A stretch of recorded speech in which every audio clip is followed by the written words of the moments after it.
Chapter 1. Father, if you wish to revive humanity, then have more children to bless yourself. 30 years into the glacier apocalypse, the grand survivor city of Xingho City stands. The biting cold wind sweeps across a vast expanse. A dark, gleaming house in Xingho City is pushed open by someone. The frigid air rushes in, causing the hungover Chin-Chu to shiver involuntarily. "Ha ha, my son, your father has returned triumphant." The 2-meter-tall, bearded man, Chin-Lei, bursts into hearty laughter as he pushes open the door. He swiftly pulls Chin-Chu up and thrusts a frost-covered azure fruit into his embrace. "I found another hanbingwa. Hurry and eat it. With 2 more, you can disregard the cold and move freely outside." The chilling sensation of the extraordinary fruit jolts Chin-Chu's foggy brain into wakefulness. "Father, close the door. You are a formidable A-class superhuman, but I am just a mere kalami. Don't let me freeze to death." Although this is within the bounds of Xingho City, the external temperature plummets to a chilling -100 degrees Celsius, and as an ordinary person, Chin-Chu truly struggles to endure. Apologetically scratching his head, Chin-Lei waves his hand, sending a bolt of lightning from his fingertips to shut the dark stone door. With another wave of his hand, lightning strikes down, igniting the fire in the room. Sensing the temperature rising within, Chin-Chu gazes at his father with deep envy. Chin-Lei, an A-class superhuman, is a rare lightning type, having single-handedly established the vast survivor city of Xingho City in this glacier apocalypse. Meanwhile, having transmigrated into this apocalypse for 18 years, I have yet to awaken any powers, rendering me a failure among travelers. Fortunately, in these years under my father's brilliant aura, even in this icy apocalypse, I have lacked neither food nor clothing. In fact, I can even enjoy rare resources daily. My life is quite indulgent. After all, survival in the apocalypse is arduous, and those with awakened powers can dominate everything. As the leader of Xingho City, Chin-Lei is, quite frankly, a local emperor. And I, Chin-Chu, am the prince. Moreover, as a sole son, I often enjoy extraordinary items. For instance, the hanbingwa in my hand, which enhances my body's ability to withstand the cold. In the outside world, this could be exchanged for survival supplies sufficient for 100 people throughout their lives.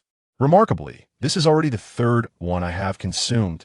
With just 2 more, I could withstand an average external temperature of -120 degrees Celsius, and even survive for a time in regions as cold as -150 degrees Celsius. The ability to withstand the cold is undoubtedly a significant advantage in the glacial apocalypse. As long as he successfully consumes 2 more hanbingwa, even if Chin-Chu never awakens his extraordinary abilities, he will still surpass the majority of others. After all, only those with extraordinary powers can operate in the extreme cold, and even then, there are limitations based on their strength. With this thought, Chin-Chu's resentment towards being transported to the glacial apocalypse dissipated considerably. Despite the reduced space for activity, the resources for survival and status are vastly improved compared to his previous life. If he desires, he could even determine the life and death of most individuals within Xingho City with a mere word. He swallowed the hanbingwa whole, and a wave of cold air spread from his throat down his esophagus, enveloping his entire body. After a shiver, a warm sensation wrapped around him. Chin-Chu removed his specially designed thermal clothing, feeling the temperature around him. It should withstand temperatures as low as -90 degrees. Not bad at all.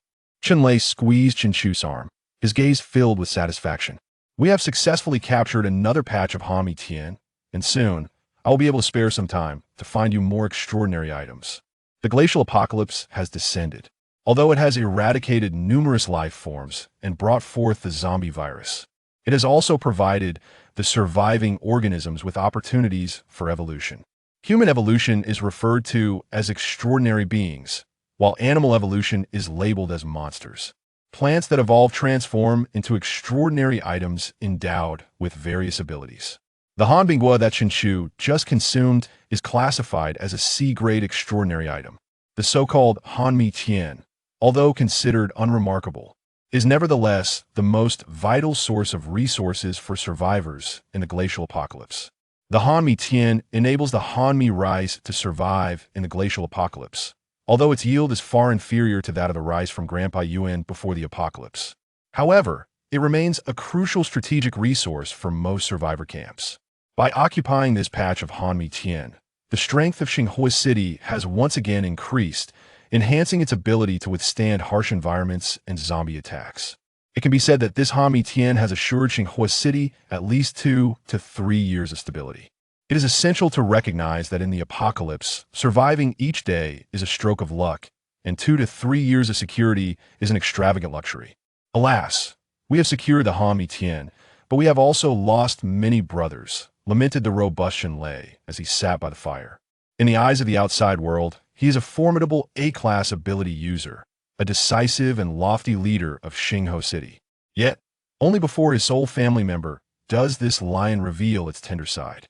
The competition among survivor cities grows increasingly fierce, and this damned apocalypse becomes ever more dire. I wonder how much of an inheritance I will leave for you, given the deaths and injuries of brothers around me over these years. Shenlei is utterly indulgent toward his only son, Chen Chu, granting him every desire since childhood. Even though Chen Chu has not awakened his abilities for many years, many have advised him to reconsider nurturing a new successor for Xinghua City or to have another son. After all, ability users surpass physical limits, and their lifespans extend. At the age of 50, Shenlei could easily have a few more children, yet he has never entertained such plans. Instead, he devotes all his energy to cultivating Chen Chu. No awakening of abilities? Then let money do the talking. He lavishly spends on extraordinary items, even those that ability users envy. Still no awakening of abilities? Then let's practice martial arts. He hires ancient martial arts masters at great expense as personal trainers. Is it said that the poor are cultured while the rich are martial? In this apocalypse, the idea of training is but a fantasy? Then let's spend more. As an A-class lightning ability user, can't he provide some nutritional supplements for his own son? He hunts designated level monsters, enough to exchange for the survival supplies of hundreds of people, simmering monster meat daily for Chen Chu. Regardless of physical strength or skill, can one truly contend with real ability users? Fine. Then let's turn to technology and trade with other cities for firearms. Pistols, grenades, rocket launchers. These have been Chen Chu's toys since childhood. Later, Shenlei heard that sharpshooters are made through a plethora of bullets. Henceforth, Chen Chu lived a life where he could not rest without wasting hundreds of bullets each month. Shenlei lit a cigarette with a flame, retrieving the only family photograph from his chest pocket, his gaze softening. In my lifetime, I have but 2 wishes. One is for you to live comfortably through this apocalypse. The second is to fulfill your mother's wishes before her passing. Chen Chu had heard this sentiment so often throughout his life that his ears had grown calloused. Yet, whenever he inquired, "What were my mother's wishes before she left? Perhaps I can fulfill her desires," Shenlei would always shake his head, saying, "Let's discuss it when you come of age." However, this time, Shenlei altered his usual approach. He retracted his gentle gaze, and the stern authority of a post-apocalyptic leader returned to his countenance. "You just turned 18 yesterday. It's high time I shared this with you. After the apocalypse descended, your mother's ultimate wish was to revive humanity." Chen Chu was taken aback. Then his face lit up with wild joy. "Father, to revive humanity, we should have more children. It's a blessing to have them ourselves." Upon hearing this, the formidable aura of the authoritative figure was instantly shattered, leaving him utterly bewildered. Huh? Chapter 2, I am responsible for seizing territory and stockpiling supplies, while you're tasked with marrying and having many children for prosperity. Observing his father's astonished countenance, Chen Chu spoke with utmost seriousness. "Dad, I speak the truth. Consider the humans of the pre-apocalyptic era, the sovereigns of Blue Star, who traversed both land and sea, basking in boundless glory. Yet now, we find ourselves ensnared underground by the frigid environment, surrounded by zombies, struggling desperately to survive. The crux of our plight lies in the staggering loss of human life. A survivor camp of merely 10,000 is deemed a large city. In times past, it would have been merely a larger village. Though no statistics exist, the global icebound apocalypse has undoubtedly claimed the lives of at least 99% of humanity. While the term demographic dividend may not hold positive connotations, it is irrefutable that a robust population is key to reconstructing society and revitalizing humanity. Only through diligent efforts to restore our population can we genuinely revive our species. The probability of extraordinary abilities emerging is minuscule. But what if the population base were sufficiently vast? Would not the number of extraordinary individuals also increase? These individuals possess the capacity to survive in extreme cold, scavenge for resources, seek out extraordinary items, hunt monsters, and vanquish zombies. If the number of extraordinary individuals rises, it could undoubtedly ameliorate our current circumstances. Chun Chu's expression was righteous, his words fervent, leaving Chun Lei momentarily speechless. However, soon his visage darkened, revealing the lethal aura born of survival in this apocalyptic world. Are you regurgitating the nonsensical ramblings of those old-timers in the camp? Return and inform them that I, Chun Lei, shall have but one son in this lifetime. You are to be the sole heir of Xingho City. Do not entertain notions of me siring another child with extraordinary abilities. This left Chun Chu momentarily stunned. Dad, what I meant to convey was that in order to fulfill Mother's wishes and to revive humanity, I am willing to sacrifice myself, marry, and bear many children to ensure prosperity. The lethal aura that Chun Lei had just exhibited dissipated, and he regarded Chun Chu with a peculiar gaze. Chun Chu's expression remained steadfast in righteousness and sacrifice, yet internally he could not suppress a sigh. I must devise a clever means to persuade my father. My system has just awakened, and it must hold great potential. Indeed, having traversed the apocalypse for 18 years without awakening any extraordinary abilities, Chun Chu, who had been utterly unremarkable, finally awakened his system upon reaching adulthood yesterday. The multi-child prosperity system. As the name suggests, increasing offspring will yield rewards. This was also the reason for Chun Chu's hangover from the previous night. While others might traverse into realms of celestial prowess or urban opulence, he, by misfortune, had been thrust into the apocalypse. Were it not for his father's protection, he would likely not have survived a single day. After enduring 18 long years, he finally secured the binding of his system, and he could not let this opportunity slip away. Truth be told, Chun Chu was exceedingly reluctant about this multi-child prosperity system. The reason was simple. He was a pure-hearted warrior of love. To compel him to marry and bear numerous children would be to obliterate his dignity, stripping him of his identity as a champion of pure love. Regrettably, for the sake of the wishes of his great mother whom he had never met, and for the revival of humanity, he was willing to sacrifice himself and devote himself to this cause. This truly was not his desire. Jian Ju Sai, preparing to continue persuading his father. Just as he was about to elaborate further, Chun Lei, who had appeared dazed moments before, suddenly exhibited a look of enlightenment. You, my son, are absolutely correct. You are as astute as your mother. Upon hearing your words, I have gained profound clarity. No wonder your mother consistently protected the survivors she encountered. No wonder she risked everything to bring you into this world. Could it be that she intended to name the camp Xingho City? A single spark can ignite a prairie fire. We are all embers of humanity, my son. You are right. We must ensure prosperity through many children, adding more sparks to humanity. And one day, we shall fulfill your mother's wish of revitalizing our species. Chun Lei's reaction rendered Chun Chu speechless, as his father appeared to have overindulged in imaginative thoughts. However, this was fortuitous.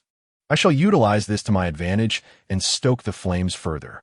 Dad, I heard that during the recent mission, a traitor emerged. This statement immediately darkened Chun Lei's expression as he was already immersed in understanding his wife's intentions. Indeed, a comrade of 10 years betrayed us for a mere C-grade item. Because of him, many lives were lost. The apocalypse is fraught with three major calamities: the extreme harshness of nature, the omnipresence of zombies and monsters, and the treachery of the human heart. Having fully experienced the apocalypse, Chun Lei's insights into the human heart had deepened. In the struggle for survival, for resources, for power, Betrayal among companions is all too commonplace. A smile crept upon Chun Chu's lips. In this apocalypse, outsiders are hard to trust. If our companions are all family, the risks diminish significantly, perhaps to none at all. Chun Lei paused, realizing the truth in his son's words. Yes, although there are instances of betrayal among family during the apocalypse, having those nearest to us as family, raised and educated since childhood, is undeniably superior to relying on unknown outsiders. As a leader, Chun Lei understood the paramount importance of trust in such dire times. You have indeed inherited your mother's sharp intellect. Were it not for this damned apocalypse, you would undoubtedly become a great scientist like her. In this brief moment, Chun Lei felt his worldview transform drastically. He finally comprehended his wife's wishes before her departure. He grasped how to pursue this goal, rather than wandering aimlessly as he had before. Chun Lei began to pace excitedly, muttering to himself, "Since we have resolved on this matter, we must treat it with the utmost seriousness. As for my grandchildren, they must be well cared for. Raising children requires considerable resources. With the cold rice fields, we are now adequately prepared to raise several without issue. Yet, we must not become complacent. Children beget children, and the cycle continues indefinitely. Sooner or later, we shall achieve the ultimate goal of reviving humanity. This necessitates more territory and further resources." Chun Lei halted, his expression grave and earnest as he gazed at Chun Chu. "Son, from this day forth, I shall be responsible for seizing territory and stockpiling supplies, while you shall marry and bear many children for prosperity." Chun Chu, taken aback, with a righteous and noble expression replied, "Though this is not my desire, for the sake of my mother's wishes and the revival of humanity, I am willing. Good son, truly the offspring of your father." Chun Lei grinned widely. "Then, I shall find you a wife today." Chun Chu's eyes brightened, his expression shy, his movements awkward. "Isn't this a bit too soon?" Chun Lei clapped Chun Chu on the shoulder with gusto. "Not too soon. Shortly we shall enter the underground camp. Whoever catches your fancy, I shall assist you in courting." Chun Chu scratched his head. "Well then, let us not wait. Let us do it now. Chapter 3 To marry is not my desire, but for the sake of humanity's revival." "Ha, excellent. Undoubtedly, my son." The robust Chun Lei laughed heartily. In truth, amidst the struggles for survival in the glacial apocalypse, for those within Xingho City, being chosen as Chun Chu's wife would be a tremendous blessing. It would signify a life free from worry, devoid of the relentless struggle for existence, and the wretched existence of a dog. In fact, many had previously sought to win Chun Chu's favor, including those of remarkable beauty and alluring figures. Alas, Chun Lei had heard from Chun Chu's martial arts instructor that practitioners must maintain their purity until adulthood. Thus, he had always been strictly protective in this regard. Now, it was the perfect opportunity to reach out to those previously turned away. Let us take action. The two donned specially designed thermal clothing and helmets, exiting the darkened house above ground. Accompanied by several bodyguards, they approached a nearby entrance resembling a subway portal, lifting the narrow black stone slab to descend in single file. Traversing a long tunnel, a brand new world unfolded before them. It was an exquisite underground kingdom, irregular and intricate, resembling an ant colony. A myriad of uniquely styled square huts was erected throughout the subterranean lair, nestled on the ground and against the rocky walls, each emanating a flickering glow of varying intensity. The commotion at the entrance captured the attention of all present. That exit could only be traversed by those endowed with extraordinary abilities. Thus, it was irrefutable that their lord had returned. Chun Lei and Chun Chu removed their specially designed helmets, revealing their faces. In that moment, thousands rose simultaneously, each gesturing by drawing a semicircle from their right chest to their lower abdomen, symbolizing the letter C for Chun. "We welcome our lord." Chun Lei, shedding the demeanor he held before Chun Chu, nodded expressionlessly. Subsequently, the others returned to their stations to continue their tasks. Although the city housed thousands, the number of those with extraordinary abilities was merely in the double digits. The rest were ordinary individuals, unable to survive in the extreme cold outside. Survival in this world was a formidable challenge, especially in the context of an apocalyptic backdrop. Hence, they labored extensively to secure essential resources for survival. The ground served as an ideal insulator, prompting most survivor camps to establish themselves underground. However, illuminating these subterranean spaces posed a dilemma. A fire in such a confined area could lead to catastrophic consequences. Therefore, some ordinary individuals were employed in physical power generation, while others focused on the expansion and security of the underground city. Additional departments included mining, agriculture, craftsmanship, medical care, security, and maintenance. In essence, survival was the foremost priority. The temperature within the underground Xingho city hovered around -40 degrees. Having consumed 3 frost fruits, which allowed him to withstand temperatures as low as -90 degrees, Chen Chu felt no discomfort even after shedding his specialized thermal attire in this environment. Chun Lei patted Chen Chu on the shoulder and said, "Let us return home first. Later, we can announce through the broadcast to invite interested ladies to apply, sparing us the need to roam about." Chen Chu gave his father a thumbs up, while internally marveling at how he had transformed from an insignificant mouse before his passage into this world to someone with the chance to choose a wife in an apocalyptic setting. Indeed, having a good father was essential. Yet, Chen Chu's anticipation primarily revolved around the moment his system would activate. Ultimately, one's success relied on oneself. He firmly believed that his system would yield remarkable achievements. Perhaps, in due time, his father would find himself relying on him instead.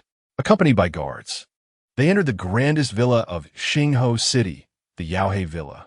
Upon entering, the temperature rose to a more agreeable -20 degrees. A comfortable climate for both the extraordinary Chun Lei and Chen Chu, who had consumed 3 frost fruits.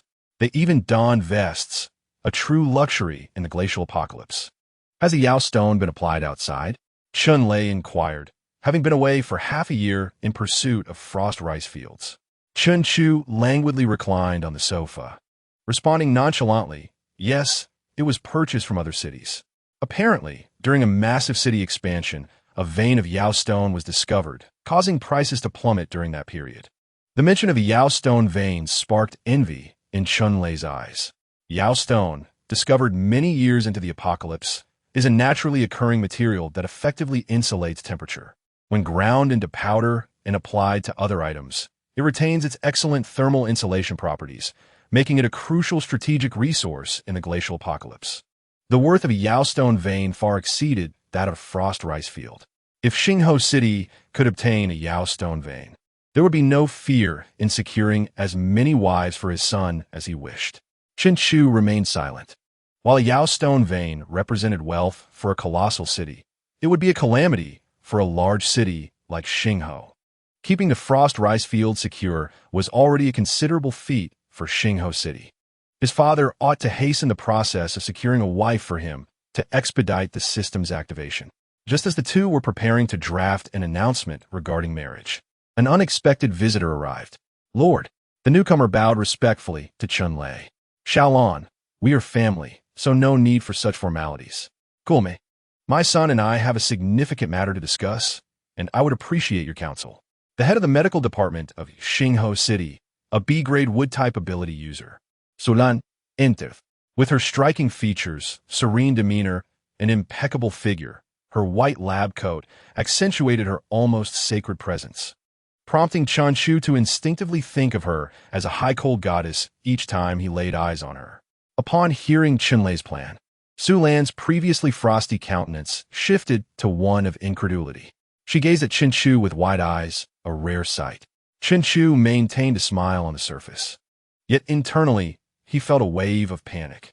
He understood that not everyone could be so easily deceived as his father, particularly Su Lan, a quintessential intellectual and scholar. No worries for the sake of the system. I must remain composed. Chen Chu mentally encouraged himself. While he pondered how to persuade a highly intelligent audience, he felt warm. Delicate hands clasped his. "Achu, are you truly willing to make such a sacrifice?" This time, it was Chen Chu's turn to widen his eyes, meeting Su Lan's gaze. Close enough to feel the intensity. "From a medical standpoint, your father is an A-grade ability user.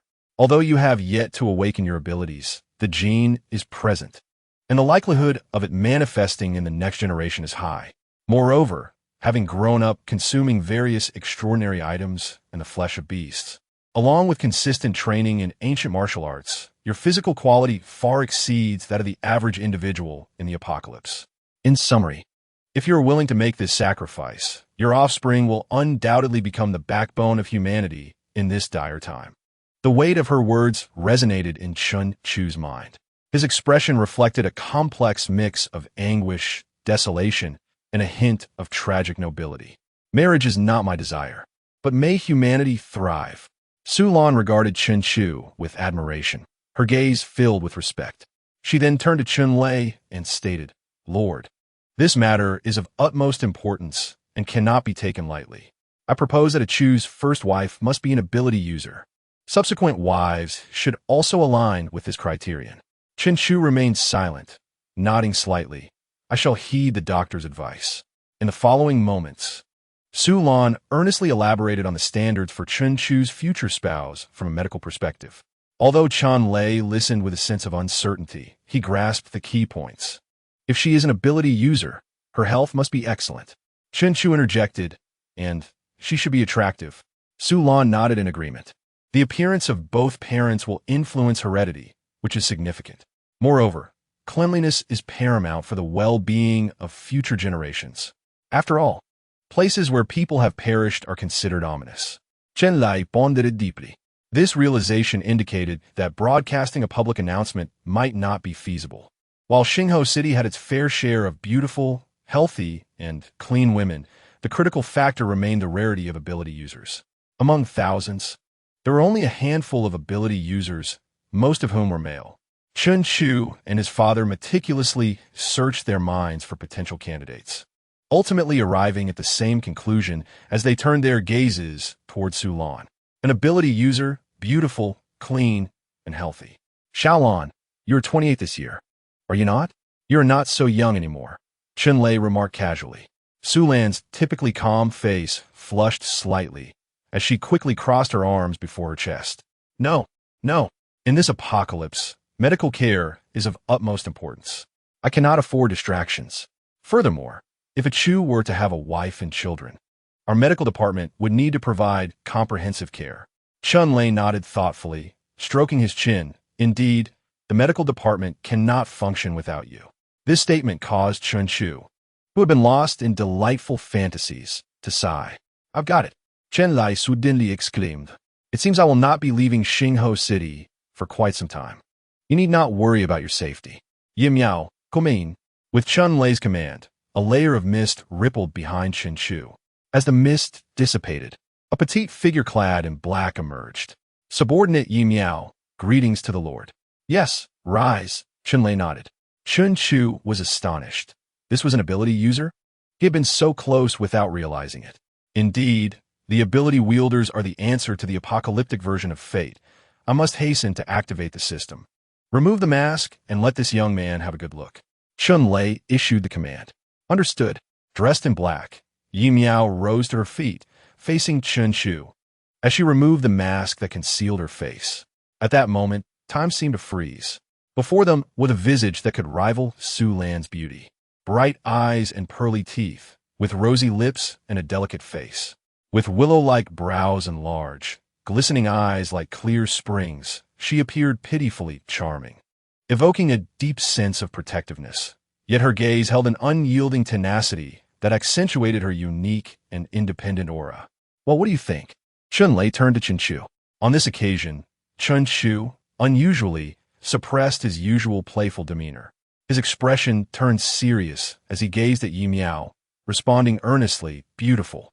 Sincerity is indeed a potent weapon. The girl, who had previously worn a stoic expression filled with resolve, instinctively averted her eyes at Chun Chu's words. Her long eyelashes fluttered slightly, and a faint fragrance wafted into Chun Chu's nostrils. Yi Miao, age 22, like Xiaolan, was an orphan rescued by me and your mother during the apocalypse, a B-rank water ability wielder. She has been by your side, acting as a close guard all these years. Do not be deceived by her B-rank status. In this frozen apocalypse, A water wielder's offensive capabilities are significantly enhanced. What? Dad, you never mentioned this. Chen Chu was taken aback. He had a hidden guardian arranged by his father all along? Did that mean everything he did privately was known? Chen Lei saw through his son's thoughts. Rest assured, she is solely responsible for your safety. She will not interfere with your daily activities nor report back to me. Chen Chu's mouth twitched. Young man, would you be willing to have her as your wife? Chen Chu examined Yi Miao once more. She appeared to be a good candidate for childbearing, though it might be tough for the child. Nevertheless, with such beauty, all else could be disregarded. I am willing. Without a moment's hesitation, Chen Chu blurted out. Who could refuse someone more beautiful than the girls from his previous life? Chen Lei nodded slightly and turned to Yi Miao. And you, Yi Miao? Before she could respond, Chen Chu interjected. You may answer according to your own will. Without concern for my father, rest assured, I will not pressure you. His words earned him a look of approval from Su Lan. This sentiment reflected Chen Chu's true thoughts. Although he was eager to activate the system, he would not resort to coercion. A gentleman appreciates beauty, and marriage should be pursued with propriety.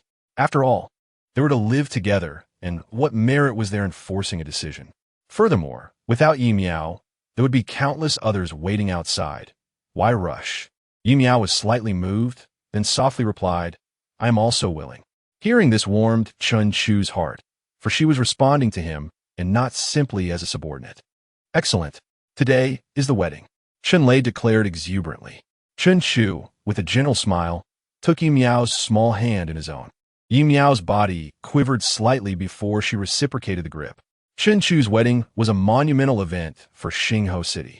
The underground city was adorned with decorations, lavishly draping red throughout the entire Xingho City, a luxury in these dire times. Although resources were scarce in the apocalypse, everyone received a portion of food supplies for free. Not nutrient blocks, nutrient liquids, or compressed biscuits, but the extravagant luxury of cold rice and a small piece of meat. This delicacy was akin to a grand feast in the apocalypse. The citizens could not conceal their smiles, offering their congratulations.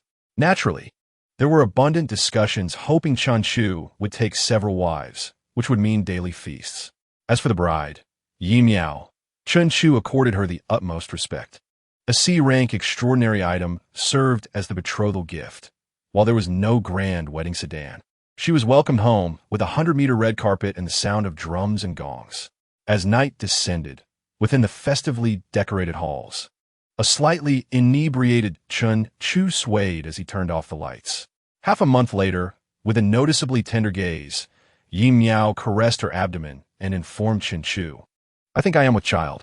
Chen Chu was taken aback so soon.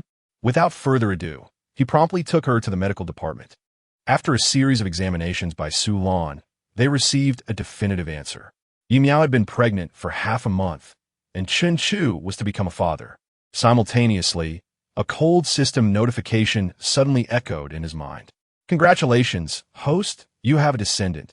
Receive the novice gift package. Novice gift package successfully issued. Host successfully activated personal panel. Host successfully acquired descendant panel. Does the host wish to open the novice gift package? Chapter 5 Talent. Absolute 0. Reward. Space ability. 18 years. A full 18 years. How had Chen Chu endured the apocalypse? Now he was finally about to unlock his golden finger. Chen Chu, wishing to spend time alone with his wife, dismissed the nurses from the medical department and silently murmured, Activate. Congratulations, host successfully obtained a descendant ability talent blind box X1. Huh, that's it. Just a system notification left Chen Chu bewildered. This notion of many children bringing blessings couldn't mean he'd be a tool for his descendants, could it? If that were the case, it would be a disaster. His descendants might be formidable and invincible, while he remained utterly ordinary. In this apocalyptic world, am I merely living off the old and the young? With a self-deprecating thought, Chen Chu chose to open the descendant talent blind box. Having a descendant with abilities in the apocalypse would indeed be a fortuitous event.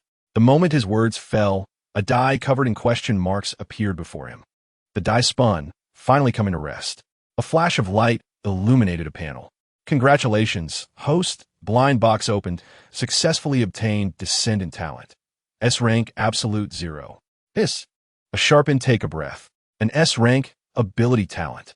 As a transmigrator and the descendant of an A-rank ability wielder, Chenchu had not awakened any abilities in 18 years. Thus, he understood the rarity of abilities. In a massive city of tens of thousands, only a handful awaken abilities. Moreover, only Chun-Lei was A-rank. The B ranks numbered in single digits and C ranks were also few, most being D, E, or F rank. Yet a novice blind box had actually granted his offspring an S-rank talent. It was rare to find S-rank talents, even in gigantic cities with populations in the hundreds of thousands. Without hesitation, Chenchu immediately chose to exchange it.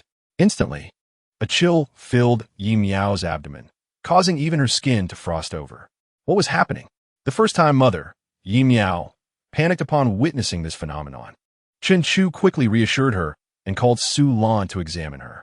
Moments later, Su Lan emerged holding a test tube filled with azure liquid, displaying a rare look of shock on her usually serene face.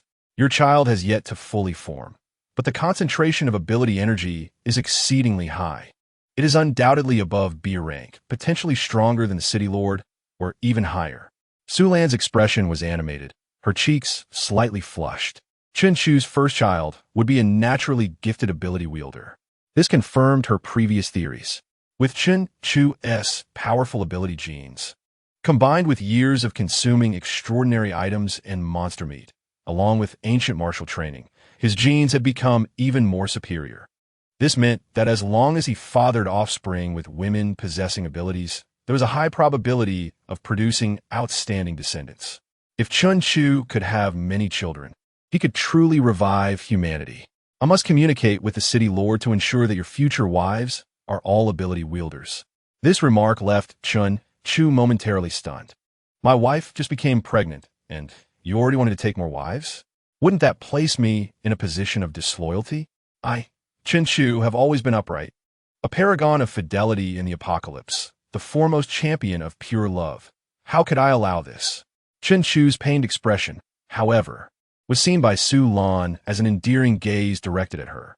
She tilted her head, gently tucking a strand of hair behind her ear, her eyes flickering as she whispered softly, No, the medical department cannot be without personnel unless someone can take over.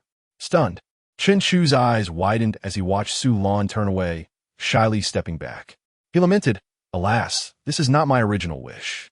Indeed, it is imperative for my father to swiftly recruit new medical extraordinary individuals. As soon as he finished speaking, a system notification reverberated in my mind. Congratulations, host.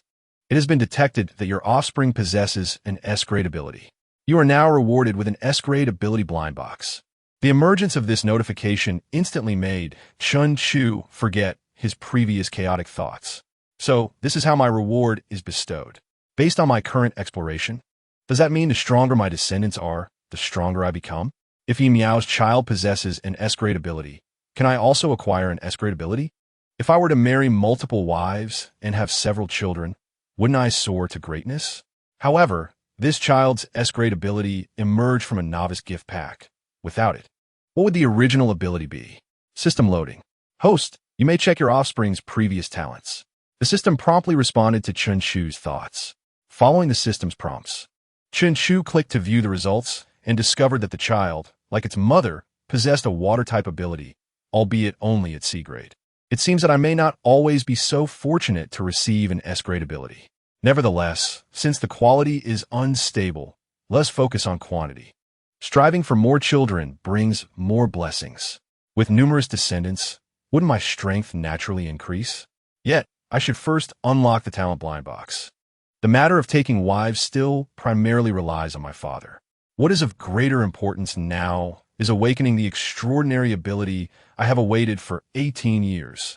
At long last, after 18 years, I can finally awaken my power. With a thought, the colorful, flashing die adorned with question marks appeared before me once more. The die bounced before finally settling on a particular image. The backdrop was black, with a pure white square at its center, within which were two overlapping silhouettes. Congratulations, host. You have opened an S-grade talent blind box and acquired S-grade spatial ability. A sensation of ethereality surged from the soles of Chun Chu's feet into his brain. In an instant, he transitioned from an ordinary person with above-average physical qualities to an S-grade extraordinary individual. Spatial ability, Chenchu Mumut.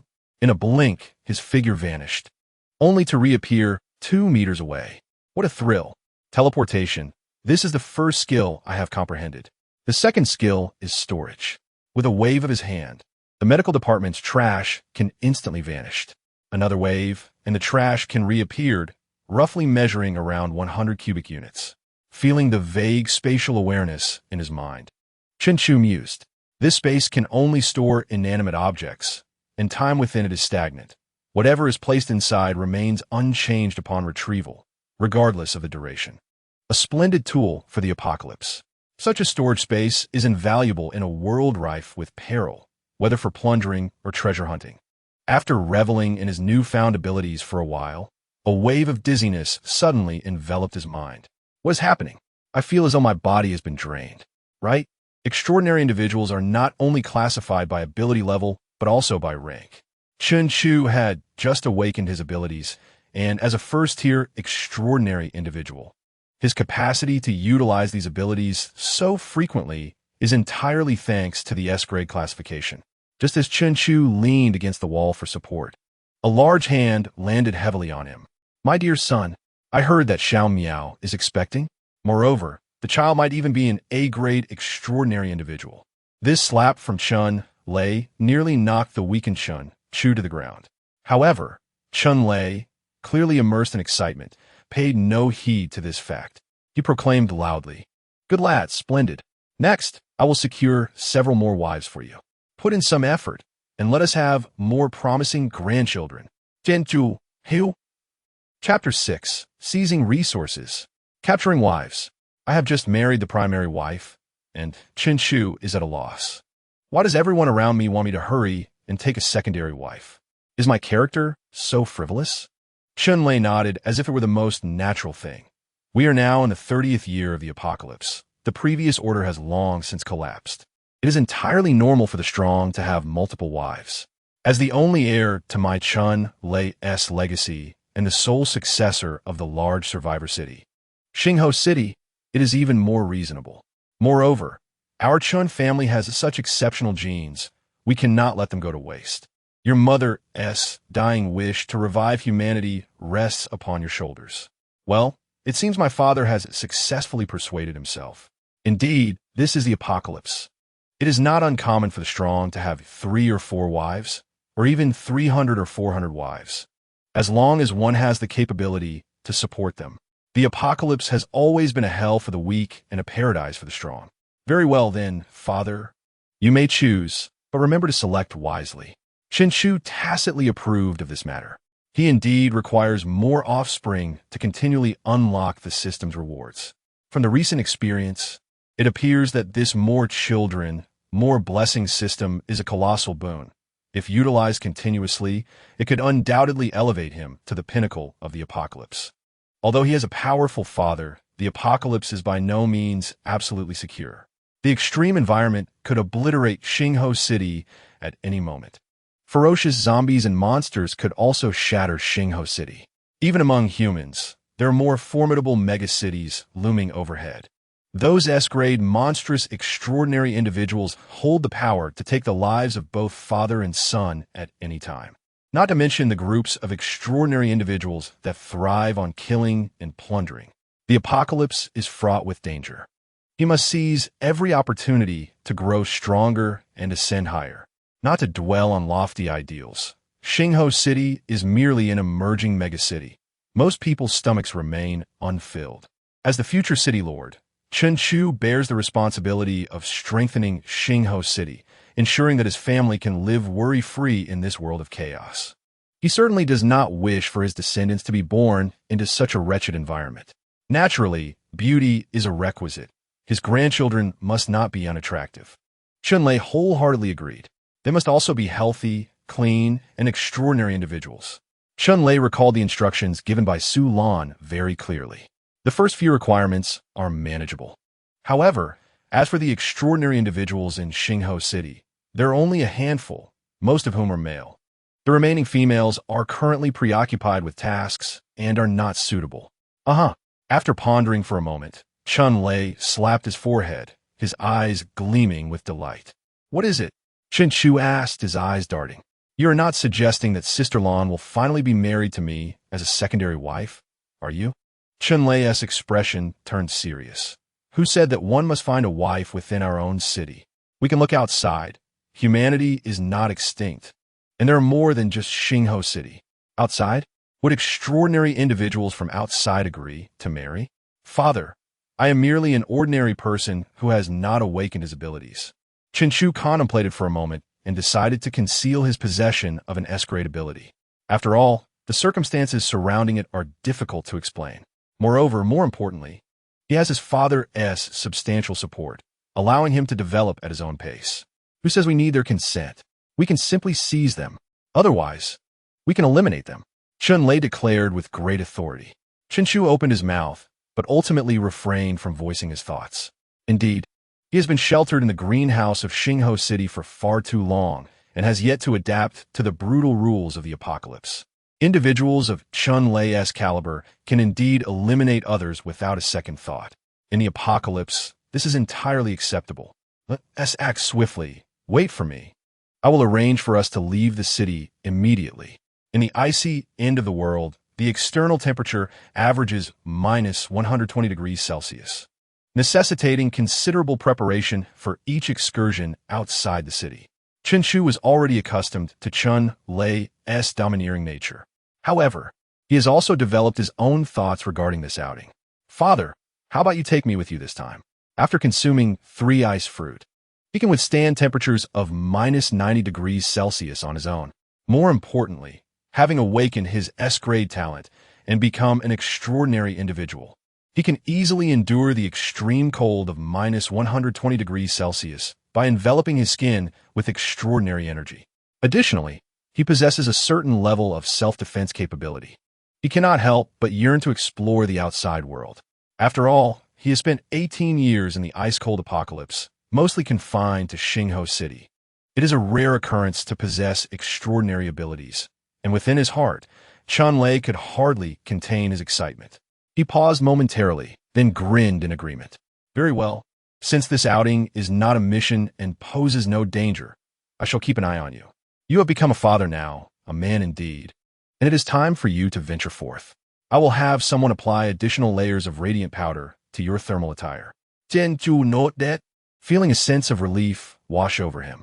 He had initially planned to stealthily embark on this journey if his father had been opposed, but this spared him considerable effort. Father, husband, Yi Miao emerged from the medical department after her examination. Chen-Chu approached her cautiously. Ever since their marriage, Yi Miao insisted on calling him husband, which left him no choice. Standing at 2 meters tall, Chun-Lei looked down at Yi Miao, who was gently caressing her abdomen, and a broad smile stretched across his face. All right, little Yi, you have done remarkably well. You have brought a fine grandson to our Chun family. A formidable force for humanity. Yi Miao's cheeks flushed slightly. It is all thanks to my husband. Ha ha ha. Excellent, excellent. Chen-Lei laughed heartily. He continued to inquire about the young couple's well-being, assuring Yi Miao that she could request anything she needed. Meanwhile, he made arrangements for a nursing team to provide care for her at home. Eventually, Chun-Lei departed with his bodyguards to prepare for their outing. Yi Miao leaned against Chen-Chu as they strolled home. Since her pregnancy, the stubbornness and coldness in her eyes had softened.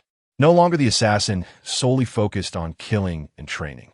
A maternal glow now illuminated her gaze. Husband, shouldn't you consider taking a concubine? After all, I may not be able to serve you as I once did. Once they entered the house, Yi Miao cautiously remarked to Chen-Chu. He was taken aback. He had just been contemplating how to broach this subject with her, not expecting her to bring it up first. Why speak of such things? Chen-Chu's voice was gentle. Although they had been married for a short time, their feelings had developed rapidly. Yi Miao traced circles on his arm with her fingertip. My mother's dying wish was to revive humanity, which was also my father's lifelong goal. Since you possess this ability, you must not abandon it. Yi Miao spoke with earnestness.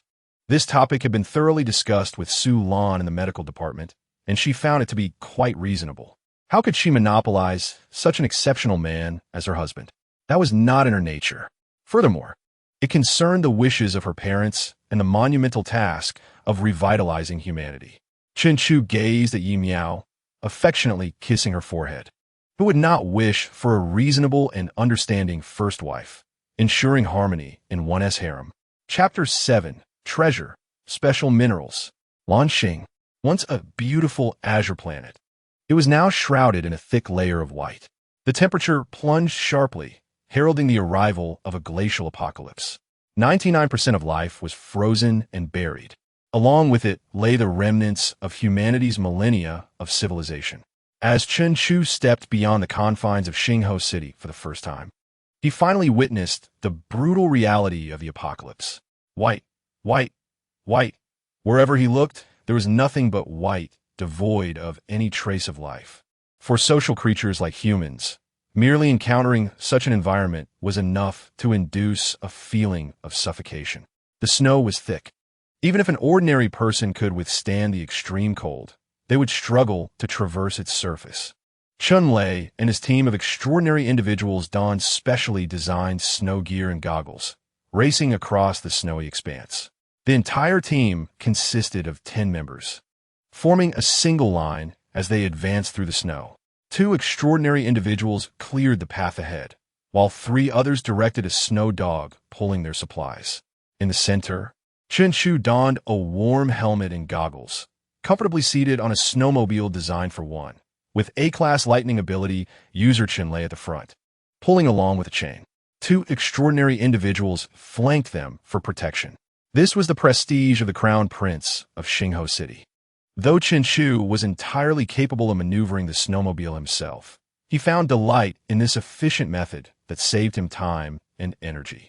As he gradually acclimated to the outside world, Chen Chu began to discreetly experiment with his abilities. The methods for enhancing one's powers included absorbing the crystal cores of zombies and monsters, consuming special extraordinary substances, and frequent usage. With a thought, the snow beneath the snowmobile and the underlying earth entered Chen Chu's mental space. With another thought, he conjured a sizable snowball and fresh soil in another location. After approximately 10 such uses, a refreshing chill penetrated his mind, quite pleasant. This signified an increase in his abilities. Encouraged by this feedback, Chen Chu was even more inclined to utilize his powers during their journey. Moreover, with the glacial apocalypse in full swing, many valuable items lay encased beneath the ice. Perhaps he would unearth something remarkable. He pondered his limits. Delving deeper, he sought to reach a depth of 1.5 meters beneath the snow layer, where dark soil enveloped stones and the remnants of some creature emerged into his mental space. Chen Chu feigned reaching into his backpack, and with a flicker of thought, the remains appeared in his hand. Human bones. With an impassive expression, he casually discarded them. For those living in the apocalypse, such things were all too familiar. Throughout their journey, although he had not found anything of notable value, Chen Chu remained undeterred in his pursuit. He estimated that he could now probe down to about 1.5 meters, and he had yet to reach his limit. Just as he was lost in thought, the speeding snowmobile suddenly slowed. Chen Chu looked up and noticed a multitude of unfamiliar faces surrounding them. They wore various styles of insulated clothing smeared with radiant powder. Most of them, like Chun Lei and others, only donned goggles. Some even went without goggles altogether, exposing their faces to the frigid temperatures of -120 degrees. Their eyes vulnerable to the blinding light, yet they appeared remarkably spirited. A woman clad in a fiery red leather outfit, embodying the essence of flames, approached Chen Chu and whispered, "Young Master Chun, this is one of the temporary gathering points for extraordinary individuals from Jianghai City. When extraordinary individuals from various camps and cities venture out, they sometimes stop here for supplies, rest, or trade. We just happen to be passing through." Lu Rian, a B-class fire ability user. In the icy apocalypse, fire users could preserve their companions' body temperatures in dire moments, saving lives in the wilderness. Thus, almost every group of extraordinary individuals included a fire user. The level of a fire user often reflected the overall quality of a group. Chen Chu nodded slightly, choosing to remain silent. After becoming an S-class extraordinary individual, his physical capabilities had significantly enhanced, allowing him to easily overhear the whispers of those around him. It's Lei Laohu, it's Lei Laohu. Why has he appeared again? Didn't they just seize a cold rice field from Xingho City? Is there new resources emerging somewhere? Who is that person with him? He looks like an ordinary person. Is he his son? Stop talking, stop talking.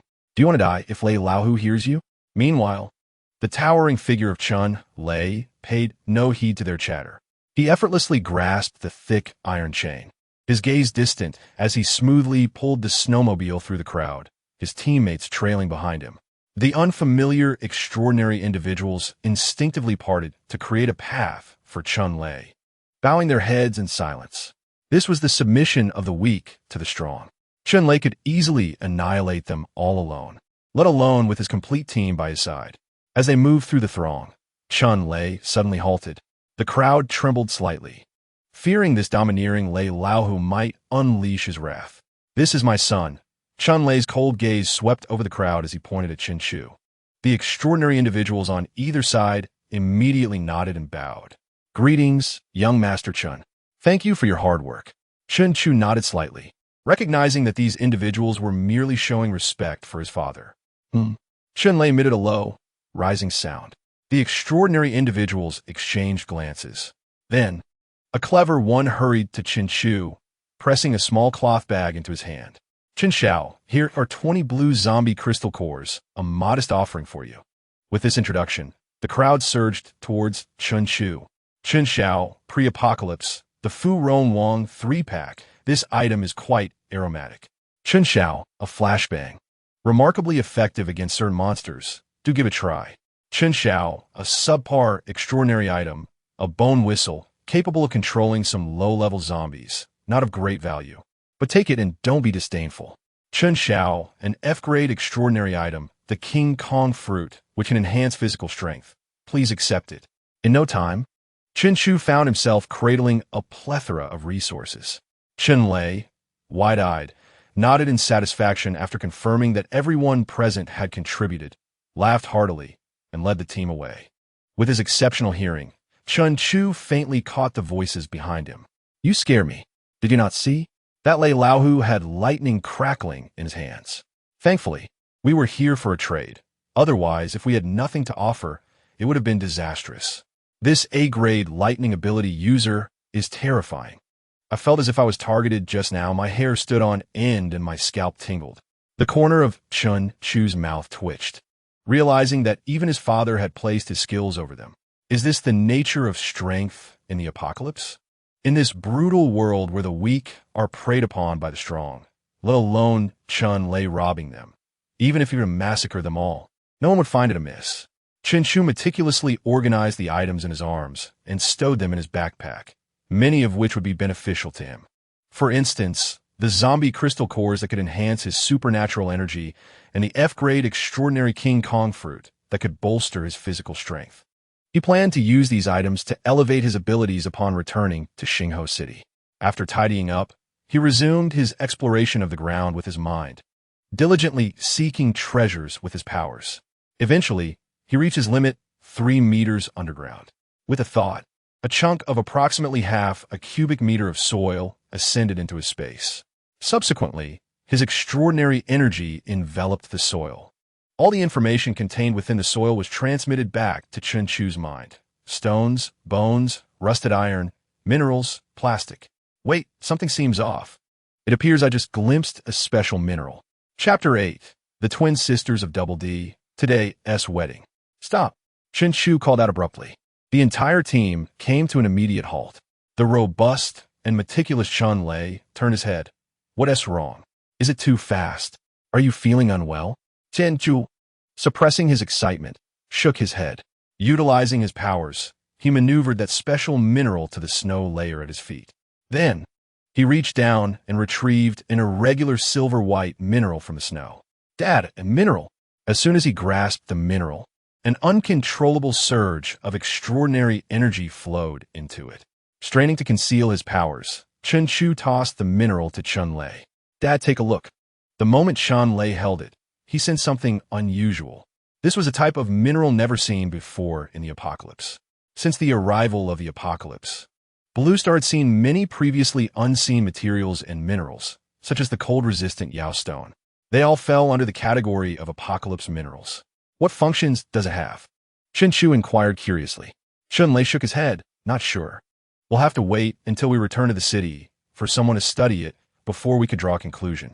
However, I feel this item is significant, likely on par with the Yao stone. You truly are my lucky star. Yet this piece is too small.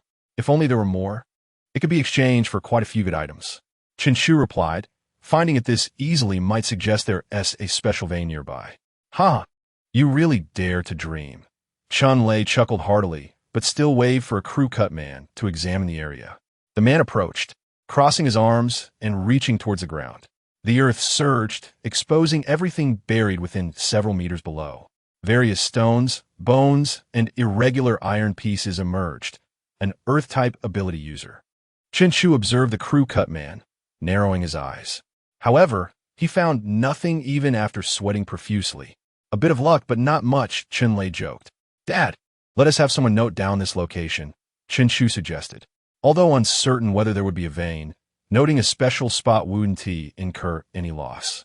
All right, let us mark it, Chun Lei commanded, directing someone to record the location on the map. Upon returning to the snow vehicle, Chun Lei continued to toy with the silver-white mineral. He jokingly remarked, "You're not thinking of awakening a telepathic ability, are you? Chen Chu Feigen Ino-sen. Is there such a telepathic ability?" Chun Lei nodded seriously. Yes, your future little wives possess telepathic abilities, but they are of low rank, only D grade. This casual exchange left Chen Chu in shock twice. First, his father was planning to secure him a little wife who was a D grade telepath. Second, who were they, exactly? Dad, who on earth are they? Chen Chu could not help but ask.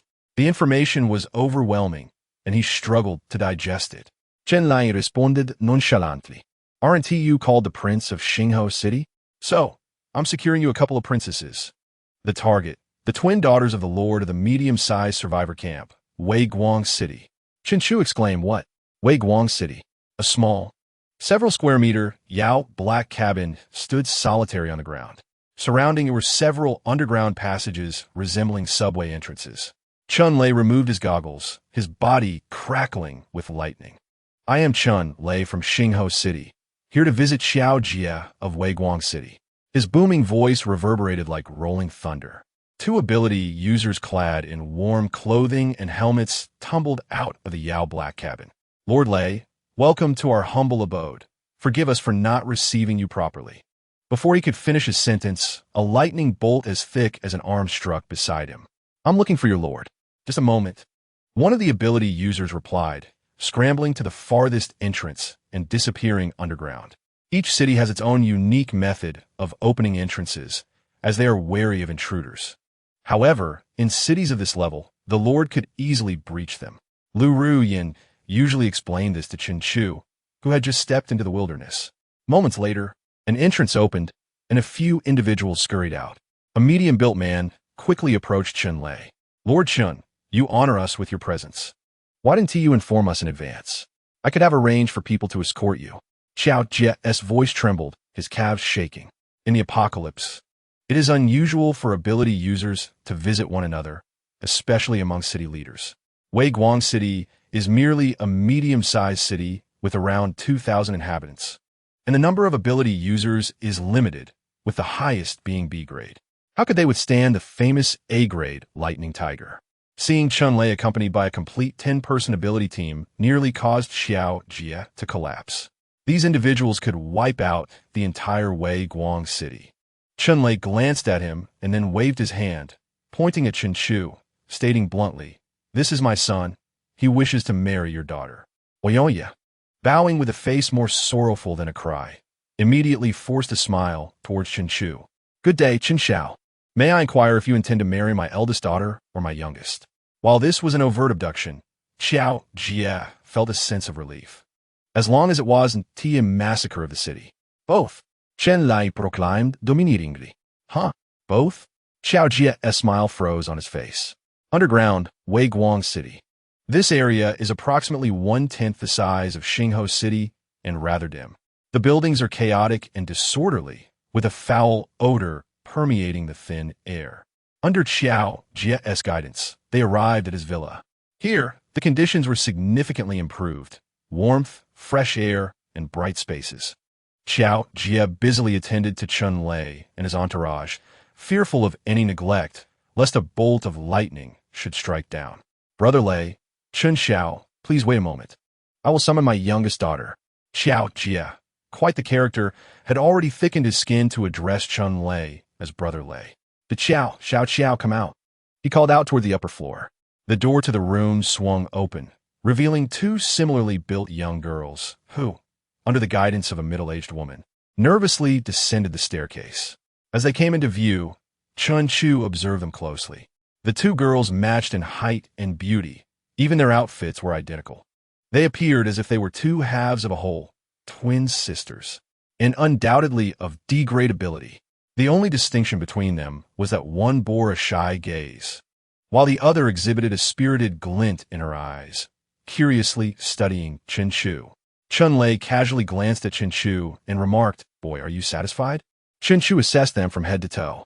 They were attractive, certainly not unfortunate in their circumstances, and promising for childbirth, with splendid legs. Satisfied, Chun Lei declared, rising with a commanding sweep of his hand. Today is the grand wedding. Chapter 9. Taking a concubine too. Second tier, ability user. Xingho City. Xiao Ying and Xiao Qian followed Chen Chu closely, their small steps betraying their nervousness. Although both were degradability users, their sheltered upbringing had limited their exposure to the wilderness. This marked their first venture into another survivor's camp, and it was none other than the notorious lair of the Thunder Tiger. The younger sister, Xiao Qian, had sparkling eyes, darting around in curiosity as she surveyed Xingho City. Even the usually timid elder sister, Xiao Ying, could not resist raising her head slightly. Xingho City was significantly larger than Weiguang City, brightly lit, with orderly architecture and air that was pleasant and unobjectionable. Eventually, both sisters' gazes converged on Chun Chu's face. Was this the man they were to marry? He was remarkably handsome, the most striking figure they had ever encountered. His physique and demeanor were impressive, far from the rumored ineptitude. Even some C and B grade ability users lacked his charisma. As they recalled the significance of the wedding day, a delicate blush enveloped their cheeks. Are these the two younger sisters? In front of the villa, Yi Miao awaited their arrival with an air of elegance that had developed since her pregnancy. Chen Chu introduced the three, feeling somewhat intimidated in this unfamiliar environment. Particularly by the fearsome Chun Lei, the sisters managed to greet her with a soft hello, sister. Yi Miao naturally took each of their hands, observing their harmonious interaction. Chen Chu smiled gently.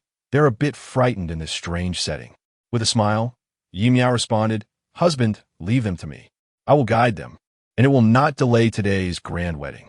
She exchanged a suggestive glance with Chun Chu before leading the two sisters into the room.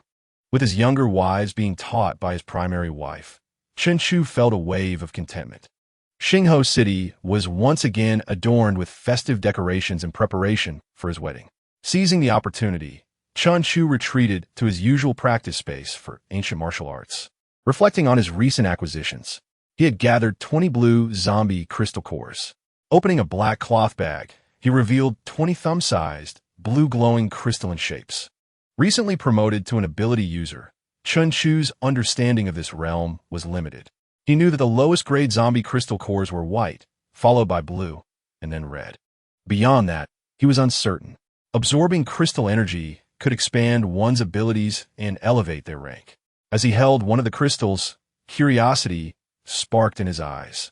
Just as he was about to explore how to absorb its energy, a surge of power rushed from the crystal into his body upon contact.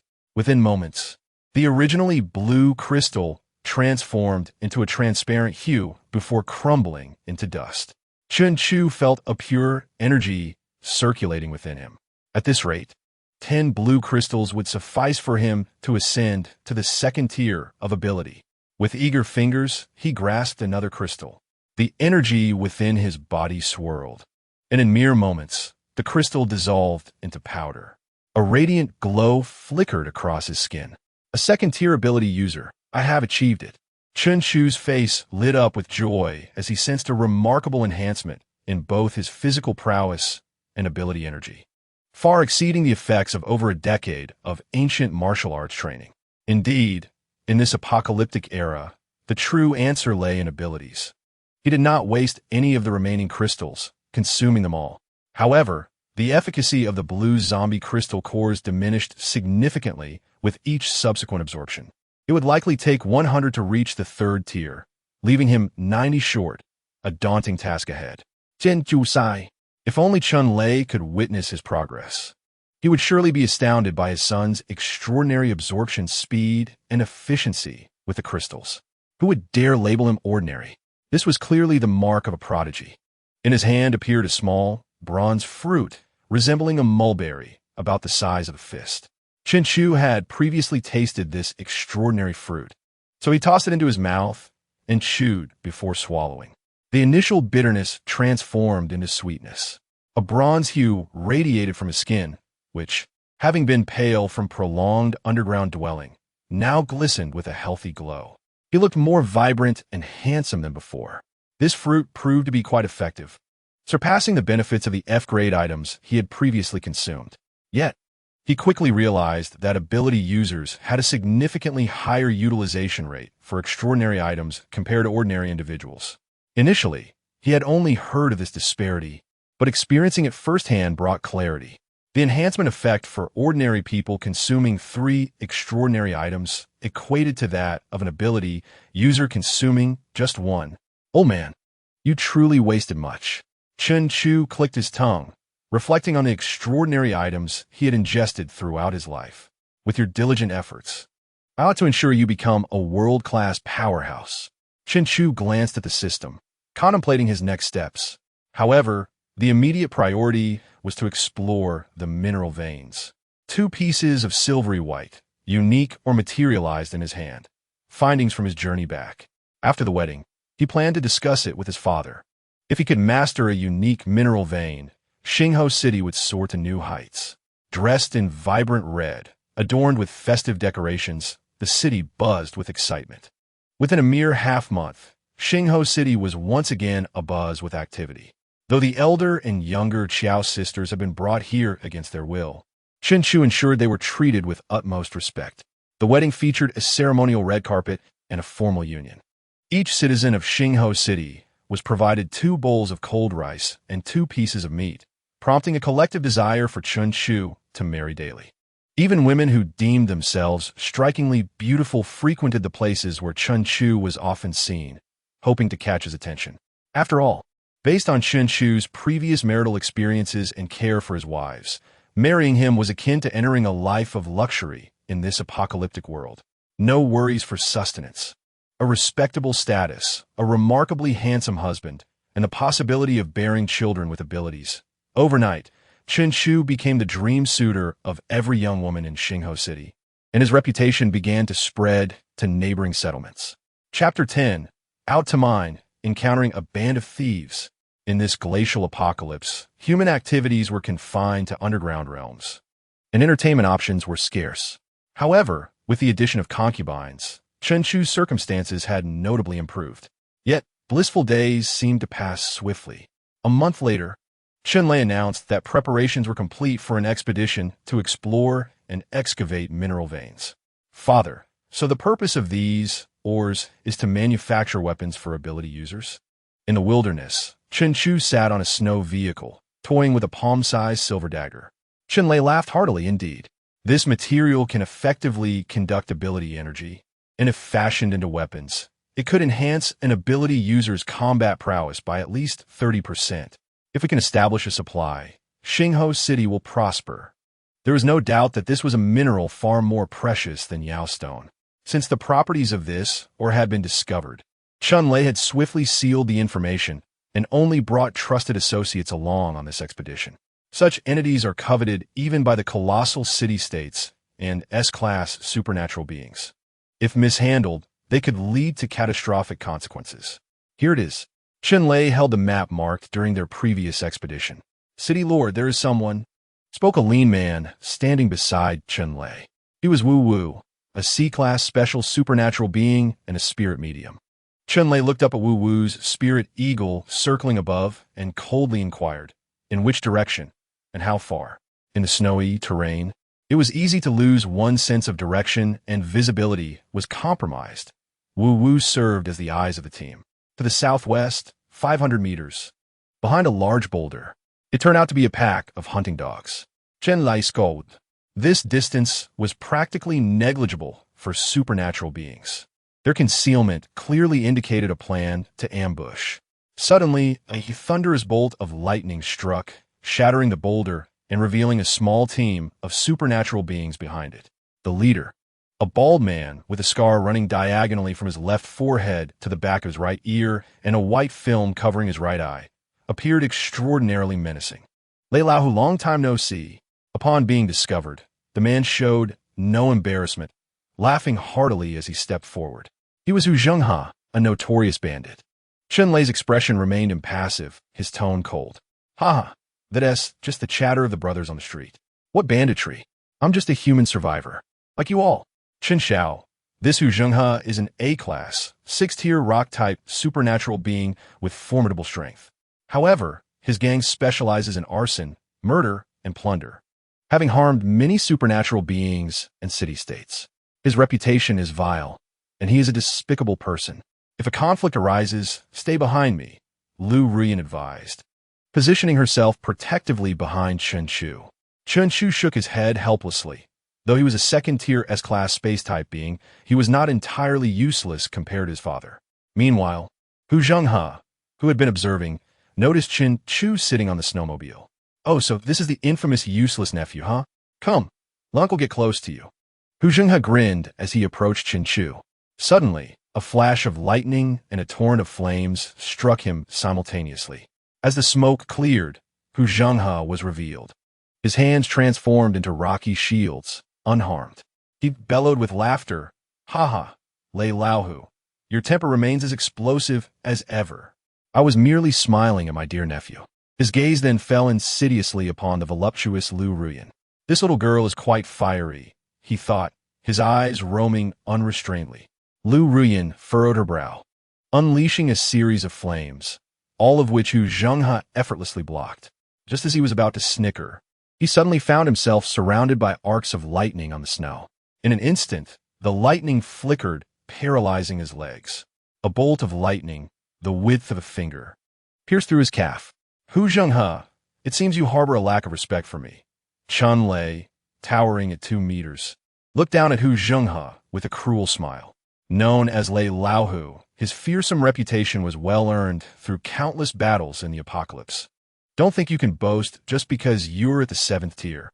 I am also at the 7th tier, Hu Zhenghe shouted, his face contorted in rage as he staggered out of the lightning zone with the aid of his companions. Chen Lei dismissed him with a disdainful glance. You can come and test it if you dare. It was absurd to think that Lei Lao had ever feared an opponent of the same level. With the support of his auxiliary companions, Hu Zhenghe bandaged his thigh, baring his teeth as he glared at Chen Lei. Lei Lao, I want to let you have this Starstone mine. If it comes to war, I'm not afraid of you. Starstone? Chen Lei narrowed his eyes. It seemed he would not need to investigate further. A vein of, or was undoubtedly concealed below. This was a genuine opportunity to prosper. How many people are aware of this? Chen Lei inquired. Before the apocalypse, he had been a rugged man, but 30 years of survival had honed him into a meticulous thinker. Those who had lived through the apocalypse were anything but simple. If someone knew of this valuable or vein, then Hu Zhenghe was doomed. However, Hu Zhenghe believed Chen Lei sought to negotiate distribution. After all, as a bandit, he had no fixed base and roamed freely, possessing broad knowledge and information. Upon returning to Jianghai City, he had no idea that the survivors in Jianghai City were still unaware of the newfound uses for starstones. Only we two know. If you, Lei Lao, wish to negotiate, you must show sincerity.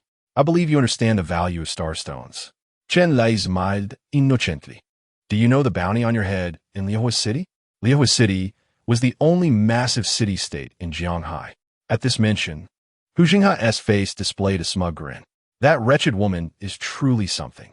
Isn't it normal to have kidnapped a few hundred women during the apocalypse?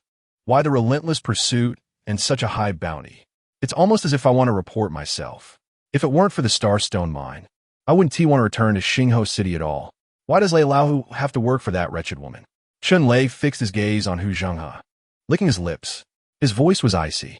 You old scoundrel are quite enticing. The Starstone mine, the lofty bounty, and his own wealth stirred Chun Lei's interest. Yet, more importantly, he could not allow this rogue to lure the mine's location. Despite the information gap between them, Hu Zhenghe sensed the murderous intent in Chun Lei's words. He took 2 steps back, his body tense, his voice hoarse and harsh. Lei Laohu, we are the same level. My supernatural beings outnumber yours. Are you sure to odds? Chun Lei's eyes glinted with blood, and arcs of lightning danced around him. He bellowed, son. Today I shall teach you one of the survival rules in the apocalypse. For troublesome foes, simply eliminate them. Instantly, the area transformed into a sea of lightning. Chapter 11. Father S Showdown with A-class rock type. High bounty in hand. As the sea of lightning formed, Chun Lei, the robust man standing within, resembled a divine being, his beard flowing and his eyes wide with fury. Meanwhile, Hu Zhenghe, clenching his fists, roared to the heavens his one. Zek's meter frame rapidly expanding, transforming into a towering giant of 5 meters, his human skin morphing into segments of reddish-brown rock. The very ground beneath him melted away, revealing a barren surface as the land, now riddled with rocks, resisted the encroaching lightning sea. The clash between the rock domain and the lightning sea erupted in a dazzling display of light. Lei Laohu, today marks the end for you and your useless son. Hu Zhenghe's voice was gravelly and ominous as he lumbered towards Chun Lei, dragging his massive form with each step, causing seismic tremors beneath everyone's feet. Chun Lei, already brimming with fighting spirit, felt his rage peak upon hearing Hu Zhenghe threaten his only son. Lightning enveloped him. Even his thick brows and large eyes radiated a blinding light. You old fool, come and meet your demise. Chun Lei shouted. The clash of powerful A-class supernatural beings generated shockwaves that ravaged the surrounding environment. The earth shattered, the snow melted, and ice and snow flew through the air as sonic booms echoed constantly. Chen Chu, seated on the snowmobile, was deeply moved. This was a fierce battle between A-class supernatural beings. It was a confrontation that transcended humanity, deserving of the title of demigod. Chen Chu now understood why supernatural beings feared his father so profoundly. His combat prowess was genuinely formidable. Beyond the 2 A-class beings, the rest of the teams also engaged in battle. Hu Zhenghe's bandit crew consisted of desperate supernatural beings, employing ruthless tactics and lethal maneuvers in combat. Conversely, the remaining supernatural beings from Xingho City were clearly not to be trifled with. The saying held true. Those who survive in the apocalypse were anything but ordinary, especially those who can become Chun Lei's trusted confidants. Each of them is a paragon among the extraordinary. Thus, in the heat of battle, despite the bandits outnumbering Xingho City, both sides remained evenly matched. In fact, there was an underlying trend of the bandits being suppressed. Lu Ruyan assumed a combative stance, shielding Chun Chu behind her. She intermittently unleashed some ranged fire attacks to assist her teammates. As a fire element extraordinary, her combat prowess was formidable, making her a pillar of strength within the team. This time, her inability to directly participate in the fight to protect Chun Chu had undoubtedly increased the pressure on her comrades. Unbeknownst to them, a shadow had risen from the snow behind Chun Chu. Shadow kill. A dark figure, revealing only its shadowy eyes, lunged forward with 2 daggers aimed at Chun Chu. Be careful, young master. Lu Ruyan quickly turned, unleashing a fierce flame towards the shadow. Boom! Chun Chu, who had been sitting in the snowmobile, thrust his hands down, propelling his legs like springs, and struck the shadow fiercely across the face. Soon after, a silver-white dagger appeared out of thin air, piercing the shadow's throat. By the time Lu Ruyan rushed forward, all that remained was the shattered corpse on the ground.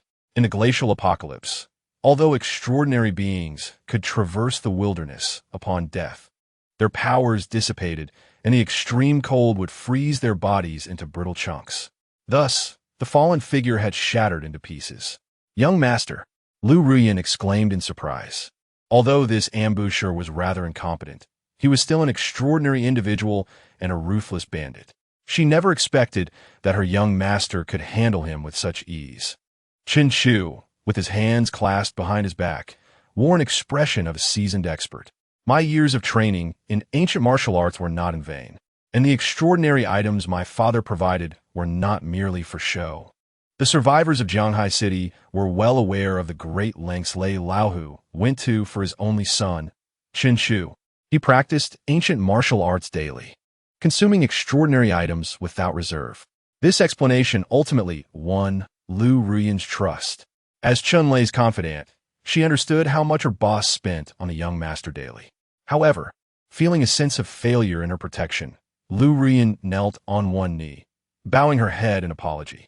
"I have failed to protect young master. Let me face the consequences." Chen Chu's lips twitched. How could one resist the plea of a captivating B-grade female extraordinary? Yet, considering her connection to his father, he saw this as a significant opportunity. Chen Chu feigned depth. "It is nothing. Rise, for I am not so weak." Thereafter, Lu Ruyan remained by Chen Chu's side, ready to incinerate any small fry that dared to approach. As the leaders of both factions engaged in heated combat, the skirmish for the team concluded swiftly. Although the rogue army fought fiercely, their combat strength paled in comparison to the regular army. Moreover, the desperate outlaws within the bandit group exhibited poor team cohesion. When faced with Lei Laohu's extraordinary team, they were directly crushed. An important reason for the swift conclusion of the battle was that Chen Chu had discreetly employed his extraordinary abilities. His spatial power proved invaluable in combat, storage, escape, and support. Although he stood behind Lu Ruyan, he continuously utilized his spatial abilities in secret. For instance, he caused enemies to trip unexpectedly, stumbled, or dropped their weapons, resulting in the demise of several extraordinary beings at his hands. While Lu Ruyan shielded him, she observed the battlefield, unable to suppress her astonishment at the utter lack of skill displayed by the bandits. They fought as if it were their first encounter, entirely unlike the cunning and persistent reputation they held in the outside world. When other extraordinary beings from Xingho City joined the fray, Hu Zhenghe, transformed into a giant rock creature, displayed a drastic change in expression. He glanced at his teammates, noting the dead and injured among them. This indicated that the tide of battle had turned. Bang! A massive boulder cannon forced Chen Lei back, allowing Hu Zhenghe to retreat several paces. Gasping for breath as he shouted, "Lei Laohu, I concede this round. How about a split of this starstone mine, 60-40? Generally, extraordinary beings of similar ranks found it difficult to harm one another, and continuing this way would benefit neither side. However, Chen Lei paid no heed, unleashing a barrage of lightning bolts upon Hu Zhenghe. The fearsome reputation of Lei Laohu was solely due to his nature as a battle maniac. Moreover, he had stated that in this apocalypse, troublesome foes should simply be eliminated. The lightning powers were renowned for their high attack strength. Hu Zhenghe, the rock turtle, cried out in agony, "Stop! I'll take 30, you take 70. I'll take 20, you take 80. Lei Laohu, don't push it. We're the same rank. Can you really kill me?"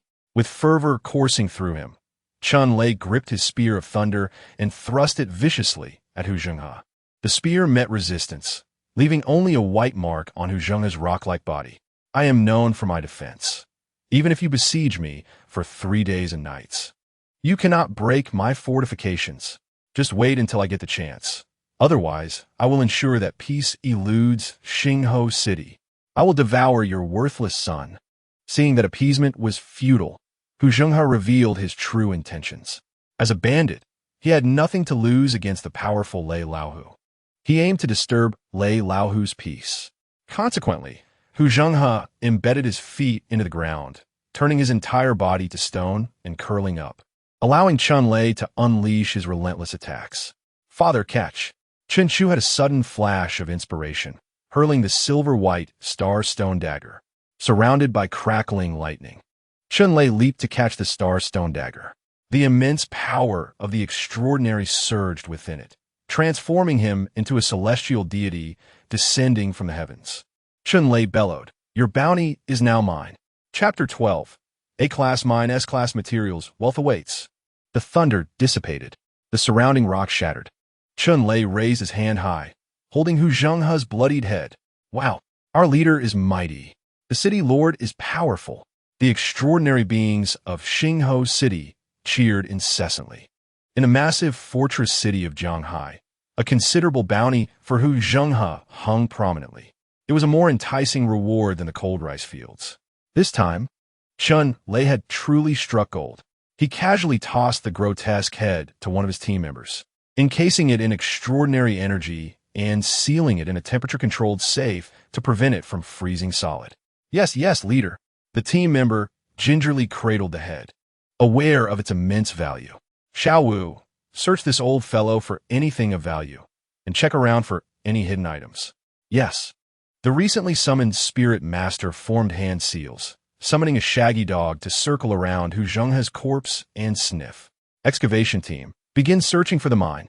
Since Hu Zhenghe dared to return to Zhanghai City and lost his life here, it was evident that this location harbored a valuable starstone mine. Chunlei gazed at the dagger in his hand, a knowing smile spreading across his face. "Good lad, you've done well." He couldn't help but praise Chen Chu.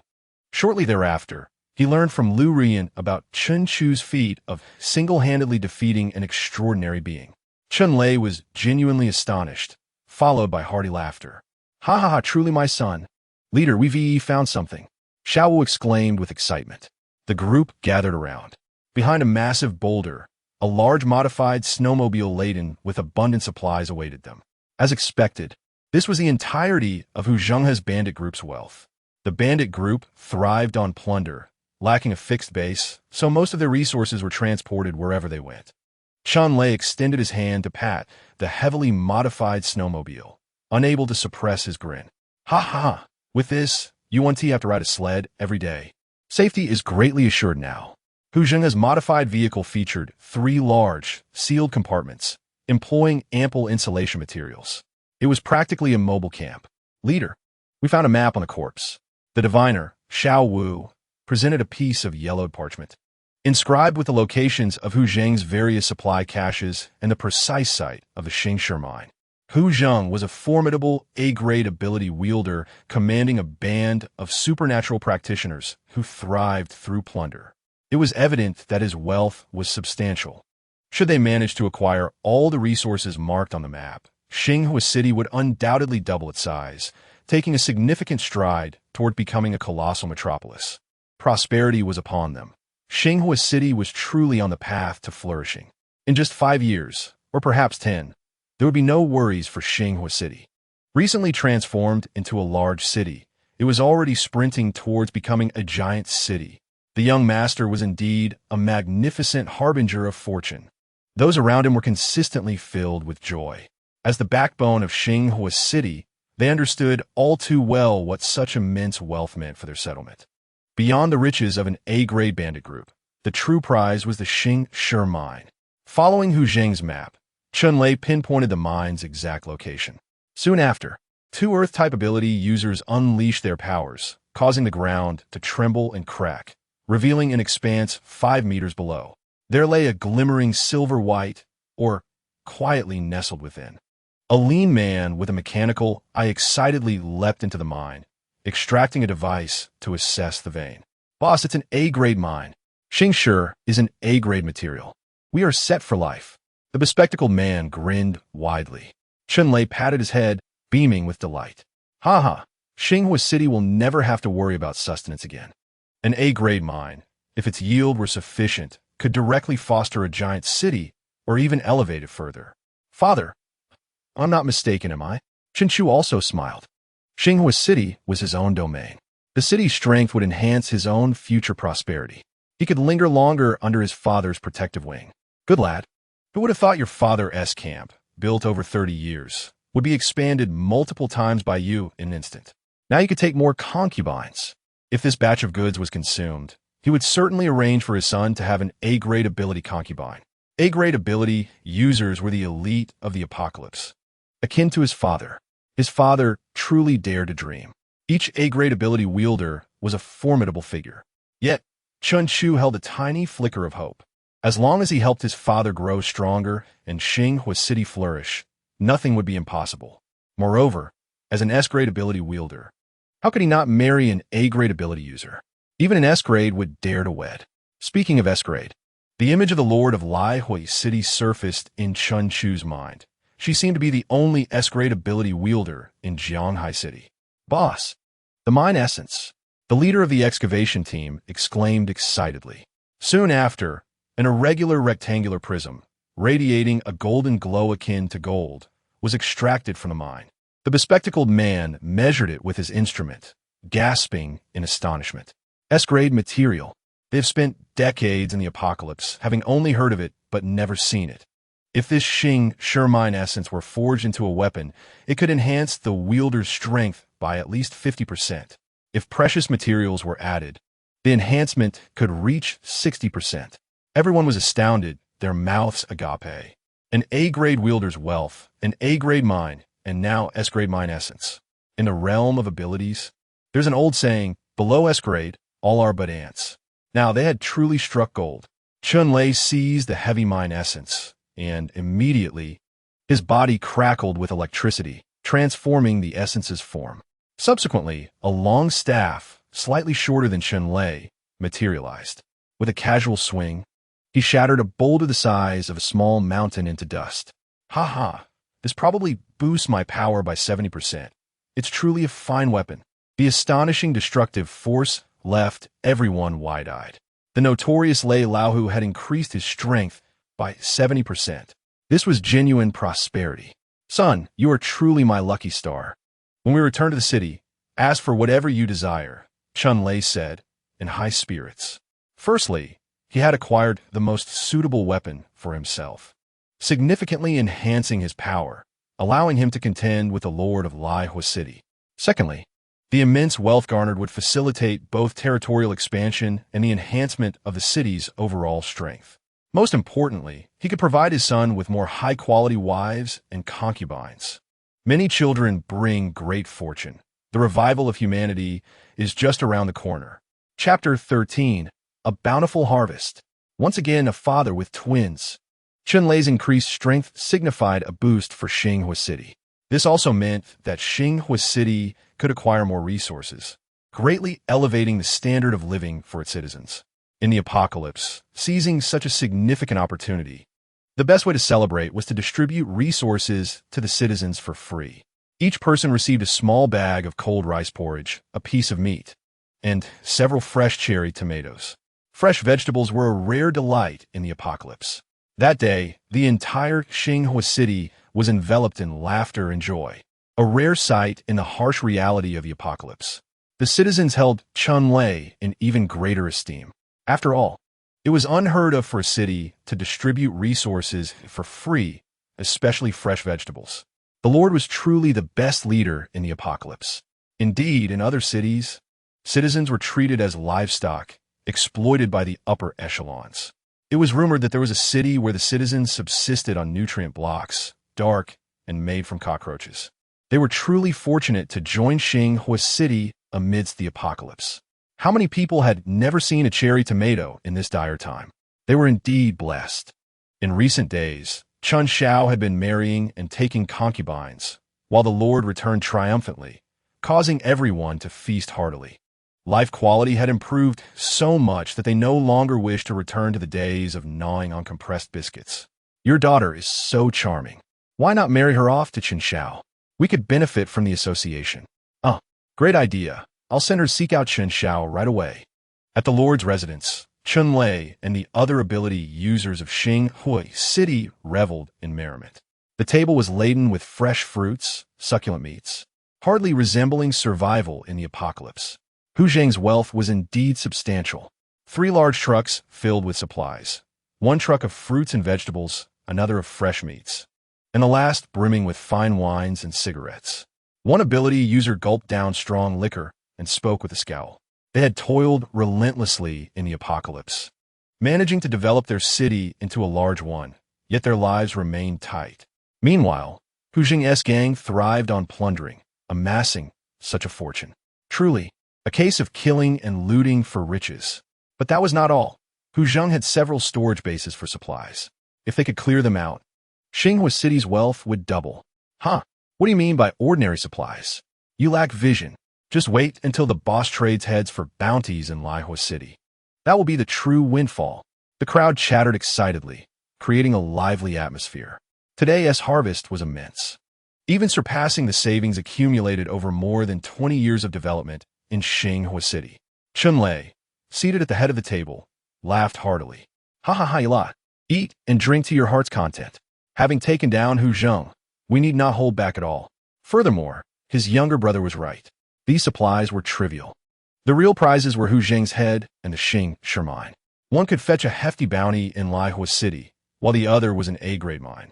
With these two assets, Xinghua City could undoubtedly stabilize its growth, emerging as the second giant city in Jianghai City. Moreover, there was an even more significant advantage. With the acquisition of a suitable weapon, Chunlei experienced a direct increase in strength of 70%. On the surface, he had leaped to become the second most formidable expert in Jianghai City. This was truly a cause for celebration. Kid, on your first outing, you've brought your father such a delightful surprise. You are indeed my lucky star. Chunlei's gaze fell upon Chen Chu. If it were not for Chen Chu's discovery of the Xingshi mine, if it were not for Chen Chu providing the coordinates, if it were not for Chen Chu's insistence on venturing beyond the city walls, how could Xinghua City have acquired the resources of an A-level bandit group? The heads of Hu Jing and his associates, the A-level or veins and the S-level or essence? Chunlei unabashedly reveled in his pride. How could his son be inferior to the ability users? They are merely ability users. His own son has even slain one. Chen Chu's contributions to Xinghua City were no less significant than his own. Son, tell your father what you desire. I shall provide it all for you. Chunlei said with eyes full of indulgence. His only son could vanquish ability users and was about to father a child who might be an A-level ability user. Establishing a family, he was entirely capable of standing on his own. Chen Chu was well aware of his father's generous nature, hence he refrained from any pretense. Without hesitation, he stated, I wish for a grand villa. Although Chen Chu was already married and had concubines, he still resided in the Lord's mansion alongside Chunlei. Despite the mansion's vastness, which rendered them unaffected by each other, Chen Chu had his own considerations. His system of multiple blessings seemed to be a tremendous boon, empowering him further. Additionally, he had significant undertakings ahead. Chunlei smacked his forehead, exclaiming, Good lad, I nearly forgot. You will be taking more concubines. And indeed you require a new residence. Chunlei's expression was earnest. Chen Chu was astonished. His father was far more foresight than he had anticipated. Yet, it had seemed quite logical. With a grand gesture, Chunlei commanded, to the east of Xinghua City, excavate a large plot of land and construct a grand house. Remember, the outer walls must be constructed with Yaoshi.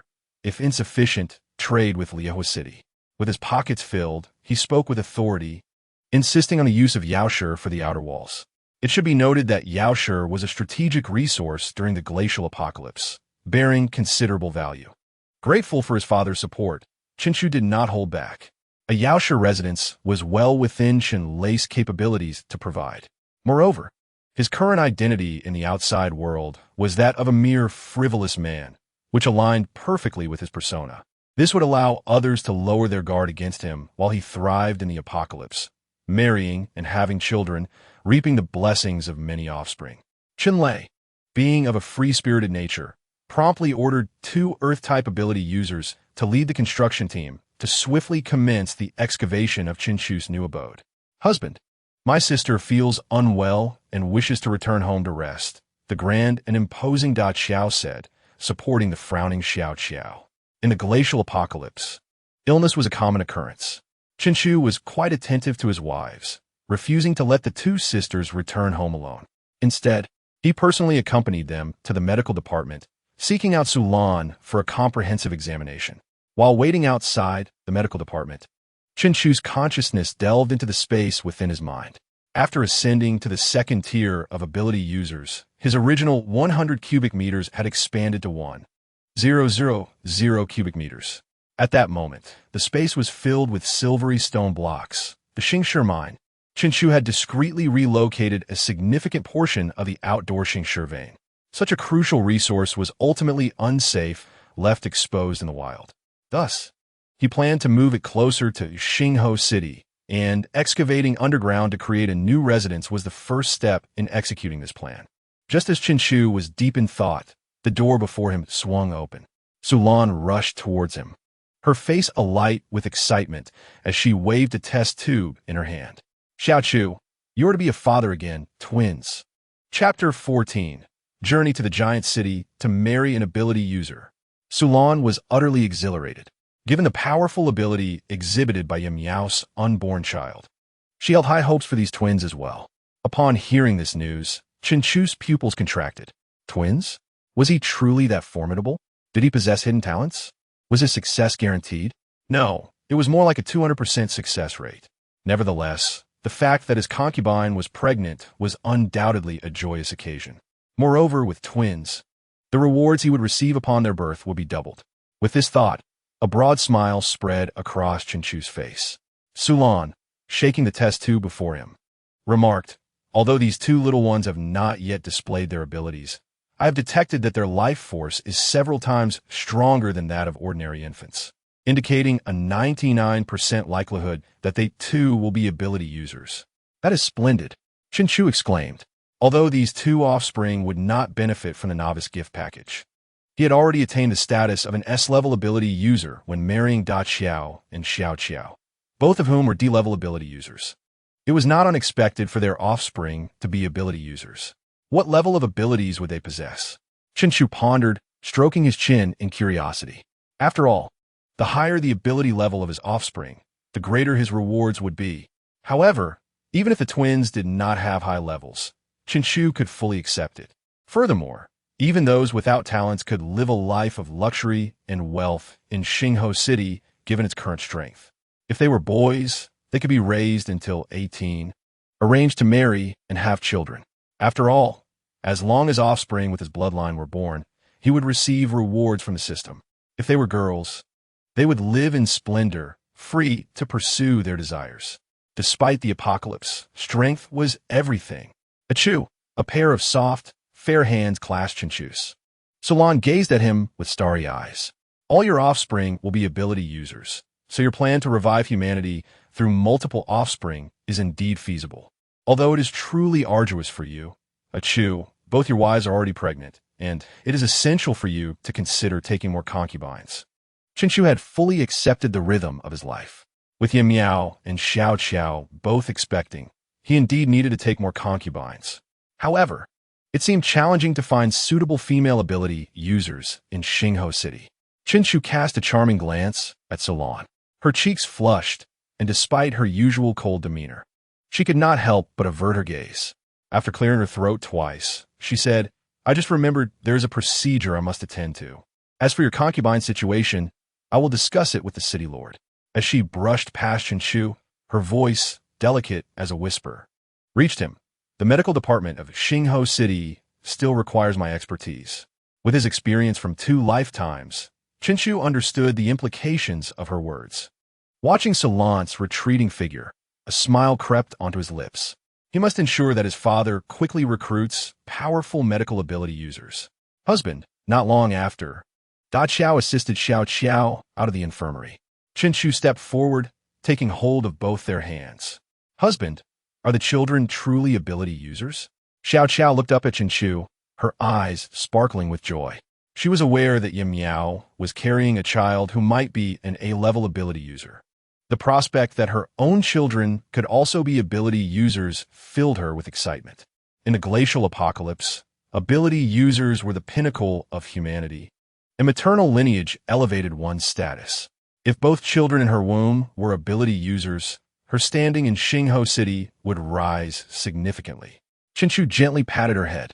Indeed, they are ability users. Their life forces are much stronger than those of ordinary infants. Upon receiving confirmation, Xiao Xiao's face instantly lit up with a smile. She tenderly caressed her abdomen. Hurry and be born, grow strong, and become great like Grandpa. Da Xiao, watching her sister's happiness, couldn't help but feel a twinge of envy. Stealing glances at Chinchu's handsome profile, she mused, with Yajijia and my sister both pregnant, it seems I shall have to work hard to win your favor. Ha ha ha. Little one, I hear I have 2 more grandchildren on the way, and both are ability users. Early the next morning, upon receiving the news, Chenlei promptly sought out Chinchu. Chinchu nodded. The happenings in Xingho City could not escape his father's notice. Chenlei laughed heartily, clapping Chinchu on the shoulder. Ha ha ha, what a fine lad. With this, we have 4 ability users in our family alone. The development into a colossal city. The revival of humanity is imminent. The presence of individuals with extraordinary abilities in this apocalyptic world is exceedingly rare. It is astonishing that Chun Chu's offspring are all endowed with such abilities. If this continues, the prosperity of Xingho City is inevitable.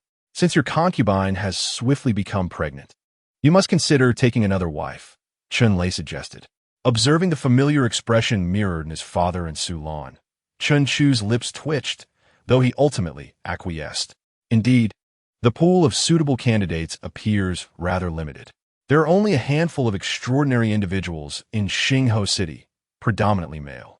The most fitting female, Yi Miao, has already become his first wife. As for Su Lan, the head of the medical department, she is currently unable to step away to marry. Regarding another potential candidate, Lu Rian, as a fire element ability user within the team, she too cannot afford to marry amidst Xingho City's rapid expansion. Haha, leave this trivial matter to my father, Chunlei said with a beaming smile.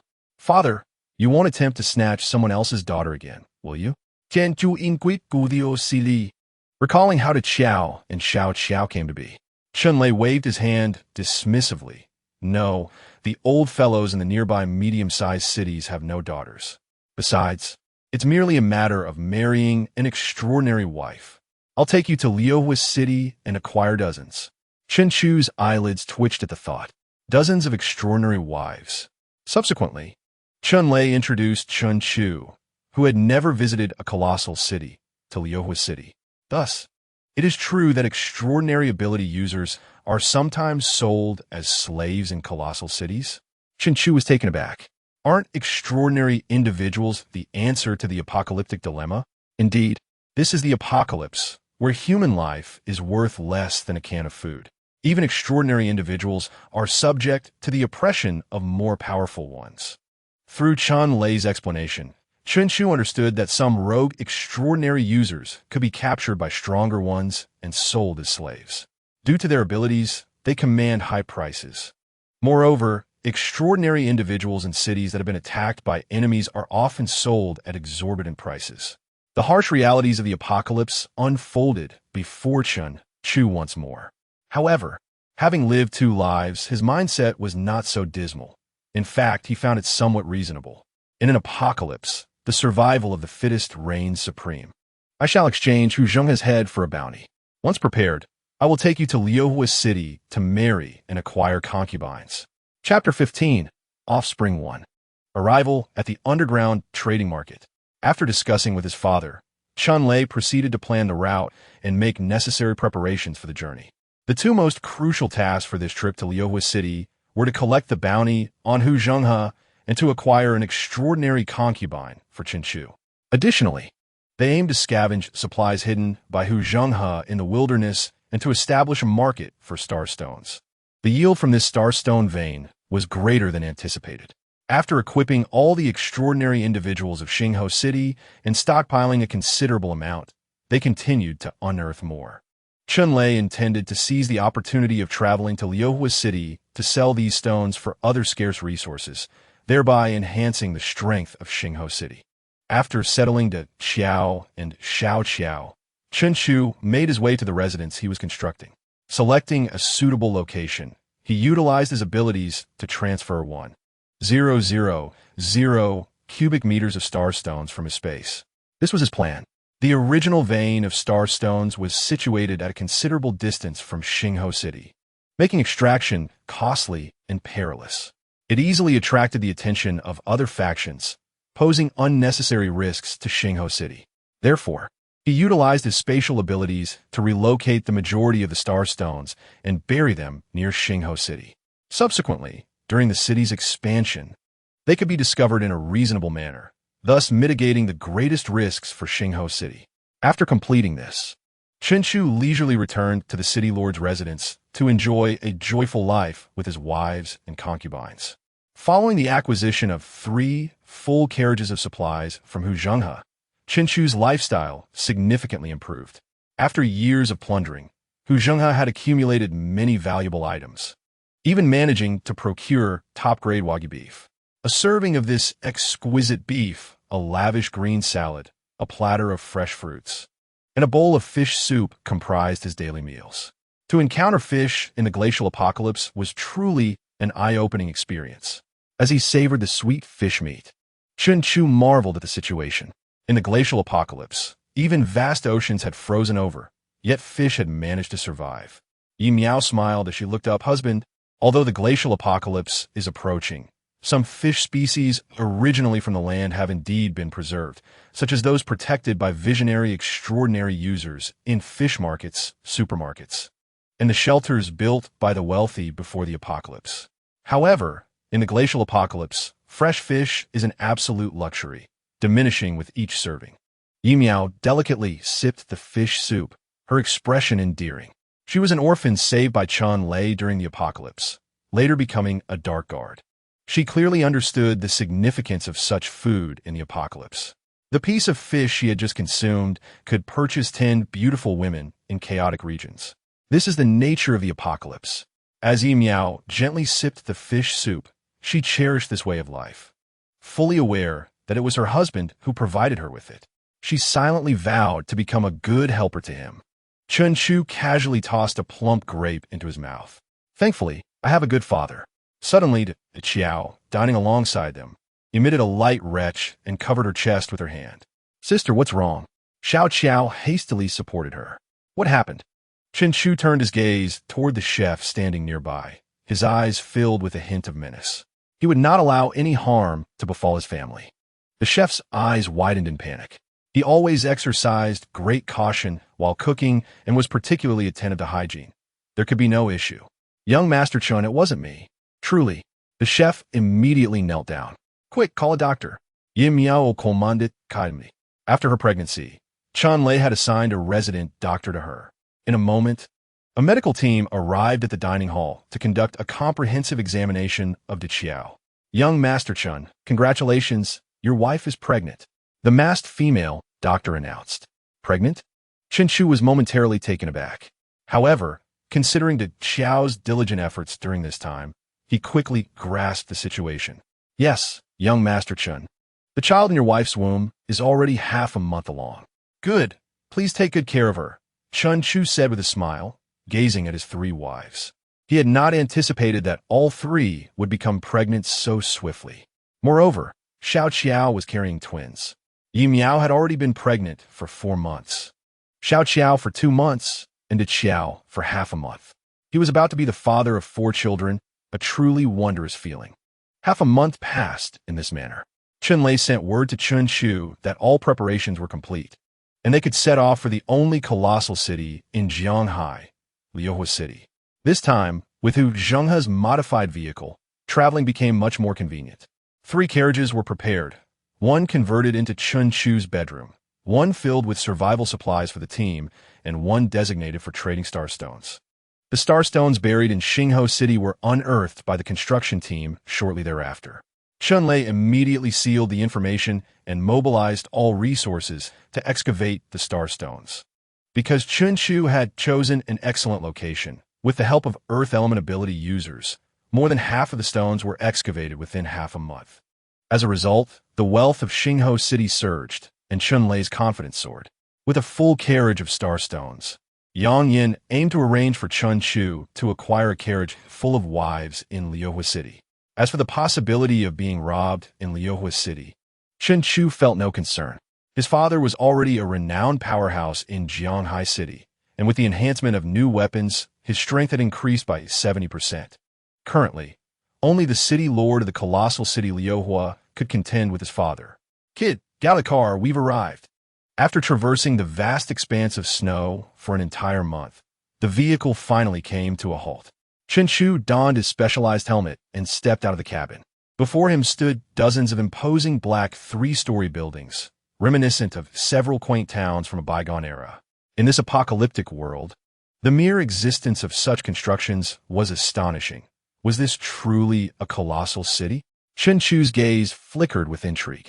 "Ah, young one, the true essence of a colossal city lies beneath the ground," Chun-Lei chuckled, leading Chen-Chu towards the subway entrance. Unlike the narrow passages of other cities, the underground tunnels of Liuhua City resembled the subway entrances of the pre-apocalyptic era, featuring 4 grand staircases. People of all kinds traversed these pathways incessantly. Under Chen-Lei's guidance, Chen-Chu and a few others boarded an elevator leading to the underground through an alternate high-end passage. As the elevator descended slowly, Lu Rian spoke up. "Young Master Chun, our people have already scouted the area. There are 5 female enhancers in Liuhua City who meet the criteria. We've already negotiated. As long as you are satisfied, you can acquire all 5 concubines." Upon reaching the ground floor, the heavy iron gates swung open, releasing a wave of warmth and revealing an entirely different world before Chen-Chu. "Come and see. The daughter of the lord of the medium-sized city, Menghu City. Just 18 years old, with a graceful figure and exquisite beauty, originally priced at 10 cans of meat, now available for a mere 8. The cacophony of hawkers echoed. "Don't miss out on this chance. The former lady of a small city. Just 5 cans for a taste of her delight." Surrounded by the relentless calls of vendors, Chen-Chu caught sight of iron cages filled with disheveled individuals, their expressions blank. The surrounding merchants were fervently peddling their wares. However, Chen-Chu merely cast a fleeting glance, feeling no discomfort. In this world of survival, the first rule was to endure. Compassion would lead to one's own demise. Transported to this desolate era, he held steadfast to a singular philosophy: to protect himself and his family, to marry and sire many children for prosperity. Observing his son's calm demeanor amidst this scene, Chun-Lei nodded with approval. In truth, Chun-Lei had brought Chen-Chu to Liuhua City, directly into this underground marketplace, with ulterior motives to train him. Having established his own family, the eventual succession of Xingho City would fall into Chen-Chu's hands. Thus, while Chun-Lei still reigned at his peak, he aimed to lay a solid foundation for his son. In this treacherous world, any individual harboring a savior complex would meet a dire fate.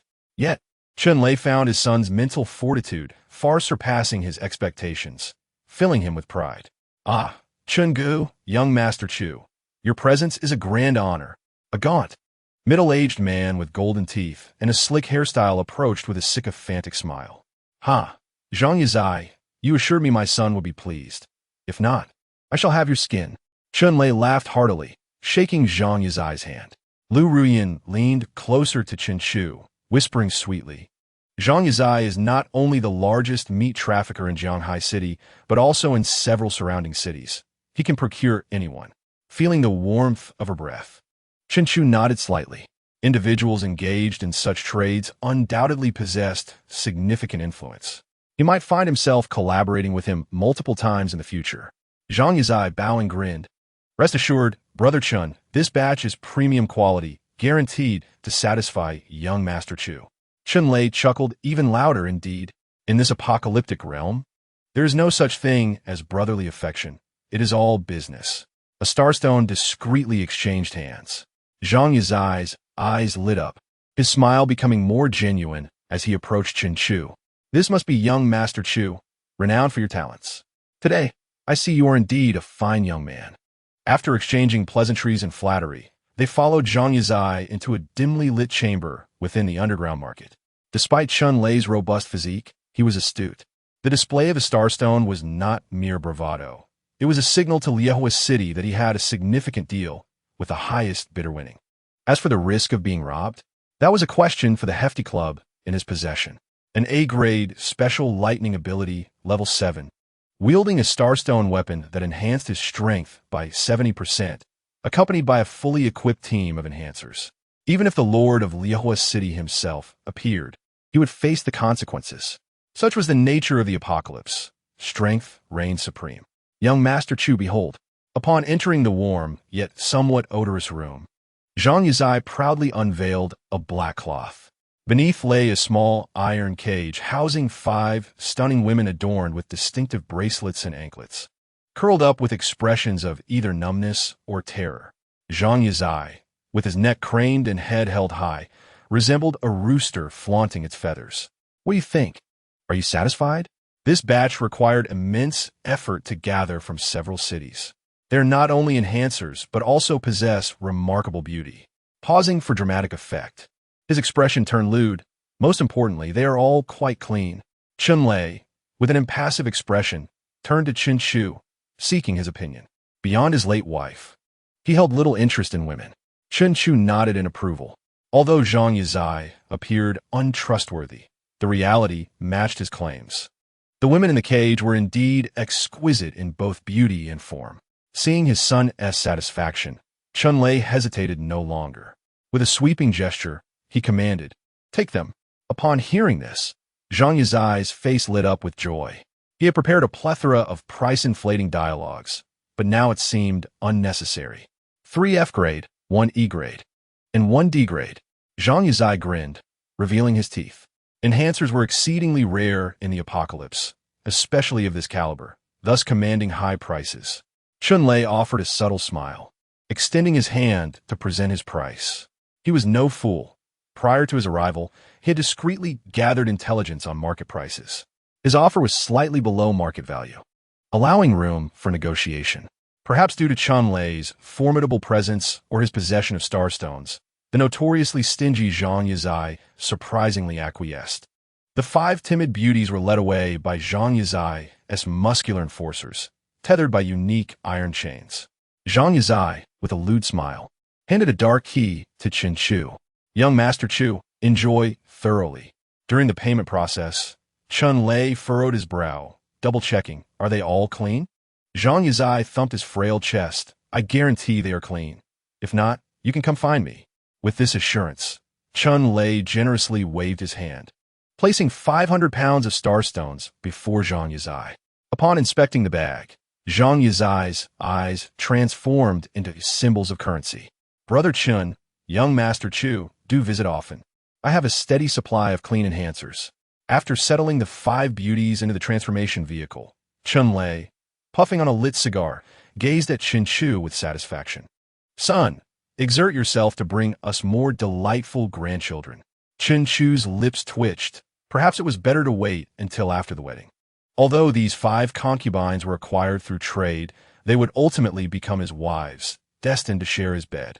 He will also marry openly and respectfully. Chun Lei gave him a thumbs up in approval.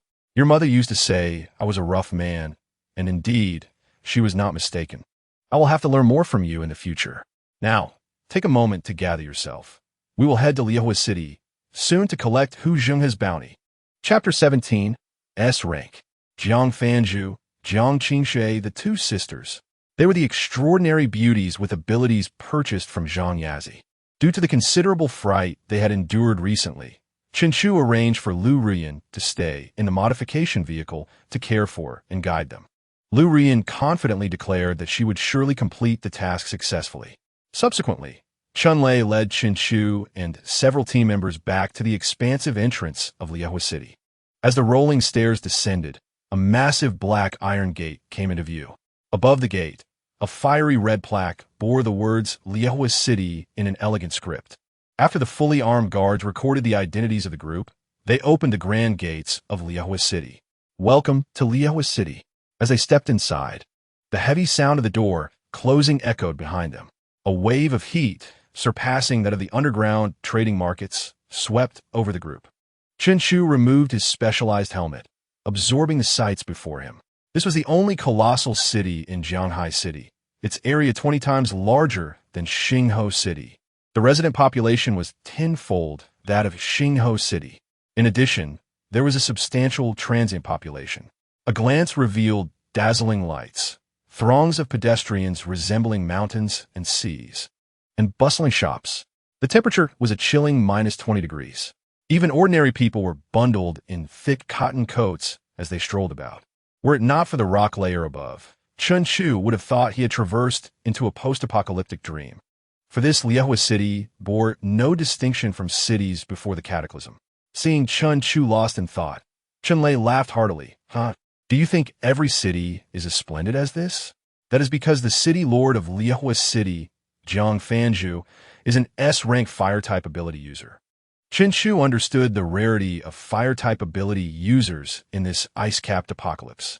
This was evident from the necessity for every ability team to be equipped with at least one fire-type user. Not to mention that Jiang Fanju was of S rank, undoubtedly a formidable figure in this icy world. At that moment, a fully armed squad, carrying firearms, approached Chun Lei. The squad's members stood vigilant, subtly forming a semicircle to shield Chun Chu. City Lord Chun Lei, it is rare to see you here. We did not come out to greet you properly. A woman in a gray suit, adorned with silver-framed glasses and an aloof expression, emerged from the armed squad. She waved her hand, signaling the squad to lower their weapons. Casting a discreet glance at Chun Chu, she then focused her attention on Chun Lei. My sister requests your presence, City Lord Chun Lei, and hopes you will honor her invitation. Jiang Qing Shui smiled gently, extending her hand toward Chun Lei. Perhaps due to her demeanor, despite her impeccable manners, she emanated a sense of distance. As an S-rank ability user, Chun Chu also keenly sensed Jiang Qingshui's appraisal of him. With a smirk, he boldly returned the scrutiny, unabashedly observing Jiang Qingshui, embodying the essence of a carefree, second-generation rich kid. Her stunning visage, seemingly in her early 20s, exhibited a cold yet captivating aura. And though she wore a loose suit, it was evident that she was well taken care of, her long legs revealing delicate, fair ankles. Although Jiang Qingshui was engaged in conversation with Chun Lei, she could not fail to notice Chun Chu's brazen gaze. Yet, with her temperament, she had mastered the art of concealing her emotions. A flicker of disdain and contempt passed through her eyes, and inwardly, she cursed the scoundrel. Having heard of the ordinary son of the Thunder Tiger who had married 3 wives in succession, upon meeting him today, it was clear he was a rogue. With Xingho City in his hands, it had indeed fallen into decline. Brother Chun, why didn't you inform me of your arrival in advance? I would have come to greet you. Inside a luxurious high-rise, Chun Chu finally met the renowned city lord of Liehua City, S-rank fire-type ability user Jiang Fanju. Initially, Chun Chu assumed that with her strength and stature, she would be at least 40 years old, fierce and formidable. However, upon seeing her, he realized she could not be much older than Jiang Qingshui, likely in her early 20s, certainly not exceeding 30. Once again, Chun Chu portrayed the persona of a carefree, rich heir. Since Jiang Qingshui regarded him as such, he would embrace it wholeheartedly. He casually plopped onto a nearby leather sofa, took a bite of fresh fruit from the table, and boldly surveyed Jiang Fanju. Like Jiang Qingshui, she possessed an exquisite face, yet their temperaments were entirely distinct. Jiang Qingshui was cold, speaking concisely with no emotional fluctuations, dressed in a conservative, loose outfit that enveloped her entirely. In contrast, Jiang Fanju, though under 30 and a widely renowned S-rank powerhouse, exuded a gentle demeanor. Clad in form-fitting fiery red battle armor that accentuated her impressive figure, she casually draped a camel-colored women's trench coat over her shoulders, enhancing her grace. As Jiang Qingshui noticed Chun Chu's unabashed scrutiny of her sister, her previously composed facade cracked. Behind her silver-framed glasses, a pair of beautiful eyes glared at Chun Chu with hostility. So this is a Chu? Jiang Fanju dismissed Chun Chu's scrutiny as mere childish curiosity. She approached Chun Chu with a smile, gently caressing his face with her delicate hand, her gaze filled with affection. After a moment, she spoke, Chu, you bear a striking resemblance to your mother. Then, with a light laugh, she added, when you were young, I held you in my arms, by rights. You should address me as Aunt Jiang. Subsequently, she withdrew her fragrant, delicate hand and instructed her secretary behind her. Bring a serving of all the fresh fruits available in Liehua City for a Chu. What? Three voices of confusion echoed simultaneously. One belonged to the bewildered Chen Chu, another to the perplexed Jiang Qing, and the last to the astonished secretary. However, Chen Chu's reaction was swift. He grinned and stood up, grasping Jiang Fanju's hand, his face alight with joy. "Thank you, Sister Fanju." "Sister Fanju?" Jiang Fanju was taken aback by Chen Chu's boldness, her lips parting in surprise. After regaining her composure, she smiled slightly. Such sweet words. Then, she turned her cold gaze to her secretary. "Secretary Li, why aren't you hurrying up? Can't you understand human speech?" Secretary Li trembled, hurriedly affirming before dashing out. Jiang Fanju turned back, resuming her cheerful demeanor. "Achoo! Don't be formal. Treat this as your own home. If it weren't for your mother, your sister and I would have perished long ago, and there would be no today. Moreover, when Liehua City was established, Xingho City assisted us significantly." "Oh, there is this connection?" Chen Chu raised an eyebrow. "Then I must thank you, Sister Fanju." He held Jiang Fanju's delicate hand, casting a provocative glance at the glaring Jiang Qing. "With this connection in place, surely she would become my wife one day." Chapter 18. Astonishing. SS rank, hidden physique, angelic body. After Jiang Fanju's admonition, her subordinates worked swiftly. Plates of fresh fruits, which the outside world could hardly imagine, were brought to the table, filling the space around Chen Chu. Jiang Fanju affectionately ruffled Chen Chu's hair. "Eat more. These were freshly picked from the agricultural zone today. If you need more, just let me know." As time passed, Chen Chu continued to call her sister, and Jiang Fanju gradually warmed to the idea. Deep down, she couldn't help but think that being just a few years older than a Chu, she indeed should be called sister. If Jiang Qing were to hear this inner thought, her worldview would undoubtedly shatter.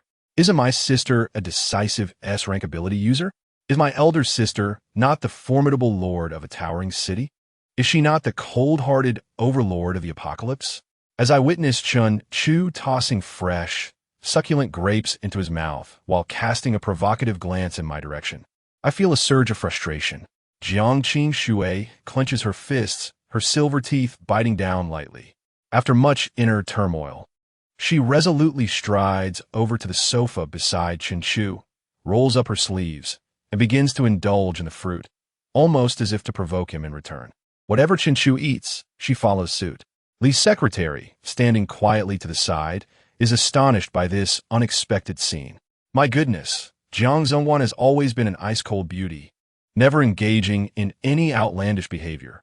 How could she act this way today? It is not just her who is surprised. Even Jiang Fanju is taken aback, his lips slightly parted in astonishment. "Haha, the two children are having a playful spat." Chen Lei laughs heartily. However, once the astonishment fades, Jiang Fanju gazes at Chen Chu, her beautiful eyes sparkling. For years, Qing Shui has kept herself closed off, and I believed it was due to her childhood experiences that she locked away her heart. Yet now, Chen Chu seems to have unlocked her. They must truly be fated. Jiang Fanju is genuinely happy. Jiang Qing is her only family in this world, and her greatest wish is to see her sister regain the innocent charm of her childhood. But for all these years, her sister has remained distant and inscrutable, rarely showing emotion, let alone engaging in such uncharacteristic behavior. Perhaps Chen Chu is the key to transforming Qing Shui. Jiang Fanju looks at Chen Chu in astonishment. Meanwhile, Jiang Qing, fully engrossed in her playful rivalry with Chen Chu, remains oblivious to her own embarrassing display, completely unaware of the opinions surrounding her. If Jiang Qing were to learn of Jiang Fanju's thoughts, she would likely faint from anger. She cannot stand that Chen Chu, a spoiled second-generation heir, dares to gaze at her sister with such inappropriate eyes. Holding her sister's hand and calling her sister, that title can only belong to her. Jiang Fanju gazes with a smile at the seemingly mismatched pair of Chen Chu and Jiang Qing, unable to tear her eyes away. It is only when Chen Lei lightly taps the table to resume business that she snaps back to reality. "Fire Phoenix, I am here to discuss a transaction," Chen Lei states expressionlessly. Fire Phoenix is Jiang Fanju's nickname within their circle. Brothers must keep accounts clear, even if there are some connections between the two families. It is business in the apocalypse. How can Chundagu and Jiang may call each other in such an informal manner? Jiang Fenju retracts her gaze, amused at Chun Lei's serious demeanor. She thinks to herself, how could such a rigid person like Chun Lei have produced someone as humorous and interesting as Qin Chu? It must be a trait inherited from his mother. Indeed, Sister Fang's genes are the finest in the world. Nonetheless, she maintains a serious facade. Very well, Lei Laohu. We are discussing the transaction concerning the Xingshi, correct? Chun Lei's lips curve into a smile. Everyone is aware of it? Not just me, but several large cities in the vicinity have received the news as well. Jiang Fenju's expression turns grave. However, the now significantly stronger Chun Lei is entirely unafraid of the so-called large cities. He grins broadly. What price are they offering? Jiang Fenju sighs. They have come to understand that the mineral vein occupied by your Xinghua city is small and devoid of mineral essence. Otherwise, Xinghua city would have already been surrounded. This revelation leaves Chun Lei momentarily stunned.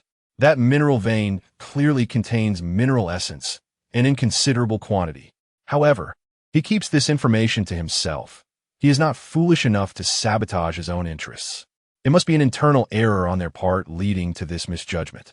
Chun Lei lowers his head in contemplation, keeping this matter in mind, but not overly concerned.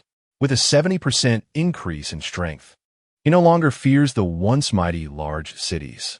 We will discuss the Xingshi later. I am primarily here for this. Chun Lei places a temperature control box on the table and then slowly opens it. Inside stands a grotesque head of Hu Zheng and a human head. Due to the icy apocalypse and the temperature control box, the head retains its original color, as if it has just perished. Hu Zheng, he, boom. A burst of flame erupts, and the temperature in the room soars to 60 degrees. The scorching heat causes the hair of those present to curl slightly.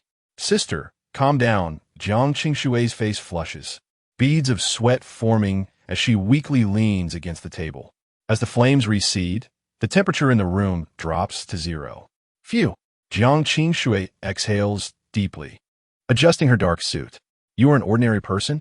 Shen Chu expresse surprise. Jiang Qingshui's earlier display was certainly not that of an ability user. Jiang Qingshui's expression turns icy as she retorts, aren't you just an ordinary person too? A completely inept one at that. Suddenly realizing her advantageous position, Jiang Qingshui feels a surge of pride. I can help my sister manage the Lihua city. Can you? She glances at Qin Chu, feeling quite pleased with herself. Meanwhile, Qin Chu is engulfed in deep self-doubt. No way. How can this girl with such spirit possibly be an ordinary person? My instincts cannot be wrong. System, since you are so capable, can you tell me about Jiang Qingshui's physical condition? Qin Chu silently pleads in frustration. Jiang Qingshui, 23 years old, SS-level gifted physique. Hidden state, not activated. Attribute, pure body. Indeed, Tian Chu Zai. This proud little lady is not only not an ordinary person, but also possesses an SS-level ability that surpasses common understanding.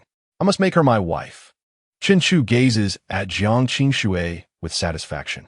Unbeknownst to her, a sudden chill runs down Jiang Qingshui's spine, as if she is being watched by a demon.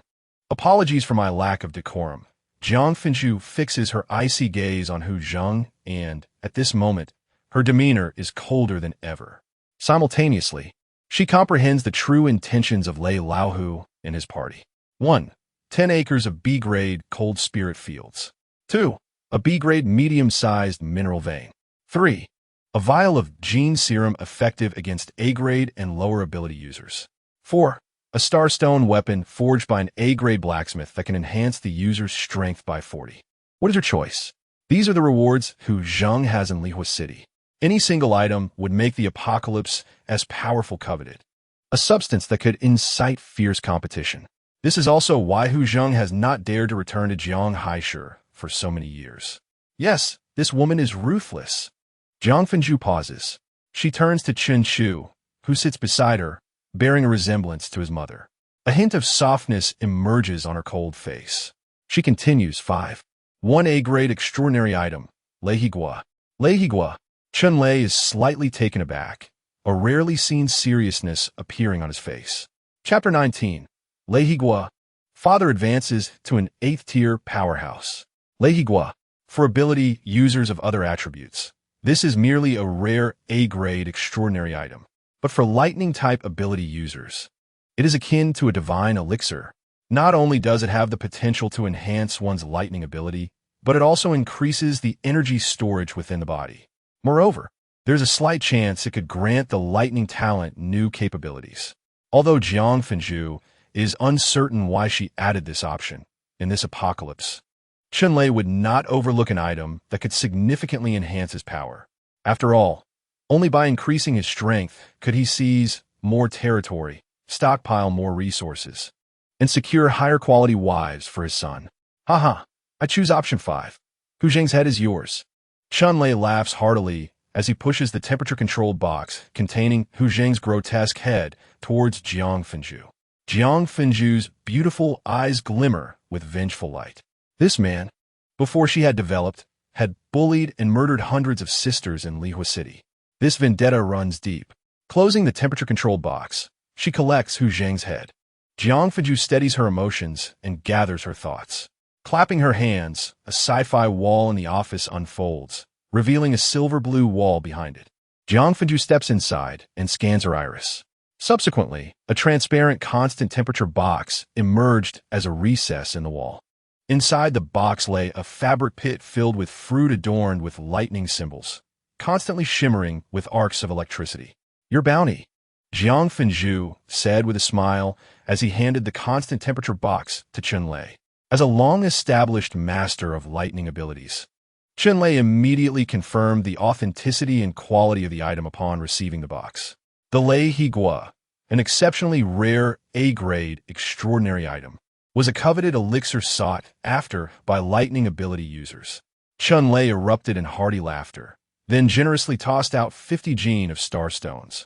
I have rented the finest training room in Lihua City, the colossal city designed to cater to the needs of visiting merchants and wandering ability users, was equipped with training rooms. After all, traversing the apocalyptic world was fraught with difficulties. Many ability users, having acquired significant resources or nearing breakthroughs, found it impossible to return to their lairs. Most breakthroughs occurred within the training rooms of the giant cities. On one hand, the giant cities welcomed external ability users. On the other, they would not stoop low to seize the gains of these users. Most importantly, the training rooms were constructed from special materials, greatly benefiting breakthroughs and advancements in comprehension. This characteristic also dictated the exorbitant rental prices for these rooms. However, Chunlei, now financially secure, was unperturbed by such trivial expenses. Qing Shui, take the Lei Laohu over there. After spending an entire day within the enclosed training room, Chunlei finally emerged. Although his appearance had not changed significantly, those around him sensed the ferocious lightning concealed in his gaze. His entire demeanor had undergone a remarkable transformation. If the previous Chunlei was a fearsome expert, the current him was a master, concealing his prowess. Father, your aura is incredibly strong. Chen Chu, now an ability user herself, was particularly sensitive to this aspect. With his strength significantly enhanced, Chunlei was in high spirits. He laughed heartily, exclaiming, "Ha ha! After 10 years of hesitation, I have finally attained the 8th tier. 8th tier!" Before Chen Chu could react, the surrounding team members exclaimed in astonishment. "Boss, have you really reached the 8th tier? An 8th tier powerhouse! Ha ha ha! Our Xingho City is about to soar. An 8th tier powerhouse, the strongest within 1,000 miles, isn't even at this level. Ha ha! The boss has finally become a top-tier expert." The ability team was jubilant. The elevation of ability ranks to the 6th tier was akin to ascending to the heavens. With each tier breakthrough, one's prowess would undergo a dramatic transformation. Chunlei had occupied the 7th tier for a decade, and now, as he broke through to the 8th tier, he had catapulted himself into the ranks of the most powerful individuals within 1,000 miles. Essentially, no one could threaten him anymore. He could now stand on equal footing with the lords of the giant cities, as long as he allowed sufficient time for development. The transformation of Xingho City into a giant city was a foregone conclusion. 8th tier, Jiang Qing Shui, who had accompanied him, was taken aback. 8th tier. It was astonishing that a single Lei Higua had enabled Lei Lao, who to reach the same tier as her sister. Shifting her gaze to Chun Chu beside Chun Lei, she felt inexplicably displeased. Initially, she thought that entrusting Xingho City to this dandy would lead to its downfall. But now, with Chun Lei's elevation to 8th tier, not only had his power increased, but his lifespan had also been extended, and Xingho City would enter a period of rapid development. It seemed that Chun Chu could genuinely live as a dandy for a lifetime. If Xingho City were to become a giant city, it would undoubtedly forge closer ties with Lihua City.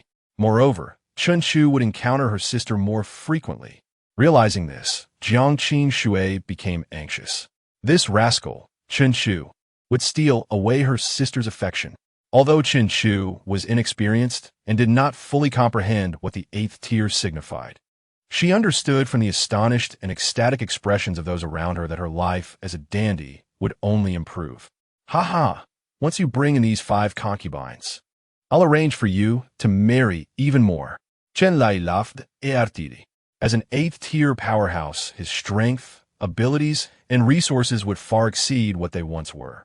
The realms he could access would now be among the highest within 1,000 miles. Thus, he would be able to arrange for his son to acquire even more exceptional concubines. The revival of humanity was imminent. Kulme, let's discuss the Starstone business with the Fire Phoenix. We will build a city for your grand wedding. Chun Lei waved his hand grandly as he headed towards Jiang Fenju's office building. Lei Lao Hu, you've reached the 8th tier? Jiang Fenju, an S-grade 8th tier powerhouse and a formidable figure, keenly noticed Chun Lei's transformation. Sooner than I expected. Humility was never a trait associated with Chun Lei. Humility? That's the feeble excuse of the weak. Jiang Fenju scrutinized Chun Lei with her beautiful eyes. With Chun Lei's ascension to the 8th tier, Xingho City would become a competitor and potentially a partner. This could fundamentally alter the dynamics of Jianghai City, if not the entire Xi province. Your ability level has also been elevated. Now it's A-grade. Jiang Fenju perceived even more. Chun Lei had no intention of concealing anything from the strongest individual in Jianghai City. He nodded with a smile. It's one of the benefits brought by the Lei Higua. I recall that the Lei Higua has a chance to elevate the ability level of lightning users. But the probability is merely 1 in 10,000, and no one has ever succeeded. This time, Chun Lei simply smiled, offering no explanation. Yet Jiang Fenju had already arrived at her conclusion. Indeed, no one had succeeded but Lei Lao, who had triumphed. Furthermore, she knew that once the Lei Higua successfully elevated an ability level, the user's abilities would acquire a formidable attribute. The current Lei Lao, who truly stood on equal footing with her. It seems that besides the Starstones, we have many more transactions to discuss. Chapter 20. Return to the city, consecutive weddings. Chun Lei ascended to the pinnacle of the 8th tier and enhanced his ability level. He leapt to become one of the strongest individuals in the entire Xi province, standing shoulder to shoulder with the lords of various giant cities. Additionally, he acquired the Hanmi Tian and Starstone mines. Undoubtedly, Xingho City was on the brink of entering a rapid development phase, swiftly advancing towards becoming a giant city. As a result, the higher-ups of Lihua City took this matter very seriously. It was not merely about the Starstone business, but also about strengthening all connections between the two cities, food transportation, personnel exchanges, and technological communication. After weeks of negotiations with the senior officials of Lihua City, Chun Lei and his team finally reached a conclusion. Father, you look exceptionally well. Outside Lihua City, within a modified vehicle, Chen Chu remarked as she observed Chun Lei's radiant expression.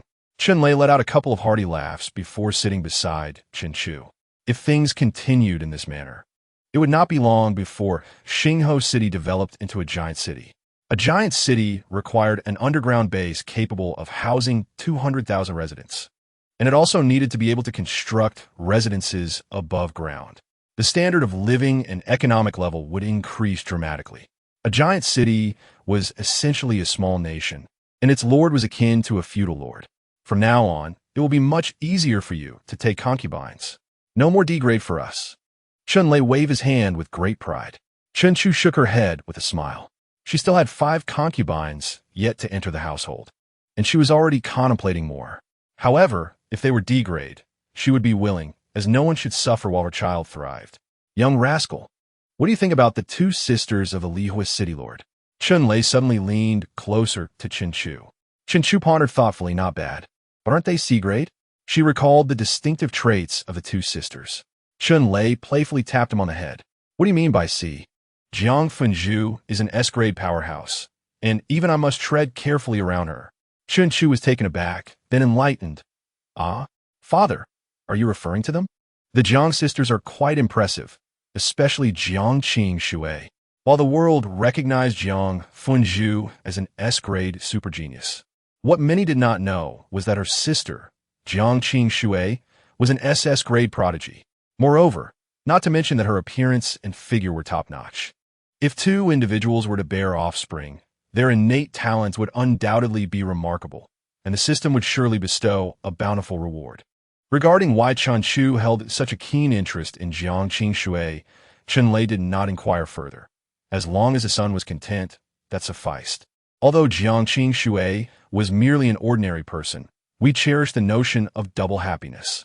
Just wait until your father exerts himself a bit more, and he shall wed both the S-rank 8th tier Jiang Qing Shui and her sister. Chen-Chu's lips twitched. He acknowledged his father's formidable prowess. However, to attain the hand of Jiang Fanju, he would need to devise his own strategies. Yet, for now, others were unaware of Jiang Qingshui's talents, and to the outside world, we seemed rather well matched. One being the son of an A-rank 8th tier warrior, deemed worthless, and the other being the sister of an S-rank 8th tier warrior, also considered inconsequential.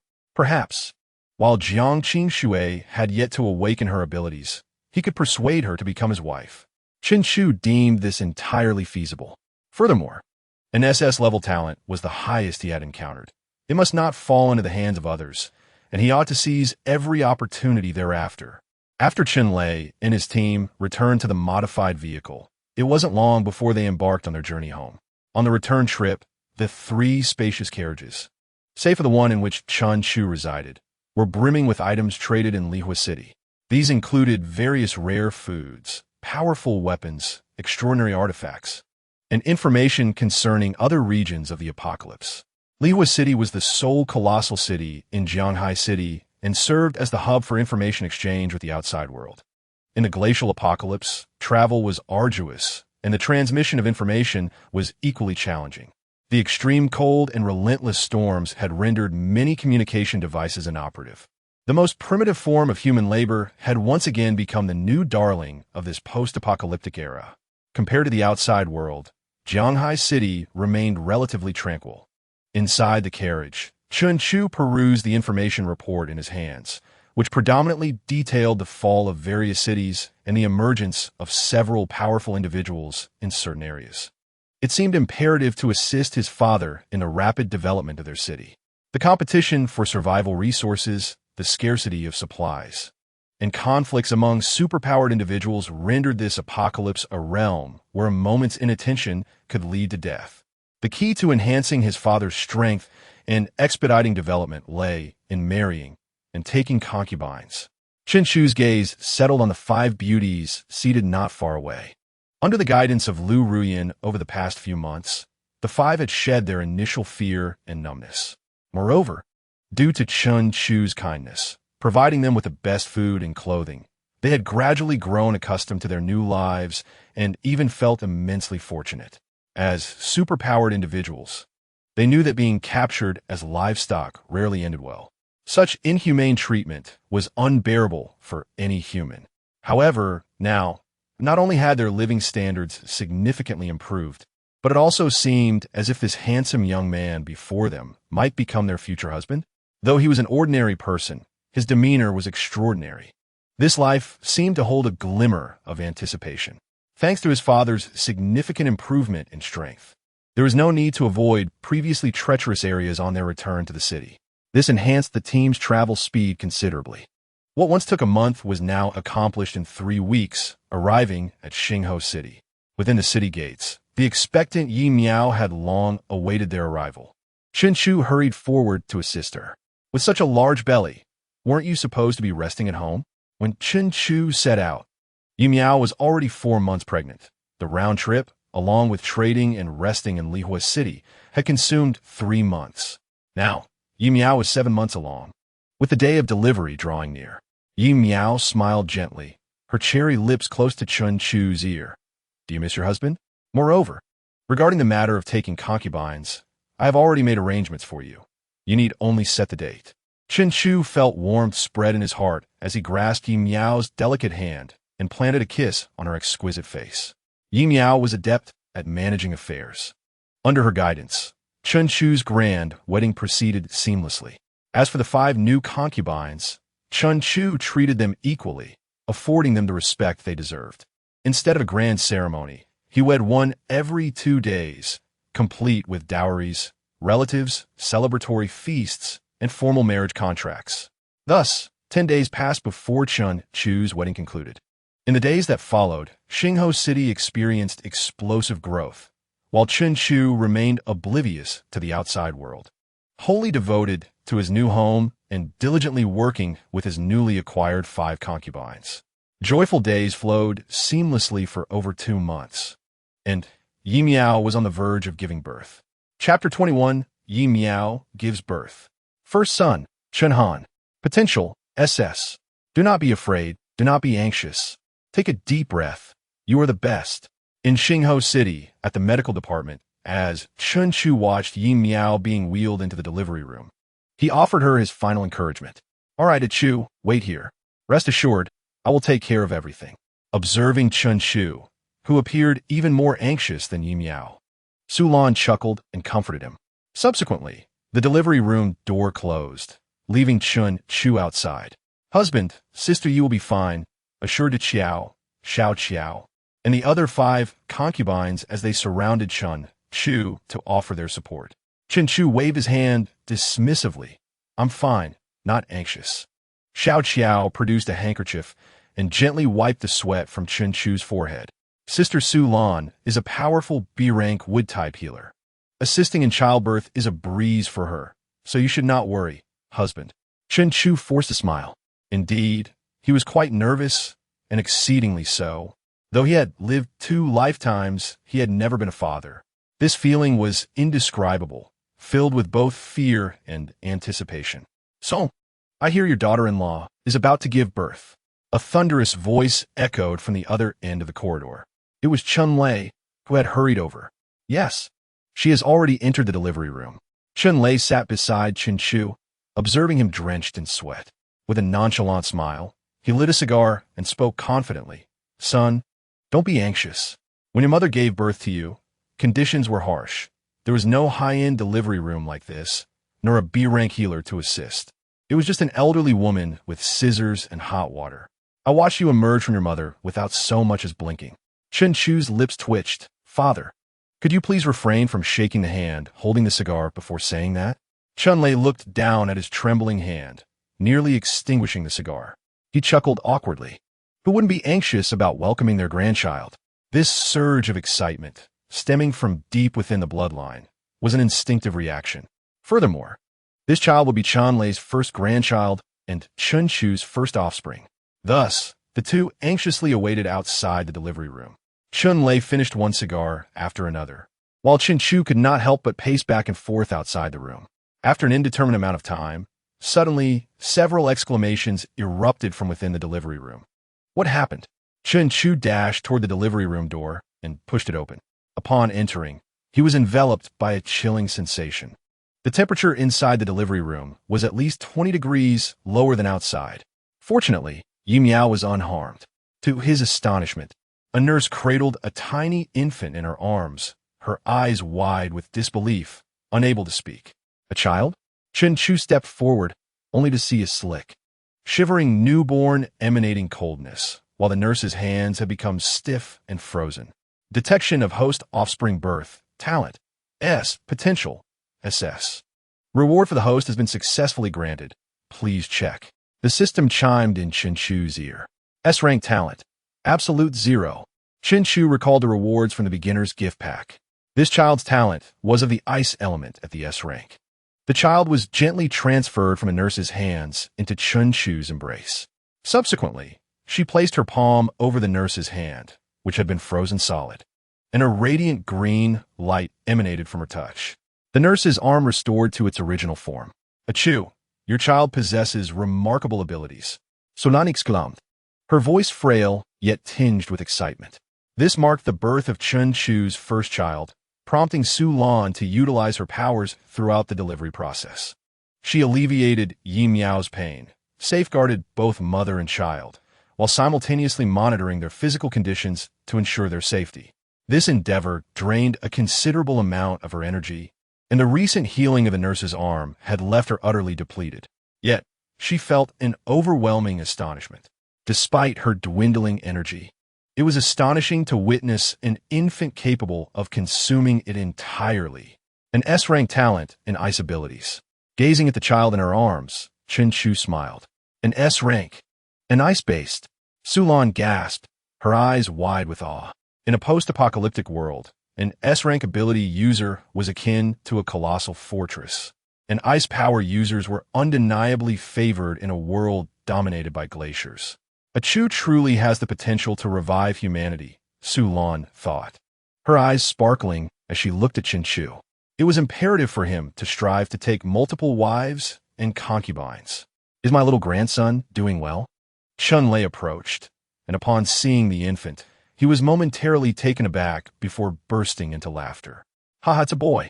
But why are his eyes so wide open? I recall you were born with your eyes closed." Everyone turned to look at the newly born infant, who was curiously observing the world with two round, wide-open eyes.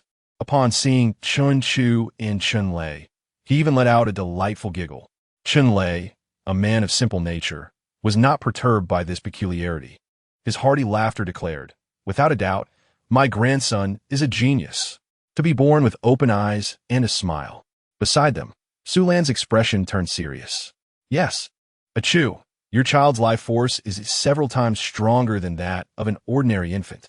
"Several times?" Chun Chu was astonished. He then recalled the system's recent evaluation. Potential, SS.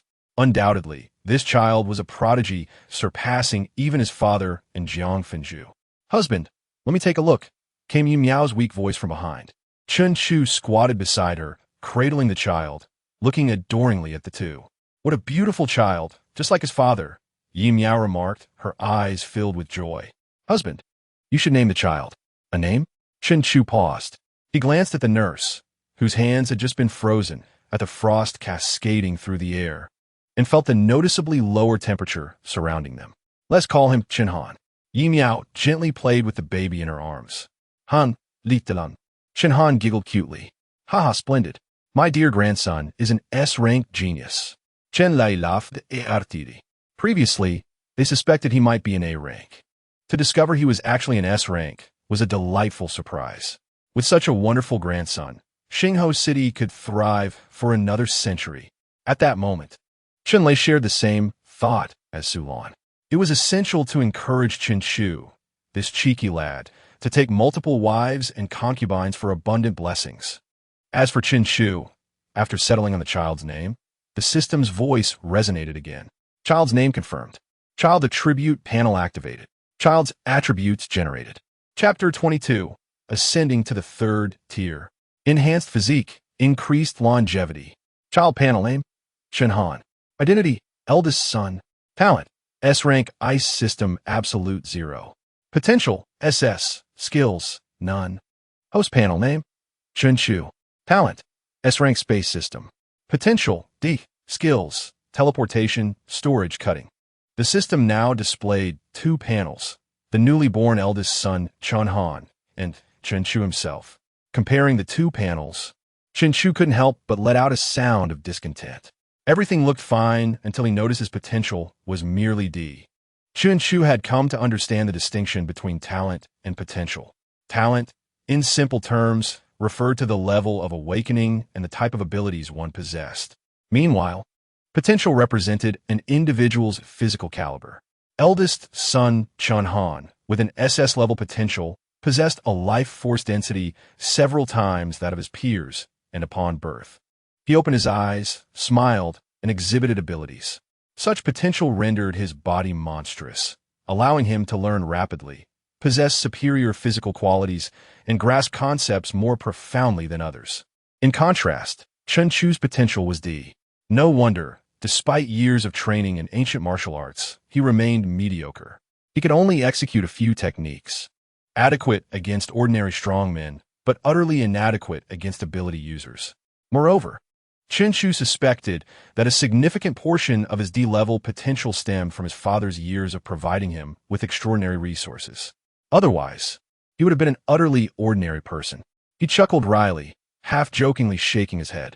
Although his initial talent was lacking, he was fortunate to have the system. As long as he took wives and concubines, accumulating offspring, one day he would stand atop the world. Furthermore, there were rewards yet to be claimed. Chen Chu silently invoked the reward. Upon the birth of Chen Han, the system had granted a reward. Talent S, potential SS. Such a prodigious offspring would surely yield generous rewards. Reward claimed successfully. High-quality life enhanced by 1. High-quality ability enhanced by 1. High-quality potential enhanced by 1. As the three system notifications echoed, an ethereal sensation accompanied by a comforting tingling coursed through his body. Moments later, the tingling faded. Chen Chu opened his eyes. Two beams of extraordinary light emanating from them. He exhaled a long breath of white vapor. High-quality life enhancement strengthened my physique and extended my lifespan.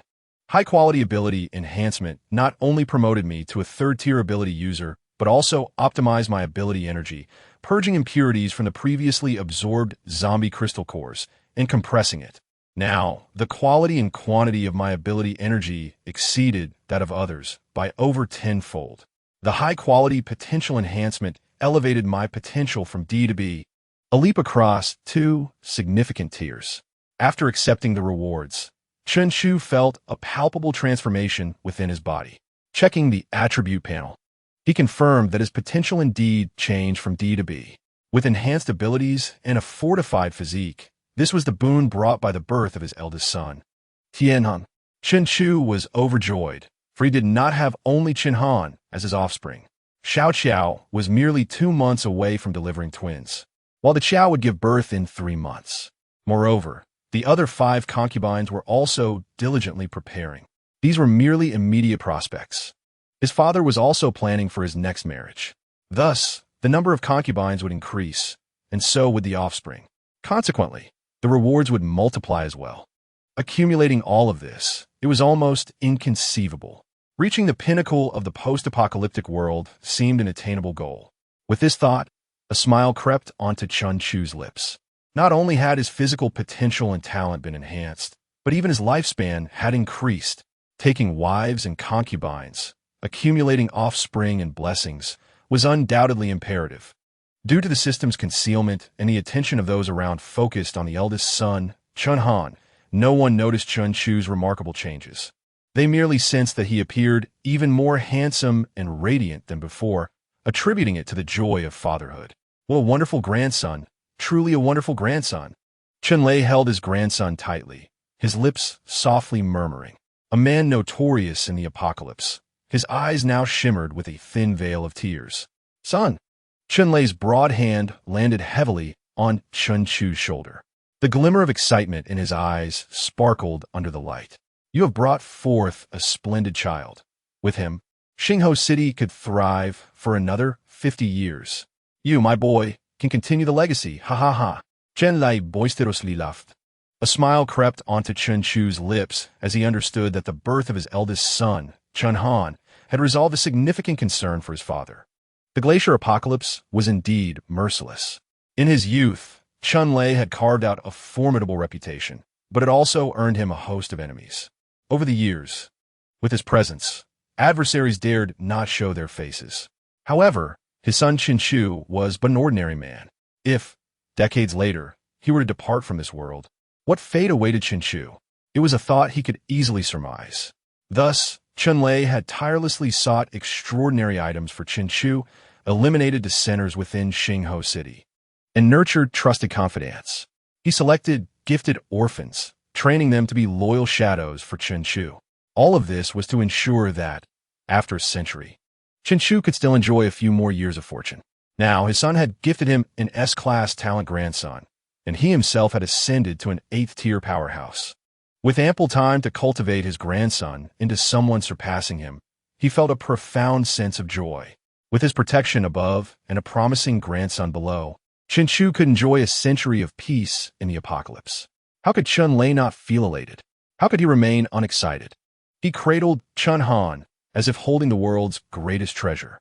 Son, in the past, there were many things I wished to accomplish but could not. Now, I shall pursue them. I will seize territories, stockpile resources, find you a wife, and ensure you have many children to revive humanity. Chun-Lei laughed heartily. Chen joined in the laughter, aware that his father had been paving the way for him all these years. With his path now established, it was time to forge ahead. His mother harbored lofty ambitions for the revival of humanity. Could his father, Lei Laohu, settle for mediocrity? Chen knew that Zhonghai City was on the brink of tumultuous change. More importantly, he anticipated a transformation in his own quality of life. Being the heir of a colossal city seemed rather appealing. He smiled, his eyes gleaming with excitement. His father was an 8th-tier powerhouse, and his eldest son possessed S-class talent. Yet, the true tiger lay within him. The sensation of orchestrating everything from behind the scenes was delightful. Should any foolish adversary cross his path, he wouldn't mind testing the sharpness of his own fangs. Chapter 23. 7 Days of Speech. Full moon slaying monsters. Eldest son advances a tier. Power feedback. Yi Miao gave birth. Mother and child are safe. Furthermore, the offspring is a super genius. Chun-Lei waved his hand, and Xingho City erupted in a jubilant celebration. In Chun-Lei's words, "After all these years of struggle, is it wrong to celebrate my grandson's birth?" Outside, festivities abounded, while Chen accompanied the feeble Yi Miao in the medical department alongside other concubines. As for the eldest son, Chun-Han, he was taken away by Su Lan for a series of examinations. Though the infant had just been born and possessed an extraordinary life force, the necessary checks were still imperative. After all, Chun-Han was not only Chen-Chu's eldest son, but also the future pillar of Xingho City, so carelessness was unacceptable. Once the examinations were completed, Su Lan burst into the ward, report in hand, her face flushed with excitement. "Achoo! Look!" she exclaimed, waving the report, breathless. "His life force is 50 times stronger than that of other infants. An S-class talent. Little Han's talent is genuinely S-class, and it's a mutated ice type, absolute 0. In every other metric, he is a genius among geniuses." Gazing at the panting Su Lan, Chen-Chu smiled as he took Chun-Han from her hands and placed him in Yi Miao's embrace. With the existence of an attribute panel, he was acutely aware of his eldest son's condition. Moreover, he knew something Su Lan had not discovered. Chun-Han had SS-level potential, far surpassing the typical S-class ability users. Although Chen-Chu was not overly concerned, the other concubines surrounding him were captivated by the report for an extended period. Subsequently, they gazed at Yi Miao with envy. The primary wife of Yi Miao's husband was a B-class talent, yet she had given birth to a son who was S-class, capable of utilizing abilities right from birth. Furthermore, being praised by the elder Chun-Lei as someone who could ensure Xingho City's prosperity for another 50 years solidified Yi Miao's unassailable status. While all the concubines envied her, they simultaneously cast glances at their own bellies, hoping for good fortune. Especially the soon-to-give birth to Qiao and Xiao Qiao. The other 5 concubines, not yet pregnant, looked at Chen-Chu with fervent eyes, determined to strive harder to bear their husband's child. Meanwhile, Yi Miao on the hospital bed gasped in surprise. "Husband, look at our little Han's hair. It seems to have grown longer. I remember it wasn't this long just now." Upon Chen-Chu's inspection, he indeed noticed that the hair had become even denser than at birth. Was this one of the effects of 50 times the life force? "Good grandson, can you tell Grandpa what you were up to?" In Xingho City, within Chen-Chu's residence, Chun-Lei beamed as he cradled the 1-month-old Chun-Han, his smile causing wrinkles to gather on his face. "Grandpa, I'm practicing." To everyone's astonishment, the 1-month-old Chun-Han surprisingly spoke. Moreover, he appeared anything but the frail infant typical of his age. With a head full of jet black hair, fair skin, and round, sparkling eyes, he looked remarkably robust. More astonishingly, the 1-month-old Chun Han stood at an impressive 90 centimeters tall, comparable to children of 2 years old. If presented to others, they would certainly assume he was 2 or 3. Yet, he just turned 1 month old. He could articulate words after just 7 days, and upon reaching 1 month, could converse like a little adult. With his hands pressed together, his expression serious, he was engaging in what he called practicing. The earnest demeanor of the young child amused Chun Lei, now an 8th-tier powerhouse. He chuckled, "Lil Han, you're remarkable. Hurry and practice, and when you grow up, we will seize territories together, all right?" The 1-month-old Chun Han nodded solemnly, a serious expression on his face. "Yes, we will seize territories together." Chun Lei burst into laughter. "Gulme, Grandpa will take you for a stroll." He lifted him onto his shoulders and stepped outside. Thanks to the assistance of Earth-type ability users, the construction of Chun Chu's residence had progressed swiftly. Upon returning from Yehua City, they could move indirectly. Chun Lei and his grandson walked along the earthen path, their laughter and the child's innocent babbling resonating in the air. Suddenly, a dirt wall before them cracked open, revealing an ugly, little beast baring its fangs and claws. Letting out a high-pitched roar, Chun Lei was taken aback. "Oh, a non-tier underground beast dares to frighten my grandson? Do you seek death?" The glacier apocalypse was exceedingly cruel. The world was frozen, zombies erupted, and monsters roamed freely. Even when humanity sought refuge underground, they occasionally encountered underground beasts capable of traversing through the earth. Chun Lei had heard of a massive city that was annihilated overnight by an incredibly powerful underground beast. During that time, all survivor camps were engulfed in fear. Fortunately, underground beasts typically had a strong territorial instinct and rarely ventured beyond their domains. The mindless underground beast before him had likely lost its way. Such small creatures could be easily handled by any brave adult, possessing minimal combat prowess. For an 8th-tier powerhouse like Chun Lei, it was no more formidable than a slightly larger ant. As he prepared to extinguish the creature that had frightened his little grandson, the audacious little one, Chun Han, perched upon his neck, exclaimed, "Grandfather, flee quickly. Allow me to vanquish it." Although the child had acquired the ability to communicate, his vocabulary remained limited to simple phrases. Chun Lei chuckled and turned his head, intending to tease his grandson. Yet, as he did so, he felt the temperature around him plummet by 10 degrees.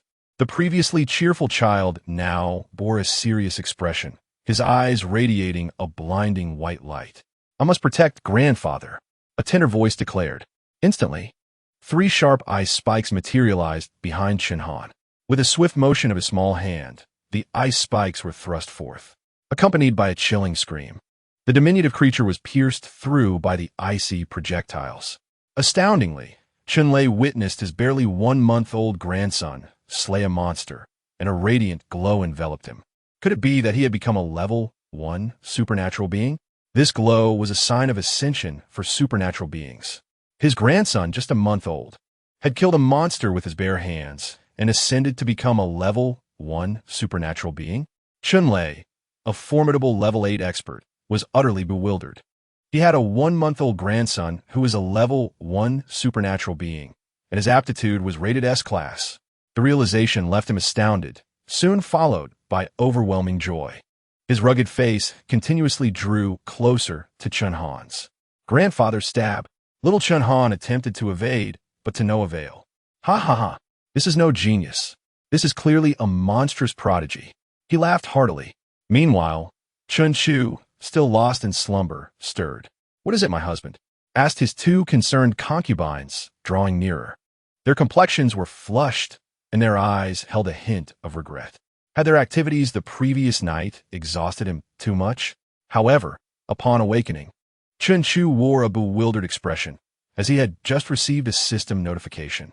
Detected that the host's eldest son, Chun Han, has ascended to a level 1 supernatural being.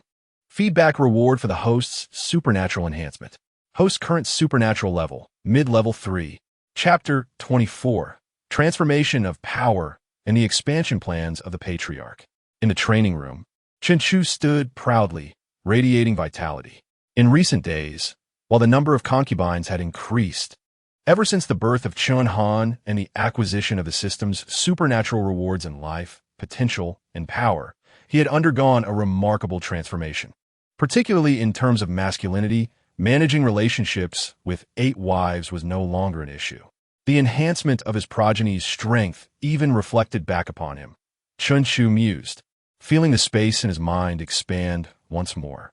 His wife, Yi Miao, had given birth to Chun Han, and as a result, Chun Chu was rewarded, becoming a mid-level 3 supernatural being, with the quality and quantity of his supernatural energy exceeding that of his peers by more than 10-fold, greatly enhancing his strength. After his eldest son, Chun Han, ascended to a level 1 supernatural being, Chun Chu received further feedback rewards, elevating his strength once again to mid-level 3. Although the feedback rewards were modest, the substantial rewards came from marrying and having children. While the feedback from a single offspring was limited, what if there were 10 or 100? The cumulative effect would yield an unimaginable scenario. With each additional progeny, enhancements in life, potential, and supernatural power would ensue. Coupled with the feedback from the offspring's strength, the prospect was not merely one of reaching the pinnacle of the apocalypse. It could even lead to godhood. What might a mid-level 3 supernatural being's power entail?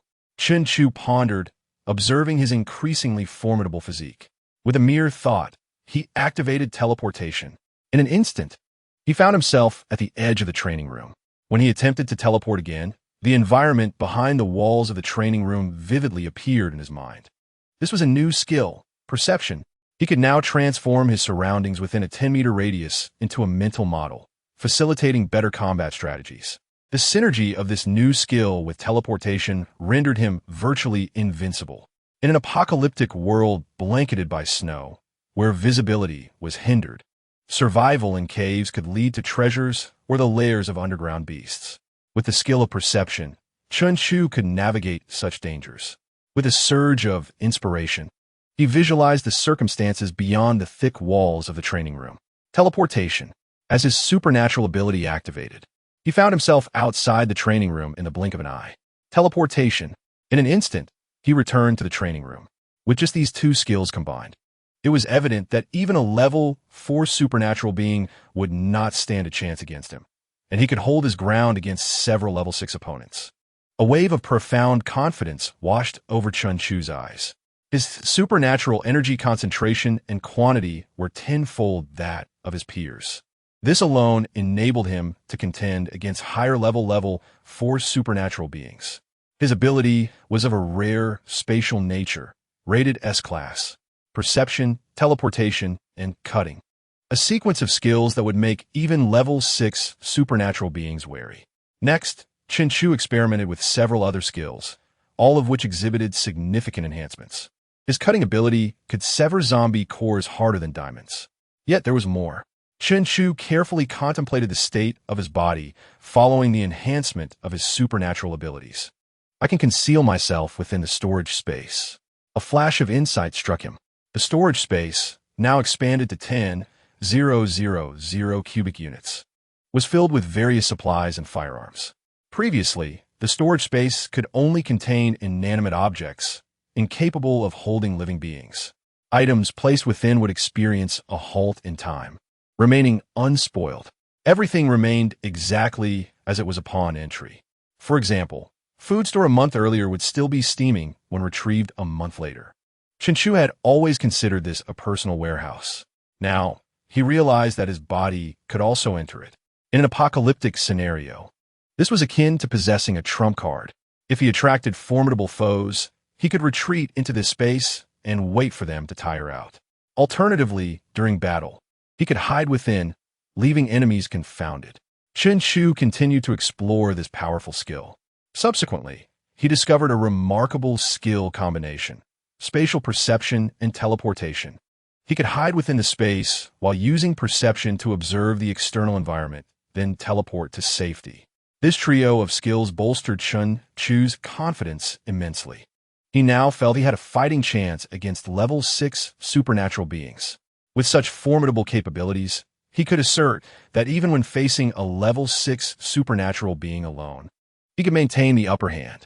However, The combination of these three skills consumed a great deal of energy. After 10 minutes, Chen Chu emerged from the space. The reason was simple. The energy consumption of such powerful skills was immense.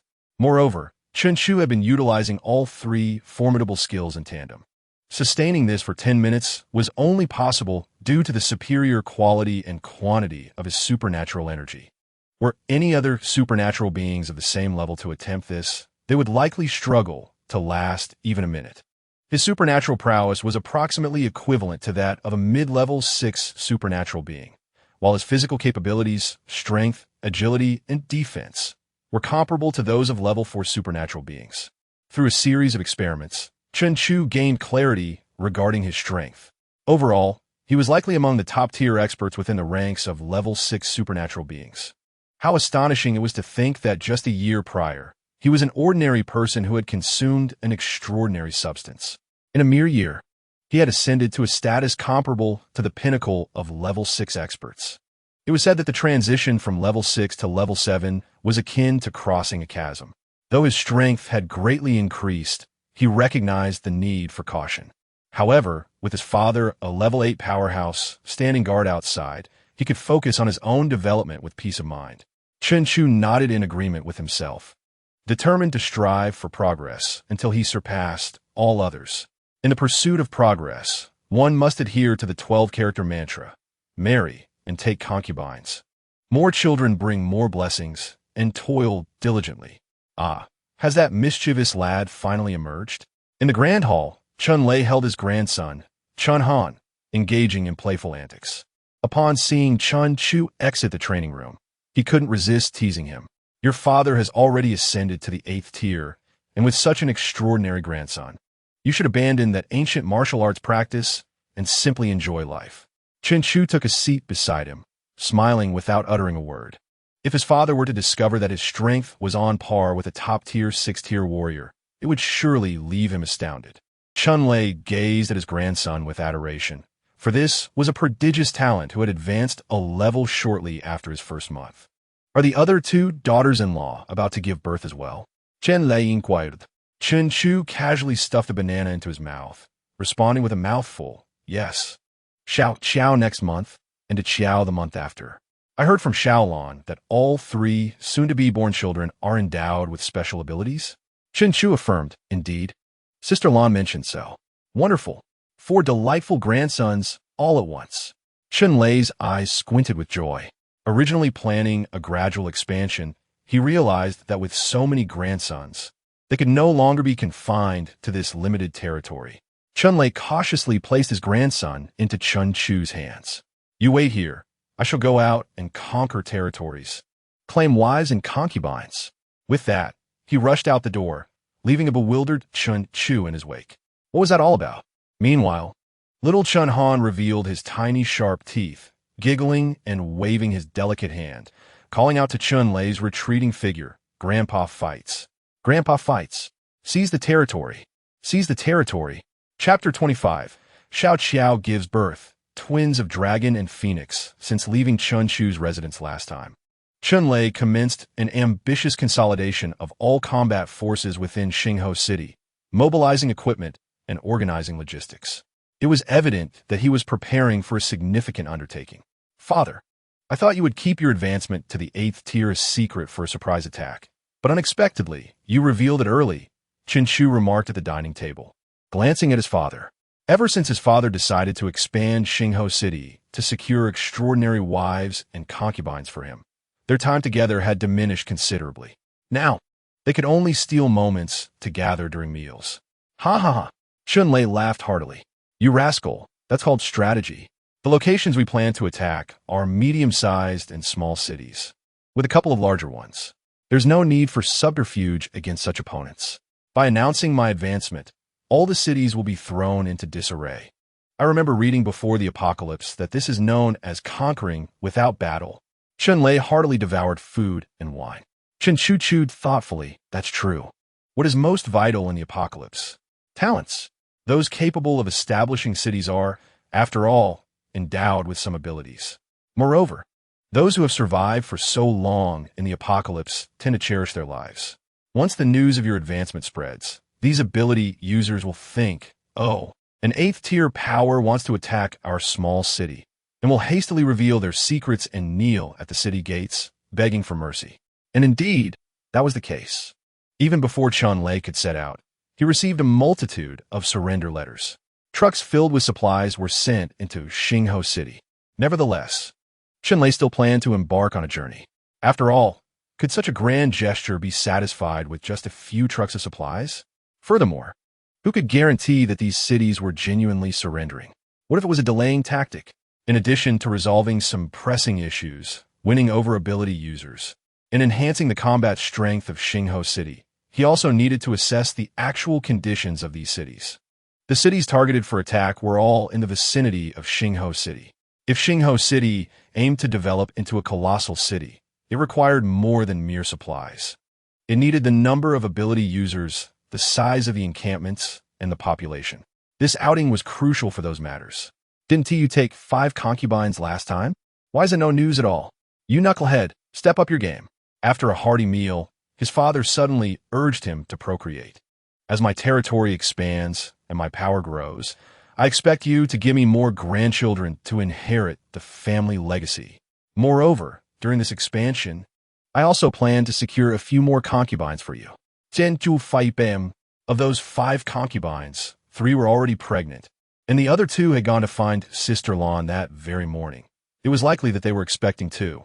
For Chun Chu, marrying and taking concubines, and having many children were of utmost importance. His father's expedition to expand the city presented an excellent opportunity, especially now that all his concubines were pregnant. It was indeed time to take more concubines. Ha ha ha, good lad. You truly are a worthy descendant of the Chun family. Just wait. I will definitely secure a few more beautiful, clean, healthy, and capable concubines for you. Chun-Lei laughed heartily, rising to leave. He playfully pinched Chun Han's tender little face before bursting out the door. Chun Han's fair little face immediately flushed and swelled slightly, from grinning with 2 little front teeth. He now pouted in distress and wailed. Chun-Lei's hearty laughter echoed from outside the dining hall. Since their last gathering, Chun-Lei had led his team on an impressive expedition. Throughout Xingho City, Chun Chu took charge. He maintained the persona of a carefree, second-generation heir. As those remaining in Xingho City were primarily ordinary people, incapable of venturing outside, they could only labor daily to develop the city underground in exchange for rewards. Xingho City was developing in an orderly manner. Before leaving, Chun-Lei provided general guidance on the city's operations, requiring no decisions from Chun Chu. Moreover, ordinary people were utterly powerless against ability users and did not instigate any violent rebellions. More importantly, the lives of the citizens in Xingho City were steadily improving. With Chun-Lei's ascension to the 8th tier and the subjugation of surrounding cities, the encampment continued to expand and supplies flowed in. Their wages gradually increased, naturally enhancing their quality of life. Everyone reminisced about the days when Chun Chu took in concubines, free supplies, luxurious fresh vegetables. That lifestyle was akin to paradise.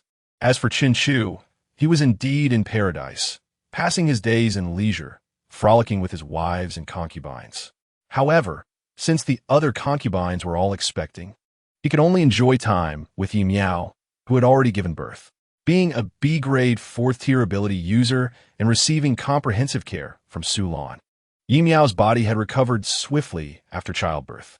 Moreover, having not been intimate with Chun Chu for a year, she was particularly affectionate now. This idyllic existence did not last long before the day of Xiao's delivery arrived. Don't worry, sister. You'll be just fine. Sister Su Lan is a remarkably powerful healer. Outside the delivery room, the Xiao, cradling her belly, held Xiao's hand, offering her comfort. Chun Chu also grasped her hand, gently patting it. Everything will be all right. I'm here for you. Carrying twins, Xiao understandably felt nervous. However, with Chun Chu's prior experience, he was much calmer this time, confident in Su Lan's medical skills. Yes, my husband, Xiao replied, feeling reassured by Chun Chu's encouragement. He kissed her forehead before Su Lan guided her into the delivery room. A red light illuminated above the door, followed by a lengthy wait. This time, The waiting period was longer than it had been for Yi Miao. Chen Chu finished an entire pack of Fu Rong Wang cigarettes, yet the procedure was still ongoing. "My husband, it's all right," Yi Miao's gentle voice echoed in his ear. "Chen Chu not dead." 2 children were about to be born, making him a father of 3. Additionally, the other concubines were also nearing their delivery dates. De Qiao was expected to give birth next month, while 3 of the other 5 concubines were 2 months pregnant and 2 were 1 month along. It wouldn't be long before his offspring arrived in quick succession. Accompanying this momentous occasion is the reward from the duo of blessings system. As the strength of the patriarch rises and Xingho Chang expands rapidly, I indeed feel the urgency to enhance my own abilities. With this thought, Chun Chu's mood lightens considerably, and he finds himself subtly anticipating the potential talents of the twins that Xiao Qiao will bear, as well as the rewards that the system will bestow. Suddenly, the light outside the delivery room turns green and the door swings open. Su Lan emerges, removing her mask, her exhausted gaze infused with excitement. "Aju, both mother and children are safe. We have a pair of twins." Chapter 26, B-Grade Psychic Master, B-Grade Zombie Immunity. Twins, with both a son and a daughter. I have directly achieved the status of a patriarch. 2 nurses emerge from the delivery room, cradling 2 adorable infants. Chun Chu hurriedly takes one in each arm, overwhelmed with joy. Although these children do not exhibit the same extraordinary traits as his firstborn, Chun Han, whose birth was marked by a flurry of snowflakes and joyous awakening, they still possess their own unique qualities, the most notable being their abundant hair, surpassing that of typical infants. With his current 3-dimensional attributes, Chen Chu acutely senses a faint aura of extraordinary abilities emanating from the twins. While not as pronounced as that of his eldest son, it is certainly not negligible. What extraordinary abilities might they possess? As this thought crosses his mind, the melodious voice of the system chimes in. Detection of 2 new offspring for the host. Rewards distributed. Detection of offspring talents. B-Grade Psychic Master. B-Grade Zombie Immunity. 3-dimensional rewards issued. Rewards have arrived. Chen Chu's eyes brighten, and his already jubilant expression widens further. After 10 long months, the moment has finally come to reap the benefits. B-Grade and B-Grade, quite commendable indeed. A B-Grade talent is truly remarkable in this apocalyptic era. Not everyone possesses the monstrous abilities of the Jiang sisters. B-Grade extraordinary beings are regarded as the backbone of society during these tumultuous times. Even within colossal cities, they can hold positions of considerable influence. If not for the beginner's gift pack from the system, his eldest son Chen Han would also be a B-Grade. Xiao Qiao is a D-Grade extraordinary being, while I am an S-Grade. Thus, producing 2 B-Grade offspring validates Sisterland's assertion that selecting wives with higher abilities is indeed crucial. Simultaneously, he notes that one child is B-Grade and the other is B-Grade as well. It becomes clear that the extraordinary abilities of offspring born from the same wives are not fixed, but exhibit a certain degree of variability. Xiao Qiao is due to give birth next month. He wonders what level her child will be. Will also be B-Grade, or perhaps reach A-Grade. Chen Chu feels a sense of anticipation. The other 5 wives mostly possess E and F grades, with the highest being D, so he does not harbor great expectations. Furthermore, as the births of the 5 wives are still some time away, it seems futile to speculate at this moment. However, the more offspring I have, the stronger my abilities will become, making the acquisition of additional wives quite necessary. Yet, in this icebound apocalyptic world, human activities are severely restricted, making it challenging to encounter individuals of higher standing. Among his current wives, Yi Miao possesses the highest extraordinary ability at B-Grade. Meanwhile, Su Lan and Lu Ruyen, who have the potential to become his concubines, are also at B-Grade. This is already the highest caliber of women he can currently engage with. As he contemplates this, the image of Jiang Qing Shui suddenly surfaces in his mind. SS-grade hidden talent, the body of an angel. This is undoubtedly the highest level he has encountered in this apocalypse. Moreover, her beauty, physique, and demeanor are all exceptional. If she were to become a concubine, not only would he enjoy the benefits of such a union, but her talents would also serve as a tremendous asset, elevating Xingho Chung to new heights. Moreover, should they conceive offspring together, he is certain a super reward package would follow. Chenchu cannot help but feel excited. Once the patriarch has expanded and Xingho Chung has transformed into a colossal city, it should be only natural for him to claim her. Xingho Chung and Liehua Chung have always shared a degree of collaboration. However, previously, Xingho Chung's slow development limited their cooperation. Now that Patriarch Chun Lei has ascended to an 8th-tier powerhouse, strengthening his extraordinary abilities to A-grade and acquiring new extraordinary effects, he has become a top-tier force in C Province. Thus, both sides finally stand on equal footing, significantly enhancing their collaboration. The two cities are even contemplating constructing a rapid transit route between them, as large cities must remain open to the outside world, facilitating better cooperation. However, concrete matters must await Xingho Cheng's further development, allowing formidable beings to dispel any petty threats before opening the city. At that time, Chen Chu and Jiang Qingshui would be the most fitting couple in plain sight. According to the customary practices of their upper echelons, a union would undoubtedly be a reasonable choice. He must expedite the patriarch's development. Otherwise, should Jiang Qingshui awaken her talents midway, it would create even more complications. An SS-grade extraordinary talent would undoubtedly provoke Liehua Chung to develop vigorously, preventing any opportunities for alliances. Although, by that time, Chen Chu could also reveal his strength externally. The union of two powerful families would be formidable. Yet, managing such a situation would undoubtedly be troublesome. He prefers to remain sheltered under his father's wing for now, accumulating blessings through numerous offspring to attain supreme status, until he is unafraid of the apocalypse and can reveal his true capabilities. First, he will activate the rewards and enhance his strength. Currently, his abilities are comparable to those of a peak 6th-tier extraordinary being, but evidently, that is still insufficient. Once he has confirmed the safety of mother and child, Chen Chu promptly returns to his training chamber, preparing to receive his rewards. Activate offspring enhancement rewards, he silently intones. Instantly, two swirling vortices materialize before him. At the center of the black vortex lies a card adorned with a question mark. As the card flips, it settles into a final image, a stack of square boxes. Another card reveals a faceless figure in a horse stance. Congratulations, host. You have received the reward. Resource Warehouse X1. Congratulations, host. You have acquired the reward. Elite level body technique comprehension.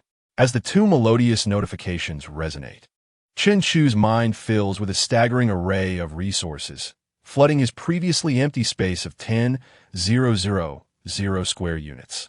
Furthermore, the muscles in his body undergo rapid transformation, initially swelling to the brink of tearing his clothing, only to retract immediately. Simultaneously, countless combat memories replay vividly in his mind. His training in ancient martial arts, which had taken over a decade, was once conventional, allowing him to execute only a few basic moves. However, now he feels an unparalleled clarity, as if he has mastered all forms of ancient martial arts. His proficiency surpasses that of the highly priced instructors his father had hired for him. Once his body settles, he sheds his garments, discovering he has achieved a remarkably balanced physique.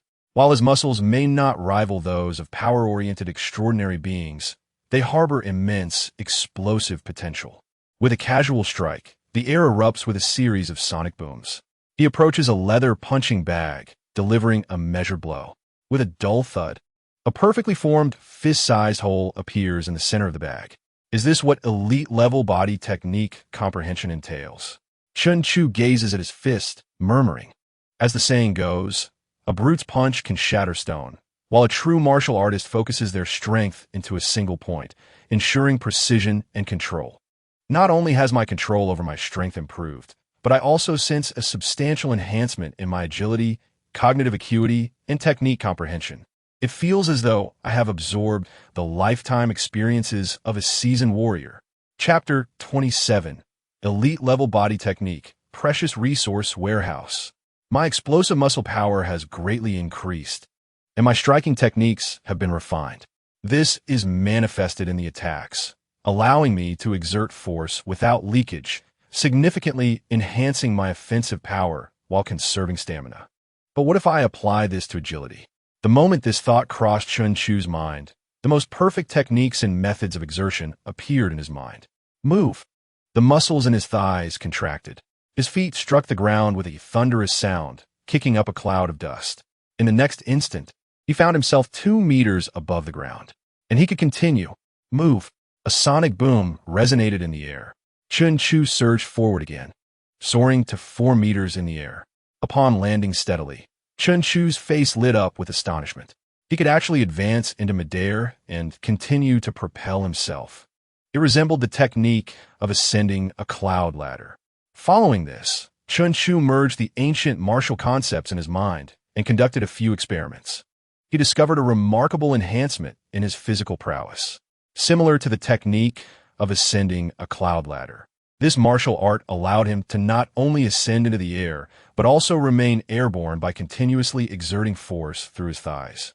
Although the duration was brief and quite taxing, he could swiftly dash behind his enemies, leaving only an afterimage.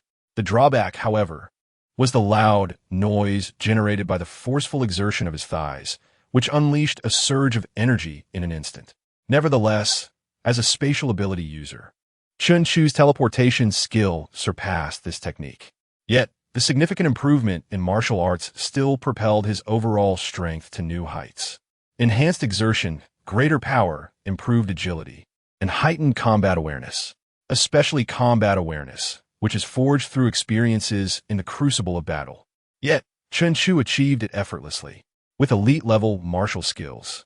His combat awareness rivaled that of his father. A smile crept across his lips. His father was renowned for his formidable reputation, having endured countless battles to develop his combat instincts. Yet, Chun Chu effortlessly reached this level after marrying and having offspring. The exhilaration was palpable. To attain such a level with elite martial comprehension, one could only imagine what mastery could yield. Chun Chu couldn't help but indulge in his thoughts. Mastery in martial arts would require a consort of superior ability levels to bear even higher caliber offspring. The journey ahead was indeed arduous. Nonetheless, Chun Chu remained confident. He had now attained elite martial arts comprehension, significantly enhancing his physical attributes. He could certainly take on more consorts without issue. Moreover, the techniques etched in his mind proved to be immensely beneficial. Additionally, he had yet to claim his dimensional rewards. Claiming dimensional rewards. Congratulations, host. You have received a low-level dimensional enhancement of 1.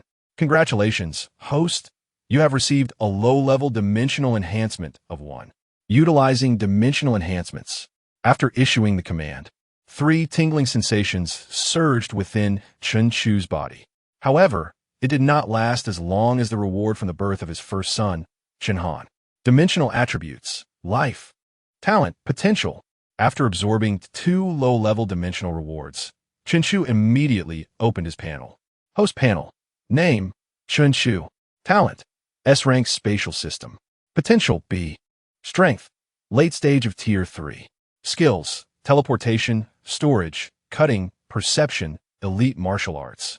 His talent upgraded from S to S rank, largely due to the high-level reward from the previous birth of his son, coupled with the 2 low-level rewards from his daughter and second son, achieving S. Higher levels are increasingly challenging to attain. Chun Chu's original talent was S rank, but it took 3 reward packages to elevate it to S. His potential began at D rank. A high-level reward elevated it to B rank. This time, the 2 low-level rewards also granted some progress, bringing it to B rank. The next level could reach A, and Chun Chu felt a sense of anticipation. An A-level potential combined with his elite martial arts could further enhance his strength. His lifespan had also increased. Chun Chu felt the vitality coursing through him. Although his attribute panel did not explicitly indicate lifespan, he could distinctly sense the changes brought about by the dimensional enhancements. His ability level had also reached the late stage of Tier 3, on the verge of breaking through to Tier 4. Now, his overall strength was barely touching the threshold of Tier 7. Chun Chu exhaled deeply, feeling a sense of lightness throughout his body. For ability users, the leap from Tier 6 to Tier 7 is a chasm. To exaggerate, a Tier 7 powerhouse can easily crush a Tier 6. Chen Chu's original overall strength was comparable to the pinnacle of Tier 6. Now, with the formidable support of elite martial arts and 2 low-level dimensional enhancements, his overall strength was also brushing against the threshold of Tier 7. Currently, he was invincible among Tier 6, yet he still needed to be cautious against genuine Tier 7 powerhouses. Deqiao was set to give birth next month, and by then, he should be able to firmly establish himself in the Tier 7 realm. The rise in strength, coupled with the imminent arrival of new offspring, filled Chen Chu with immense joy. There was also a reward from the resource warehouse. Chen Chu's consciousness swept through his filled spatial ability, and in the next moment, his face was filled with ecstatic delight. Such luxury? A grand feast must be held to celebrate. The next day, in the villa's dining hall, Yi Miao, along with Deqiao, Xiao Qiao, and 8 other wives and concubines, were present. Additionally, his eldest son Chen Han and the daughter and son born of Xiao Qiao were also there. Chen Han, the little rascal, truly lived up to his S-rank talent and SS-rank potential as a super genius. Not even half a year old, he was not only able to speak, but could also run around. He was currently staring wide-eyed at his siblings in the cradle. Naturally, for this family banquet, Sulan was also in attendance. This was partly because Xiao Qiao was in confinement, Deqiao was about to give birth, and the other 5 concubines were also successively pregnant. As the head of the medical department, she brought a medical team to reside at the house for immediate care.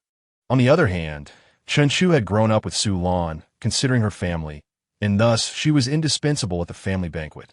Once everyone had gathered, Chen Chu clapped his hands and announced, "Serve the dishes." The kitchen immediately presented dish after dish, each exuding an enticing aroma. The lavishness of the dishes left the women in awe. It should be noted that these women had married Chen Chu for some time now. They had seen many good things, yet the offerings before them still brought a significant shock. Is this deep-sea fish? Even Su Lan, usually composed, couldn't help but exclaim in surprise. Though she typically did not concern herself with food, her busy schedule meant she was only focused on filling her stomach. Yet, she could not suppress her astonishment now. Deep-sea fish, wasn't this species already extinct? Snowflakekod, cold-water fish, fresh highland wild mushrooms, matsutake, is this free-range wild chicken? My goodness, weren't these all long extinct? Chapter 28, A Luxurious Family Banquet. Eldest daughter, Chen Yin, and second son, Chen Mian. Sulan's Astanitz Mata Hong Open. As a member of the upper echelon of Xingho City, and having been adopted by Chen Chu's mother and grown up alongside him, her status was unquestionable. With a high status, her experiences were naturally vast. In the post-apocalyptic world, she had forsaken many things that others could only dream of. Yet, the ingredients for this family banquet genuinely shocked her. The reason was simple. These were all creatures that had become extinct in the apocalypse. For instance, that deep-sea fish. During the frozen apocalypse, even several oceans had been frozen over. Although humanity could still consume some fish, they were all freshwater varieties preserved from before the apocalypse. Moreover, these were absolute luxuries, not something even the lords of large cities could indulge in at will. Yet now, the deep-sea fish was glaringly displayed before her. And the shock from the various types of deep-sea fish did not end there. Chen Chu immediately had the other dishes unveiled. Highland wild mushrooms stewed with free-range chickens. Solanis pupils constricted. In the glacial apocalypse, the entire world was covered in ice and snow. How could Highland wild mushrooms possibly exist in the desolate world of glaciers? The only existing fungi are the decaying mushrooms found in the damp and shadowy underground. The Highland wild mushrooms demand growth in high-altitude areas, abundant vegetation, ample sunlight, and sufficient water. Currently, there is no place on Earth that meets these requirements. Achoo, could these be supplies sent from other cities? Or did the city lord discover high-end warehouses from before the apocalypse, with these ingredients frozen within? Sulan inmurid, supire sin her salivation. Although these ingredients appeared neither frozen nor dried, their mere existence in this glacial apocalypse left little room for doubt. Chen Chu surveyed the surroundings and noticed his concubines gazing longingly at the delectable food on the table, even quietly swallowing their saliva. With a smile, Chen Chu waved his hand grandly, urging them to begin eating, as he had prepared this feast specifically to nourish them. He placed a chicken leg into the bowl of Xiao Qiao, who had just given birth to a pair of dragon and phoenix twins. After all, his wives would not dare to touch the food unless he did first. "Thank you, my husband," Xiao Qiao exclaimed, her eyes lighting up as she planted a kiss on Chen Chu's cheek. She quickly dug into the chicken leg with great enthusiasm. Wow! Xiao Qiao's voice seemed to melt away in delight at the taste of the food. Her eyes sparkled like stars as she gave a thumbs up to her sisters before diving back in her meal. Seeing this, the other wives exchanged glances and soon joined in, and the restaurant was filled with delightful sounds of satisfaction and praise. "Husband, you eat." Yu Miao thoughtfully offered Chen Chu the precious fish gills from the snowflake cod. Chen Chu affectionately ruffled her hair and gestured for the person sitting opposite him to partake. If it's frozen or dried, one tea tasting it revealed the truth? Witnessing the others indulging in the feast, Su Lan could no longer contain herself. She quickly picked up a pair of Highland wild mushrooms and placed them in her mouth. Instantly, a burst of flavor exploded in her mouth. With her eyes narrowed, it felt as though the theme song of a renowned chef played in her ears. It's fresh Highland wild mushrooms." Su Lan's cheeks puffed up adorably. As a wood-type ability user, she was naturally sensitive to the essence of life. The moment the mushroom touched her palate, she instantly recognized that the ingredient was fresh, harvested no more than 3 days prior. After the initial surprise came an endless stream of confusion. With no existing conditions for Highland wild mushrooms globally, how could fresh ones possibly appear? In response, Chen Chu simply smiled and replied, "It's a secret." He then engaged in a tender exchange of feeding with his wives, lost in a moment of affection. Regardless, it was a good thing. With no answers in sight, Su Lan decided to put her curiosity aside. Such exquisite food was too tempting to maintain her restraint. Rolling up her sleeves, she wholeheartedly joined the feast. "Delicious. This is the taste of deep-sea fish. So delightful. The chicken is tender and nourishing. Unlike the frozen chicken I had before, the mushrooms are exquisite, so fresh. I feel like they're dancing in my mouth. I've never encountered such flavors before." Watching his wives and Su Lan all comfortably slumped in their seats, Chen Chu couldn't help but smile with satisfaction. From now on, he could indulge in such delicacies as much as he desired. Indeed, these ingredients, long extinct in the apocalypse, were rewards bestowed by Duo Zi Duo Fu. After Xiao Qiao gave birth to twins, Chen Chu received 2 rewards. One was an elite-level physical skill, and the other was a resource warehouse. These ingredients were stored within that warehouse, which was an impressive 10,000 cubic meters filled with various precious delicacies. Freshly harvested Highland wild mushrooms, free-range chickens just slaughtered, and lively deep-sea fish, shrimp, and crabs were all present. Moreover, time within the ability space was frozen, ensuring absolute freshness. Although he had no worries about basic living supplies, these rare ingredients were luxuries that even the lords of massive cities could not enjoy. Indeed, these were items extinct in the Blue Star. For others, no matter how powerful they were, where could they find such treasures? Only Chen Chu possessed them. Once everyone had feasted to their fill, Chen Chu had a plethora of incredibly fresh and precious fruits brought out. Wow, such large and sweet cherries. What is this? Sunrose. I have only seen it in illustrations. The restaurant erupted with exclamations once more. Finally, when the women could no longer eat another bite, Chen Chu refrained from presenting any more precious items. Su Lan slumped in her chair, unconcerned about her appearance, rubbing her belly. In the apocalypse, no one could resist such culinary delights, and she was no exception. With a smile, she observed Chun Han, who was beside her, holding a chicken leg, his face smeared with food, yet remaining steadfastly by his younger siblings. She turned to Chen Chu and asked, "Have the twins yet been named?" After a moment of contemplation, Chen Chu decided to name the eldest daughter Chen Yin and the second son Chen Mian. Su Lan nodded. "I have assessed them. Both possess abilities. However, they're still too young for me to determine their levels. They should be between B and C." The eldest daughter, Xiao Yin, seems to be a psychic-type ability user, which is quite rare and possesses unique capabilities. It can be assured that, if nurtured properly, her strength can rival that of a higher-tier expert. We must cultivate her diligently. As for the second son, Chunmian, I discovered during testing that his blood can partially neutralize the zombie virus. I suspect it will grow stronger with age and power. This ability is crucial in the apocalypse. I believe he should be placed in the medical department for training, potentially becoming a major asset for Xingho City. Chen Chu nodded in agreement. Su Lan's assessments and analyses seemed quite accurate. Additionally, he had already generated the attribute panels for his 2 offspring. Naming successful. Offspring attribute panels have been generated. Chapter 29. Dual A Potential. Xiao Qiao gives birth. Name: Chunyan. Identity: eldest daughter. Age: 0 years. Talent: B-level psychic master. Potential: name: Chunmian.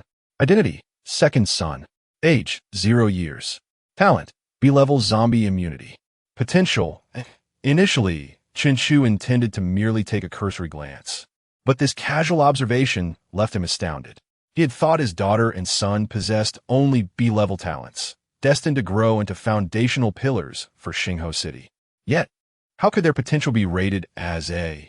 The eldest daughter, Chun Yin, with her talent as a psychic master, according to Su Lan, had an exceptionally unique ability, far surpassing her peers and rivaling higher tiers. With this revelation, Chun Chu could accept the eldest daughter as a potential. However, the second son unexpectedly possessing a potential was a delightful surprise. His talent was merely a simple B-level zombie immunity. The enhancement of his offspring's abilities would, to some extent, reflect back onto him. Thus, the better their talents and potential, the more beneficial it would be for him. A smile graced Chen Chu's lips. These 2 children had truly given him a significant surprise. Meanwhile, Su Lan continued analyzing the future development of the children for Chen Chu. I read in the Apocalypse report that some cities have discovered that, aside from innate abilities, potential is also crucial. Talent determines a person's lower limits, while potential defines their upper limits, and it can even facilitate the advancement of abilities. However, this information is rather fragmented, and it's unclear where it originated. The communication among humans in the glacial apocalypse is exceedingly challenging. Otherwise, after testing the children's talents, I would be able to devise better growth plans for them. Sulanguoda di stress expression. Every discovery in this apocalyptic world is of utmost importance, especially in the realm of human development. However, the icy apocalypse confines humanity underground, and for any new discovery to reach all survivors, it would take years, if not decades. Yet, while the speaker may be indifferent, the listener is attentive. Chen Chu was unaware of the methods to test the abilities of those with extraordinary powers. Nevertheless, he possessed the Duo Z Duo Fu system, which allowed him to assess the potential of his offspring. Is it true that those with higher potential can enhance their extraordinary gifts?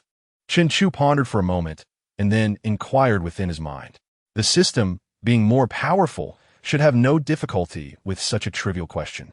Replying to the host, individuals with stronger potential will be better able to develop their gifts and bodies, achieving advancement. Indeed, it was as he suspected.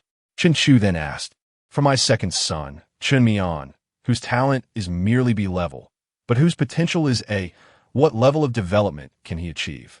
Replying to the host, through advanced development of zombie immunity, he can attain invulnerability to toxins.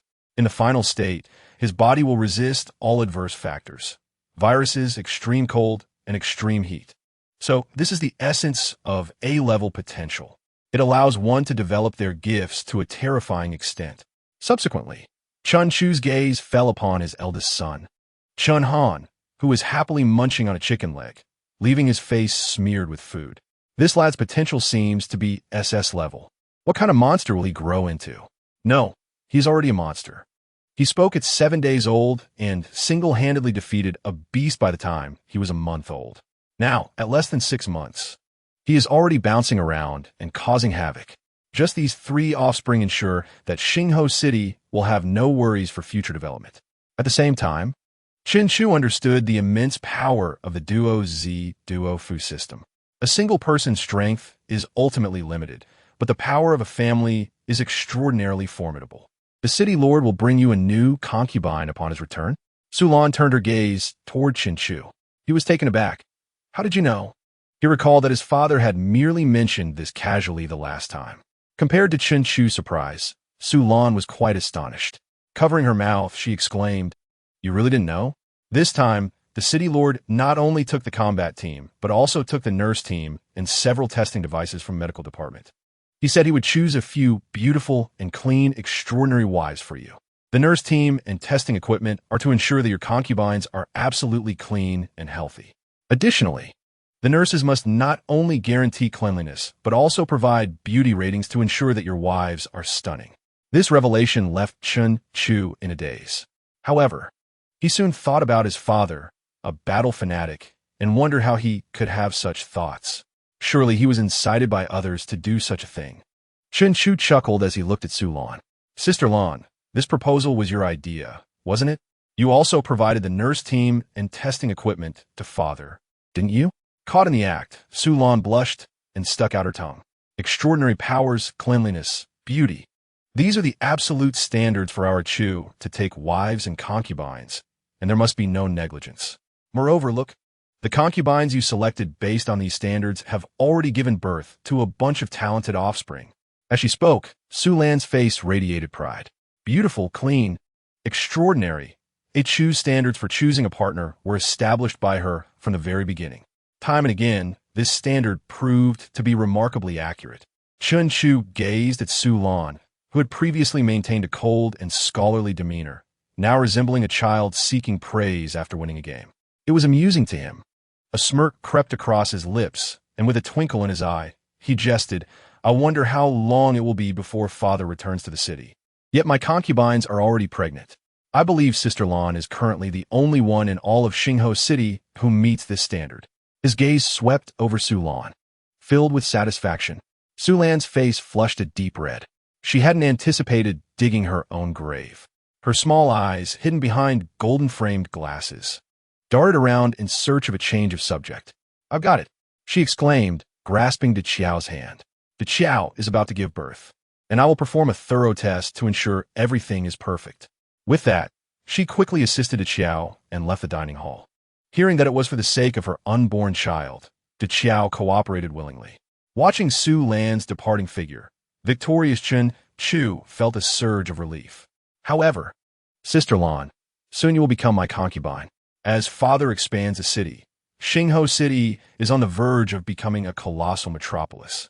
At that time, it will undoubtedly attract more medical ninjas. By then, Sulan will have no excuse to evade. Time passed swiftly. In less than 3 weeks since the last family banquet, De Qiao's delivery date approached. Chin Chu was about to welcome his 4th offspring. Chapter 30, A-Level Variant Earth System, 3rd Son Chen Shou.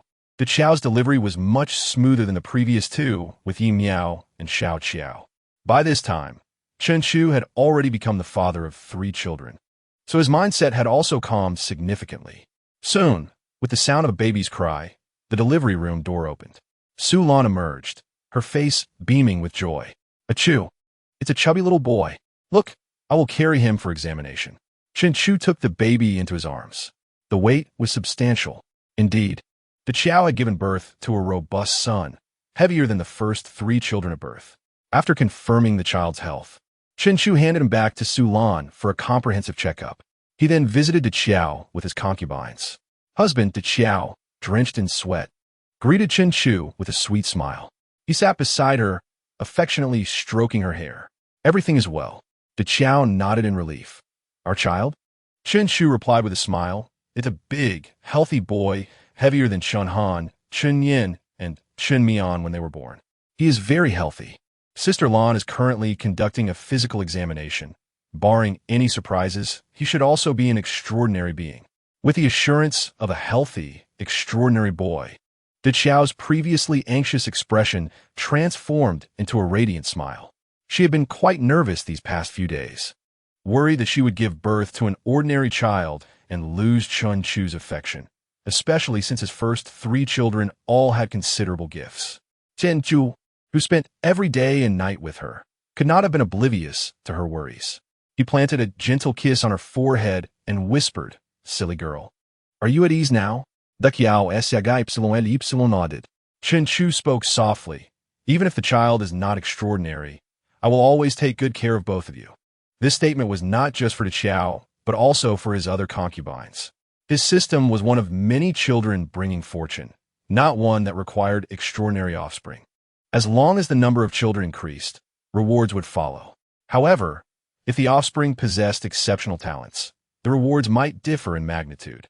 Yet, he would not pressure his wives and concubines to bear extraordinary children.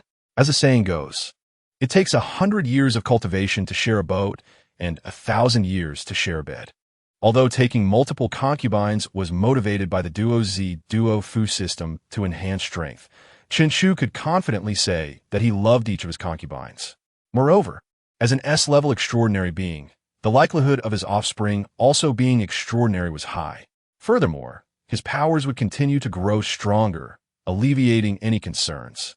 More importantly, Chen Chu believed that the journey was far more joyous than the destination. Each day spent laboring alongside these beautiful wives and concubines was already the most blissful experience in this apocalyptic world. As for the harvest that would follow their efforts, he was certain that the fruits of their labor would be bountiful. Achoo, the results are in. To confirm the evolution from B to A-level extraordinary abilities, the child needs to grow a bit more. The door to the ward was suddenly pushed open. In one arm, Su Lan cradled the child, while the other waved the report excitedly. Chen Chu, on the other hand, received the system's delayed notifications. Detected an increase in host progeny, rewards issued. Detected that the host's progeny possesses a talent of A-grade special Earth affinity, three-dimensional rewards issued. Two melodious voices resonated within Chen Chu's mind. The most elated of all present was undoubtedly De Qiao. Is the child of my husband and me endowed with B or A-level abilities? This level of talent is rivaled only by the prodigy Chen Han. De Qiao nearly swooned with joy. Her belly had truly borne a remarkable child. She had given birth to a little genius for her husband and the future backbone of Xingho City. Sister, Xiao Qiao cheerfully grasped De Qiao's hand. They were like blooming sisters, having grown up together with a deep bond. Their abilities were even interconnected, naturally sharing each other's joy. Sulan entered, placing the child beside De Qiao, who lovingly embraced the infant, her eyes brimming with happiness. Not only had she borne a child with her husband, but this child was also a genius. Meanwhile, Su Lan analyzed the testing report. Not only was the child a formidable ability bearer, but the type of ability was also of paramount importance. Earth affinity. Moreover, it was not just any Earth affinity, but a mutated one. Su Lan dropped another bombshell. An Earth affinity ability, and a mutated one at that. This is a coveted asset in the Ice Age apocalypse. It is well known that in the Ice Age apocalypse, Ice affinity ability bearers are the favored ones, while Fire affinity bearers are humanity's safeguard. Earth affinity bearers, however, are indispensable in every city, as humanity must survive underground. And Earth affinity bearers can expand territories for them. Thus, Earth affinity bearers are esteemed guests in every city. The Earth affinity bearers of Xingho City are a pair of brothers who, with merely C-grade abilities, have become core members and elite figures of Xingho City. This illustrates the preciousness of Earth affinity bearers during the Ice Age apocalypse. Now, to think that her third child is a gifted A-grade Earth affinity bearer. Even in the most prestigious megacities, he would undoubtedly be a guest of honor. He would surely become the left and right hand of the city lord in the future, Su Lan concluded. For Xingho City to continuously expand, relying solely on 2 C-grade Earth affinity bearers was somewhat insufficient. However, once the third child grows, Xingho City would not only be able to expand its living territory, but also construct formidable underground defenses, exploit underground resources, and evade powerful subterranean monsters. The significance of such a unique talent is second only to the prodigal eldest son, Chen Han. The other 5 concubines, who were soon to give birth, cast envious glances at De Qiao. A mother's worth is determined by her child. Without a doubt, De Qiao would secure a solid position in Xingho City because of this child. Husband, please name the child. De Qiao looked at Chen Chu with eager anticipation. Today was the happiest and most joyful day she had experienced since birth. Chen Chu gazed at the chubby infant into Qiao's arms. Let us call him Chen Shou. Sheng Shou, Shou Shou, da Qiao softly hippiated. Little Shou, do you like this name? Grow up quickly and use your abilities to help Grandpa and Daddy protect Xingho City and our big family. The Qiao playfully wiggled her finger at the chubby baby. It seemed as though Chen Shou understood, as he beamed a radiant smile at everyone, prompting laughter from all present. The atmosphere of joy lingered for quite some time until Su Lan reminded the Qiao, who had just given birth, that she needed rest. Only then did everyone begin to disperse. After dining with his wives and concubines, Chen Chu walked directly into the training room alone. Upon entering, he immediately accessed the system. Name registration successful. Progeny attribute panel generated. Detected that the host has 2 rewards pending claim. Chapter 31 Rewards. Rare quality apocalypse shelter. Potential upgraded to A. Name: Chen Shou. Identity: 3rd son. Age: 0 years. Talent: A-grade mutated earth affinity. Potential: A. The potential is deemed compatible, albeit not as extraordinary as that of the eldest daughter and 2nd son. Didn't you note that? Among his children, the 3rd son, Chen Shou, was the most ordinary. Nevertheless, an A-grade mutated earth affinity is indeed worthy of Xingho City's utmost cultivation. This can be considered Chen Chu's greatest gain during this period. When his father returns, he will likely be overjoyed. With a member of the earth affinity in the family, they would no longer be constrained by others. The development and expansion of Xingho City would reach new heights. His father had left the city with grand ambitions, intending to accomplish many tasks, likely not returning until next year. By then, all the concubines should have given birth, resulting in a group of descendants who would surround his father, calling him Grandpa. Chen Chu recalled his father's promise to establish a vast dominion for him, taking in many concubines, and Su Lan's recent mention of his father bringing a nursing team and medical testing equipment when he left the city. This filled him with anticipation. His wife Yi Miao and concubines De Qiao and Xiao Qiao had just given birth, while the other 5 concubines were already pregnant. He indeed needed to supplement his household with new concubines. In recent days, the supplies flowing into Xingho City had increased significantly, suggesting that his father was doing well outside. A significant challenge of the Ice Age apocalypse is the inconvenience of travel and communication. Chen Chu could not receive real-time updates about his father's circumstances in the outside world. Once the family grows, the situation should improve. Each of his progeny possessed unique abilities, and as they began to mature, Xingho City's strength would soar. By then, it was likely that his own abilities would also reach a new height, allowing him to assist his father's development more effectively. Closing the progeny panel, Chen Chu set these thoughts aside. The most pressing matter now was to enhance his own strength. While his father was conquering the world outside, he could not afford to lag behind. System: claim rewards.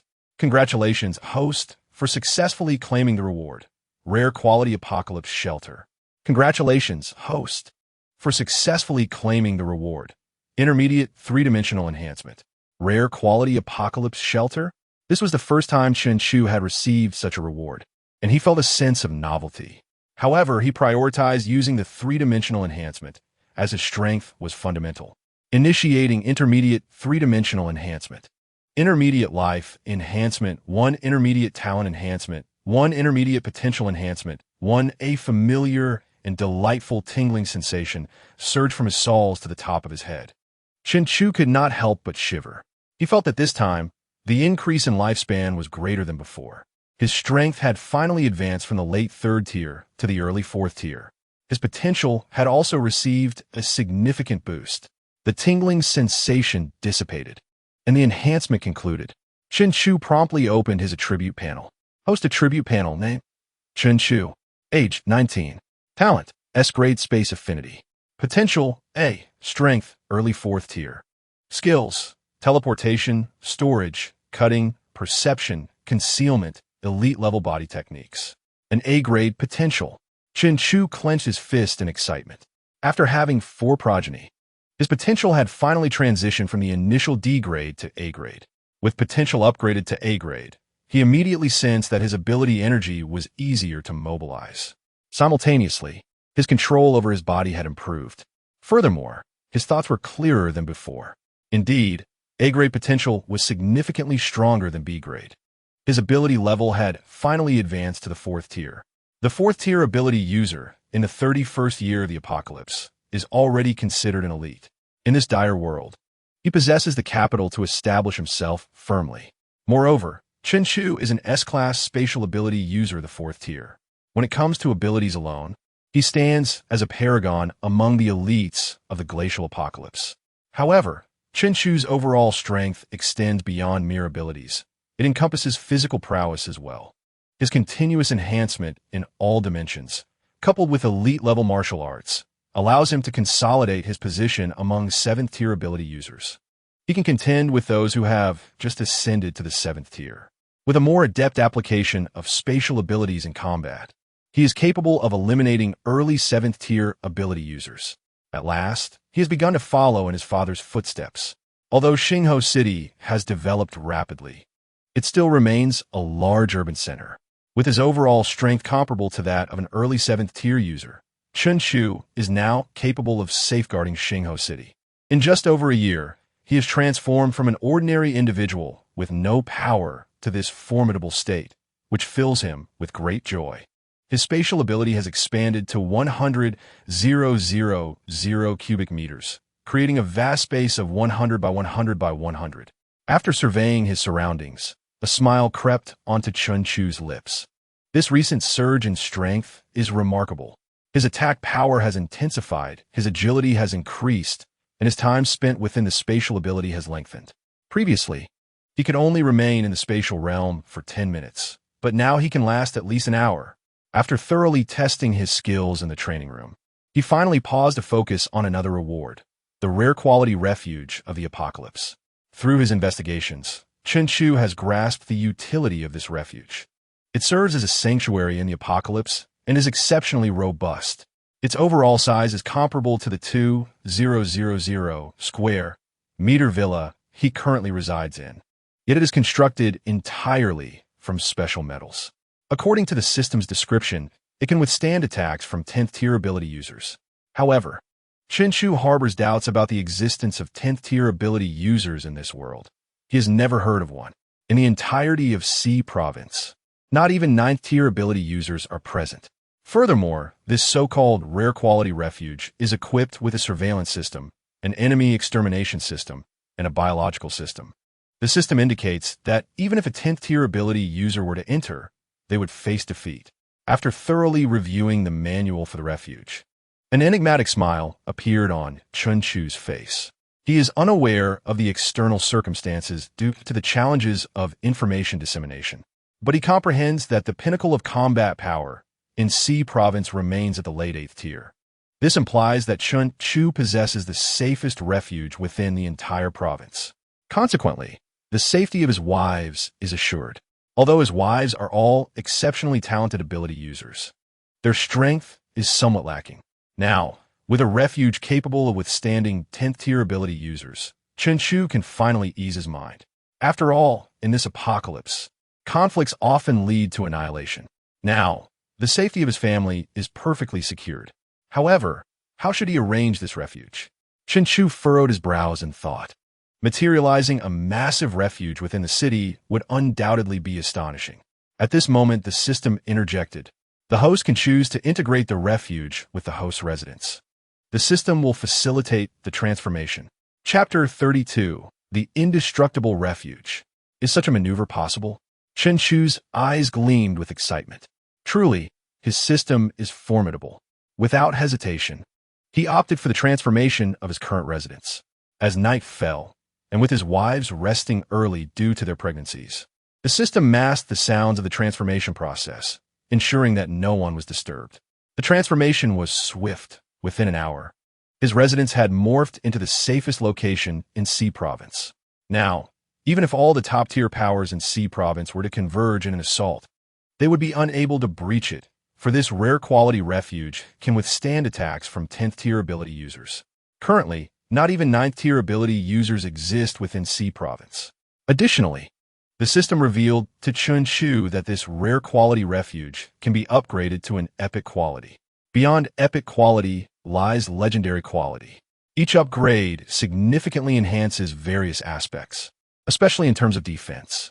This revelation sparked another notion in Chen Chu's mind. Is there something even stronger than a 10th tier ability user? According to current theories, abilities are classified into 10 tiers, yet he has never heard of what lies beyond. After 31 years of the apocalypse, no one has ascended to the 10th tier. It appears that this apocalypse is not as simple as he once thought. With the world locked in a glacial freeze, humanity's actions are severely constrained, forcing them to hide in underground corners, struggling to survive, completely unaware of the distant outside world. He initially believed that ascending to the 10th tier, coupled with immense martial prowess, would grant him dominance in the apocalypse. However, it seems the reality is more complex. Nevertheless, Chen Chu remains undeterred. Rather, he is filled with anticipation. His father, a formidable 8th tier ability user, fights like a demigod. What might a 10th tier user be capable of? And what lies beyond that? It is almost beyond imagination. With a powerful system at his disposal, the higher the world's limit, the stronger he can become. He must marry multiple wives and bear many children to fortify his strength. Clenching his fists, Chen Chu resolves that only by continuously marrying and having children will he grow ever more powerful. Thus, he eagerly awaits his father's triumphant return when he will have new, suitable concubines. By then, the 5 other concubines will likely have given birth, augmenting his strength, allowing him to accompany his father in seizing territory and resources in the wild. Chen Chu's current overall strength places him among the elite in this apocalypse, second only to his father, Chun Lei, within Xingho City. It will not be long before, in a few months, when the 5 concubines successively give birth, his strength will surely ascend to new heights. At that point, following his father into the field will make him a formidable ally. Moreover, his spatial abilities can play a powerful role, whether in direct combat or as support. For the next 6 months, he will await the births of his concubines and his father's return. Chen Chu has devised a plan for the future trajectory. He then, in a relaxed state, began to inspect the residence that has been transformed into a rare quality refuge. The primary control console of the refuge was strategically placed in his training room, his personal sanctuary, ensuring greater safety and secrecy. Such high technology, Chen Chu sat before the control console. Much like scenes from various science fiction films, an entire wall had been transformed into a screen. Every corner of the villa was under surveillance, leaving no blind spots. Moreover, the console allows the release of weapons to eliminate enemies and enables the entire residence to enter a defensive mechanism. The entire house is sealed off, and the biological system within the refuge operates in a self-sustaining manner. The refuge functions as a complete ecosystem, capable of self-sufficiency, allowing survivors to live out their days until death. It can even regulate temperature. Chen Chu observed the red and green buttons on the control console. What is the greatest challenge in the glacial apocalypse? It is indeed temperature. The ground temperature consistently remains below minus 120 degrees Celsius, with some perilous locales reaching minus 150 degrees. No living organism can survive in such extreme cold. Humanity has been compelled to burrow underground. Yet, even with the assistance of Earth-type ability users, constructing refuge camps deep underground can only achieve temperatures of minus 40 degrees. Ability users must constantly expend their internal energy, while ordinary people are bundled up like bloated barrels. Is it possible to regulate the temperature to above 40 degrees? Chen Chu was taken aback. Above 40 degrees. In such temperatures, even in a world before the advent of the glacial apocalypse, it would certainly be considered an extreme heat. Although Chen Chu harbored a desire to experience the sweltering 40 degrees, he was prudent, especially with a pregnant woman at home. He set the temperature to minus 10 degrees.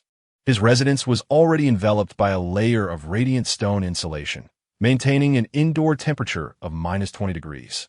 Thus, adjusting it to minus 10 degrees did not present much discomfort. At 0 degrees, Chen Chu adjusted it once more, and a wave of warmth immediately enveloped him.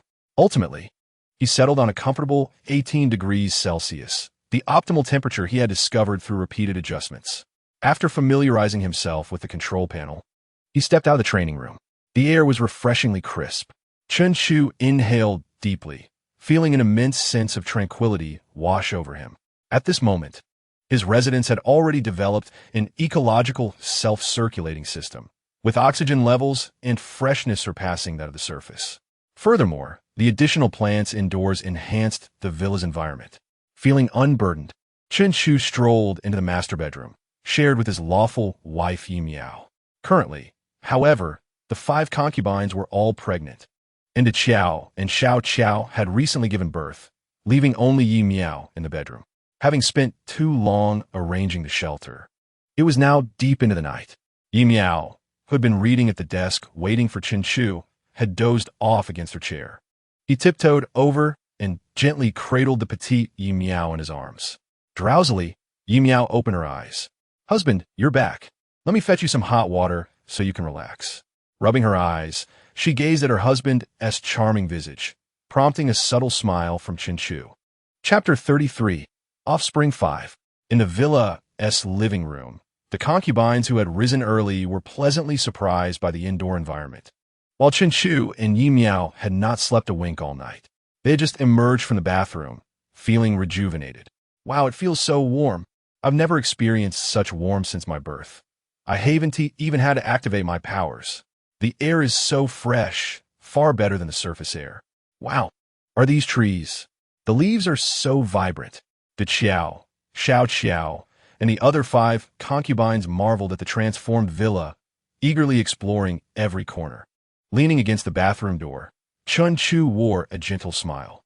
His wives were astonished by nothing more than a simple biological system in their shelter, unaware that their villa had become the safest place in C province, capable of withstanding and countering attacks from 10th level ability users. "Husband, did you do this?" Xiao Qiao, now fully recovered, rushed to embrace Chen Chu's arm, her eyes sparkling with excitement. "Chen Chu, note that."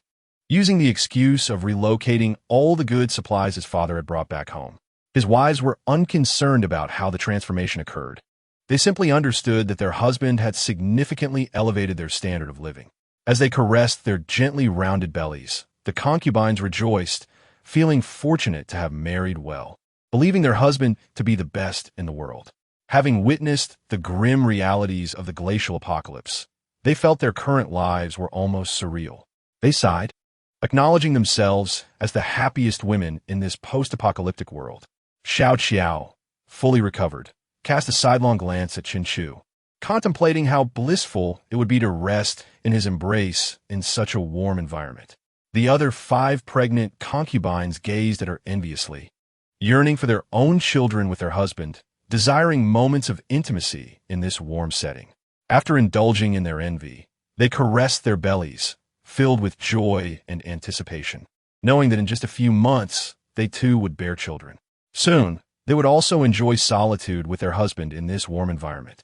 However, they were soon captivated by the villa's other new features: the underground gym, the gaming room, and the small oceanarium, along with a spacious room filled with lush grass and artificial sunlight, furnished with comfortable lounge chairs. Having lived in a world of ice and snow, the concubines were astonished by such luxuries. Eventually, the 5 concubines, along with Yi Miao, were reluctant to leave until afternoon when Su Lan arrived with a medical team for routine checks on the pregnant concubines.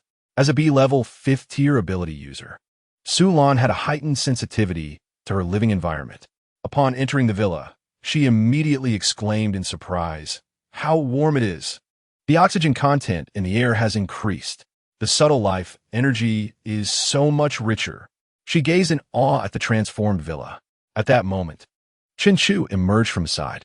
After several enhancements to his abilities and improvements to his physical attributes, he now possessed a physique capable of accommodating several more concubines without issue. "Xiao Chu, has the city lord returned?" Su Lan approached Chen Chu with a look of excitement, speculating that such significant changes must have resulted from the city lord's fruitful endeavors. Chen Chu shook his head, stating that his father was still busy and wouldn't return for at least half a year. As Su Lan voiced her suspicions, Chen Chu calmly reiterated his excuse for the wives, now more astute than before. He was prepared to admit that he had become an ability user, specifically of the space type.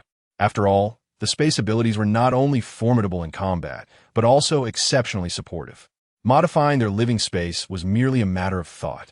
Sulan, however, did not question him further. As a doctor, she was not a detective, and having grown up with Chun Chu, she unconsciously regarded him as family. Trusting him implicitly, excitedly, she waved her small fists, exclaiming, "Living in such an environment is greatly beneficial for pregnant women. I've been contemplating how to improve the living conditions for you and your concubines. And here you are, having accomplished it already." As the head of the medical department in Xingho City, no one understood better than she the immense threats posed by life in the glacial apocalypse and underground existence to mothers and newborns. It was essential for her Xiao Chu to continue marrying and having children. Improving their living environment had thus become exceedingly important. She had kept this matter close to her heart, and to her surprise, Chun Chu had resolved it effortlessly. "Xiao Chu, wonderful news. Your wife's cellular activity has increased, and the fetuses are livelier than before. Living in such an environment will benefit both the mothers and their children." After completing her examinations, Sulan's face remained flushed with excitement. Her theories had been validated once again. Seeing the exhilaration on her and the wives' faces, Chun Chu couldn't help but smile. Indeed, even he felt his spirits lifted in such an environment. It was evident that the underground was utterly unsuitable for human habitation. Chun Chu concluded within himself, eagerly anticipating the so-called epic and legendary shelters. If a rare quality could bring such significant improvement to his family's living conditions, wouldn't a superior shelter environment surpass even that of pre-apocalyptic Blue Star?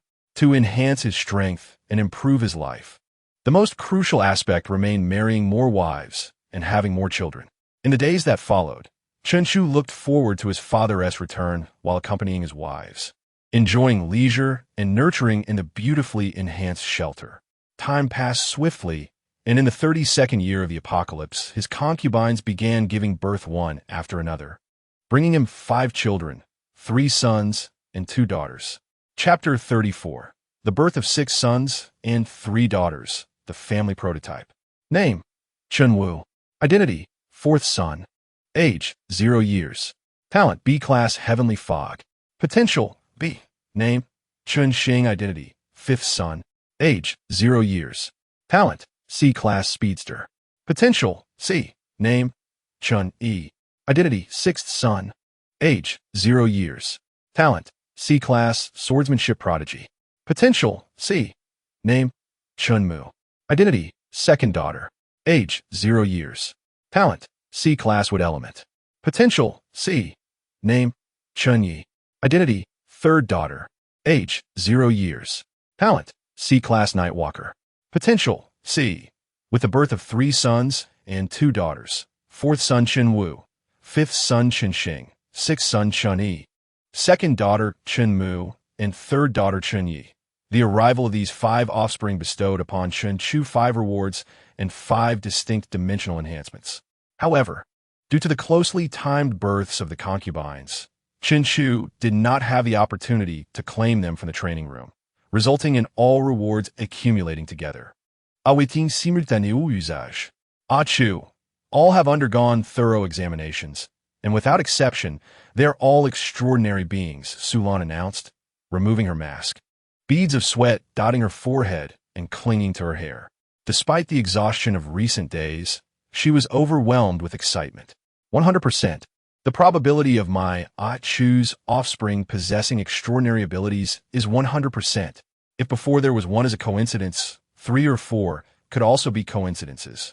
But now, Chun Chu has 9 offspring, 6 sons and 3 daughters. Without exception, each one is an extraordinary being. Moreover, based on the concentration of their abilities, each surpasses C-class. This is nothing short of astonishing.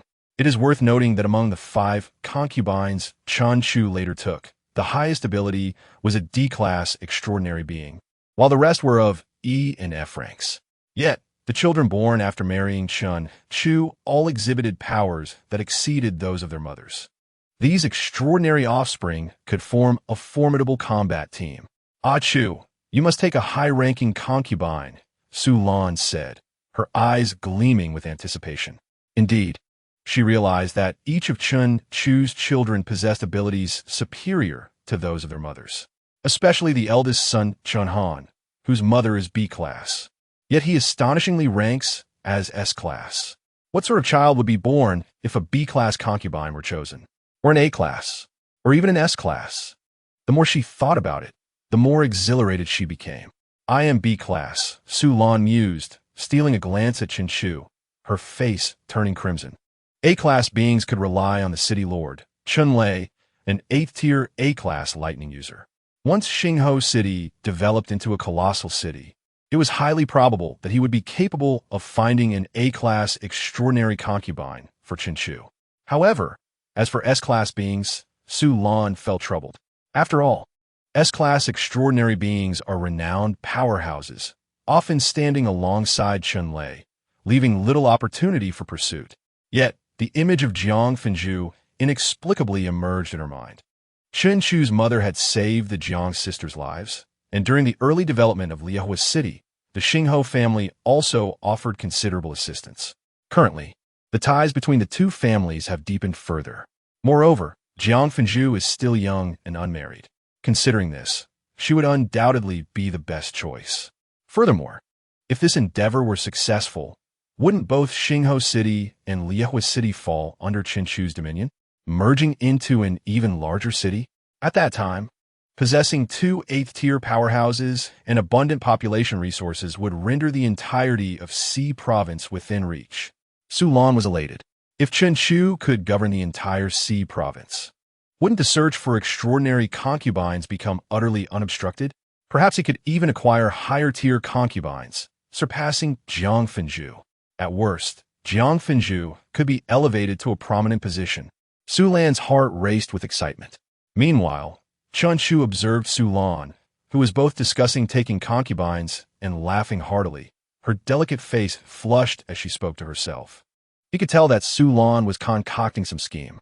Young master, a familiar voice called from behind the two. It was Lu Ruyan, clad in tight-fitting red battle armor. After more than a year apart, Lu Ruyan had blossomed even more, and her experiences over the past year and a half had imbued her with an alluring aura, reminiscent of a fragrant orchid in the delicate stage of blooming. Ruyan, Su Lan regained her composure and nodded at Lu Ruyan. As both were key figures in Xingho City, they naturally knew each other and shared a good relationship. Sister Lan, Lu Ruyan responded with a smile, acknowledging her. She was a few years younger than Su Lan. Has my father returned? Chun Chu asked eagerly. Lu Ruyan's presence in Xingho City indicated that his father should have returned as well. Lu Ruyan looked at Chun Chu, her smile radiant. The city lord will arrive tomorrow. He sent me ahead to bring you the news. What news? The city lord wants you to prepare for a wedding banquet. He intends to take 10 concubines. 10 concubines? Chun Chu was taken aback.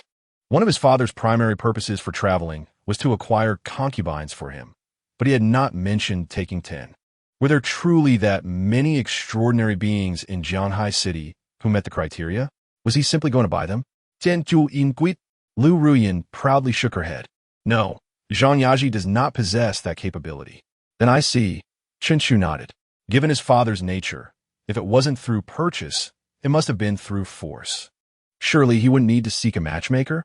Young master, this time the city lord promises to give you a great surprise, Lu Ruyan said, leaning closer. What surprise? The surprise of acquiring concubines. Could it be more sisters? Or perhaps D, E, or F class? Lu Ruyan whispered. Chun Chu raised an eyebrow. It must be an extraordinary ability level worthy of his father's cryptic hints. Instantly, Chun Chu instructed those nearby to notify the preparations for the wedding banquet. The customary gifts associated with acquiring concubines would naturally mirror those of the past, resulting in a continuous wedding celebration spanning 20 days. However, given Xingho City's ample resources, hosting such banquets was but a trifling matter. By the way, the city lord knows that over the past year, he has gained quite a number of grandchildren, all of whom are extraordinary beings. Therefore, he has prepared gifts for each child. Chun Chu felt warmth in his heart. His father had always done everything for him and this family. These youngsters were indeed fortunate. Chun Chu sighed, acknowledging his father's generosity. The gifts he sent would undoubtedly be extraordinary. Moreover, as the children's abilities improved, he would receive feedback in return. The new concubines would elevate the children's prowess.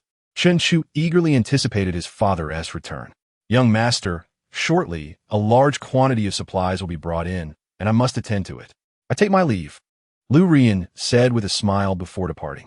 Observing her joyful demeanor, Chen Shu knew that his father must have accomplished several significant ventures outside. Soon after, Su Lan also took her leave, intending to continue observing the types of abilities possessed by Chen Shu's offspring and planning the most suitable developmental paths for them. After ensuring the well-being of his wives, Chen Shu entered the training room alone. He aimed to enhance his own strength once more before his father's return. System, claim rewards. Chapter 35. Advancing to a 5th-tier extraordinary being, special apocalyptic, or system, claim rewards. Accumulated rewards, claim successful. Congratulations, host. You have obtained 1 thunder fruit. Congratulations, host. You have acquired 36 styles of fist and foot techniques. Congratulations, host. You have obtained intermediate firearm proficiency. Congratulations, host. You have acquired 100 pounds of boundless stone. Congratulations to the host for acquiring 10 red beast cores. Congratulations to the host for obtaining a mid-level dimensional enhancement X1. Congratulations to the host for receiving 4 low-level dimensional enhancements. Without examining the material rewards first, Chen Shu, as usual, opted to utilize the dimensional enhancements. The low-level life enhancement was 4, low-level talent enhancement was 4, low-level potential enhancement was 4, mid-level life enhancement was 1, mid-level talent enhancement was 1, and mid-level potential enhancement was 1. A wave of tingling sensation surged through his consciousness, prompting Chen Shu to immediately access his attribute panel. Host attribute panel. Name, Chen Shu. Age, 19 talent. S-level spatial system, potential. A, strength. Late stage of 4th order skills, teleportation, storage, cutting, perception, concealment, elite level body art. Intermediate firearm proficiency, 36 styles of fist and foot. His potential had once again broken through, reaching A. His strength had also ascended to the late stage of the 4th order, brushing against the edge of the 5th order. However, the 4 low-level enhancements and 1 mid-level enhancement did not elevate his talent level, which was understandable given the significant leap from S to SS. Chen Shu reveled in the benefits brought by this enhancement. Overall, it was quite satisfactory, even better than he had anticipated. After all, the highest level of his offspring's abilities was merely B. The extent of his improvements was already unexpected, not to mention the 5 material rewards he had yet to explore. Among these, 2 were skill-related, intermediate firearm proficiency and 36 styles of fist and foot. The moment he claimed these skill rewards, they were immediately mastered. Although it was only intermediate firearm proficiency, Chen Shu was acutely aware that he could now hit any target with pinpoint accuracy. He vividly remembered the operational principles of every type of firearm. With this skill, he could finally venture outside the city with his father. Chen Shu's strength had surged dramatically, and he had long desired to explore the apocalyptic world alongside his father.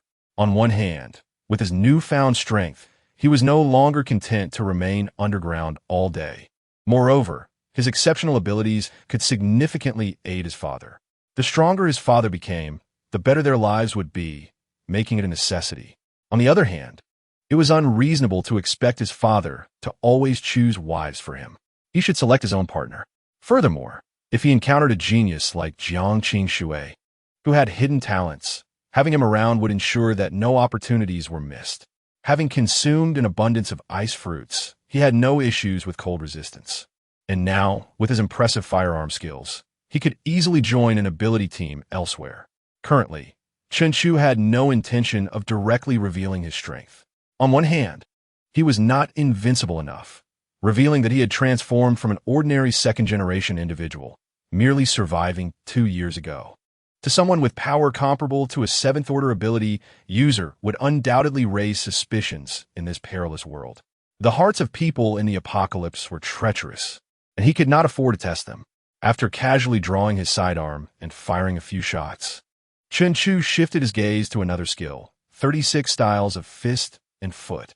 He then turned his attention to the other 3 rewards, 10 red beast cores. Red beast cores were items meant for individuals of his father's caliber. Chen Chu contemplated the energy contained within them. If he absorbed all 10, he could step into the 5th order. Beast cores were far more precious than zombie crystal cores, containing significantly more energy. Chen Chu's ability energy was already 10 times greater and purer than that of others of the same level, allowing him to directly utilize the red beast cores. Without hesitation, he clenched his fist, activated his abilities, and began to absorb the energy from the red beast cores. An hour later, Chen Chu opened his eyes. He had finally broken through to the mid-stage of the 5th order. He casually discarded the now powdered beast cores to the ground and began extracting the other rewards. He received 100 pounds of Wuyin stone. Wuyin stone prevents the energy flow of ability users. Is there such a thing? According to the system's explanation, this substance not only halts the energy flow of ability users, but also possesses properties similar to iron, being a malleable and fusible metal. If crafted into bracelets for ability users, wouldn't they revert to ordinary humans? Chen Chu immediately envisioned the optimal use for Wuyin stone. However, he quickly received a system notification indicating that due to the quality of this batch of Wuyin stone, it could only hinder ability users of B grade and below at the 6th order. After contemplating for a moment, he devised a plan. He would use 1/10 of it to create handcuffs and other tools, while the remainder would be fashioned into bullet heads. The unique properties of Wuyin stone, when made into bullets, could easily eliminate ability users. With his intermediate firearm proficiency skill, Chen Chu could kill B grade 6th order ability users even without using any powers. Even against higher tier ability users, he could inflict damage. This was excellent. He can now reasonably venture outside the city with his father while wielding a degree of combat power. Content: Chen Chu placed the Wuyin stone into his ability space. Xingho City had a dedicated mechanical department, so crafting the bullets would pose no problem. Then, Chen Chu focused on the final reward, Legua. Legua can enhance the energy of lightning-type ability users and has a 1 in 100,000 chance of elevating the lightning-type ability user's talent by 1 minor stage. Chen Chu scanned it and extracted it directly. Of course, this item was meant as a gift for his father. Although it could potentially upgrade a lightning-type ability user's talent by a minor stage, Chen Chu did not think much of it. After all, his father's talent was already at a grade. Elevating it by a minor stage would place it at S grade. Achieving such an upgrade was no simple feat, and a 1 in 100,000 chance was hardly reliable. He placed the palm-sized Legua into his pocket and carried the Wuyin stone out of the training room, heading to the mechanical department to have the engineers begin crafting the bullets. Shortly thereafter, he returned home, spending a sleepless night. Early the next morning, Chen Chu was already at the city gate, eagerly awaiting the return of his father, Chun Lei. It had been 2 years since their last parting. Chapter 36. The Return of Father. Feedback on Offspring as Strength. As the city gate passage swung open, Chen Chu heard that familiar voice. The gate opened, and a large hand immediately rested on his shoulder. I'm back. His father's robust figure emerged from the passage. Chen Chu looked up and saw that his father still exuded a commanding presence, his eyes shimmering with vitality. However, his beard had grown denser, and his strength had evidently increased as well. "Father, you have grown stronger," Chen Chu exclaimed with a smile. Chun Lei draped his arm over Chen Chu's shoulder. "Is it so simple for a father to grow stronger? I have broken through to the mid-stage of the 8th order. As one advances in ability levels, it becomes increasingly challenging to ascend. It can be said that each step is akin to reaching the heavens." Chen Chu was astonished to learn that his father had achieved mid-stage advancement in just 2 years. "Come here." Like a conjurer, Chun Lei produced an ice blue fruit from his robe, presenting it to Chen Chu. "Eat it quickly." Chen Chu paused, his shoulders tensing. Ice fruit. His father had once again procured an ice fruit for him. Indeed, he still appeared as an ordinary person in front of his father, always considering him. Chen Chu felt warmth swell in his heart, breaking into a grin as he swallowed the ice fruit whole. His father's good intentions were evident. Family is not to be divided by formalities. As the fruit settled in his stomach, a wave of cold surged through his body. followed by intense heat. Who? Chen Chu exhaled a long breath of white vapor. From this moment on, he could finally walk freely on the ground using his physical form. Wait, this effect is even better than the ice fruit. I can now traverse perilous terrain with just my body. Chen Chu quickly sensed something was amiss. It's Bing Pugwa. Lu Ruyan, who had accompanied him, smiled as she spoke. It's an A-grade extraordinary item, Bing Pugwa.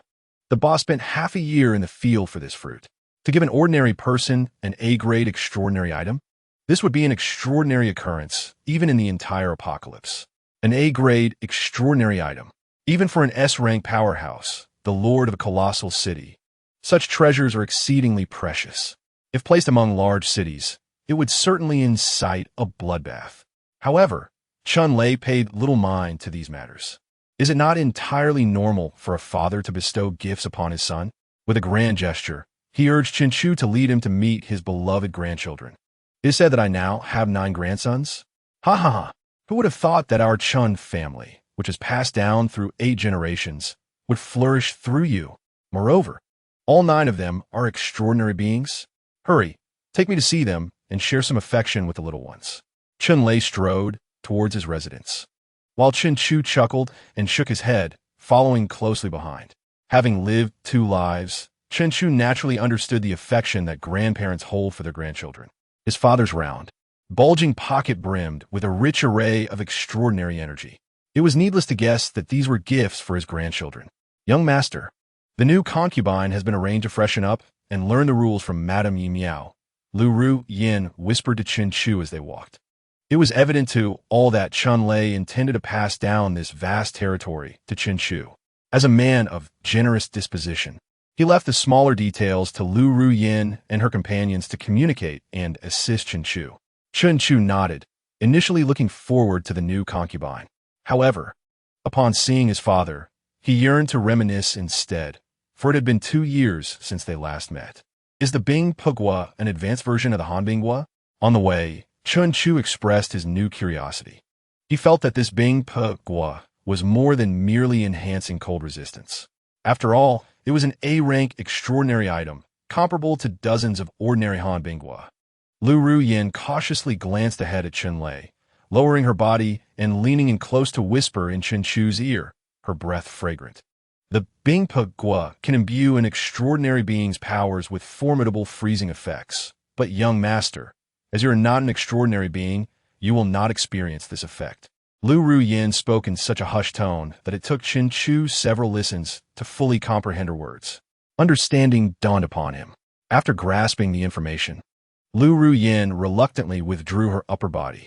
Chen Chu cast a deep glance at his father. If his father were to consume the Bing Pugwa, his combat prowess would undoubtedly reach new heights. Yet, for the sake of his own better existence in this apocalyptic world, he had selflessly chosen to let his son consume it without uttering a word. Chen Chu gently caressed the leg when nestled in his arms. Although it did not match the Bing Pugwa, it was nonetheless a token of his affection. He resolved to find a suitable moment to present it to his father. Subsequently, Chen Chu examined his attribute panel. He had already become an S-rank, extraordinary being. The unique effects of the Bing Pugwa would naturally augment his talents. His father had not wasted the fruit. A smile crept upon Chen Chu's lips. He was now only second to his father among the strong. Talent. S-rank spatial system ability, freezing. As anticipated, the effects of the Bing Pugwa successfully enchanted his extraordinary attributes. What would the freezing effect of the spatial system ability entail? Chen Chu felt a tinge of curiosity. He planned to experiment in the training room later that evening. Upon arriving at the villa, both Chen Lei and Lu Ru Yin expressed their astonishment. Chen Chu reiterated the words he had prepared earlier.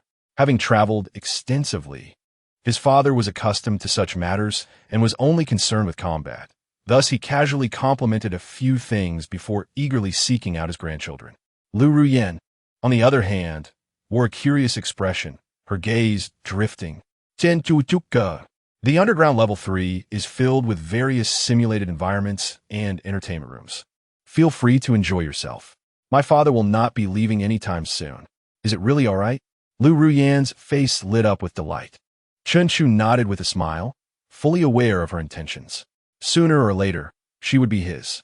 Lu Ru Yin sweetly thanked him and cautiously made her way towards the basement, while Chen Chu headed towards the hall where his father was entertaining the children. "Ha, my good grandson, look what Grandpa has brought you." Chen Lei presented a silver-blue fruit emanating cold mist before Chen Han. Now over 2 years old, Chen Han had grown remarkably, standing an astonishing height of 1.4 meters. Upon seeing the silver-blue fruit, his eyes gleamed with excitement. He cast aside his toy and spat out his lollipop, rushing forward to gulp down the silver-blue fruit in one bite. Boom! Instantly, countless ice crystals erupted around Chen Han. A wave of cold spread from him, causing the room, which was at 20 degrees, to plummet to a chilling -10 degrees, an impressive temperature drop of 30 degrees. Detected host's eldest son, Chen Han, has advanced to a second-tier extraordinary being. Feedback reward received. Detected host's eldest son, Chen Han's physique has enhanced. Feedback reward received. Warm currents surged through Chen Chu's body. Chapter 37. Taking a concubine. Grand wedding. Chen Chu felt the changes within himself. His abilities had improved somewhat, though not enough to achieve a breakthrough. His physique had become more resilient to cold. Being a mid-tier, 8th-level powerhouse, Chen Lei naturally sensed the changes in his grandson. He scooped Chen Han into his arms. "Ha, my dear grandson, at just 2 years old, you've already become a second-tier extraordinary being." After achieving his advancement, Chen Han retracted the energy surrounding him, behaving like a little adult as he thanked his grandfather. Chen Lei playfully ruffled his beard against him. "You truly are my good grandson. Now what else do you desire? Grandpa will reward you." A prodigy like Chen Han would be cultivated without hesitation by any major force. After all, he was the esteemed grandson of the renowned Lei, Lao Hu Chen Lei.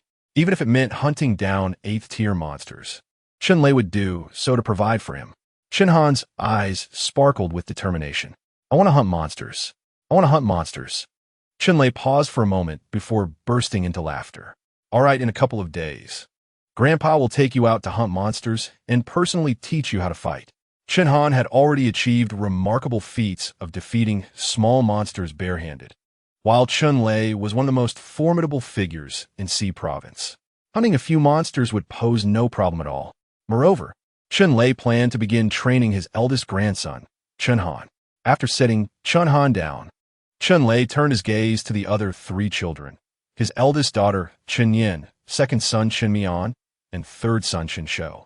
The remaining 5 children had only recently been born, with the eldest barely a month old, and none possessed the extraordinary talents of Chen Han, still swaddled in their cradles.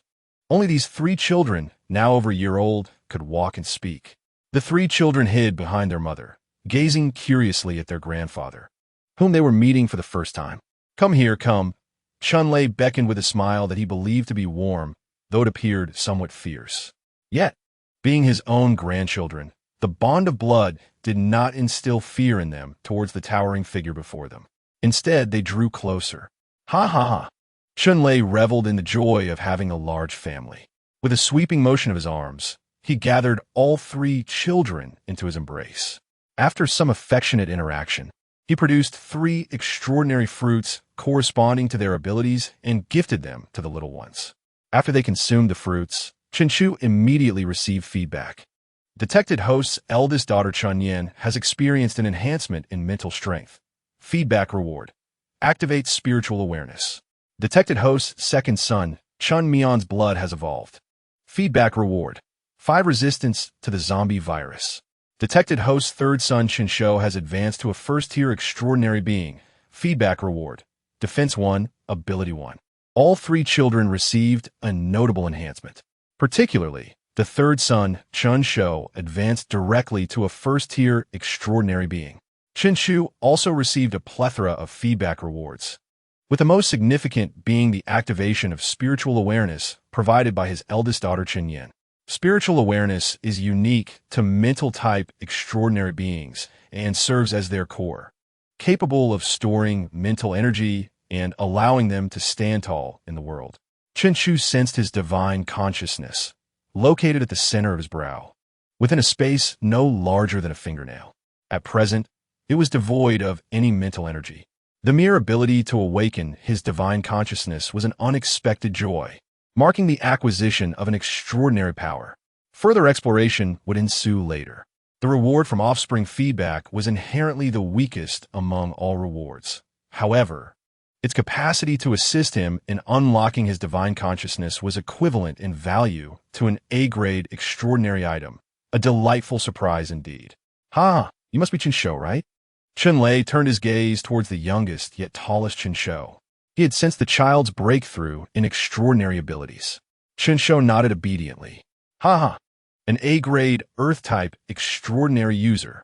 Our Chun family has produced a gem. Over the years of struggle in the apocalypse, Chunlei understood what an Earth-type, extraordinary user meant for a faction. It could be said that, during the early days of the apocalypse, a significant portion of humanity was saved by Earth-type, extraordinary users. Do you wish to accompany your brother and grandfather to hunt monsters outside? Chunlei bent down, displaying a warm smile towards Qinshu.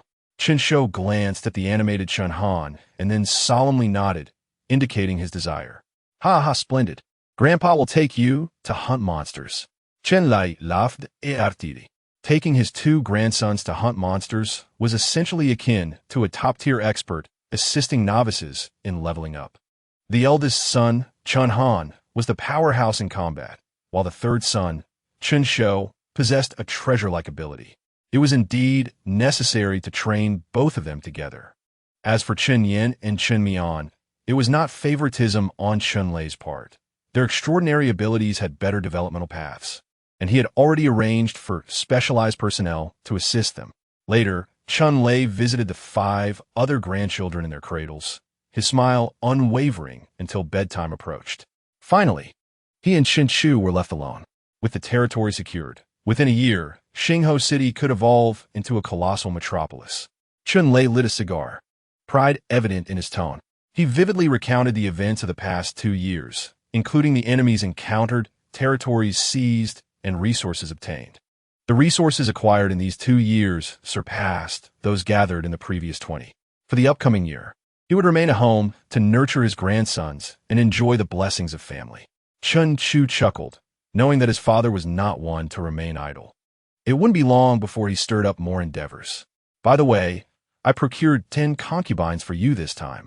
I guarantee your satisfaction. Guarantee my satisfaction? Qinshu raised an eyebrow, sensing underlying implications in his father's words. A-grade? Qinshu leaned closer, voicing his conjecture, having previously heard hints from Lu Ruyan. Chunlei grinned widely, uttering 3 astonishing words. There are foreign beauties. Qinshu was taken aback. Was this the surprise his father had mentioned? It differed from what Lu Ruyan had conveyed, but indeed, foreign beauties could be considered a surprise. After all, in 2 lifetimes, he had yet to experience such delights. You should seize the opportunity to win them all over. Once the construction of the colossal city is completed, your father shall provide you with even better and more. Qinshu's lips twitched. He hadn't even welcomed the 10 concubines yet, and his father was already contemplating additional ones. With the current 10, he would have 18 wives. Fortunately, with each offspring's birth, his body underwent comprehensive enhancement. Otherwise, even a robust man like him would find it somewhat taxing. Your father has high hopes for you. Chunlei praised, recognizing his son's abilities over the years. He even suspected that Qinshu had awakened extraordinary powers, which were immensely formidable. After a leisurely conversation, Chunlei prepared to take his leave, for the entire Xinghu City awaited his leadership, and Qinshu's grand wedding was approaching in a month. Father, this is for you. Qinshu pulled out a lei gua from his pocket. Chunlei grasped it and immediately sensed something amiss. You rascal, how did you manage to acquire such a thing? Qinshu chuckled, just good fortune. Chunlei took the lei gua, patting his son's shoulder. Prepare well. Starting tomorrow, the entire month will be dedicated to your grand wedding. Chapter 38. The most powerful concubine, A-grade charm magic. Juke attire, colorful phoenix crown. 100-meter red carpet, an 8-lift bridal sedan. Lanterns and festive decorations. The sound of gongs and drums. A grand wedding commenced in Xinghu City. Due to his father's enhancement of strength, they dominated half of Jianghai City, with abundant resources flowing into Xinghu City, filling their coffers. Naturally, the grandeur of Chun Chu's wedding rose accordingly, with lavish banquets and city-wide celebrations. Wine. There's wine. Gasps of astonishment echoed through the banquet. They had managed to drink wine amidst the apocalypse, a treasure far more precious than cold rice or meat, even surpassing fresh vegetables. You rascal, sip slowly. Each person has a quota. Indeed, like this. Who would have thought that I, Zhang, could survive the apocalypse for over 30 years and still enjoy wine? My life has been worth it. I would even be content to die now. Enough of such foolishness. Chen Xiao still has 9 concubines to marry. Dying now would be a loss. I heard the final concubine is an A grade. By then, there may even be tobacco instead of just wine. A-grade concubines for our Chen Xiao. Xingho City has truly grown strong. Old Wang, didn't your youngest daughter just awaken her extraordinary ability? Hurry and marry her off to Chen Xiao, or else he may set his sights higher and you'll lose your chance. My youngest daughter awakened an F-grade ability. She may not be to Chen Xiao's liking. No, I will inquire. Even being a maid would suffice. To avoid suspicion, Lu Ruyan shed her red armor and donned a deep blue form-fitting dress, accentuating her figure like a ripe peach. With envy, she gazed at Chen Chu and the bride entering the bridal chamber amidst the bustling Xingho city. She secretly touched her face, reflecting, I am already 25 this year. In a few years, I won't be young anymore. I must find an opportunity to express my feelings to Chen Xiao. Another with a similar thought was Su Lan. Beneath her shimmering, silver-rimmed glasses were large, water-like eyes filled with worry. I'm already 30. Will Chu despise me? She lowered her head, feeling inexplicably self-conscious. Although still fit, Chen Chu's brides were all youthful and stunning. Once past 30, she felt her competitiveness dwindling. Though Chen Chu often remarked about marrying her as a secondary wife, it couldn't continue indefinitely. She stole a glance at Chun Lei, who was drinking heartily, intending to later inquire about any new medical extraordinary users recruited. At the entrance of the bridal chamber, surrounded by friends and family, Chun Chu led the bride inside. As the door locked, cheers erupted from outside. Jian Chu Sumai Fai Li, lifting the bride's red veil, revealing golden hair, fair skin, and shy blue eyes. Was this the surprise his father spoke of? Indeed, it was quite astonishing. Although this concubine was foreign, she possessed an exquisite charm. Aside from her high nose and blue eyes, she exhibited the beauty typical of Eastern women. It is known that Westerners with Eastern features are invariably stunning. What is your name? Chun Chu lifted her chin with his finger. Xingyu, she replied timidly, her eyes gazing shyly at Chen Chu. This expression stirred a wave of compassion within him. Xingyu, 23 years old, B-grade special ability, Starlight Flicker, mid-level tier 4 in strength, with abilities in both attack and healing. Chen Chu leaned closer. From now on, you shall be my concubine. A blush surged across Xingyu's fair face as she timidly nodded, softly uttering an "em." She had heard of the notorious son of Lei Laohu, who was not only ordinary but also notoriously lecherous, marrying 8 concubines consecutively upon turning 18. Throughout her journey to Xingho City, she had been filled with apprehension. She was inherently timid, fearful of the notorious Chun Chu's peculiarities. However, upon entering Xingho City, she discovered that his legitimate wife, Yi Miao, was gracious and poised. The other concubines each possessed their own unique charm and wore constant smiles, particularly Chun Chu's children, who were exceptionally adorable. She herself had not endured any mistreatment, leading her to believe that the rumors circulating outside were somewhat skewed. The atmosphere was undeniably pleasant. On the day of her wedding, her conviction only strengthened. What sort of villain would formally marry a captive? Moreover, she had received a dowry, a complete set of Xing stone armor, which was simply astounding. It was inconceivable that after 20 arduous years outside, she could acquire such a high-quality item. Just as she resolved to accept her fate, even if Chen Chu were a swine, it was still preferable to a life of humiliation and torment, one that was worse than death. Yet, upon seeing Chun Chu in person, she was utterly captivated.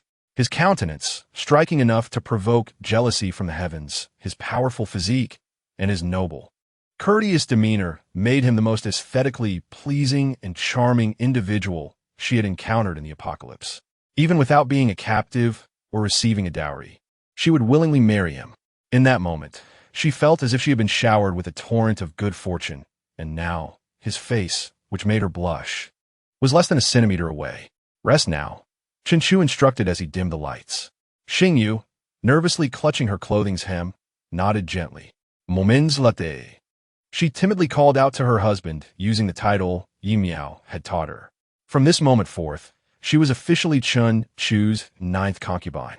Over the course of the next month, Chen Chu married a new concubine every 3 days. His father, during the past 2 years, had indeed adhered to the marriage criteria set by Sister Lan: beauty, cleanliness, and good health. Each concubine was a stunning beauty, yet each embodied a distinct style. For instance, Xingyu was a cute little girl with tiger teeth, while others exuded youthful vigor, mature allure, athletic beauty, and forest girl aesthetics. In essence, Chen Chu was indulging in both meat and vegetables, living blissfully like a deity. Finally, the day had arrived for Chen Chu to wed his 10th concubine. Numerous rumors circulated about her. Some claimed she was an A-level ability user. Others asserted she had once been the lord of a large city. And yet others believed she had reached the late stage of the 6th tier in her abilities. As the wedding grew increasingly grandiose with the attendance of guests from Liahua City, these rumors gradually began to be accepted as truth. Inside a newly adorned room filled with red decorations, Chen Chu held the hand of his final concubine, exchanging congratulations with friends and relatives. On this occasion, Jiang Qingshui had also arrived in Xingho City, sent by her sister Jiang Fanzhu to represent Liahua City in offering well wishes. However, she only arrived today, maintaining her usual cold demeanor as she presented a square box as a gift for her sister. She could not fathom why her sister would bestow such a high-grade item upon this scoundrel. Chen Chu accepted the box, opening it to reveal a B-grade Su Dao fruit, a rare item capable of enhancing one's physique and even fortifying internal organs. For an ordinary person, consuming it could bolster their physical strength to rival that of a power-type ability user. What a splendid gift, Chen Chu remarked, smiling as he tucked the box away. Please escort the esteemed guest Jiang Qingshui to another location. Although he yearned to reminisce with Jiang Qingshui, who possessed an SS-level hidden physique, and discuss life and ideals, this was his moment of consummation, a time worth its weight in gold. Once the door was closed, he lifted the bride's red veil, revealing a breathtaking face, even more beautiful than any of the previous 9 concubines. She radiated an indescribable charm. In a mere glance, Chen Chu felt as though his soul had been whisked away. Was this truly his grand finale, his ultimate concubine? As Chen Chu contemplated, the system promptly responded. Power. Late-stage 6th-tier ability user. Potential. S. Ability. A level charm magic. Chen Chu gazed in astonishment at these entries. The unique ability, a level charm magic, indicated that this captivating woman had become his most formidable concubine. In Chapter 39, the S-level special physique concubine ascended to late-stage 6th tier. Clearly, the rumors were indeed true. His 10th new concubine was genuinely a formidable late-stage 6th tier powerhouse. With A-level strength at the late 6th tier, she could very well be the lord of a large city in the apocalypse. Moreover, her potential was rated S, surpassing even his own. Thus, she might indeed be a city lord. I have met my husband, the concubine stated gracefully. This simple gesture nearly strained the exquisite wedding attire adorning her voluptuous figure. Chen Chu's throat bobbed slightly. He had a total of 18 concubines, each a rare beauty of exceptional caliber. Logically, no other individual should be able to elicit such a reaction from him. Yet, this woman before him achieved the impossible. Merely standing there, she seemed to caress his heart with countless invisible hands. Every smile and frown exuded allure. What is your name? Tian Zhu Yin Guit? Oi Welling, she replied, her crimson lips parting slightly. Chen Chu's throat tightened again. He could hardly withstand such a bewitching presence. No man could resist such charm.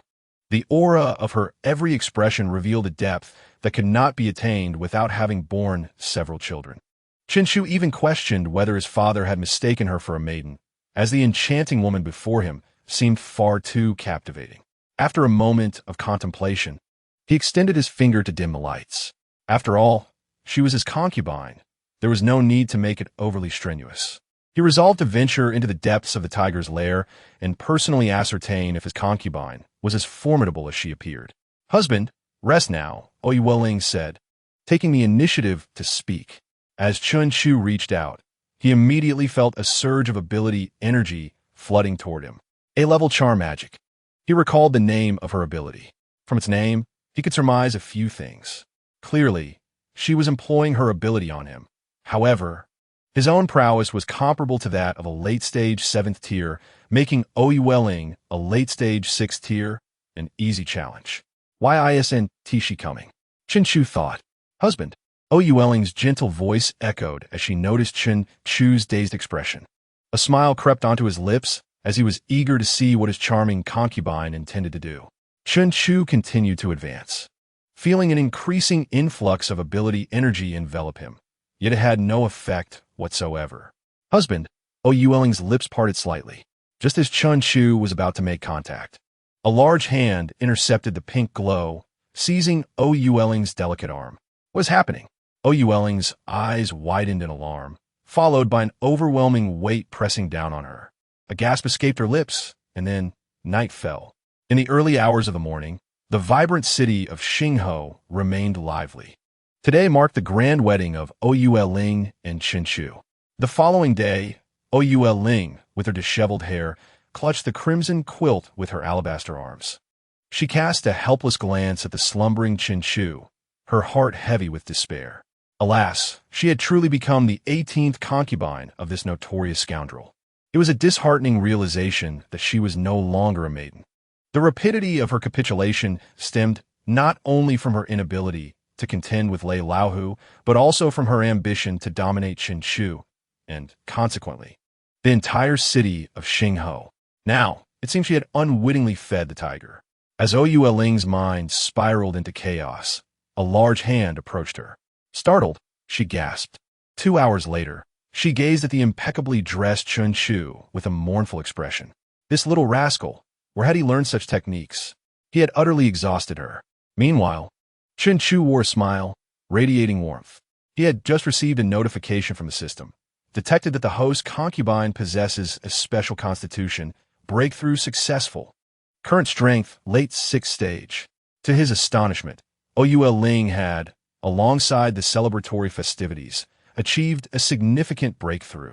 Her extraordinary abilities had leaped across a major tier and a minor tier, advancing from the mid-5th stage to the late 6th stage. His overall strength now reached the pinnacle of the 7th stage. As long as he was not confronted by an 8th-stage powerhouse, he was invincible. After all, the chasm between the 8th and 7th stages was immense, with a disparity in power exceeding tenfold. Once his emotions settled, Chun Chu turned his gaze towards Oyueling. He now understood that Oyueling had inadvertently suffered a setback. A hint of amusement flickered in his eyes as he observed her flushed cheeks and despondent expression. "You are now my 18th concubine," he declared deliberately. Oyueling's body jolted as if struck by an invisible arrow. She looked up at Chun Chu, managing a forced smile. It was a tremendous loss. Her resources, mines, and fields had all been appropriated. Now, she had even become a liability. However, she dared not retaliate against Chun Chu, for should she unleash her offensive powers, she would be swiftly annihilated by Chun Lei, the 8th stage adept, in this very stronghold of his. Last night, she had only dared to employ her bewildering abilities discreetly. After calming herself, Oyueling fixed her gaze on Chun Chu. "You're not an ordinary person. No common individual could have unraveled her power. Not only was he extraordinary, but his strength surpassed hers." It was unexpected that the formidable Lei Laohu would resort to such tactics. Oyueling clenched her small fists, her teeth grinding in frustration. She had truly lost. To become the 18th concubine was a bitter fate. She nearly spat blood in exasperation. Chun Chu sat beside her. "Thanks to my 18th concubine, I have just achieved another breakthrough." Oyueling was bewildered. "Thanks to me? How did I contribute to your breakthrough?" Feeling a twinge of discomfort in her lower regions, she suddenly looked at Chun Chu in panic. Could it be that he had awakened some outrageous abilities that Lei Laohu had concealed for so many years? Was this why Chun Chu had feverishly taken so many concubines? Ah! Ouyue Ling shrieked. Was it possible that the ability to seize the moon's shadow could lead to such breakthroughs? How tragic. Having just lost, did that mean she was nearing her end? Chen Chu swiftly covered her mouth. Do not shout so loudly in broad daylight. If people outside hear you, they will think we are up to something. Try using your powers, he suddenly suggested. Wait, I've advanced to the 7th stage? Ouyue Ling was taken aback. How had she managed to break through? She had been stuck at the 6th stage for nearly 5 years. How could she suddenly ascend? You possess a special constitution that not only allows me to surge in strength, but enables you to break through as well. After several attempts, she realized the energy increase was not as significant as the first time, yet it was still superior to her previous arduous training. From now on, do not scream again. Do you understand? Ouyue Ling blinked her tear-streaked eyes, nodding fervently. Chapter 40. Extraordinary Transformation of Materials, Stamina, Enhancement. Chen Chu gradually released his grip. Ouyue Ling, once drained of tears, now gazed at Chen Chu with sparkling eyes. She continually activated her powers, emitting waves of pink light that blossomed around her. It was real. She had genuinely ascended to the 7th stage, achieving the coveted position of a 7th stage powerhouse. With a mischievous glint in her eye, she clasped her hands and formed a heart shape towards Chen Chu. Husband, please watch me. A pink heart flew from Ouyue Ling's hands towards Chen Chu. With a seductive voice, she proclaimed, Petrify. She cast her ability upon herself, showcasing her foolishness as the 18th concubine, devoid of any sense. Chen Chu's my, effortlessly dispelling her powers. He was prepared to teach his 18th concubine a lesson. To his surprise, following the heart, Ouyue Ling was right beside him. Her eyes filled with adoration. Husband, it's true, my powers have genuinely increased. Faced with her enchanting gaze, even the stalwart Chen Chu could not help but shiver. His 18th concubine was indeed formidable. Observing Ouyue Ling's sudden exuberance, Chen Chu turned his head, lit a cigarette, and a single tear rolled down his cheek. They had just wed, and this was already the predicament? He hastily extinguished the cigarette and rose, opening the door. It was already noon. He needed to step out for a while. Finding a casual excuse, he swiftly made his exit. His true wife, Yi Miao, was gentle, and his 9th wife, Xing Yu, was irresistibly charming. Ouyue Ling clenched her small fists, triumph evident in her demeanor as she watched Chen Chu's retreating figure. A victory was still a victory. She buried her head in the quilt, reveling in the thought that her husband was not only handsome and dashing, but also a true man of strength, surpassing even her at just 20 years of age. She had just attempted to use her petrifying skill to test Chen Chu's strength against her own newfound 7th stage prowess. To her satisfaction, he had effortlessly neutralized her attack. Dashing, wealthy, young, and gifted with abilities that transcended the 7th stage, he was undeniably Ouyue Ling's ideal partner. Moreover, she was already his. With all these factors, her heart was irrevocably committed. Yet, being the 18th concubine gnawed at her. Where had she ever heard of an A-level 7th-stage powerhouse serving as an 18th concubine? She was destined for greatness.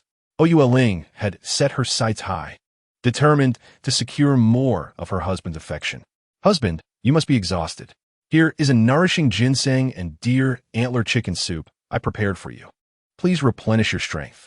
Yi Miao smiled as she presented a bowl of restorative soup to Chen Chu, then stood behind him, gently massaging his head. In the past, Chen Chu would have dismissed such gestures. However, now he eagerly accepted the bowl and drank it down in one go. This special constitution was indeed remarkable. He could not help but marvel.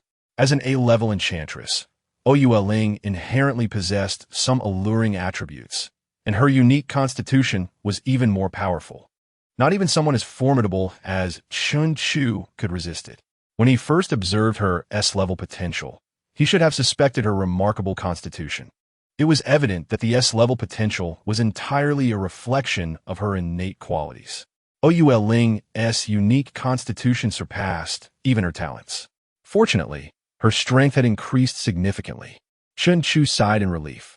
While the proactive Ling was indeed powerful, her willingness to engage had also resulted in an abundance of newfound abilities. This marked the beginning of a steady source of power augmentation. Previously, Chu had relied on offspring rewards to ascend levels, but bearing children was a lengthy process requiring 9 months. Now, with Ling at his side, he could augment his powers daily. At this rate, he would break through to the 7th stage within 6 months.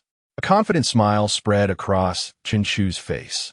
Ling's exceptional constitution was truly a catalyst for his breakthroughs. However, the thought of his 18 little wives left Chu feeling somewhat helpless. Despite having enhanced his physique multiple times, he found himself unable to gain any advantage against Ling. If only his physical attributes were even stronger, he could train with Ling more frequently, thus accelerating his growth in strength. The path to reinforcing his body lay in having more offspring. He turned his gaze towards his wives. For the revival of humanity. As evening fell, the entire villa fell silent. Chu entered the training room, supporting his waist. In his hand appeared the congratulatory gift sent by Jiang Qing the B-class extraordinary item, Su Daogua. Indeed, Sister Fenju knew me well. The Su Daogua could enhance the strength of every part of his body, even his internal organs. His 5 viscera and 6 bowels would receive reinforcement. He swallowed the palm-sized Su Daogua whole. The flesh and juice flowed down his throat into his stomach, and in an instant, Chu felt as if his belly had become a small furnace. A scorching pain enveloped every internal organ, erupting from within. Blood, flesh, tendons, bones, and skin. An hour later, drenched in sweat, Chu opened his eyes. His overall strength now rivaled the 7th tier limit, and he was acutely aware of his physical condition. Clenching his fist, he felt a surge of joy in his eyes. The strength of his body had increased by 40, the strength of his internal organs by 20, and his endurance by 30. Now, it was time to seek out his 18 little wife, Ling. Chapter 41. The Restlessness of Shi Wang City. Father's grand plan in the depths of night. Ling suddenly awoke from her dream. The long night stretched on as Chu lit a Furong Wang cigarette.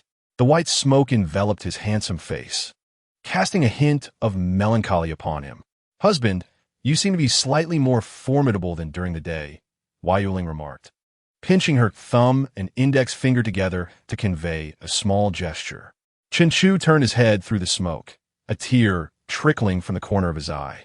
Despite having consumed the Su Daogua and significantly enhanced his physical strength, even his endurance had increased by 30, yet he found the situation utterly unreasonable.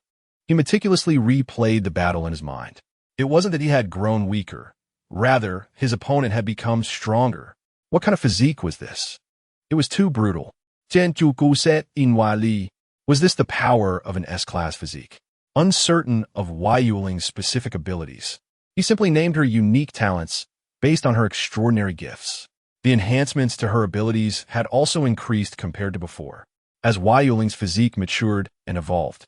The benefits he reaped became ever more substantial. Resolutely, Chu extinguished the cigarette butt and waved his hand. "Come on, I'm ready to spar." 10 minutes later, in the newly adorned wedding chamber, Chu lit another Furong Wang cigarette. Though his time was limited, the enhancement of his abilities was even greater. Moreover, the sensations were more profound. He felt that in just a month, he would break through to the mid-7th tier. Ling's eyes sparkled with admiration. Her husband was truly formidable. The cigarette he held fell heavily to the ground. Surely, it was due to his exhaustion from the day. Chu consoled himself internally. "Husband, shall we practice once more?" Ling leaned closer to Chu's ear, her breath fragrant. Chu sprang to his feet. His current state was subpar. He would surely turn the tables another day. With that, he burst through the door, leaving Ling to muse, "My husband is becoming ever more delectable." Watching Chu leave, Ling could not resist licking her lips. With a refreshed spirit, Chu exhaled deeply, experiencing a sense of clarity. Indeed, this was the true self, a man standing tall. The repeated enhancements to his body, the constant breakthroughs in his abilities, and the consumption of the Su Daogua all contributed to this version of himself. 3 hours of this was his normal state. That enchantress. The mere thought of Wai Yuling filled Chen Chu with indignation. Sooner or later, he would make her understand the meaning of a true man standing tall. Chen Xiao, the city lord has summoned you. Upon reaching the living room, Chen Chu discovered Lu Ruyan had been waiting for quite some time. Father is looking for me? Chen Chu Bonde. Knowing that his father typically did not summon him without reason, something significant must be at hand. Without delay, he headed out toward the city lord's mansion. With Lu Ruyan following closely behind, her ears flushed. After waiting for so long in the living room, her ears felt as if they were about to burst. Stealing a glance at Chen Chu's broad shoulders and the confident stride he carried, her cheeks turned crimson. Could it really last this long? The books had not suggested such. It was frightening. Could she endure? She resolved to inquire with Sister Lan later. At the city lord's mansion. Ha ha ha, you brat. You finally decided to step out of your house. As soon as Chen Chu crossed the threshold, he heard Chun Lei's boisterous voice. Looking up, he saw Chun Lei approaching, followed closely by Jiang Qingshui. You, boy, put in more effort and produce a few more grandchildren like Han heir to inherit the family business. Chen Lei clapped Chen Chu on the shoulder with a hearty laugh. His son was truly becoming more impressive. Not only had he fathered a multitude of talented grandchildren, but he also maintained his responsibilities well. None of his wives felt neglected. Jiang Qingshui stood to the side, listening to the praises Chun Lei showered upon Chen Chu, and could not help but twitch her mouth, internally scoffing. He is not responsible. He is simply a lecher. Come, you rascal, since you've established your family. It's only a matter of time before Xingho City is handed over to you. From now on, you'll be involved in all major affairs concerning Xingho City. Chen Chu's heart stirred at this prospect. This was excellent. Understanding all aspects of Xingho City would enable him to better leverage his strength for development. Moreover, he could use this opportunity to subtly reveal his capabilities to his father. He had already acquired all the bullets crafted from Wuyin stone, coupled with his marksmanship. He could now confidently present himself as a B-class 6th-tier extraordinary individual. Father, what is the matter? Chen Chu initiated the conversation. Chen Lai gestured, while Jiang Qingshui adjusted her glasses. 300 miles beyond Jianghai City, there have been unusual occurrences in Shirwang City. If something goes awry there, both our families will face catastrophic consequences. Shirwang City. Having lived in Jianghai City for 20 years, Chen Chu was well aware of the notorious Shirwang City. Before the apocalypse, it was the second-ranked city in Province C, originally named Haiban City. However, due to the onset of the Ice Age apocalypse and the resulting zombie outbreak, the entire city fell. Overtaken by the Shirwang, millions of zombies now roamed within, leaving no living creature behind. Over time, survivors began referring to it as Shirwang City. The Shirwang had a strong territorial instinct, which had prevented zombies from straying more than 10 miles from the city for years. However, the recent unrest posed a threat to the two nearest major cities, Lihua City and Xingho City. What tier is the Shirwang? Jianzhu Yingui. Humanity was no longer the helpless lambs of the past. In this post-apocalyptic world, power reigned supreme, and countless strong individuals had risen. They could indeed contend with zombies and monsters. Chun Lei, with a cigar in his mouth, spoke with unusual gravity. 20 years ago, it was already at the 8th tier. The room fell silent. 20 years ago, at the 8th tier, that was indeed formidable. As Jiang Qingshui had mentioned, should Shirwang City descend into chaos, it would spell disaster for both Lihua City and Xingho City. Sensing the atmosphere grow heavy, Chun Lei chuckled. Though the Shirwang is powerful, the crystal cores in its brain are also valuable. If we can obtain them, I might just ascend to the 9th tier. And while there are many zombies, they also produce abundant zombie crystal cores. Shirwang City is a bomb, but it is also a treasure trove. Jiang Qingshui nodded in agreement. Sister sent me to discuss strengthening cooperation between our two cities. Lihua City will assist Xingho City in constructing underground fortifications and sharing technology. In short, we must overcome the challenge posed by the Shirwang. It is both a crisis and a tremendous opportunity. Chapter 42, Ascending to S. Father's potential is SS. The role of the zombie crystal core is immensely significant for the ability users. It can enhance their powers and assist in skill cultivation. Among the ability users, the zombie crystal core has even become a form of currency. The city of the Corpse King, housing millions of zombies, is also home to a Corpse King surpassing the 8th level. The entire city of the Corpse King stands as a dazzling treasure trove.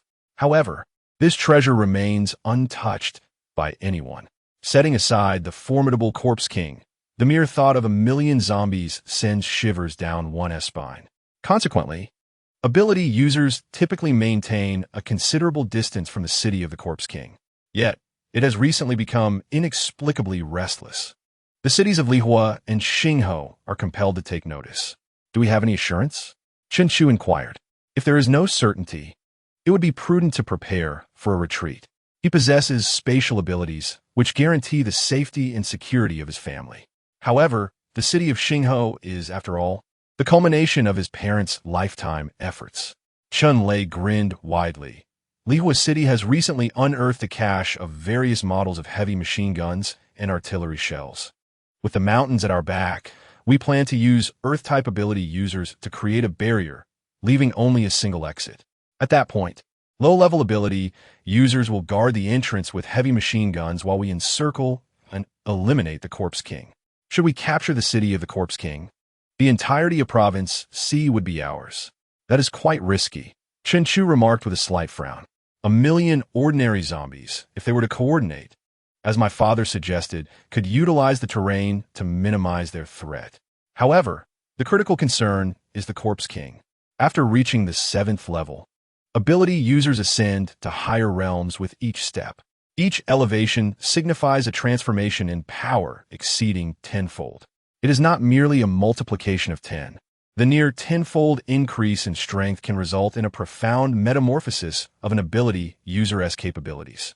An 8th level powerhouse, exerting their full strength, can contend with dozens of 7th level ability users. The subsequent disparities in levels can be inferred similarly.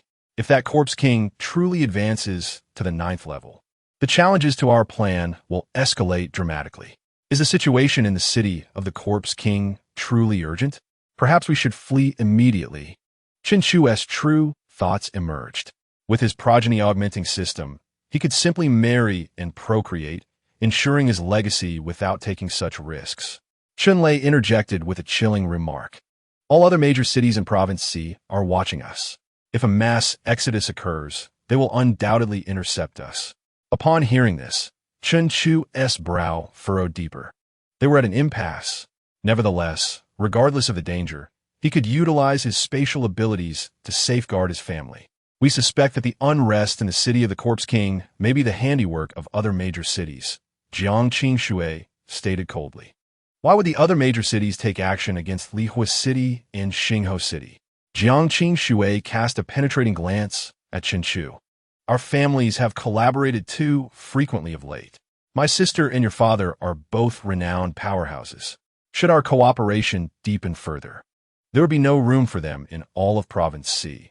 Reflecting on Jiang Qingshui's demeanor, Chen Chu recalled some recent rumors. Once Xinghe City officially develops into a major city, he and Jiang Qingshui are expected to unite through marriage. Chen Lei scratched his head and laughed heartily. It could also be for another reason. The unrest in the city of the Corpse King might be due to the Corpse King on the verge of breaking through to the 9th level. It likely requires a massive amount of flesh and blood. Chun Lei revealed his fangs. If this were indeed the case, it would suggest that the Corpse King had not yet ascended to the 9th level. Thus, he and Jiang Fanju, both 8th level powerhouses, would undoubtedly prevail. As for the time remaining, there should still be at least a year, but this would require personal reconnaissance near the city of the Corpse King. Chun Lei stroked his chin, contemplating. At least a year. Chen Chu grasped the crux of the matter.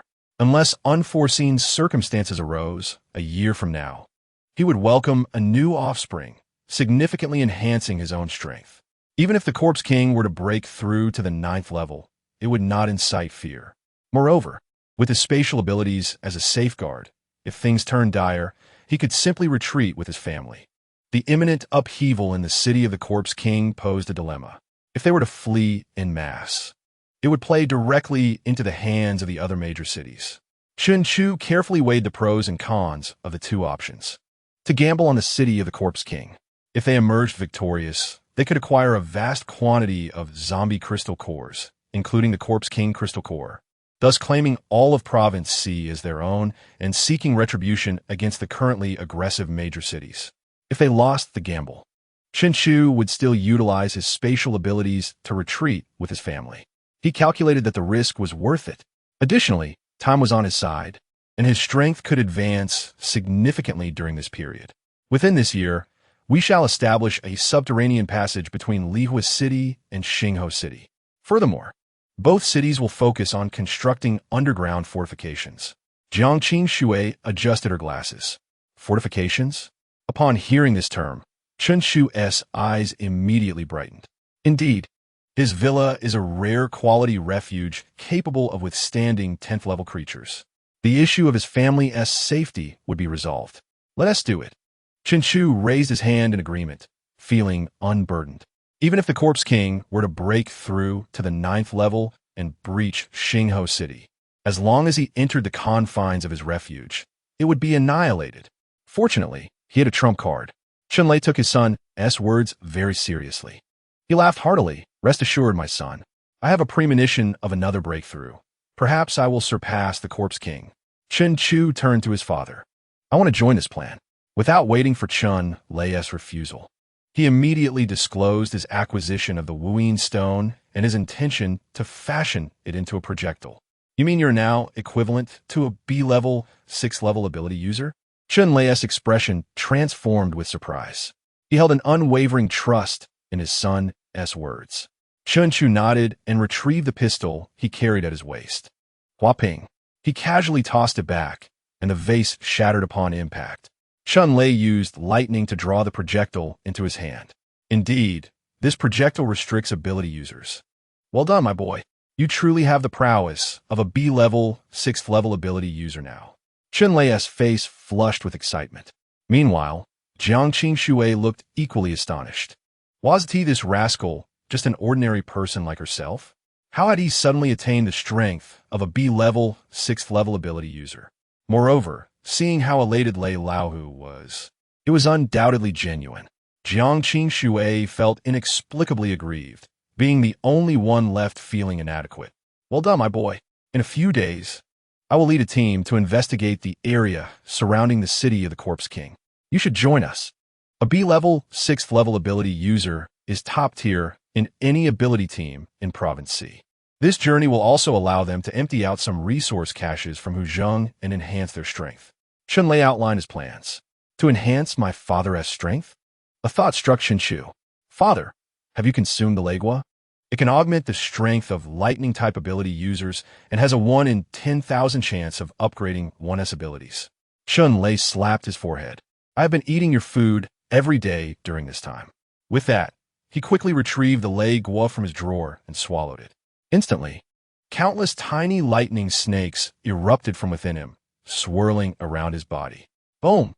A tremendous rumble echoed within Chun Lei. Subsequently, his aura intensified remarkably, and the surrounding lightning snakes became thicker and more agile. After a moment, the lightning subsided. Chun Lei opened his eyes and grinned. It seems my abilities have broken through to S level. Jiang Qingxue exclaimed. Chen Lei responded. ISNT the Lei Gua, supposed to have only a 1 in 10,000 chance of enhancement. Could his father actually achieve such a feat? Perhaps the system had heard Chen Chu's doubts, as a series of prompts illuminated before his eyes.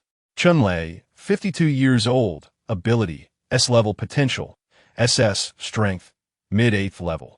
His father's potential is SS. Chapter 43. Xing Yue is pregnant, the 10th ability offspring. No wonder. Last time my father consumed the Lai Hugwo, elevating his extraordinary ability from grade A to an upgraded A, while also bestowing a unique effect upon his powers. Now, he has once again triggered a 1 in 100,000 chance. His A-level ability has successfully transcended to S. All of this makes perfect sense under my father's SS potential. It is no wonder that he once garnered a fearsome reputation as the Thunder Tiger with merely an A-level ability. At this moment, Jiang Qingxue has shed her long-maintained aloof demeanor. Her eyes widen, and her cherry lips part in astonishment, large enough to fit a fist. Although there's a cooperative relationship between Liehua City and Xingho City, Jiang Qingxue has always believed it to be a result of her sister's past affection for Chenchu, viewing it as assistance rather than true collaboration. Subconsciously, she has always held a slight sense of superiority over Xingho City. However, with Chun Lei's extraordinary ability now promoted to S, he is merely one small level away from her sister.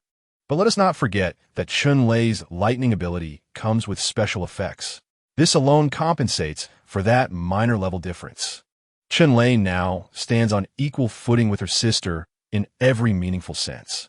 With great difficulty, she casts a glance at Chenchu. Chenchu's impeccable archery skills, combined with the limitless stone projectile, render his power equivalent to a B-grade 6-tier extraordinary being. Yet she remains an ordinary person. Once she looked down on Chenchu, now, in the eyes of the world, it seems she is the one reaching for the stars. Jiang Qingxue struggles to suppress her dismay as she offers her congratulations to Chun Lei, seeking an excuse to depart. Just as she is about to step across the threshold, a figure clad in a white coat bursts in, waving a piece of paper. "Ah, Sister Su, take a breath before you speak." Chun Chu steadies the breathless Su Lan. "Ah Chu, the city lord, Xing Yu is pregnant. Ah Chu, you are about to have your 10th child." Su Lan regains her composure. "Moreover, I can sense the fluctuation of the fetus's extraordinary energy. The 10th child will also be an extraordinary being." Su Lan stands tall, presenting the test results to Chenchu. The 9th wife, the foreign beauty Xing Yu, is pregnant. Chenchu reflects on recent events.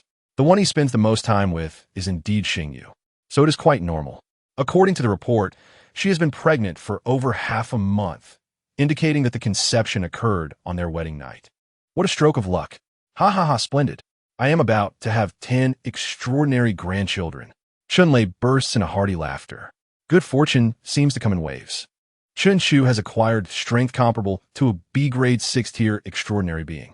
His extraordinary ability has ascended to S, and now he is about to welcome his 10th extraordinary grandchild. Truly, ever since that brat began marrying, everything has become incredibly smooth. Chun Lei gazes contentedly at his son. Having recently married 18 wives, he is greeted with such delightful news. He must strive to expand his territory and his influence. He will ensure that the brat enjoys a life of luxury, free from worries. Meanwhile, Jiang Qingxue stands at the entrance, nearly losing her balance upon hearing the jubilant trio. What did she just hear? Chenchu has 10 extraordinary offspring. How can that be? Previously, she only heard of Chun Chu taking 18 wives, but never that he had 10 extraordinary children. The succession of 3 pieces of news shatters the remnants of her pride. She casts a deep glance at Chenchu, forcing a smile as she steps out alone. Chenchu watches her departing figure, a subtle smile playing at the corners of his mouth. In 2 lifetimes, he can discern Jiang Qingxue's desolation at a glance. Jiang Qingxue is beautiful, possesses an excellent figure, comes from a distinguished family, and harbors an SS-level hidden talent, the body of an angel. She is undoubtedly the prime candidate for his wives and concubines. Yet, her pride is insurmountable. From their very first encounter, Chun Chu understood that in her eyes, he is merely a debauched scoundrel, forever met with condescension. Following the script, given his status as the prince of Xingho City and the connections between their families, if he would show interest in Jiang Qingxue and make advances, there would be a 99% chance of success. However, Chun Chu is not a mere fool, nor a two-faced trickster. What he desires is to shatter Jiang Qingxue's arrogance, so that she may wholeheartedly submit to him. Otherwise, even if he were to marry her, what difference would it make? Chun Chu has no intention of being a mere pawn. Humanity has always been drawn to strength. Since ancient times, the powerful have occupied more resources, more space, and more opportunities for mating. This reality has been exacerbated in the apocalypse. Now, with his father on par with Jiang Fengju, and himself projecting the strength of a B-grade 6th-tier extraordinary being, possessing 18 extraordinary wives and 10 extraordinary offspring. While Jiang Qingshui remains an ordinary person, albeit a capable one, she has yet to awaken her hidden talent. Chen Chu takes one last glance at Jiang Qingshui's silhouette, his resolve firm. She will remain in Xingho City for at least a year, providing him ample opportunities to dismantle her pride time and again. Chen Chu never claims to be a good person, but when it comes to matters of the heart, he wishes to offer the utmost respect and affection. Each of his 18 wives is devoted, showering him with love. Therefore, even Jiang Qingshui cannot be an exception. She cannot escape his grasp. For now, he sets Jiang Qingshui aside and bids farewell to his father, following Su Lan to the medical department to visit Xingyu. As he thinks of his soft, adorable, and stunningly beautiful ninth wife, Xingyu, Chen Chu's mood lifts considerably. His 18th wife, the mischievous Wai Yuling, constantly challenges his pride, while his prospective wife Jiang Qingshui proves to be a source of concern.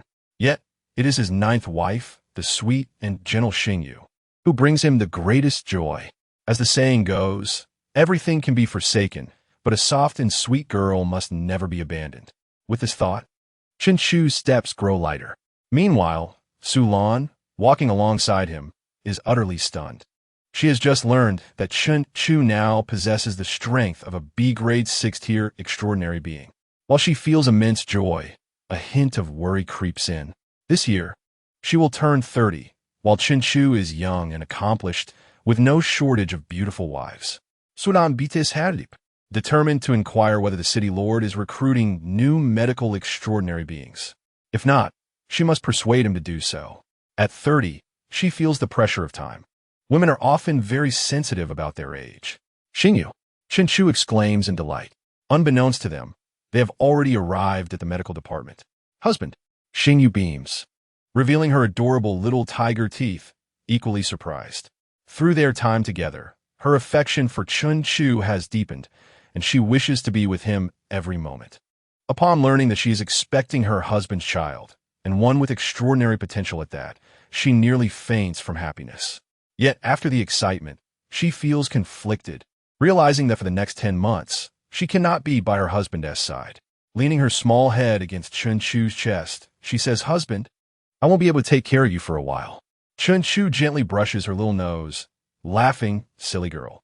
Xingyu looks up at him, "Husband, you're so impressive. My sister should also become pregnant soon.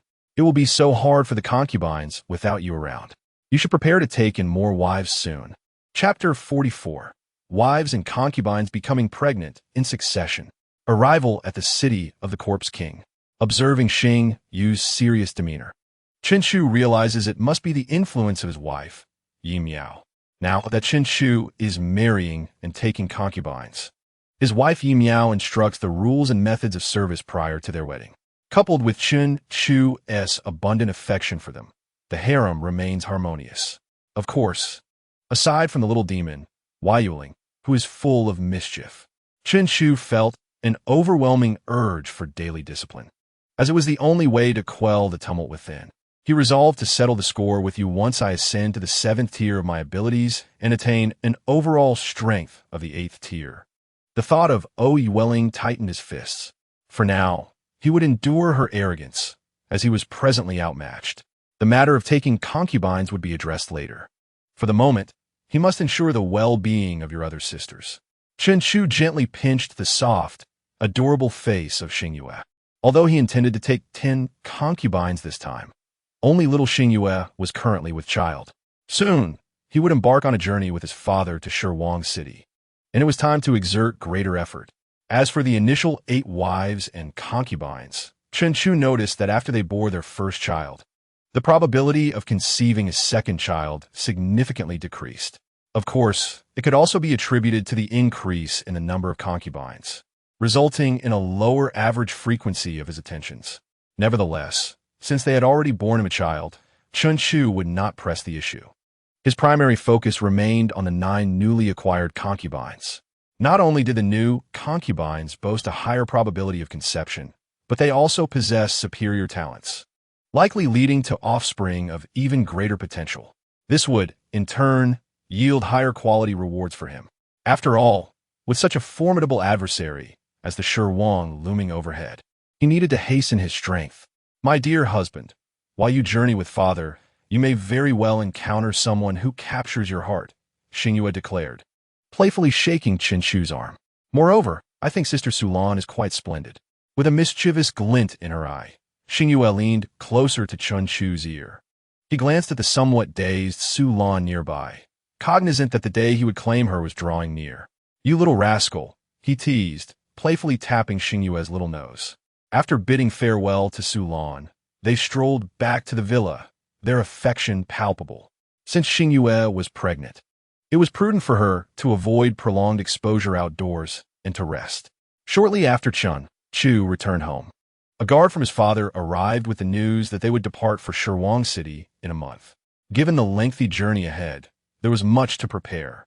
Throughout this month, Chen Chu diligently tended to his concubines and challenged the little succubus, Oyueling, each day. The joyous days flew by, and soon it was time to set out for Shirwang City.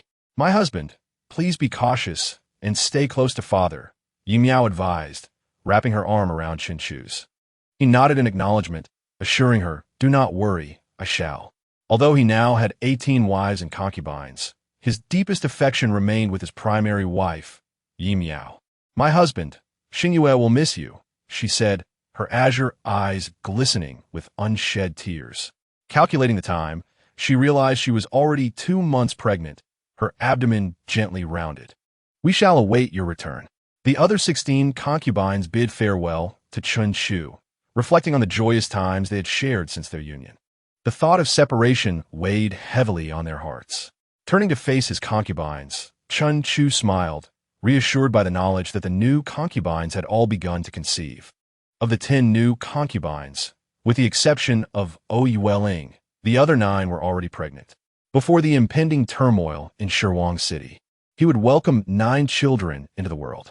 This thought filled him with immense satisfaction, affirming that his tireless efforts over the past month had borne fruit. However, Oyueling, with whom he had invested the most effort, remained unresponsive. Chen Chu gazed at Oyueling, who provocatively flaunted her nearly bursting figure, as if to say, I await your arrival. Chen Chu furrowed his brow, then turned to kiss Yi Miao and Xingyue before heading towards the city gate. Father, when I grow up, I wish to join you and grandfather in conquering territories. Chen Han called out enthusiastically beside Yi Miao. Chen Chu continued walking, nonchalantly extending his pinky finger behind him, signifying a promise. The 17 concubines watched him depart, while Oyueling had already vanished, aware that Chen Chu was a cunning individual, disguising his true strength. What was this supposed B-rank, 6-tier power? It was possible that even her father, Lei Laohu, could not contend with him. And perhaps even the Shi Huang would find him a formidable opponent. She understood that Chen Chu's voluntary departure indicated he had his own matters to attend to. My husband, I await your return to deal with me. She licked her lips, fully aware of her own formidable capabilities. She had reached the initial phase of the 7th tier, just a step away from advancing to the mid-7th tier. She anticipated Chen Chu's growth in strength, longing for the thrill of his ultimate defeat. 300 kilometers. This was the farthest distance Chen Chu had traveled since his arrival in this post-apocalyptic world. With Chen Lei's burgeoning strength and the expansion of Xingho City, the Anomaly Squad had also integrated capable members. Furthermore, Liehua City aided in the refurbishment of Hu Zhenghe's vehicle. Thus, their journey was remarkably swift. Within a month, the entire Anomaly Squad had set up camp just 30 miles from Shirwang City. This was an unimaginable feat for Xingho City 3 years prior. Hey kid, let's take a break and I'll show you Shirwang City, while also honing our skills, his father said, approaching with a cigar in hand. Chen Chu's body could withstand extreme cold temperatures of up to 150 degrees, and coupled with his lethal marksmanship capable of vanquishing B-rank, 6-tier anomalies, he felt no need to exercise the same caution as before. All right, Chen Chu replied, eager to witness the legendary Shirwang and perhaps discover some treasures along the way. Chen Xiaofood, Lu Rian called out, swiftly gliding towards them on a snowboard with supplies in tow. Throughout this journey, she remained Chun Chu's devoted bodyguard. Although he was immensely powerful, his persona was that of a mere ADC.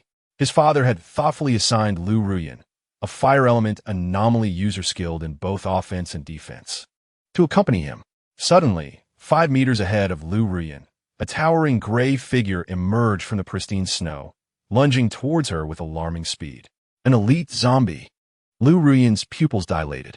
Elite zombies were roughly equivalent to 5th to 6th tier anomalies. The one before her appeared to be a massive elite zombie with formidable defense and attack capabilities, boasting 6th tier strength. Panic surged within Lu Ruyan, as her own abilities only reached the late 5th tier. Evade. Years of combat experience prompted her to make a quick decision. If she could dodge the initial strike, the 8th tier powerhouse would swiftly arrive to eliminate the threat. Bang! In a flash, a crisp gunshot echoed across the snowy expanse. The giant elite zombie, known for its strength and defense, suddenly bore a black hole in its forehead before collapsing to the ground. Was it slain? Lu Ruyan stood frozen, clutching the supplies. She raised her gaze, only to witness Chun Chu collecting his spoils. What just happened? Her young master had dispatched a giant elite zombie with a single shot? Chapter 45, Astonishment. This is an entire arms factory. Lu Ruyan was not alone in her shock. After the giant elite zombie fell, the entire anomaly squad, comprising 20 anomaly users, stood with mouths agape. Chen Xiao had effortlessly taken down a giant elite zombie with a single shot. A newly joined mid-6th tier water element anomaly user struggled to swallow the food lodged in his throat, eyes wide with disbelief. He ranked among the top 5 attackers within the squad. He had been aware of Chun Chu's unique abilities, but had not given them much thought. He had previously believed that, while Chun Chu could kill B-rank 6th-tier anomalies, his physicality, intellect, and agility could not possibly match that of an anomaly user. At most, he could rely on Chun Lei's protection to achieve a meager victory through range attacks. However, the scene that had just unfolded was utterly astonishing. Chun Chu had drawn his weapon and fired within half a second, or perhaps even less. He was acutely aware that even he would struggle to evade such an assault.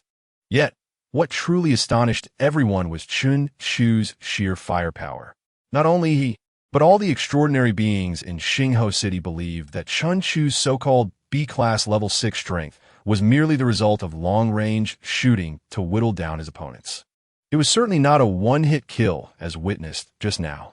To slay a level 6 extraordinary being with a single blow, such a feat could scarcely be achieved even by a handful of level 7 powerhouses. Was he truly an ordinary person? Every team member simultaneously pondered this question in their minds. Initially, they thought their leader, Chun Lei, was merely boasting about Chun Chu's capabilities. However, upon witnessing the demonstration, it was evident that he was indeed a low-profile powerhouse. Within the entire team, Chun Chu's abilities likely ranked among the top 3. The gazes directed at Chun Chu transformed. Now filled with respect for the strong. They introspected and acknowledged that, faced with a gigantic elite zombie, they could never exhibit the same ease as Chun Chu had. Ha ha ha! Quite the remarkable lad. Chun Lei approached with strides. He held immense trust in Chun Chu. Since Chun Chu claimed to possess B-class level 6 strength, he would wholeheartedly believe in his capabilities. Yet, witnessing the lethal strike firsthand left even him astounded. You little rascal, you've kept even me in the dark. A one-hit kill? To call you a level 7 powerhouse would not be an exaggeration. Chun Lei laughed heartily, patting Chun Chu's shoulder, his tone brimming with pride. For all these years, he had tirelessly sought extraordinary items to ensure his son could possess the means of self-preservation in this apocalypse. And now, with the ability to slay a gigantic elite zombie in a single blow, such prowess could indeed be deemed formidable in the entirety of the apocalypse. Once we gather the data from the Corpse King City, I shall procure some extraordinary items to enhance your physical strength. In Chun Lei's eyes, the current Chun Chu could no longer be harmed by extreme cold. His attack power rivaled that of a level 7 powerhouse. Yet his physical strength and agility still resembled that of an ordinary person, which was indeed concerning. Observing his father's contemplative expression, Chun-Chu could only smile wryly. He could already surmise that his father would undoubtedly gather a plethora of extraordinary items to bolster his physical condition. After all, his father had once expressed intentions to render him impervious to cold. Subsequently, he had consumed 5 ice fruits, 1 ice-soul fruit, and countless items to fortify his skin. Young master, here as the crystal core, in red. The recovered Lu Ruyan, regaining her composure, extracted a prism-shaped crystal core radiating a crimson glow from the zombie's brain. You lucky rascal. The probability of an elite zombie yielding a crystal core is 1 in 10. Keep it as a memento. Chun-Chu accepted it without further ado. The red zombie crystal core still held some value, although he presented himself as an ordinary individual and had no real use for the core. He was in fact an S-class level 6 peak powerhouse. While a single red crystal core could not elevate his strength, it would nonetheless enhance his capabilities. Young master, your bullet tip. Lu Ruyan opened her palm, revealing a deformed bullet head. She understood that a significant portion of her young master's strength derived from these special projectiles that could inhibit energy. Each bullet used was 1 less in his arsenal. Chun-Chu accepted the bullet tip. The metal from the limitless stone was of high quality and could be remade. Thank you, Lu Ruyan murmured, her cheeks flushed, expressing her gratitude softly. Without Chun-Chu's shot, she would have undoubtedly found herself in a rather precarious situation. Thereafter, Lu Ruyan exhibited even more attentiveness, bustling about to tend to Chun-Chu. This scene elicited knowing glances and smirks from the team members. Lu Ruyan's previously subtle affections were now laid bare. An hour later, the team concluded their rest. Chun-Lei led Chun-Chu, Lu Ruyan, and 7 other team members toward the Corpse King city. As they progressed, they encountered numerous zombies. The ordinary zombies were swiftly dealt with by the other members of the team. When faced with elite zombies, Chun-Chu dispatched them with a single shot to the head.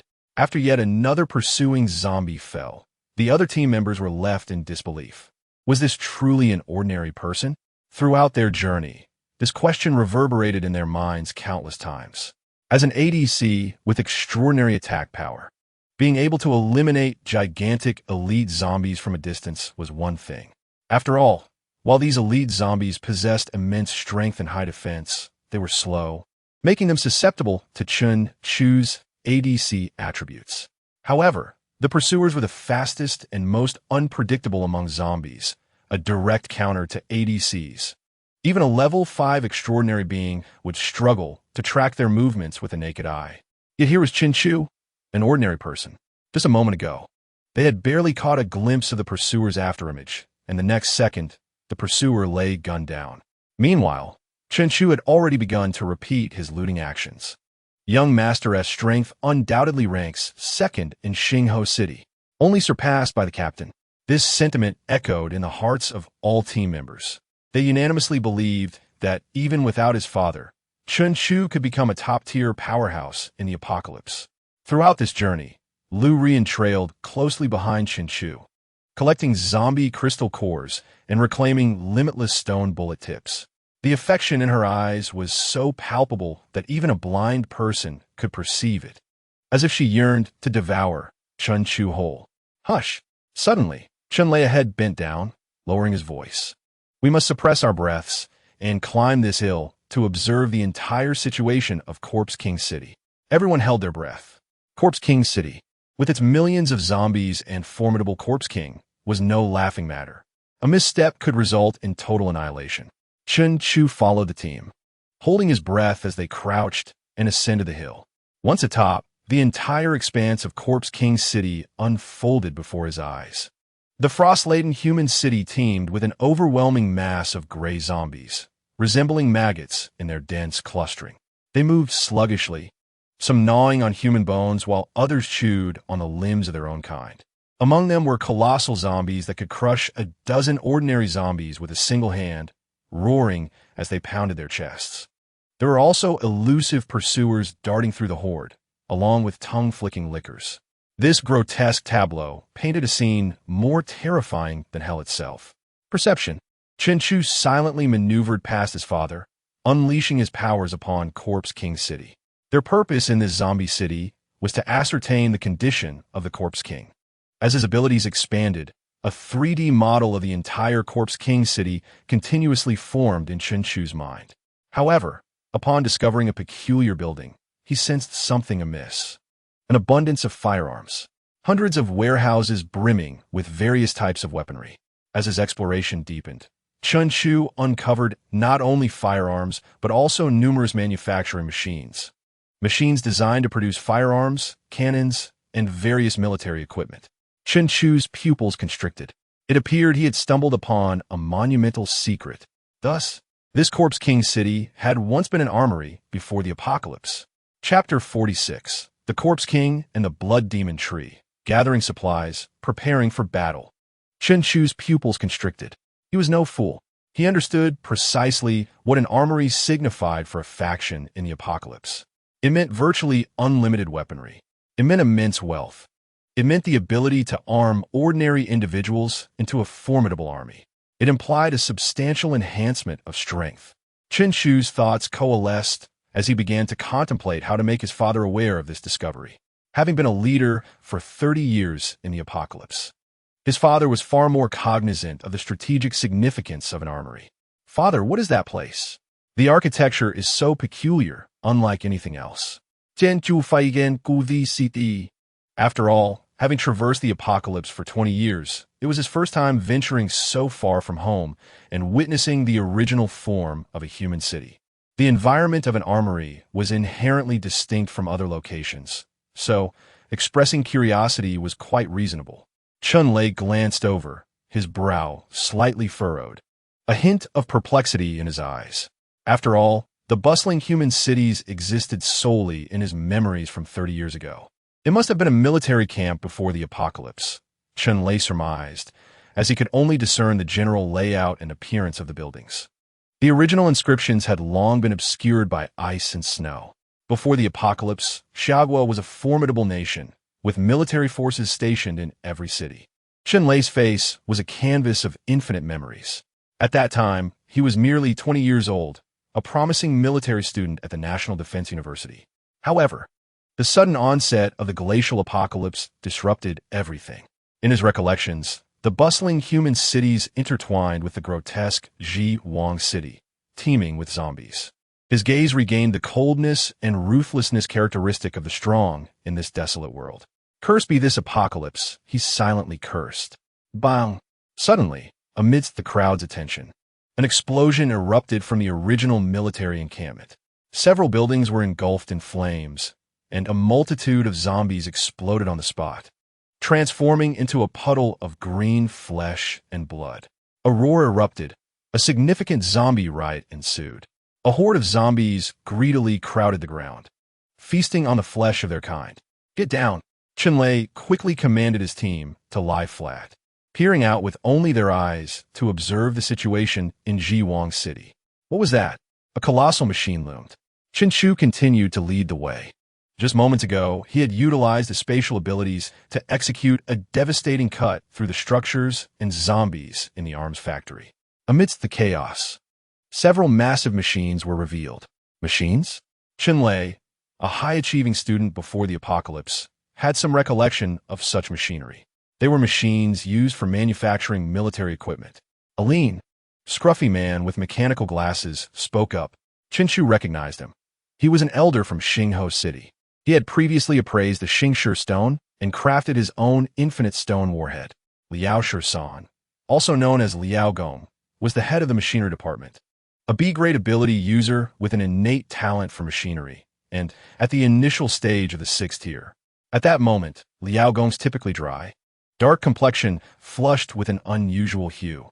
Typically reserved, he was now animatedly gesticulating. "This is an arms factory. Its layout is far more sophisticated than any special forces unit before the apocalypse. This was a strategic arms factory from C Province. Liao Gong hailed from C Province and had been a military enthusiast since middle school when the apocalypse erupted. His words captured Chen Lei's attention. Liao Gong was known to be solely interested in parts. Judging by his reaction, this was undoubtedly genuine. If they could seize Ji Wang City and transport these machines back to Xingho City, their power would undoubtedly surge. Lei couldn't help but lick his lips. The value of an entire arms factory was equivalent to his ascension to the 8th tier. Capturing Jiwang City and then taking over the arms factory would ensure Xi province was securely in their grasp, enabling them to challenge all powers in neighboring provinces and cities.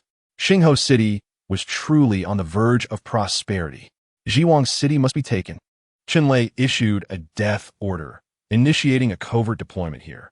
From this moment on, they would immediately gather intelligence on Jiwang City, assessing the status of the Jiwang zombie. They aimed to complete this task promptly and return to prepare for battle. Knowing oneself and the enemy ensures victory in every battle. Although the zombies within Jiwang City were numerous, they were predominantly mindless creatures. Their current objective was to discreetly investigate Jiwang City, uncovering the reasons behind the turmoil and estimating the timeline for a complete riot, thus facilitating their future operations. Now, Xingho City had yet another compelling reason to engage in battle. A month later, over the course of this month, a team of 20 ability users tirelessly collected data from various angles within Jiwang City, ultimately creating a comprehensive data model of Jiwang City on their computer while also investigating the condition of the Jiwang zombie. Inside the warm cabin, a frail man with bangs obscuring his glasses placed a notebook before Lei. The screen displayed a bizarre tree constructed from blue data lines. The blood demon giant tree. Lei, having seen the world, understood. Although referred to as a tree, the blood demon giant tree was composed entirely of repulsive flesh and blood, making it a formidable attractor for monsters and zombies. Its potent attack power and peculiar abilities frequently led to the demise of monsters and zombies daring enough to approach. Indeed, someone had thrown a 7th-tier blood demon giant tree into Jiwang City. The words of the bespectacled man sent a chill through everyone present. The blood demon giant tree evolved by consuming flesh and blood. If it absorbed the million zombie corpses within Jiwang City, it would undoubtedly grow into a monstrous entity. Moreover, the blood demon giant tree itself was a bloody creature, a favorite of zombies. If consumed by the Jiwang, it would undoubtedly enhance its strength. "This is nurturing a pestilence," one member of the team couldn't help but exclaim. "Not nurturing a pestilence, but fostering the Jiwang," Lei interjected, his voice low, silencing the group's discussions. The Jiwang had been stuck at the peak of the 8th tier for 20 years. This 7th-tier blood demon giant tree was just enough to loosen its boundaries without allowing it to break through. Thus, once the Jiwang digested the blood demon giant tree, it would leave its territory, seeking more flesh and blood. The group fell silent. Without a doubt, as the Jiwang sought flesh to break through to the 8th tier, the first to suffer would be Liehua City and Xingho City, situated closest to Jiwang City. However, there was good news. The Jiwang had yet to break through to the 9th tier. Noticing the somber atmosphere, Lei flashed a grin. In less than 10 months, the Jiwang would finish digesting the blood demon giant tree. The socially inept IT man adjusted his glasses. This also meant that the complete riot in Jiwang City would occur in 10 months. With the data collection complete and the Jiwang's secrets uncovered, there was no time to waste. They would immediately pack up and retrieve all supplies hidden in the vicinity of Jiwang City by the end of the day. Following that, they would devote themselves to returning to Xingho City within 3 weeks to prepare for battle. Chapter 47.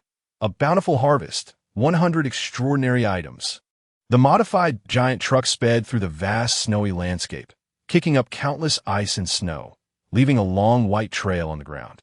There were 3 supply depots left by Huzhenghe near Jiwang City. Qinshu held up a piece of golden yellow parchment.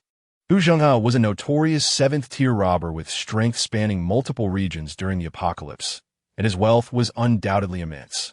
To his surprise, he had buried 3 supply depots near the infamous Jiwang City, one of which was a mere 10 miles away. It is worth noting that even before the Jiwang stirred, the vicinity of Jiwang City was a no-go zone, teeming with a million zombies. Huzhenghe dared to construct supply depots so close to this forbidden area, displaying audacity. This cunning old fox understood that the most dangerous places often provide the greatest safety, stashing the majority of his plundered supplies near Jiwang City. Liu Ruyan clenched her fists, recalling the despicable man with a bald head, blind eye, crooked mouth, scarred face, and a limp.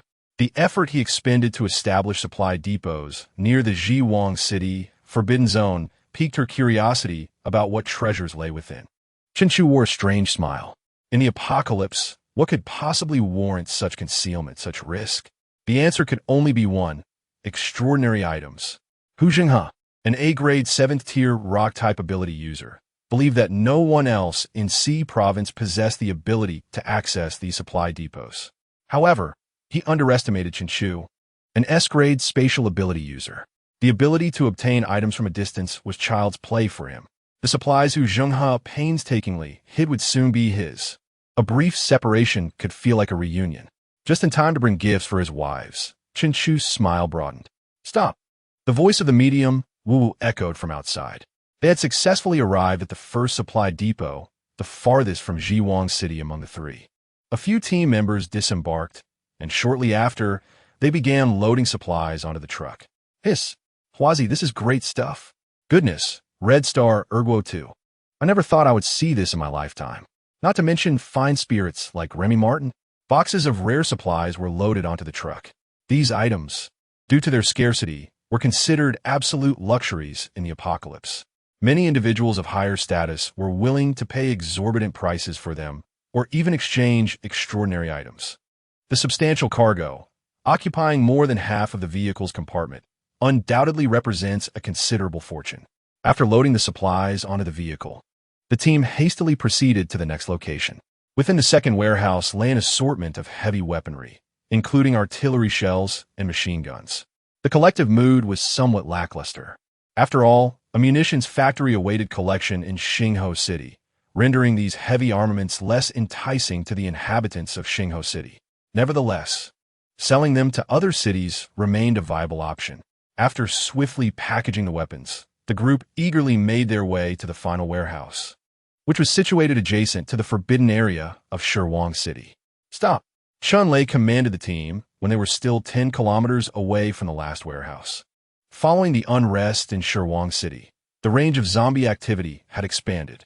"I need 10 people to accompany me over there and bring it back." The noise from the modified vehicle was deafening. Drawing nearer could potentially provoke a massive zombie assault. Subsequently, Chun-Lei left Chenchu and 8 others behind, taking 10 supernatural beings with him to swiftly reach the location marked on the parchment. Since Chenchu was not a genuine supernatural being, Chun-Lei did not include him. However, seated within the vehicle, Chenchu wore an almost imperceptible smile. With a sudden surge of perception, an invisible wave emanated from Chenchu's mind, synchronizing every detail within a 10-mile radius into his consciousness. His peak 6th-tier prowess enabled him to sense this entire area. In an instant, Chenchu identified Hu Zheng and the most deeply concealed supply warehouse at the edge of his perception. Indeed, it was an extraordinary find. The buried supply warehouse contained hundreds of exquisite boxes of various sizes, each housing different extraordinary items. "I shall not be modest," he thought. With a mere thought, more than half of the extraordinary items from the supply warehouse materialized into Chenchu's supernatural space. If they were to wait for his father and the others to discover and excavate it, it would be an utter waste of time. A smile crept onto Chenchu's lips as he utilized his powers to shift the entire supply warehouse, strategically placing it along his father's path. In a matter of minutes, they would encounter a minor mishap that would lead them into the warehouse, thus discovering dozens of extraordinary items, such as the might of a supernatural being. After completing his task within the vehicle, Chenchu leisurely brewed himself a cup of black tea, awaiting his father's return. 10 minutes later, a familiar voice echoed from outside the vehicle. "Strange, Hu Zheng must have marked the wrong location. This warehouse is quite close, and I practically stumbled into it." Wu Wu grumbled as he entered the compartment. Following him was a towering figure. "Ha ha ha! Son, come eat." Chun-Lei strode towards Chenchu, stuffing 5 extraordinary items into his embrace. This, Liu Ruyan and the other 7 supernatural team members gaped in astonishment. Their leader had seemingly fallen into a treasure trove. "How generous!" 4 C-tier extraordinary items, and 1 B-tier, all enhancing physical strength. Indeed, I stumbled into a trove, Woo-Woo chuckled, clutching his sore back. He then animatedly recounted the discovery of the supply warehouse to his teammates. Goodness, 50 extraordinary items. Huzheng has struck gold, exclaimed a water ability 6th tier supernatural being, eyes wide with disbelief. Hearing this, Chun-Lei grinned. Now, Xingho City has prospered. He proceeded to distribute the extraordinary items among the team members based on their respective strengths. Thank you, leader. The leader is magnificent. In life, the leader is a man. In death, the leader is a ghost. The team members beamed with excitement, their spirits lifted. Extraordinary items are precious possessions that can instantly enhance a supernatural being's capabilities. Chun-Lei's beaming smile reflected the elevation of the team's strength, which in turn represented the enhancement of Xingho City's power. Moreover, the extraordinary items he distributed were of no use to him, serving instead as a means to win the hearts of his subordinates. He clapped his hands and declared, "A bountiful harvest. Now, let's make haste back to the city and prepare to confront Shirwang City." Yes, the team members, having benefited from the rewards, responded with enthusiasm. Meanwhile, Chen Chu savored his extraordinary item while sipping black tea, gazing out at the fleeting scenery. His eyes brimmed with anticipation. Having been away for over 2 months, he still required another half-month to return to Xingho City. In total, he had been out for 3 months. He imagined that his pregnant concubines must now be showing. The first to conceive, Xingyu, would soon give birth, making him a father of 10. He eagerly anticipated the rewards from the system. Chapter 48, Offspring 1. 10 Offspring Achievement Unlocked. Family Panel activated. After consuming the extraordinary fruit, all team members experienced a notable enhancement in their abilities. More importantly, everyone was filled with an electrifying excitement, akin to having been injected with enthusiasm. Thus, the originally planned journey of 3 weeks, or 21 days, was effortlessly completed in just 15 days. The City Lord has returned. The City Lord and the young master are back. The guards atop the lookout tower sounded the welcoming horn. Instantly, personnel from the city emerged to greet them. While Chun-Lei was surrounded by a throng of people arranging battle preparations, Chen Chu swiftly made his way into the city. He was eager to see his wives. Before the villa, his 18 wives stood together, joyfully watching the approaching Chen Chu. He strode forward, taking the hands of his primary wife, Yi Miao, and his 9th wife, Xingyu, kissing them affectionately. At this moment, Xingyu was 5 months pregnant, her belly quite pronounced. Chen Chu gazed at her with tender affection. Xingyu, her cheeks flushed, buried her face in his shoulder. As the saying goes, separation makes the heart grow fonder. Though they had been apart for 3 months, Xingyu felt that her husband had become even more handsome and captivating. Alas, she was currently with child. With a teasing grin, she whispered into Chen Chu's ear, "Husband, hurry and find the sisters. They miss you dearly." Chen Chu turned to glance at Yi Miao, who gazed at him with a subtly flickering affection in her eyes.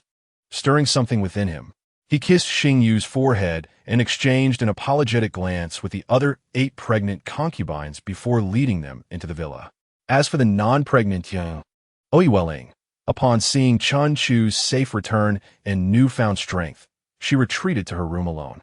Possessing a unique constitution, she was the only one among the 18 wives capable of restraining Chen Chu, hence she preferred solitude. Her special constitution made her endure more than the other concubines. Throughout these 3 months, her thoughts were consumed by Chen Chu's handsome face, along with his strong physique. At 2 a.m., Chen Chu descended to the first floor, quietly carrying an extraordinary item towards Oiwelling's bedroom. He had arrived in Xingho City that morning, initially believing he would spend no more than a few hours with his wives. To his surprise, 3 months had flown by, and his wives yearned for him immensely. Time had slipped away, and it was now 2 a.m. Surely, the young should be resting. Chen Chu placed his hand on the doorknob, gently turning it. With a soft click, the door cracked open, revealing a darkened room, and Chen Chu sighed in relief. She was indeed resting. He intended to place the extraordinary item beside the Yaonir and leave. Holding a banana-shaped extraordinary fruit, he quietly opened the door without turning on the lights. Suddenly, as he stepped into the room, a warm breeze enveloped him. Subsequently, it was a long-awaited reunion after many months apart. 2 hours later, the lights illuminated the room as Chun Chu lit a cigarette, his face aglow with a saintly light. He contemplated literature and the cosmos. He had undeniably grown stronger during this time, having consumed numerous extraordinary substances to enhance his physique. With a physical prowess reaching the pinnacle of the 6th tier, his overall strength now approached the 8th tier, nearly 100 times stronger than that of a 7th tier cultivator. Yet, he remained thoroughly subdued by the enchanting female adversary. A shiver ran down his spine as he recalled his earlier arrival. Her power was truly formidable. As the cigarette burned out, the lights abruptly extinguished. The voice of the little demoness, "Oh, you Ling," echoed once again. "Husband, absence makes the heart grow fonder." However, after being away for 3 months, Chen-Shu had repaid a debt that took him 5 months to settle. During this period, he had confined himself to his dwelling, focusing solely on repayment. This dedication propelled Ou Ling into the latter stages of the 7th tier, while he himself brushed against the threshold of the 8th tier. Yet, his extraordinary abilities still languished at the peak of the 6th tier, not yet officially entering the 7th. Today marked Chun-Chu's first venture outside since returning to the city. Coinciding with the delivery date of his 9th wife, Xingyu, he anticipated the arrival of his 10th offspring. Outside the maternity ward, Chun-Chu and his wives observed as Xingyu was wheeled inside. This time, he refrained from lighting a cigarette to quell his nerves. After all, he was now the father of 9 children, and the once overwhelming anxiety had dissipated, leaving only excitement from the depths of his lineage. More importantly, he was filled with anticipation. The birth of a new child, Xingyu's safety, the rewards from the system, and a swift enhancement of his own powers. As he contemplated the rewards, Chun-Chu glanced at his other wives. In addition to Xingyu, who was visibly pregnant, another piece of good news was that Xiao Qiao was once again expecting. His diligent efforts during this time had not been in vain. Now, aside from Xingyu, he had 9 wives with child, 8 of whom were 9 months along and would soon give birth. Next month, he would welcome a true bounty of children. Meanwhile, Xiao Qiao, newly pregnant for 2 months, showed less obvious signs, with her delivery date still a while off. Suddenly, the sound of a baby's cry pierced the air. The red light above the maternity ward illuminated. The door swung open, and Su Lan emerged, removing her ear protection. Her face was radiant with joy. "Ah, Tu, it's a daughter, a lovely mixed-race girl with golden hair and black eyes. Detected the birth of the host's offspring. Rewards have been issued. Please check your notifications. Congratulations, the number of the host's offspring has reached 10, unlocking the 10 children achievement. Achievement unlocked, system upgrade successful. Congratulations, the family panel has been activated." Chapter 49, 4th Daughter Chunyu, S-Class Phoenix. A series of system notifications rang out, almost overwhelming Chun-Chu. However, having seen much in his life, he managed to suppress his curiosity and entered the maternity ward to visit Xingyu and the child. Husband, Xingyu, drenched in sweat and visibly exhausted, smiled as she cradled the baby, looking up at Chun-Chu. He approached her, gently stroking her hair, his eyes filled with affection. The once youthful Xingyu now radiated maternal brilliance as she gazed at the child in her arms, as if showcasing the world's greatest treasure. "Husband, look, our child." Her large azure eyes sparkled as she continued. "The shape of the face and the bridge of the nose resemble mine, while the features between the brows and the eyes are like yours." Xingyu extended her finger, playfully teasing the tiny infant. This child was the embodiment of their union. The baby opened her eyes, gazing at her parents, and let out an adorable laugh. "Husband, the baby is smiling." Xingyu grasped Chun-Chu's arm, and as he beheld the lively glimmer in the newborn's eyes, he was struck with inspiration. He quickly opened the system panel to check the recent reward notifications. Detected the offspring's innate talent. S-Class Phoenix. Advanced 3-dimensional rewards issued. S-Class. Only a small tier below his eldest son, Chenhan. This child ranked second in talent among his 10 offspring. No wonder Sulan was able to detect the infant's extraordinary ability concentration shortly after Xingyu became pregnant. Moreover, the child not only opened her eyes, but also smiled right after birth, her hair thick and lustrous. "Husband, let us give the baby a name," Xingyu said, her eyes filled with expectation. Chen Chu pondered for a moment. "Let us call her Chenyu." Chenyu, which means to soar in Chinese. Xingyu carefully pronounced her child's name. "Yes, to soar," Chen Chu affirmed. With an S-class phoenix talent, she would undoubtedly possess immense strength. "Fly, little you. Fly out of the snow. Fly out of the apocalypse." Xingyu raised the child high. The laughter of their fourth daughter, Chenyu, resonated throughout the maternity ward. Later, after the exhausting delivery, Xingyu fell into a deep slumber, while the newborn Chen Yu was taken by Su Lan for a comprehensive examination. As time passed, Chen Chu and his wives strolled back home. Upon returning to the villa, after some playful banter with his wives, Chen Chu swiftly entered the training room and opened the system. "System upgrade?" Chen Chu clicked on the notification. "System upgrade 20. Afterward, the system will assess the most suitable candidates for concubines within 10 meters of the host, including their physical condition, talents, and appearance." "This is excellent." Chen Chu's eyes sparkled. With this feature, he would no longer fear missing hidden talents like Jiang Qing Shui. It would make taking wives and concubines much more convenient. "What is the family panel?" Chen Chu clicked to explore.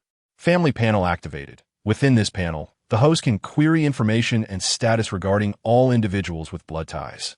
Simultaneously, the family prototype has formed, allowing the host to modify and endow offspring with talents and potential through the family panel. The two notifications left Chen Chu wide-eyed. Firstly, the family panel indicated that he was the patriarch. Above him, a line connected to his father, Chen Lei, and below, 10 lines linked to his 10 offspring. Is Chen Han about to break through to the third tier? A quick glance revealed an unusual status for his eldest son. Name: Chen Han. Identity: eldest son. Age: 3 years. Talent: S-class absolute 0. Potential: SS. Strength: peak of the second tier. Skills: Ice Spike Cooling Slow Down. Status: in the process of advancing to the third tier. Progress: 99. At 3 years old, an S-class third-tier ability user, Chen Chu, who had previously felt quite proud of his own strength, suddenly felt diminished. However, with his offspring's strength increasing, he would receive feedback. This thought lifted his spirits again. His children must grow stronger and better so that his own power could also amplify. "Kid, I'll give you time to catch up." Chen Chu smiled as he closed Chan Han's panel, shifting his gaze to the second notification. Through the family panel, he could enhance his offspring's talents or even bestow abilities upon those without any innate gifts. The ability to create ability users out of thin air. Chen Chu's pupils contracted slightly. In the apocalypse, the probability of humans possessing abilities was merely a fraction. Now, he could confer talents upon his offspring, effectively creating ability users from nothing. Henceforth, he would no longer need to worry about his children lacking abilities. How can he endow his offspring with talents? Based on family strength, opportunities are available. Current family strength, level 6. Now, Chen Chu could choose to roll the dice and exchange offspring talents. The current talents of his offspring were satisfactory, so he decided to save up for a more significant opportunity later.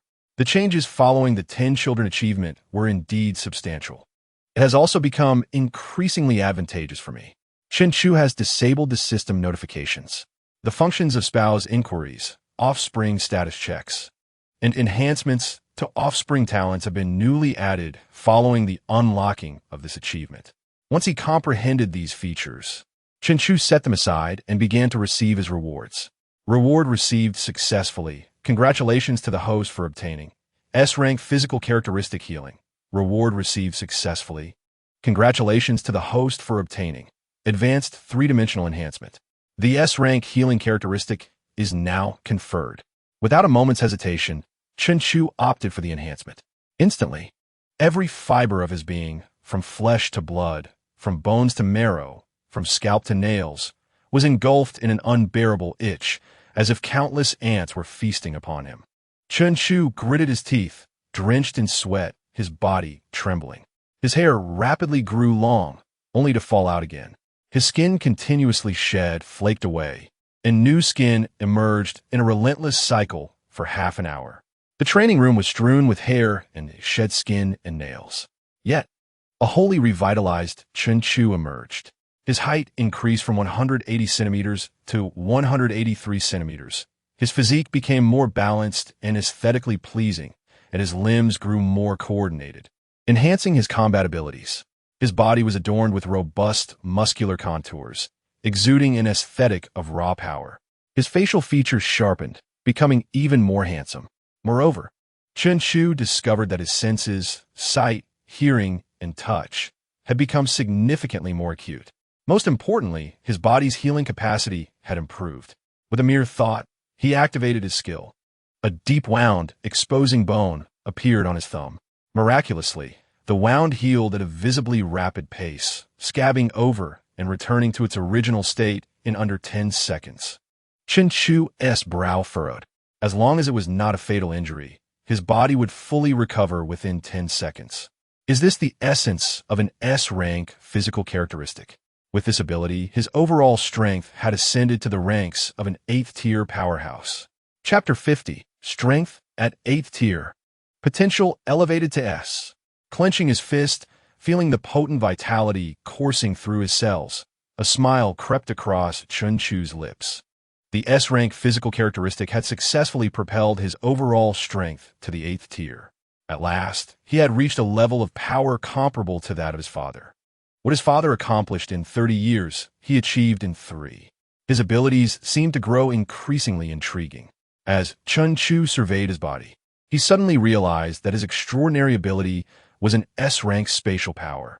In times of peril, he could retreat into a spatial realm, undetectable by others. Now, with the S-rank healing characteristic, any damage not inflicted in a single lethal blow would heal within 10 seconds. He suddenly recognized that his powers seemed to be veering toward immortality. Without speculating on the future, based solely on Chen Chu's current strength, no one in C Province could harm him in the slightest.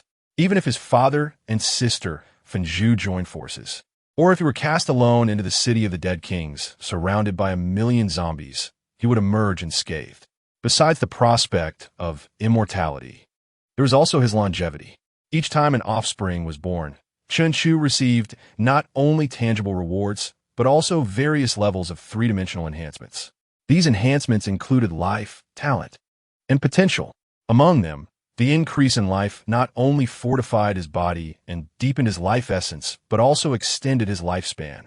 Although Chen Chu was unaware of the exact increment in longevity with each enhancement, he could ascertain that his lifespan increased alongside every elevation in his 3-dimensional attributes. It was a mysterious sensation and state. His abilities progressed toward immortality, while his life extended toward eternal youth. Perhaps as he continued to grow stronger, one day he might truly achieve everlasting life. The combination of immortality and formidable power is divine. A profound sense of anticipation surged within Chen Chu. System. Claim 3-dimensional rewards. Without hesitation, the eager Chen Chu immediately accepted the advanced 3-dimensional rewards obtained at the birth of his 4th daughter, Chen Yu. Congratulations, host. Advanced 3-dimensional rewards claimed successfully. Advanced Life Enhancement 1, Advanced Talent Enhancement 1, Advanced Potential Enhancement 1. A trio of intoxicating sensations spiraled from the soles of his feet to the crown of his head. Subsequently, he felt the energy of his extraordinary abilities surge wildly. The energy coursed through his meridians and internal organs, ultimately converging into his dantian. Accompanied by a gentle sound reminiscent of water droplets falling into the sea, a brilliant blue light flashed across his form. Chen Chu opened his eyes, a confident smile gracing his lips. His extraordinary abilities had finally breached the 7th tier. Host panel name: Chen Chu. Identity: clan leader. Age: 21. Talent: S-rank spatial. Potential: S. Physical characteristics: S-rank healing, divine consciousness, 5 zombie virus resistances. Strength: early 7th tier. Skills: basic spatial skills, elite martial arts, elite marksmanship, 36 styles of fist and foot. After the system upgrade, the panel featured some additional functions. However, Chen Chu still focused primarily on talent, potential, and strength. His talent remained at S. A single advanced three-dimensional enhancement was insufficient to elevate it to SS. Having traversed the apocalyptic world for 21 years, wielding considerable power and influence, Chen Chu had never encountered an SS-tier extraordinary individual. This highlights the rarity of such a level. While he had not met an SS extraordinary being, he was familiar with an SS hidden talent. Chen Chu thought of Jiang Qing, the only SS talent holder in the entirety of C province, who was still troubled by his perceived inadequacies. It had been long enough. He would engage with her in a few days, ready to initiate a flirtation. A mischievous grin spread across Chen Chu's face. He possessed ample means to deal with Jiang Qing, the proud ice elemental. Although his talent had not advanced, his potential had finally reached S, an S-rank potential. Chen Chu distinctly recalled that his previous talent was A. He had leaped across 2 minor tiers. Chen Chu felt a surge of elation. His extraordinary abilities had finally breached the 7th tier. He had been stuck at the pinnacle of the 6th tier for far too long. Over the past year, the concentration of his powers had steadily increased, even surpassing that of 8th tier extraordinary individuals. Yet, his rank remained at the 7th tier. This time, he had finally succeeded in breaking through. The accumulated energy, nearly solidified, surged through his meridians like fish returning to the sea. It raced madly through the expanding pathways, repeatedly washing and strengthening Chen Chu's body. It was not until an entire hour had passed that the energy settled. His overall strength now likely resided at the late 8th tier. Chen Chu had a clear grasp of his overall power. In 3 years, he had surpassed his father's strength. He had now become the ace of Xingho City. Next month, with 8 wives set to give birth, he should be able to advance to the 9th tier. No matter how formidable the Zombie King was, he would ultimately not breach the 9th tier. Even if the Zombie King achieved that rank 6 months from now, Chen Chu would not remain idle. With the arrival of his 8 offspring, his strength would experience a substantial enhancement. Absent any unforeseen circumstances, he would undoubtedly reach the 9th tier. Once he attained that level, he was confident that, with his abilities, he would be invincible among peers. The issue with the Zombie King seemed to have been resolved. Chen Chu exhaled in relief. His growth in strength surpassed that of the Zombie King. However, as a man, he must not become arrogant due to his increased power. A man must confront challenges head-on. A resolute light shone in Chen Chu's eyes. He had already made up his mind. He would meet challenges with unwavering determination. With a mindset of assured victory, Chen Chu emerged from the training room, resolutely making his way toward the chamber of the enchanting Oyu Ling. The wind rustled, and the waters of the Yi River turned cold. Ah, my lord, in the stillness of the night, Oyu Ling was once more roused from her slumber. 18 sister, how come your dark circles are so pronounced? In the restaurant the following noon, Yi Miao gazed curiously at Oyu Ling, who was the most formidable among them. Typically, her visage radiated warmth, her complexion vibrant and dewy. Yet today she bore the marks of fatigue, her eyes shadowed by exhaustion, having slept well into midday. It's nothing. I practiced extensively last night and went to bed quite late, she replied, her tone laced with a hint of irritation. With a furtive glance at Chen Chu, who occupied the seat of honor, Oyu Ling's thoughts drifted. This little scoundrel, how had he suddenly become so formidable last night? Chen Chu, with a countenance brightened by good fortune, savored an array of exquisite delicacies. Despite having faced the highest number of defeats in a single day, he discovered that his healing ability transcended mere wound recovery. It enabled him to rapidly regenerate anything his body had lost. This newfound strength had made him formidable the previous day. Often insufficient, he found solace in the idea that he could now somewhat restrain the little enchantress. My husband, why do you only consume meat? You should eat more vegetables for a balanced diet, Yi Miao gently urged as she served him some salad. Chen Chu looked up, his gaze falling upon the petite figure of Oyu Ling, who was now even more withdrawn. It's fine. I wish to supplement my protein intake, he chuckled. Oyu Ling's head drooped further at his words. hastily finishing her bowl of kanji before making her exit. In response to her sister's concerns, she gritted her teeth and declared, "Recently, I have felt a surge within me, as if my physique is on the verge of a breakthrough. Soon, I shall be able to vanquish all foes." After uttering this, she strode directly towards the basement, where various training rooms awaited her. 18's sister, even as a 6-tier powerhouse, she works so diligently, Yi Miao marveled in admiration. Meanwhile, Chen Chu felt a sudden weakness in his legs. If the little enchantress were to attain a breakthrough, how could he possibly contend with her? Even now, he barely managed to prevail through sheer numbers. Should her capabilities enhance further, he might find himself once again overwhelmed. It was clear that he could not afford to relax. He must continue to bolster his strength. He set his sights on the 8 concubines who were soon to bear his offspring. He mused. Next month, I shall welcome 8 new heirs. My power will surely increase significantly. Even if the enchantress's abilities improve, what could she possibly achieve against me? With that thought, he turned his attention back to the sumptuous feast before him. Having leveled up and evolved physically alongside the subsequent battles with the enchantress, he had expended a considerable amount of energy and was in dire need of sustenance. As he dined, he sensed multiple gazes trained upon him. Looking up, he found his wives and concubines intently observing him, particularly Yi Miao, who seemed almost to be leaning into him. With sparkling eyes, Yi Miao softly remarked, "Husband, you seem to have grown more handsome." The quirky Xiao Qiao chimed in, her eyes glimmering with excitement. "Indeed, you look even more attractive. And when you walked in just now, you seemed taller. Earlier, I could barely reach your chest, but now," she gestured animatedly, her enthusiasm palpable. "And most importantly, husband, you seem to have become much more muscular. I just felt your hard muscles." The elder sister, Qiao, covered her face in embarrassment, helplessly wiping Xiao Qiao's drool from the corner of her mouth.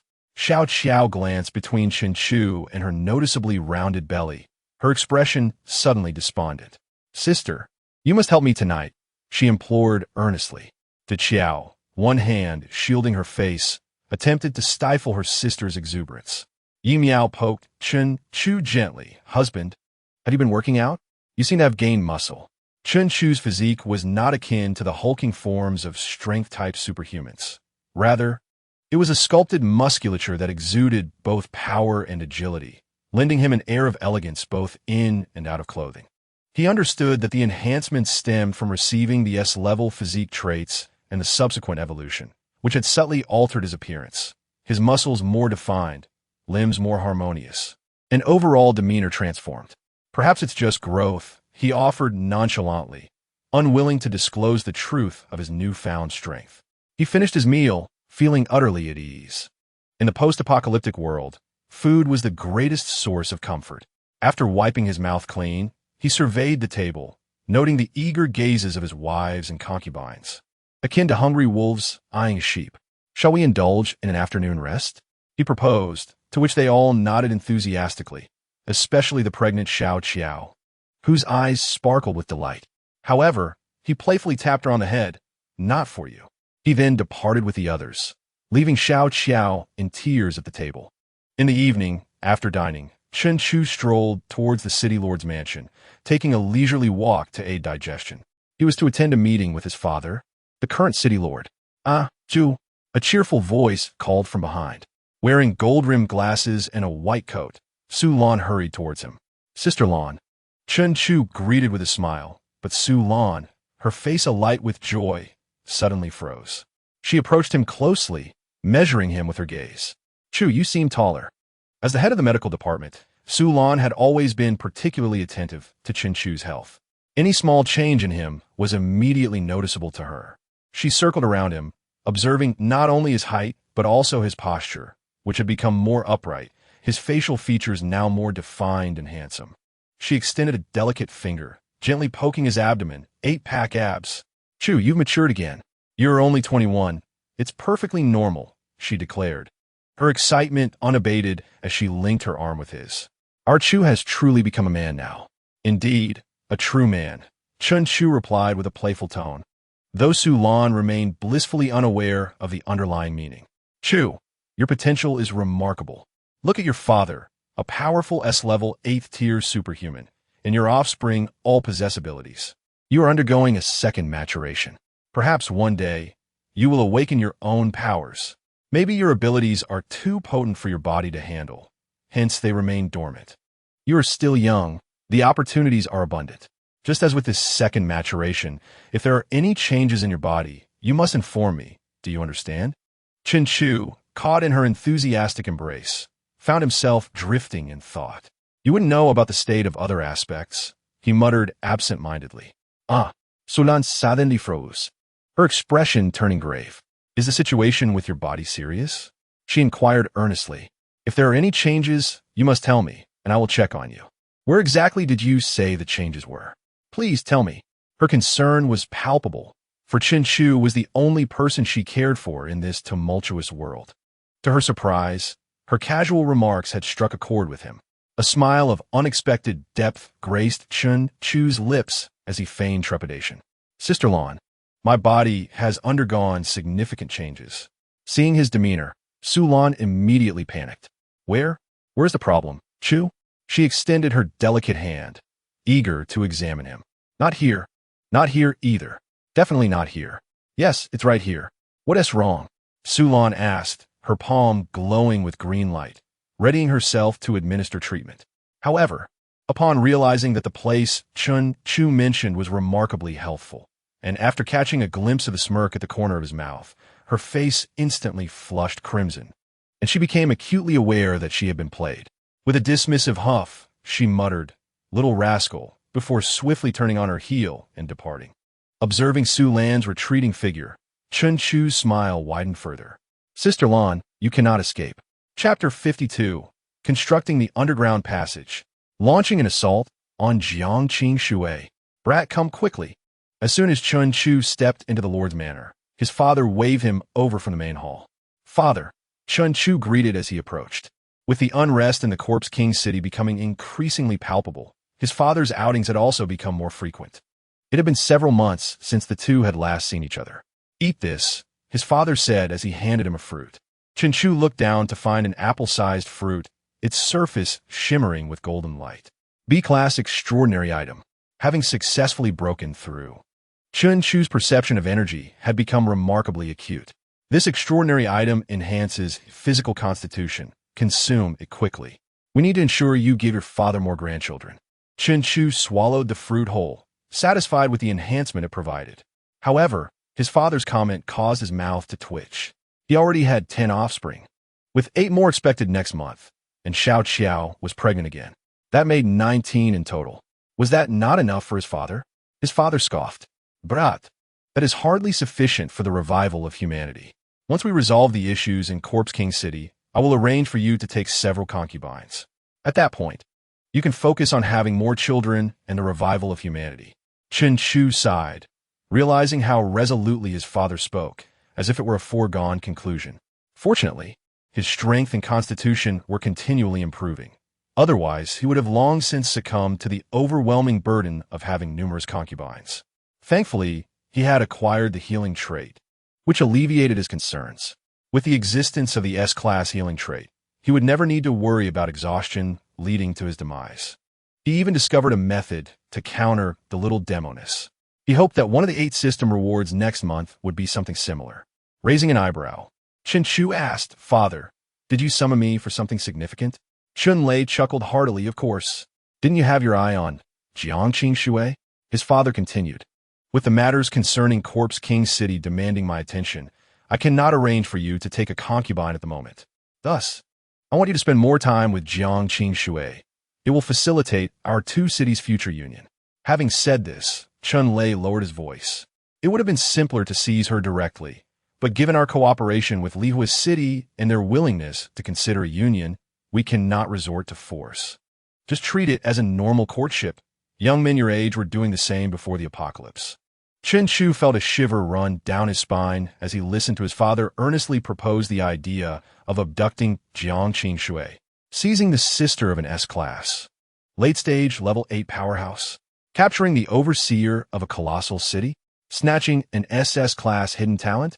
His father certainly was growing more audacious. Jiang Qing huh? Very well. I happen to have some free time, Chun Chu replied, a chilling smile creeping across his face. It was high time to give Jiang Qing a few shocks and then officially reel her in. Oh, my foolish little wife. The proud visage of Jiang Qing floated through his mind, and Chun Chu's villainous smile deepened. But rest assured, my dear son, once you marry Jiang Qing, I will ensure you capture Jiang Fenju after resolving the issues in Corpse King City. Once I successfully ascend to level 9, an S-class concubine will surely bear the strongest descendants. Chun Chu regarded his father's serious demeanor and couldn't help but nod in agreement. In his father's eyes, his status and identity were infinitely elevated. He never considered whether the seemingly ordinary son could match the towering figure of the overseer of a vast city. However, it was undeniable that an S-class, late-stage level 8 fire user and an SS-class hidden talent, both strikingly beautiful in their unique ways, were perfectly suited to become his concubines. Lord Chun, you summon me? Jiang Qing entered, dressed in a silver-trimmed suit with a frosty expression. Upon noticing Chun Chu's presence, her face momentarily stiffened before returning to its composed state, although she subconsciously lowered her head slightly. This subtle detail made Chun Chu smile, for the seeds he had sown previously were beginning to take root. Ah, little Jiang, have you not been overseeing the construction of the underground passage between our two cities? How's it progressing? His father inquired. Jiang Qing averted her gaze from Chun Chu and adjusted her glasses. The Earth-type superhumans from both cities, in collaboration with the construction team, have completed more than half of the work. We will surely finish before the unrest in Corpse King City escalates. Wonderful. I intend to send this brat to assist you as an overseer, Chun Lei declared. Jiang Qing frowned. This is not only my decision, but also your sister's. Very well. Take him along to familiarize yourselves. I have other matters to attend to. After issuing his orders, Chun Lei focused on the map laid out before him, ignoring the others. Jiang Qing stood frozen for a moment, finally mustering the resolve to approach Chun Chu. Chun Chu, let us go, she said, turning to leave. Chun Chu raised an eyebrow. So, the proud Ice Queen is prepared to sink beneath the waves? He followed behind her, hands clasped behind his back, as they made their way to the underground passage. This was quite an impressive endeavor. Inside the underground passage, Chun Chu, Jiang Qing and several superhuman bodyguards sat in a transport vehicle, heading toward the end. Once this underground passage is completed, it will significantly enhance the economic trade, resource exchange, and personnel movement between our two cities. Furthermore, it will bolster our resilience against natural disasters and monstrous sieges, Jiang Qing explained, maintaining her gaze fixed ahead, unwavering. Though they sat side by side, Jiang Qing never once glanced at Chun Chu during her explanation. Suddenly, the right wall of the transport vehicle erupted, and an ugly underground beast charged towards them. However, it was swiftly dispatched by the surrounding superhuman bodyguards. After all, one was the precious son of Chun Lei, the Thunder Tiger, and the other was the younger sister of Jiang Fenju, the Fire Phoenix. The bodyguard assigned were naturally top tier, with none below B-class level 6. After a moment of silence, Jiang Qing chose to continue explaining to Chun Chu. Since her sister had agreed to let him participate in the construction of the underground passage, she felt it was her duty to provide insights. There are numerous challenges in constructing the underground passage, one significant obstacle being the unpredictable appearances of underground beasts. We cannot ascertain which direction has fewer beasts or weaker ones, which prolongs the construction process. The engineering team must exercise extreme caution every day. Chun Chu lounged back, cradling the back of his head with his hands, casually surveying his surroundings. As he concentrated, an invisible wave of energy emanated from his mind, painting a clear picture of the entire underground landscape within a 10-mile radius in his mind. While others could not perceive what lay beyond the soil, it posed no problem for him. Afterward, he could expedite the engineering team's progress. As Chun Chu contemplated this, he noticed a tremor emanating from Jiang Qing body beside him. Turning to her, he observed her maintaining her composed demeanor, yet beneath her loose dark suit, she was subtly trembling. She was frightened, afraid of the earlier underground beast. Chun Chu quickly made a connection. Didn't Finju mention that Jiang Qingxue had psychological trauma from childhood due to monsters? He gazed at Jiang Qingxue, who was feigning calmness, and a mischievous smile crept across his lips as he devised an amusing plan. Just at that moment, an elite-grade underground beast emerged within Chun Chu's perceptive range. Chun Chu cast a glance at Jiang Qingxue, his eyes brimming with mirth. "Oh, my foolish future little wife." Chapter 53.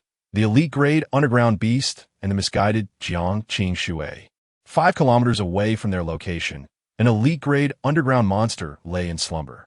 Elite grade generally corresponds to the abilities of humans at the 5th to 6th tiers. Chen Chu sensed that this beast possessed a formidable aura, stronger than the crawlers and lickers he had previously slain in the Corpse King City. Its strength was likely equivalent to a peak 6th tier ability user. This one is it. Chen Chu swiftly enveloped the underground beast with his abilities. His overall power was comparable to that of a late-stage 8th tier, making it a trivial matter to deal with a peak 6th tier creature. Move. The powerful spatial abilities activated, instantly relocating the slumbering elite-grade underground beast to beneath the moving vehicle. Roar. The awakened beast erupted in fury, breaking through the soil and charging directly towards the vehicle. Protect the young master. Protect the supervisor. The sudden turn of events caught both parties of ability bodyguards off guard. Fortunately, they were sufficiently powerful and possessed ample combat experience. Before the enraged beast could break through the earth and collide with the vehicle, they leaped out, taking Chun Chu and Jiang Qingxue with them. "Young master, are you all right?" The leader of the bodyguard team expressed his anxiety, fearing for even a single hair on Chun Chu. If anything happened to him, it would cost him his head. "Fine." Chun Chu casually waved his hand, turning to Jiang Qingxue, who had jumped to the other side. "It's an elite-grade underground beast." The bodyguard leader furrowed his brow tightly. Equivalent to a peak 6th tier, the underground beast, ablaze with rage, emitted energy that made its power easily identifiable. "Eyes? What are you doing? How could you not detect such a large elite monster in advance?" The bodyguard leader chastised angrily. The 6th tier peak ability beast was on par with him, but defeating it would be quite a challenge. The so-called eyes referred to the team member responsible for observing the surroundings. This type of member typically possessed abilities sensitive to energy fluctuations, allowing them to sense danger ahead, even if they could not identify what lay beneath the surface. Yet now, the eyes were filled with innocence. By the heavens! With both Chen Chu and Jiang Qingxue aboard, he exerted his abilities to their utmost. He feared even the slightest misstep. However, this underground beast seemed to have materialized out of thin air. "You will be held accountable later," the leader cursed, drawing his weapon and adopting a combat stance. "Protect the supervisor." After issuing the command, he confronted the underground beast. Chen Chu observed with arms crossed from the other side, noting Jiang Qingxue's trembling hand beneath her suit sleeve. Chen Chu's gaze turned playful. The first step of the plan succeeded. "My foolish future little wife, welcome to the game." Bam! Another loud noise erupted as the earthen wall behind Jiang Qingxue exploded. A grotesque, long-tailed lizard beast emerged from the dust. Elite grade. The ability users protecting Jiang Qingxue's eyes bulged in astonishment. What is happening today? So many elite-grade underground beasts. Normally, they wouldn't encounter even one in a month. "Eyes, don't let your guard down." The deputy leader shouted angrily, gritting his teeth and rushing forward. This creature was decent, at the late 6th tier, comparable to the deputy leader. The eyes positioned beside Jiang Qingxue were nearly in tears. It was truly. These underground beasts appeared out of nowhere. Their abilities were almost exhausted. Eyes, the captain and deputy captain will struggle to extricate themselves in a short time. You must remain vigilant. The other team members regarded him with concern. If another late 6th tier or peak 6th tier monster were to appear, it would be quite troublesome. Yes, the eyes were resolute, bloodshot, veins bulging as they sensed the slightest rustle in the surroundings. Meanwhile, Jiang Qingxue, guarded closely by the bodyguards, kept her head down, her body rigid, fists tightly clenched. Can she hold on for 2 more instances? Chen Chu was somewhat astonished. Jiang Qing proved to be more resilient than he had anticipated. You two, go assist Li Hua City. Chen Chu's bodyguard leader commanded his team members. Although he was the strongest, his primary duty was to protect Chen Chu, so he could not leave casually. However, the underground beasts always targeted those from Li Hua City. They had to lend assistance regardless. Chen Chu crossed his arms, observing the battle while searching for more elite-grade underground beasts in the vicinity. As for why the underground beasts did not approach him, that was naturally due to his presence. With the aura of a late-stage 8th tier emanating, how could several 6th tier beasts dare to approach? A mid-6th tier? Fine, I can manage that. Move. Another elite-grade underground beast was detected by Chen Chu. Bam! The beast fell from the sky, landing a mere meter away from Jiang Qingshui. Thud, thud, thud. Jiang Qingshui's eyes widened as she stumbled backward, collapsing onto the ground.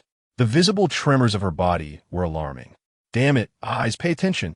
2 ability users roared as they charged forward.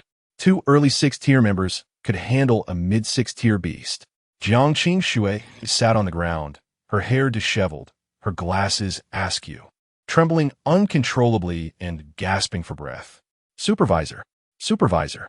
The remaining eyes and another female team member grasped Jiang Qingshui's arm. Just as Jiang Qingshui stood up, she beheld her bodyguards fiercely engaged in combat with 3 hideous elite beasts not far away. In the dimly lit, thin-air underground environment, the grotesque features of the underground beasts, coupled with their monstrous roars and the continuous thunderous sounds of battle, overwhelmed Jiang Qingshui, leaving her dizzy and breathless. Terrifying images surged forth in her memory. Bang! She collapsed on the ground again, curling up and cradling her head, trembling uncontrollably. This time, no matter how the 2 ability users pulled her, she could not rise. Bang! Bang! Bang! At that moment, 3 gunshots rang out. Jiang Qingshui's body jolted, and she shakily lifted her head, witnessing Chen Chu's action of reholstering his weapon. Her eyes widened as if she had been struck by 3 arrows. Supervisor! The female team member immediately employed her healing abilities. Moments later, Jiang Qingshui regained her senses, picked up her glasses, and lowered her once proud head entirely.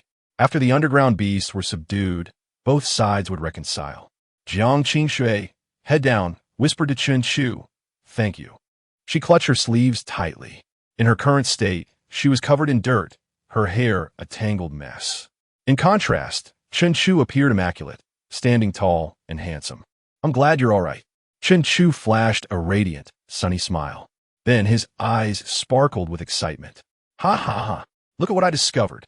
An underground beast so hideous and terrifying. Marvelous. Hee hee hee. My foolish future little wife. Do you think this is the end? I'm afraid not. Apologies. Due to the heat, updates will be at night for the next few days." Chapter 54, Arriving at the Underground Passage, Jiang Qingshui's Breakdown. The elite-grade underground beast that Chen Chu discovered was grotesquely astounding. Its corpulent body resembled a mountain of flesh, its wide face crammed with facial features that could barely be distinguished, and its filthy, patchy fur coupled with crooked, yellowed teeth formed a nightmarish visage. This amalgamation startled even Chen Chu when he first sensed it. When this creature appeared before Jiang Qingshui, bam. "Ha ha! Let us see if you can endure it." At this point, Jiang Qingshui's trembling had begun to subside gradually. Yet, she remained with her head bowed, her hands clutching the sleeves of her small suit, soiled with mud. Chen Chu's eyes flickered as he used his extraordinary abilities to temporarily envelop the exceedingly grotesque underground beast. Before a storm arrives, the sea often lies in tranquil stillness. True calamity frequently descends on a serene afternoon. Presently, Jiang Qingshui, though frightened to the point of losing her composure, unable to maintain her usual proud demeanor, must first lower her guard a little, regaining some semblance of calm before she could be decisively defeated. Ha ha ha! A smile curled at the corners of Chen Chu's mouth. With his face smeared, he decided to wipe it clean. Chen Chu extended a pristine handkerchief towards Jiang Qingshui, adorned with an angelic smile. Jiang Qingshui, still looking down, stretched out her rigid hand. The contrast between the immaculate handkerchief and her hands, caked with yellow dirt and black mud, was striking. Her body stiffened as she grasped the handkerchief tightly, her grip firm, although she appeared calm on the surface. Her hands scrubbed vigorously, again and again, until they reddened and bore traces of blood. Captain Chun Chu had dispatched the elite-level anomalous beast with 3 precise shots. The guards of Lihua City returned promptly to Jiang Qingshui's side. "Captain, are you all right?" The captain inquired anxiously. "Iem me fine, Jiang Qingshui nodded mechanically." Yet the pressure of her scrubbing increased. "Thank you, Chun Xiao." The captain of the guard expressed his gratitude earnestly to Chun Chu. Stories of Chun Chu's sharpshooting, where he decimated elite zombies in the city of Corpse Kings, had circulated widely in Lihua City and Xingho City. Witnessing it firsthand today was nothing short of shocking. Even a beast that posed a challenge to himself, Chun Chu managed to dispatch with a single shot. Indeed, Chun Xiao is a prodigy, unmatched within the 6th tier due to his remarkable marksmanship. The captain, a man of genuine character, held immense respect for those stronger than himself, especially for the savior of lives. Chun Chu sensed the sincerity in the captain's words. "We are allies, and in times of adversity, it is only right to lend a hand," he replied with a smile. Chun Xiao's righteousness. The captain's eyes sparkled. Having heard of the illustrious reputation of the prince of Xingho City, Chun Chu, he was now struck by his extraordinary presence. "Wang Gu, have a medics tend to Qingshui?" Chun Chu instructed his captain. "Yes." The captain immediately dispatched a team member to apply healing skills to Jiang Qingshui. The captain of Lihua City expressed his gratitude once more. At this moment, the general was indeed in need of treatment after such a fright. "Captain, it's a crystal core." One of the team members approached the captain with the monster's crystal core. Without hesitation, the captain accepted it and handed it to Chun Chu. "Chun Xiao, this is your trophy. You delivered the fatal blow, so it rightfully belongs to you." "Didn't you note that?" 3 red crystal cores were nothing to quibble over. Soon after, the 2 groups set off once more. The slight tremors in Jiang Qingshui's body gradually subsided, yet she maintained her silence, head bowed. The guards protecting her exchanged glances. Bewildered by the sight of their usually dominant and proud captain, the sister of the city Lord Jiang Fanju, now nearly burying her head into her chest. This was an unsettling sight for them. Meanwhile, Chun Chu's focus was not on her, but rather engaged in a lively conversation with the captain of Lihua City's guard. Chun Xiao possesses an exceptional physique, a mere ordinary person who has managed to dominate the 6th tier. If he were to awaken his abilities, even if they were ordinary, his accomplishments would be immeasurable. The captain's praises pierced through Jiang Qingshui's heart like an invisible arrow. Just 2 years prior, Chun Chu was merely a wastrel, no different from herself. Yet how had he now ascended to become a pinnacle 6th-tier powerhouse? Rumors have been circulating throughout Jianghaishi that the son of the ordinary man, Thunder Tiger Chun Lei, had practiced marksmanship for 20 years and had now emerged as a 6th-tier strongman, unmatched in his tier. With an 8th-tier powerhouse, Chun Lei, and the first of the 6th tier, Chun Chu, Xingho City was bound to surpass Lihua City. These words cut into Jiang Qingshui's heart like a knife daily. She believed that the reason Xingho City could surpass Lihua City was precisely because she was an ordinary person. Thunder Tiger is an 8th-tier powerhouse, and her sister is also an 8th-tier powerhouse. Lihua City became a colossal stronghold long before Xingho City. Why then would Xingho City surpass Lihua City? Upon reflection, the distinction between the 2 cities boiled down to herself and Chun Chu. It must be because Chun Chu is the strongest in the 6th tier, while she is merely an ordinary person terrified of even the lowest tier underground beast. She felt like a burden to her sister. Jiang Qingshui's head lowered further, her hands wrinkling the fabric of her sleeves. She only wished to assist her sister. Why must she be a burden? This had been true in childhood, and it remains so now and will continue into the future. Zhenju, keenly aware of the soft sounds of someone weeping beside him, discreetly glanced over. Jiang Qingshui was curled up, her head buried in her chest, trembling slightly, suppressing her emotions. It was only due to his perceptive skills that he managed to notice. "Chun Xiao, your marksmanship is nothing short of extraordinary. I must learn from you someday, he said. Their engaging conversation had transformed them into brothers. This remark caught Jiang Qingshui's attention. Chen Shu is also an ordinary person. His prowess stems from his marksmanship. Perhaps she could do it too. Jiang Qingshui finally saw a glimmer of hope. If only she could have Chen Chu teach her marksmanship, she would no longer be a burden to her sister. However, asking a former wastrel to teach her felt daunting. Yet for her sister's sake, and considering their seemingly fated connection, a flicker of hope ignited within her, prompting her to sit up slightly straighter. The fear that had enveloped her began to dissipate, and her trembling body gradually calmed. Chen Xiao, Captain, we have arrived. The transport vehicle came to a halt. The group disembarked, revealing the end of the underground passage before Chen Chu. However, before he could examine it closely, a sound erupted from the earth. Boom! A small beast with a sharp beak burst forth from the ground, landing just 10 centimeters in front of Jiang Qingshui. It leaped, confronting her face to face. Jiang Qingshui, lost in thought about how to approach Chen Chu to learn marksmanship, was momentarily stunned, her eyes wide with disbelief. This was the 4th time today. Boom! A gunshot rang out as the small beast emerged, still motionless when it was struck down. Chen Chu had a habit of aiming for the head. The bullet found its mark, exploding the creature's skull, splattering blood, flesh, and brain matter all over Jiang Qingshui's face. Her once exquisite visage was now half covered in crimson.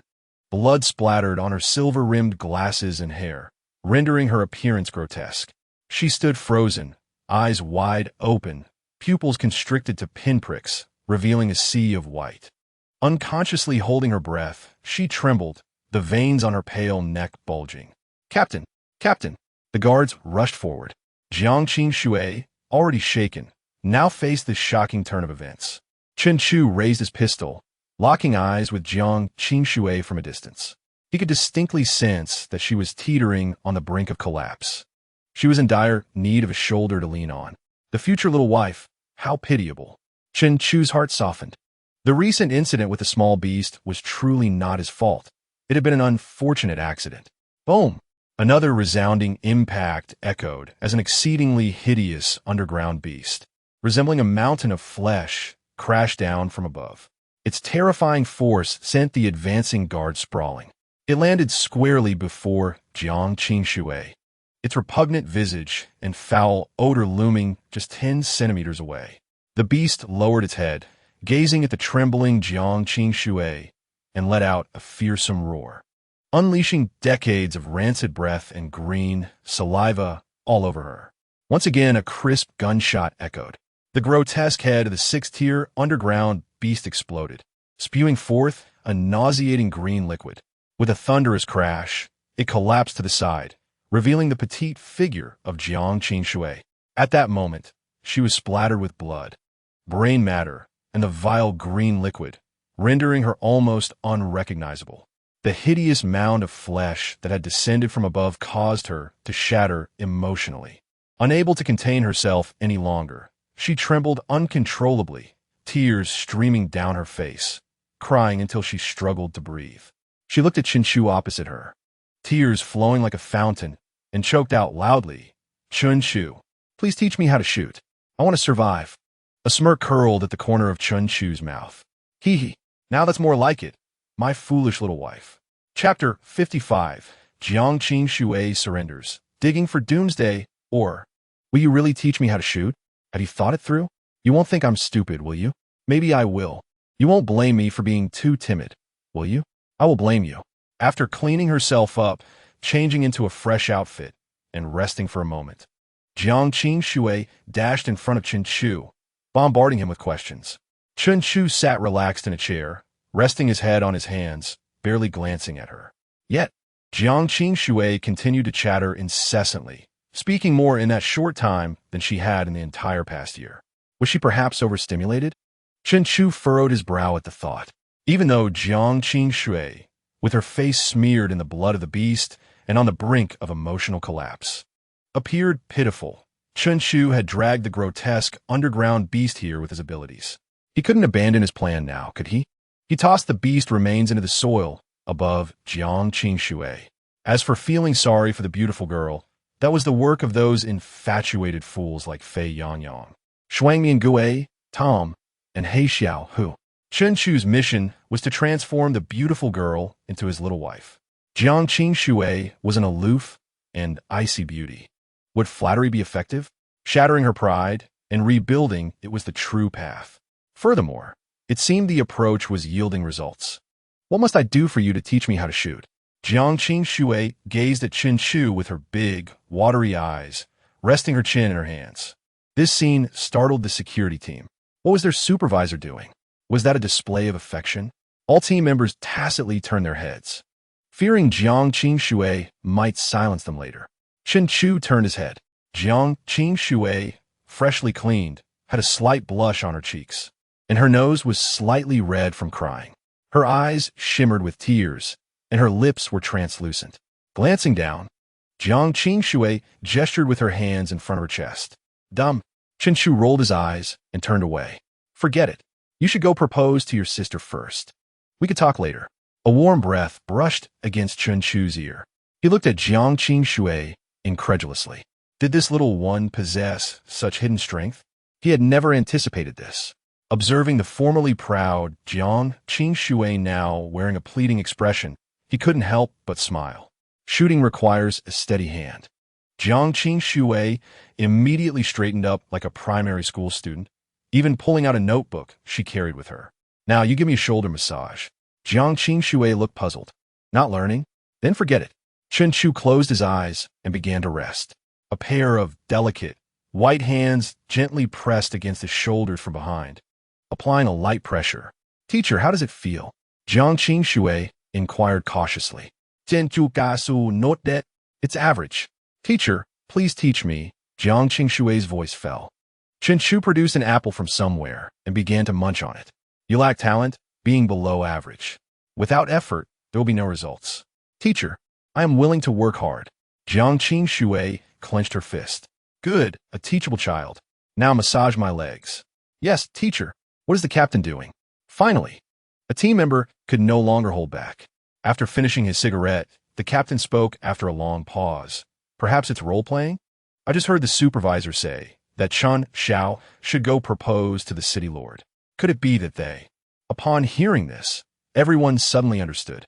No wonder they were so intimate. It turned out they had mutual feelings for each other all along. Their astonished gazes quickly transformed into a charged atmosphere.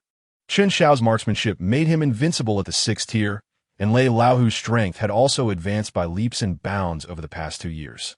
The rapid development of Xingho City, surpassing Lihua City, was merely a matter of time.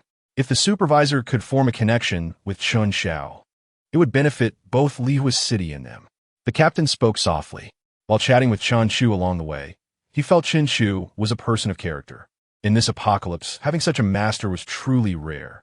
Moreover, since they had just formed a friendship, it seemed he could also facilitate some conveniences in the future.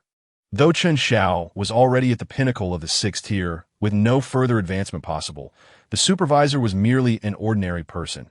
Overall, it was a gain. Listening to the captain's analysis, the other team members found it very reasonable. Besides, look, it was clearly the supervisor pursuing Chen Xiao. The team members exchanged knowing smiles. However, in Xingho City, the supervisor had not shown any kindness towards Chen Xiao. Indeed, they had barely spoken to each other. 2 team members raised doubts. The captain immediately shot them a disdainful look. What do you know? Was the supervisor? A proud, icy beauty. She shy, surrounded by so many people in Xingho City. And with Chen Xiao having so many wives and concubines. Now that only we, the trusted few, are present, she can naturally let her guard down. The team members displayed expressions of realization. Moreover, the supervisor had stated that Chen Xiao should go propose to the city lord, clearly intending to surprise the city lord. You all keep your mouths shut, understood? The team members nodded in agreement. The union of heirs from 2 colossal cities would be beneficial for resource integration. Advantageous for them as well. Teacher, is the pressure okay? Jiang Qing Shui wiped the sweat from her forehead with her wrist. Chen Chu, with his eyes closed, nodded slightly. He was employing his perception abilities to scan the surrounding environment. This was the view within the underground passage. Earth-type ability users and the construction team were measuring which direction to continue advancing. This was a significant issue. As Chun-Chu had been commissioned by his father to take charge, it was only natural for him to take action. Moreover, his original purpose for coming here was to expedite the construction of the underground passage and to explore whether they could find valuable resources underground. As for winning over Jiang Qingxue, that was merely a side task. Even if he hadn't come to the underground passage, he had plenty of ways to achieve his goals. Given the current circumstances, it was an unexpected delight. His perception continued to expand. Chun-Chu meticulously observed every inch within the reach of his abilities. Energy was rapidly depleting. Within a 10-kilometer radius centered on himself, even a 3D model of the thick soil layers was swiftly constructed in Chun-Chu's mind. Soon, an irregular solid pulsating with energy appeared within his perception. This was doomsday, or Chun-Chu immediately opened his eyes. The last time he felt something similar was with the Star Stone. What would it be this time? In the background, he noticed many good brothers sending gifts, and he expressed gratitude to them all. He no longer needed to scavenge for bottles outside to gather money for meals. Without further ado, all details were in the text. Thank you, everyone. Chapter 56. S-Class Extraordinary Item. 8th Tier Guardian Beast. With a thought, a gleaming black ore appeared in Chun-Chu's hand. This was Yao Stone. Chun-Chu was thoroughly familiar with this material, as the outer wall of his residence was entirely crafted from Yao Stone. Yao Stone, a B-Class Doomsday ore, has primary characteristics of thermal insulation. When crushed and applied to items, it effectively demonstrates this property. It is a strategic material in the Ice Age apocalypse, indispensable in nearly every city. 3 years ago, my father envied other large cities for their discovery of Yaoshi. Little did we anticipate that today it would be our turn in Xingho City. A smile graced Chun-Chu's face. Although Yaoshi is merely classified as Grade B, its utility in the Ice Age apocalypse is immense. It facilitates the construction of shelters on the ground, the modification of post-apocalyptic vehicles, and the insulation of precision instruments. After all, the external temperatures in this frozen world are perilously low. Many items, once brought to the surface, become utterly unusable. For instance, standard firearms, when exposed to such conditions, have their components freeze, rendering them inoperable. While those with abilities can envelop their weapons in their energy, ordinary individuals, like Chun-Chu, must rely on firearms crafted entirely from Yaoshi. Furthermore, any vehicles operational on the ground predominantly utilize Yaoshi for their construction. This underscores the critical importance of Yaoshi. If we secure a substantial amount, Xingho City could significantly bolster its strength before the impending onslaught of the Corpse King. Both Xingho City and Liehua City have been scouring the land, seeking and purchasing Yaoshi for the inevitable confrontation with the million-strong horde of zombies. Although the Corpse King can be contained by my father as Jiang Fanju, the sheer number of zombies below presents a formidable challenge. Amassing a significant quantity of Yaoshi would undoubtedly tilt the odds in our favor. However, the location of this Yaoshi vein has reached the limits of our psychic detection, necessitating the extension of the passageway to ascertain the vein size.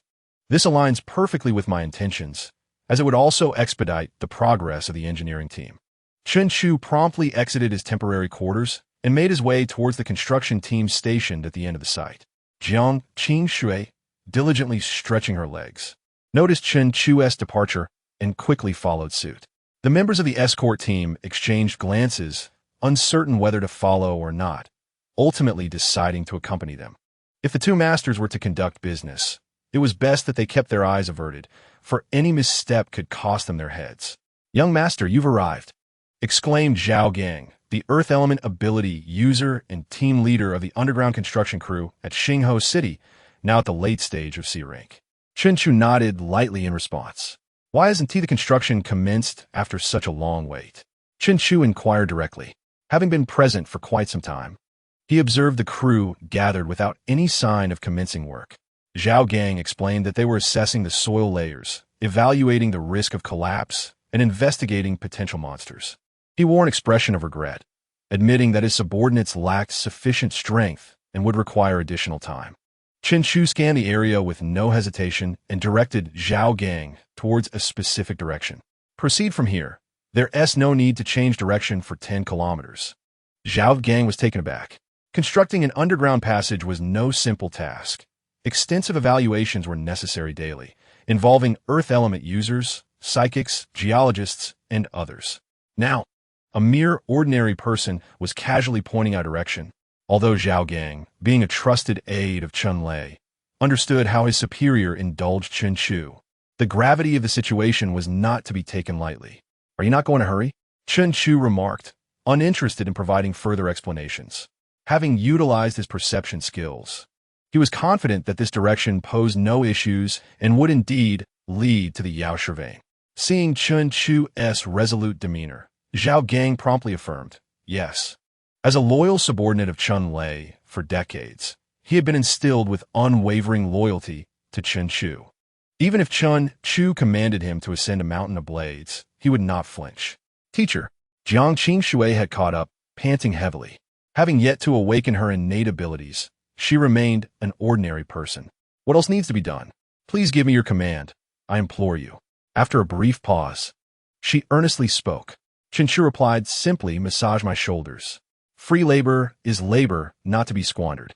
The once proud Jiang Qingshui now found herself giving herself a shoulder massage, an experience that brought her immense delight.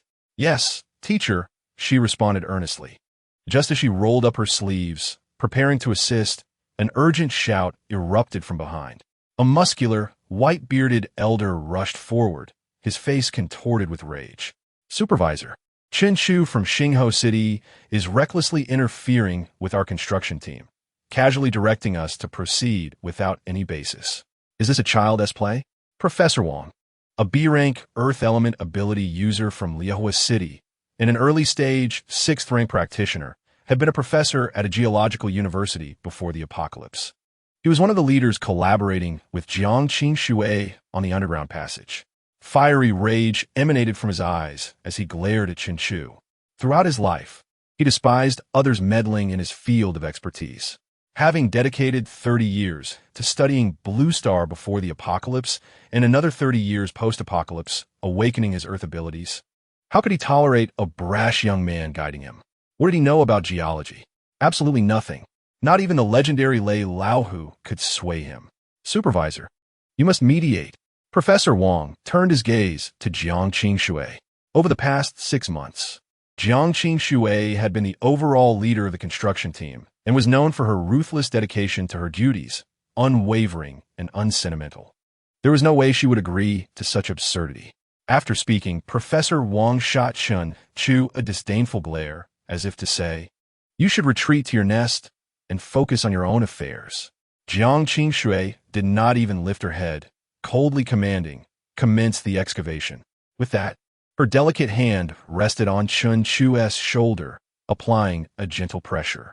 Professor Wang, who had anticipated seeing Chen Chu reprimanded, stood frozen in shock. What? Do you not comprehend?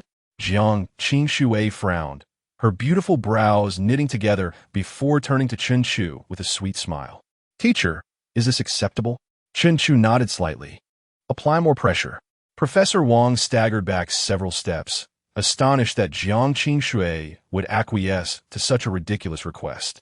Even more astonishing was witnessing the once proud, cold, iron-faced supervisor, known for her decisiveness, now massaging the shoulders of that young man from Xingho City. Heaven, what new paradigm has descended upon us? If the people of Liahua City were to witness this scene, they would be utterly astounded. Professor Wang was at a loss for how he returned to the construction site. His students approached him, inquiring, Professor, how did it go? Did the supervisor reprimand that young man? Should we continue our probing? Professor Wang's face darkened as he gritted his teeth. Advance. What? The students looked bewildered. They had not yet completed half of the assessment process. Did the professor already find the direction? I said we proceed in the direction pointed out by Chen Chu. Do you not understand? Professor Wang roared, rising to leave. It was not his chosen direction, nor his decision. If anything went wrong, it was not his concern. Consider this a lesson for them. As for what if nothing went wrong? Nonsense. It was utterly impossible. If nothing went wrong, He would write his surname backward. If nothing went wrong, he would marry his precious granddaughter to that young man with 18 concubines. 10 days later, "Hey, young master, where shall we head next?" Professor Wang stood beside Chen Chu, bowing and scraping. Thanks to the direction Chen Chu indicated, the engineering team had advanced an incredible 10 kilometers without encountering any issues. This stretch was exceptionally conducive for constructing the underground passage. It was nothing short of miraculous. Chen Chu reclined in a lounge chair, relishing Jiang Qingshui's shoulder massage. He nonchalantly produced a banana from somewhere and began to eat. "Let us start from here." Chen Chu's abilities began to extend. Over these 10 days, he had successfully absorbed the entirety of the Yao Shi vein into his power space, yielding a commendable haul of approximately 50 tons. In 2 days, he would return to Xingho City, bury it, and have others excavate it. As his abilities continued to spread, once they reached 5 kilometers outward, he detected a dangerous presence, a subterranean lair. Chen Chu promptly closed his eyes, beginning to construct a 3D model in his mind. An 8th-rank beast. The density of that liquid was exuding an intense wave of energy, likely S rank. It was an extraordinary entity of S rank. Chapter 57, S-Class Bronze Thunderbody. Father ascends to the pinnacle of 8th tier. As the perception skill continued to advance, a comprehensive 3D model of the entire cavern was meticulously constructed in Chen Chu's mind. A formidable 8-tiered beast, adorned with 4 legs and 2 long horns, stood guard within. In a shallow depression resembling a small bowl in the cavern, there lay a bowl of liquid, emanating an exceptionally intense wave of extraordinary energy. It was indeed an S-Class extraordinary item. This marked the first time he had encountered such a high-grade extraordinary object. Although he was unaware of its specific effects, the S-Class extraordinary item was undoubtedly a treasure. If he could obtain it, whether for his own use or to enhance his father's abilities, it would significantly bolster their strength, granting them the upper hand in the impending upheaval in the Corpse King City. He pondered if he could utilize his powers to stealthily acquire it. Chen Chu deftly maneuvered his abilities to evade the 8-tiered guardian beast, quietly inching toward the S-Class extraordinary item. However, the moment his skill made contact with the bowl of extraordinary liquid, the guardian beast, which had been resting with its eyes closed, suddenly opened them. It scanned its surroundings, circled the entire cavern, and upon finding nothing amiss, returned to its resting position beside the extraordinary item. Chen Chu furrowed his brow slightly. He sensed that the guardian beast was likely at mid-8th tier, while his own overall strength was at late 8th tier. He was entirely capable of stealing the item. However, if he did so, the guardian beast would undoubtedly erupt in fury, potentially destroying the entire underground construction. Moreover, facing a mid-8th tier monster head-on would require his full effort. His strength was still insufficient. He frowned again. If only he were stronger, ascending to the 9th tier, or even the 10th tier, with his space-related abilities, he could silently eliminate the beast and effortlessly procure the S-Class extraordinary item. Next month, with the arrival of 8 concubines giving birth, should he wait until then? The births would coincide with the peak of his system's awakening, since he believed that the successive arrivals of his 8 offspring would elevate his strength to new heights. By then, this minor mid-8th tier guardian beast would be easily dealt with. However, such a delay would postpone the engineering team's progress by a month. Additionally, with the beasts roaming underground, there was no guarantee it would still be present after a month.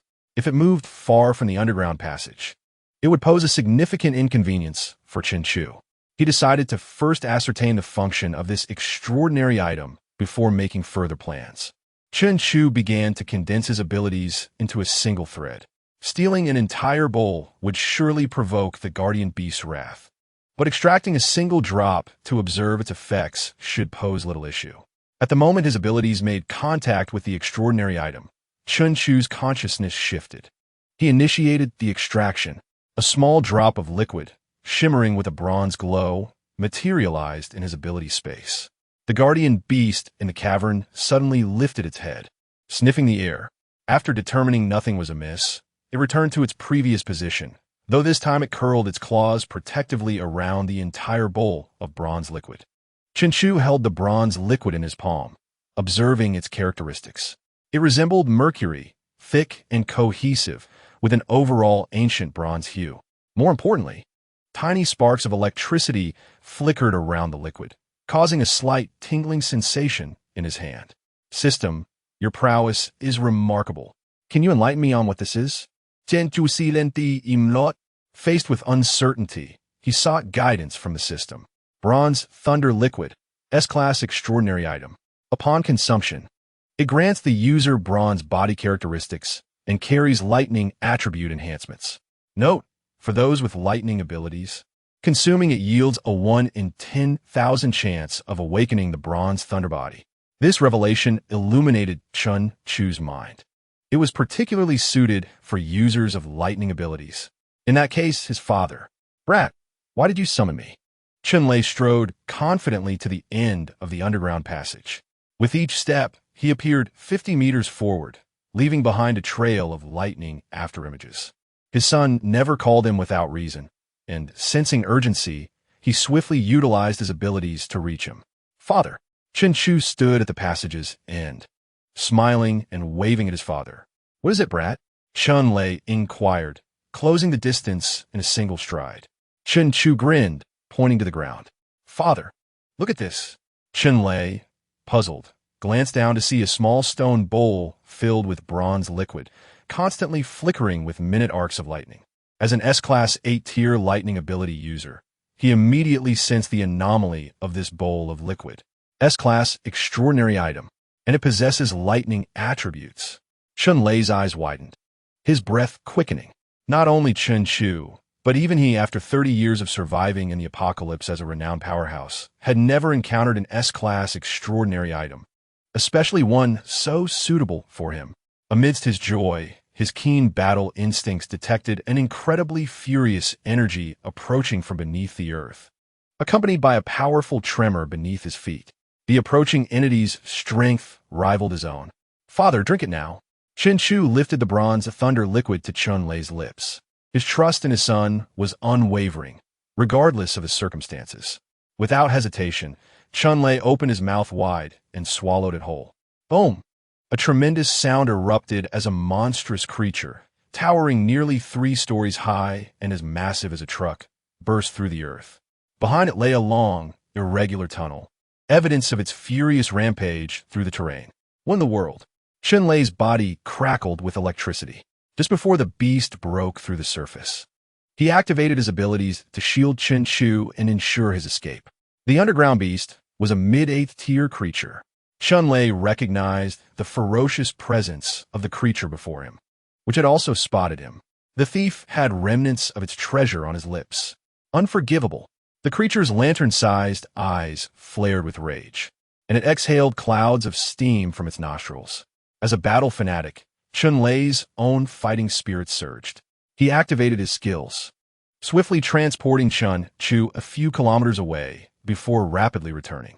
At that moment, the effects of the bronze thunder liquid he had just consumed began to manifest. Chunlei's robust physique transitioned from a yellow hue to a bronze one. His lightning abilities surged uncontrollably, amplifying with ferocity. In the blink of an eye, his height soared from 2 meters to 3, his yellow skin transforming into a brilliant bronze, surrounded by a dazzling sea of lightning, his eyes ablaze with intensity. He resembled an ancient war god.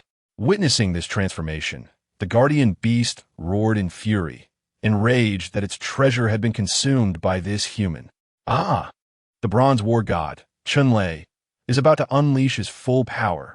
With a powerful push of his muscular bronze legs, he erupted forward with explosive force, darting toward the guardian beast like a cannonball, while Chu, elusive as a shadow, reappeared at the spot his father had just vacated. He crossed his arms, observing the battle from afar, and casually accessed his family panel to review his father's attributes. Name: Chunlei. Identity: clan leader, father. Age: 53. Talent: S-Class lightning. Potential: SS. Physique: S-Class bronze thunderbody. Strength: pinnacle of 8th tier. Chapter 58. Objective: dominate Sea Province, marry wives and concubines. S-Class physique: bronze thunderbody. pinnacle of 8th tier strength. Gazing at his father's panel, Chen Chu felt a surge of excitement. Indeed, his father never failed to impress him. Even the rare chance of awakening a special physique had been triggered. An S-class physique was something countless individuals could only dream of. Faced with such a father, a mere mid-8th tier monster stood no chance. With his father's body transformed into an ancient bronze hue, he unleashed his lightning power with astonishing speed, delivering a flurry of punches. It was too fast, too swift. The speed of Loud Eye's punches was simply beyond the realm of human perception. Only the air reverberated with the sound of sonic booms. A towering bronze giant, standing 3 meters tall, struck a monstrous creature the size of a truck, as if it were a lifeless dog. Blow after blow, the once ferocious beast emitted pitiful howls akin to that of a drowning dog in the underground lair. You scoundrel! Loud Eye's right arm, adorned with bronze muscles, surged with incandescent lightning, enveloping his fist. The powerful gusts and sonic booms distorted the surrounding space. The four-legged creature, consumed by its own cries, could not evade the impending doom. Bang! The lightning-encased bronze fist met the enormous head of the beast, and time seemed to halt at that moment. In the next instant, bang! An explosion echoed as the creature's head disintegrated in midair, showering the surroundings with splatters of red, white, and green. Its body, resembling a cannonball, crashed into the earth, sending clouds of dust billowing into the air. Ha ha ha, what a delight! What delight! Loud Eye, cloaked in lightning, hovered in the air before gracefully landing. The surrounding electricity converged into his body, and his bronze skin gradually turned back to its original hue of yellow. Ha ha! You little rascal, why are you back? Chen Lei, in high spirits, approached Chen Chu, patting his shoulder while laughing scornfully. Chen Chu raised the gun in his hand. Isn't it just to see if you need any assistance? Father? Chen Lei burst into laughter, nearly forgetting that his son was capable of slaying even the pinnacle of 6th-tier beasts. Your bowl of bronze thunder liquid is the greatest aid to your old man. I have now attained the strength of an 8th-tier peak and awakened an S-class physique, becoming the strongest in the entire C province. Chen Lei's grin stretched from ear to ear. The S-class extraordinary thunder attribute was a tremendous fortune. It was an incredible stroke of luck to have been found by his own son. Now, there were no rivals left in C province. As long as the Corpse King did not ascend to the 9th tier, I shall surely seize the Corpse King's city. Subsequently, the entirety of C province would fall within my grasp. Chen Lei's eyes sparkled with excitement. You truly are my lucky star, son. With your ascent to the 8th tier, your ability level upgraded to S, and now acquiring an S-class physique, it seems all these blessings come from you. Chen Lei mused, envisioning a future where he dominated C province, promising his son a grand estate and hundreds of concubines to bear thousands of grandchildren. At that time, the daughters, granddaughters, and nieces of the lords of the colossal cities in C province would all be at your disposal. Although it was uncertain if other large cities in C province had thrown the 7th-tier blood demon giant tree into the Corpse King city, causing the Corpse King's agitation. The mere act of severing the retreat of the Firestar City and the Flame City was unforgivable. Once the Corpse King city was conquered, he would certainly settle the score with them. In a couple of days, I will have someone deliver the information of all eligible daughters from the lords of the cities in C province to your home, and you can choose at your leisure. If you fancy any, I shall procure them for you. Observing his father's hearty laughter, Chen Chu couldn't help but twitch his lips. Yet, he soon found great reason in his father's words. Those cities dared to take action. They must be prepared to pay the price. Moreover, he indeed needed to continually replenish his harem. To dominate the entirety of C province? A smile curled upon Chen Chu's lips. The number of human survivors was scant, and they were far too scattered. The glacial apocalypse had led to a blockade of information. Thus, Chen Chu's options for concubines had always been limited. Until now, all his concubines had been acquired in Jianghai City. If he aided his father in conquering C province, not only could he choose from within the province, but he could also reach out to neighboring provinces. With this thought, Chen Chu grew increasingly eager. He would assist his father to success. Chen Chu revealed an innocent smile. With his enhanced strength and uplifted spirits, Chun-Lei continued to laugh heartily. You just wait to marry and multiply. May you be blessed with many children. Your mother and I's dreams, as well as the burdens of humanity, will be entrusted to you. Chinchu nodded with a smile. Following this, Lao Dai, utilizing his lightning abilities, swiftly surveyed the surroundings. After confirming there were no dangers, he dispatched people to collect the monster-esque carcass.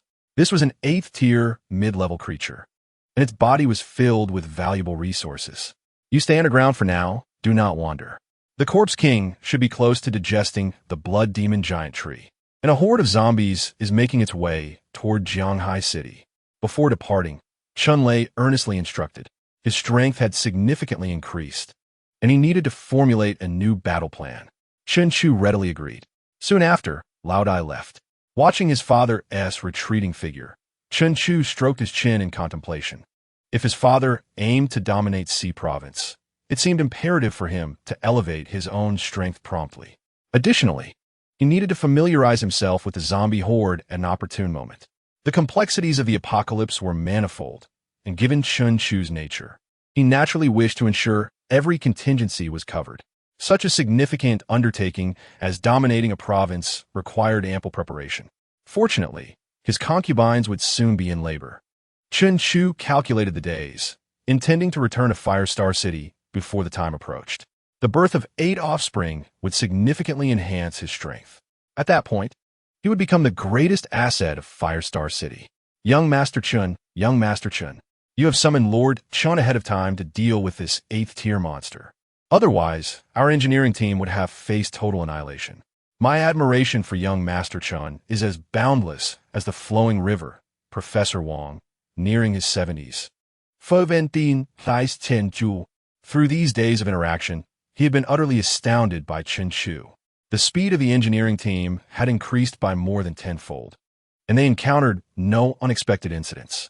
Today, they were even able to anticipate the assault of an 8th-tier monster, which was simply miraculous. Chinchu wore a peculiar expression. Of course, it was miraculous because of my efforts. Young Master Chun, the matter I mentioned to you these days? Professor Wong rubbed his hands, gazing at Chinchu. No way. Chinchu flatly rejected. Teach Professor Wong how to discern soil layers? Would he bestow upon him spatial abilities? Professor Wong was not his son. How would he grant such gifts? Professor Wong grew anxious. He had been utterly captivated by soil layers. After the apocalypse, the entire blue star underwent transformation. The emergence of apocalypse minerals and various extraordinary powers had overturned his pre-apocalypse knowledge system. Now that a genius had finally appeared before him, he could not afford to miss this opportunity. Professor Wong stood firm, biting the bullet as he resolved to make a significant decision. Young Master Chun, I have a granddaughter, beautiful and with considerable talent. Upon hearing this, Chinchu regarded Professor Wong with newfound seriousness. You old rascal, why didn't you mention this sooner? Chapter 59. The underground passage is completed, testing the zombie horde. Young Master Chun, it's done. 10 days later, as the last layer of soil collapsed, a bright light appeared before everyone. On the opposite side of the passage stood the guard team of Flame City, who had been waiting there for months. This location was the terminus of the originally planned passage.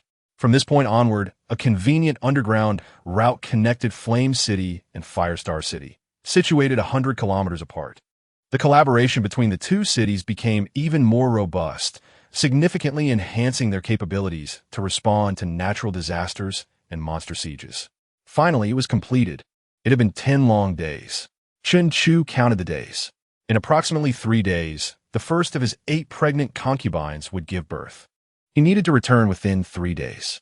In the past, unless Chinchu used his spatial abilities, it would have been impossible. However, now, there were emergency express vehicles within the underground passage between the two cities, capable of returning to Firestar City within 24 hours. Teacher, let us go out. I'll host you in Flame City. Jiang Qingshui sweetly stood beside Chinchu, speaking gently. In the past 20 days, under the tutelage of Chinchu, she has made significant progress in her marksmanship. She firmly believes that as long as she continues to strive diligently alongside her mentor and heed his guidance, there will come a day when she, too, can master formidable shooting skills and reach his level. At that time, she will stand shoulder to shoulder with the extraordinary, no longer a burden to her sister. Upon hearing this thought from Jiang Qingshui, Chen merely shrugged. It is self-evident that he possesses an elite level of marksmanship rewarded by the system. His understanding of shooting has reached a remarkable height. Spending nearly a month mentoring someone and witnessing improvement is hardly surprising, especially since Jiang Qingshui is already quite capable. However, her belief that she is lacking, instilled by his daily remarks, has led her to doubt her abilities. Thus, every small progression she makes becomes a tremendous encouragement, naturally bolstering her self-confidence. Delegating the subsequent affairs of the passageway to Professor Wang and Zhao Gang, Chen Chu accompanied Jiang Qingshui towards the Lord's mansion of Lihua City. This was his first visit to the residence of the sisters Jiang Fanzhu and Jiang Qingshui. However, due to the impending chaos in the zombie city, Jiang Fanzhu was not present at the mansion. Along the way, Jiang Qingshui continuously perused the documents handed to her by the guards. Information transmission in the IC apocalypse has proven difficult, and she has been largely uninformed about the happenings in Lihua City over the past year. As the overseer of Lihua City, upon her return, it is imperative that she swiftly acclimates herself to the current situation. The two walked side by side in silence until they reached the entrance of an opulent villa entirely constructed from radiant stone. With a sharp clap, Jiang Qingshui closed the documents and handed them to a nearby attendant. Have you finished reading? Jiang Qingshui shook her head. Not yet. It can wait until we have entertained you, master. She then gestured towards Chen Chu, inviting him in. Upon entering the villa, he immediately noticed that the temperature was above freezing, making it entirely comfortable for any ordinary person. If he recalled correctly, even a structure made entirely of radiant stone should not be capable of maintaining such warmth. It must be huijing, Jiang Qingshui murmured as she poured water for Chen Chu. Huijing? Tianju Zaowen. Is it a type of apocalyptic mineral? Huijing is formed when fire-type extraordinary beings infuse vast amounts of energy into depleted crystal cores or beast cores, allowing it to continuously emit warmth. Understanding dawned upon Chen Chu. It was astonishing that the energy-draining cores possessed such a capability. Jiang Qingshui placed the water before him, wearing a rather strained smile. My sister is an S-class, 8th-tier fire-type extraordinary being and is not afraid of the icy apocalypse. However, for my sake, she has expended considerable resources to acquire radiant stone to construct this residence. Moreover, she consumes vast amounts of energy monthly to replenish the huijing to ensure I can live comfortably. Seeing Jiang Qingshui's expression, which was more sorrowful than a frown, yet still feigning nonchalance, stirred something within Chen Chu. Master, do you think I'm a burden to my sister? Jiang Qingshui asked with a smile. Observing her, Chen Chu discerned the struggle she faced. He opened his mouth, almost without hesitation, and candidly replied, in your current situation, that is indeed the case. Manufacturing huijing each month must be quite troublesome for your sister. Jiang Qingshui's forced smile froze on her face as she rose, tears welling in her eyes. Master, please continue teaching me how to shoot. No matter how arduous the journey, I will persevere. I no longer wish to be a burden to my sister. This scene transported Chen Chu back to that day in the underground cavern. The first time Jiang Qingshui had shattered, crying in front of others. Had he inadvertently caused her distress? The once aloof and icy demeanor now seemed to crumble at the slightest provocation. Fortunately, she only shed tears in his presence, maintaining her composed facade before others. Chen Chu took a sip of water, feigning solemnity. Your innate talent is indeed the least remarkable I have encountered. Ordinary practice may yield little effect for you.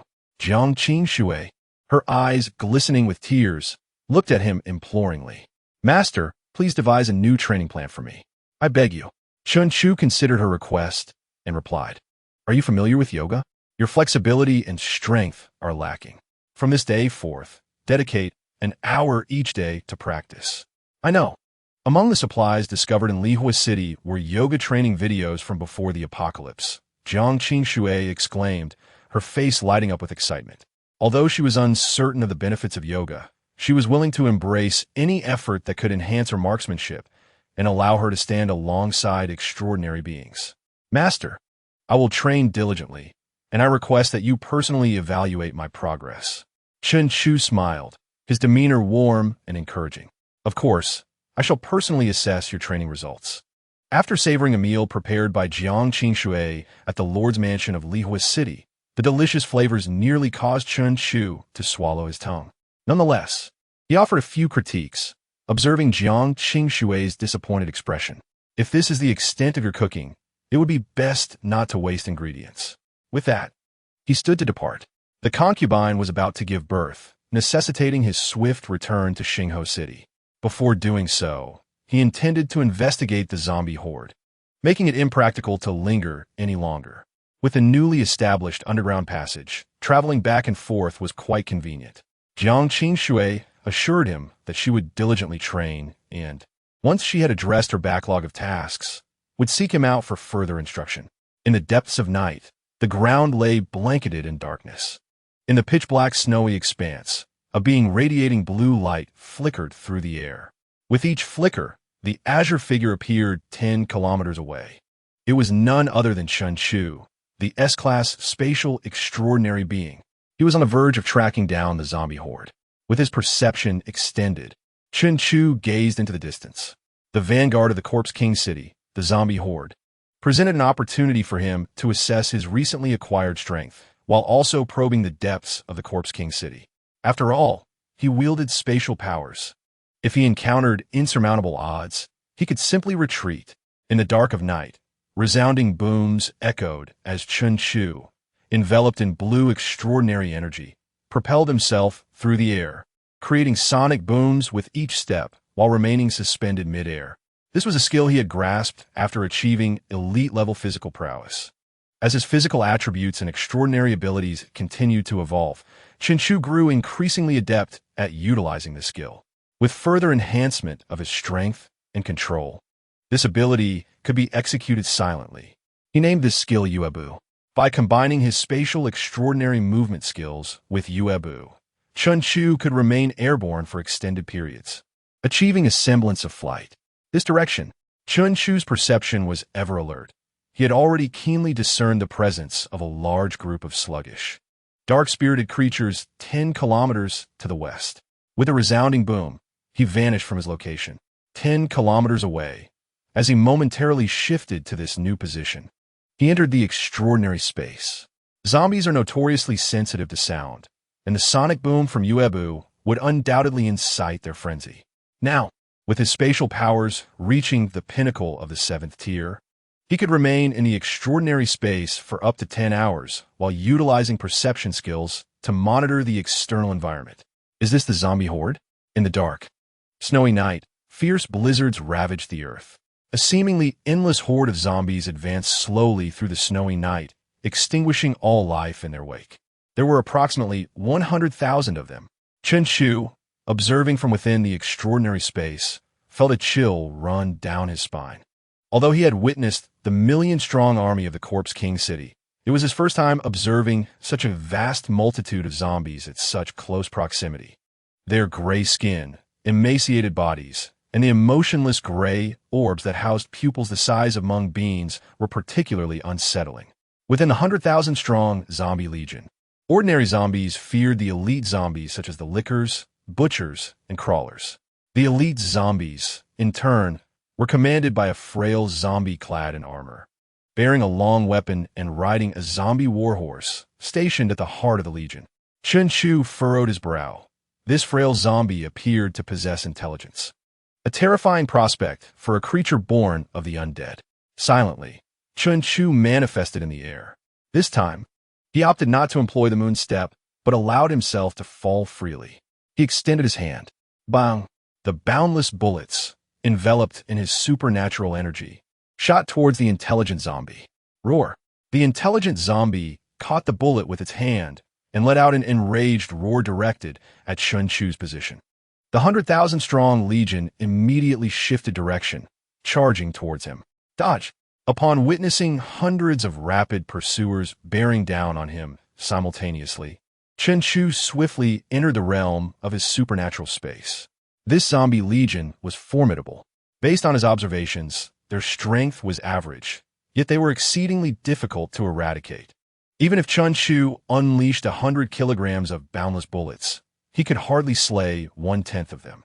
If he were to unleash all his abilities and engage in battle, it would exhaust him without allowing him to eliminate the entire 100,000 zombies.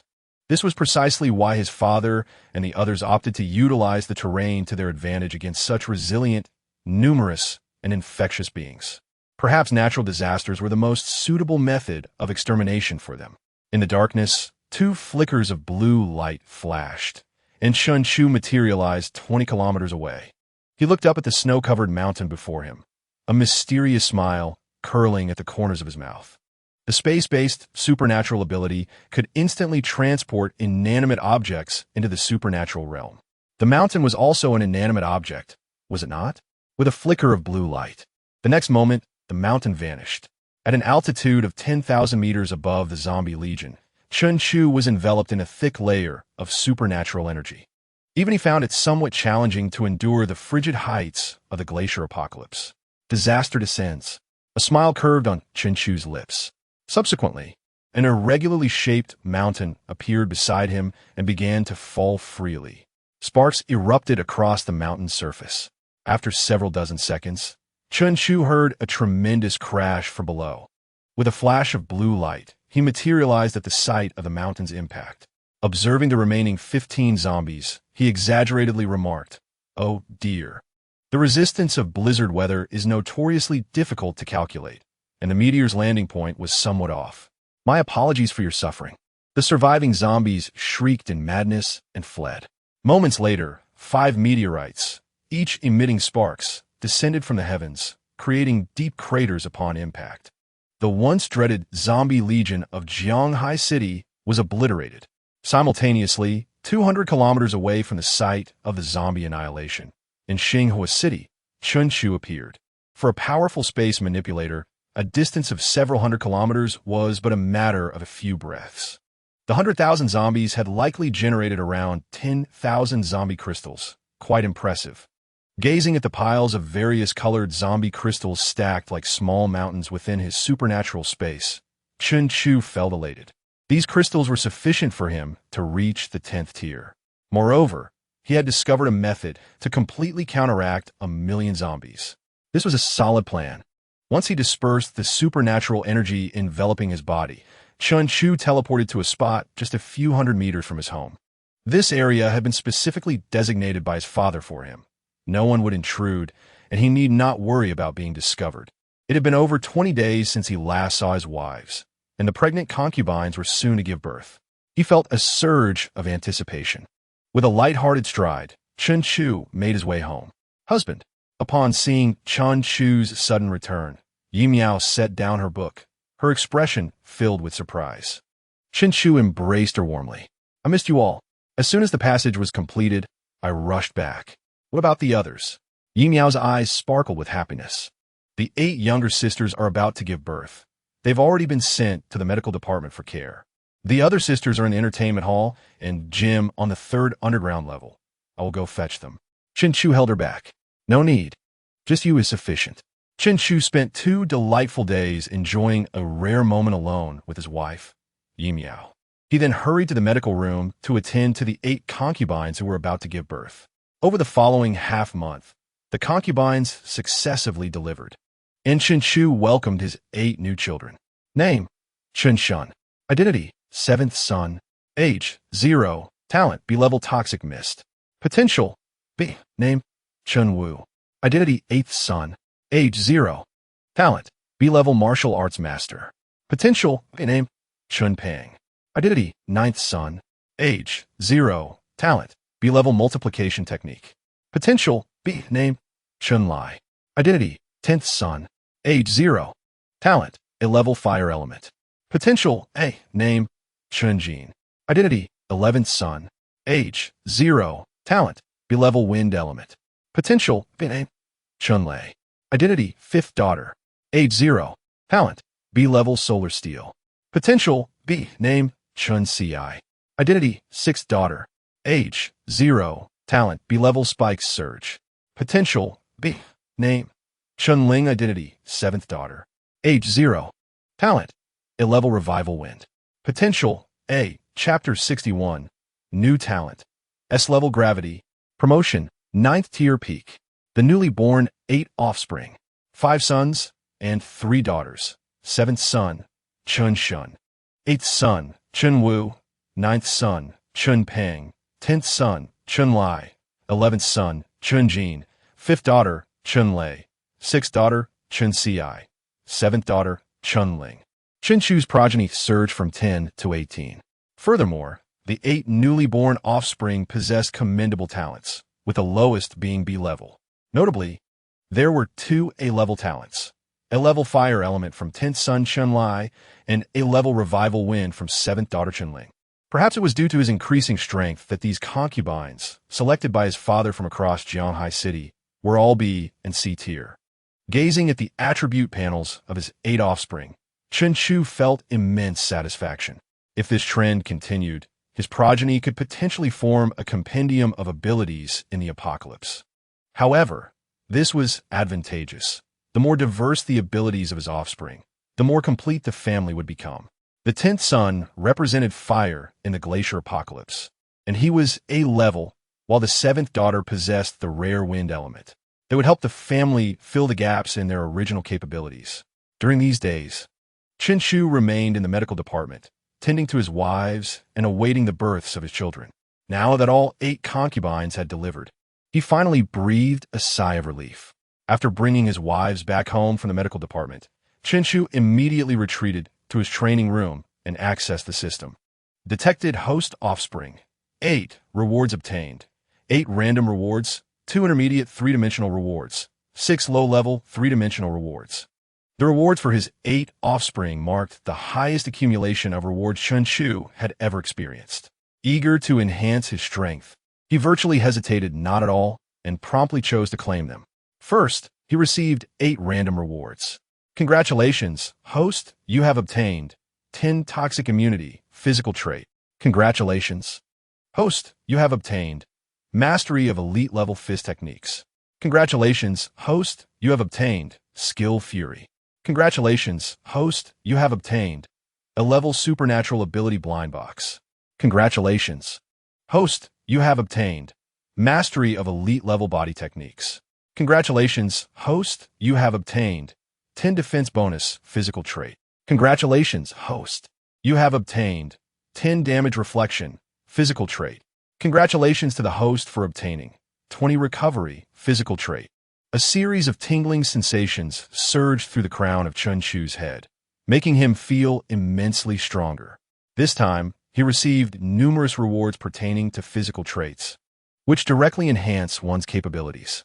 After his body absorbed these rewards, Chun Chu directed his gaze toward the A-grade ability blind box. He had only encountered the ability blind box among the novice rewards, and his spatial ability was also derived from it. A dual-gifted individual? Upon opening this blind box, Chun Chu would acquire a second innate talent, thus becoming a dual-gifted being. An A-grade talent is quite commendable. However, he still had 8-dimensional enhancements available to elevate his ability level.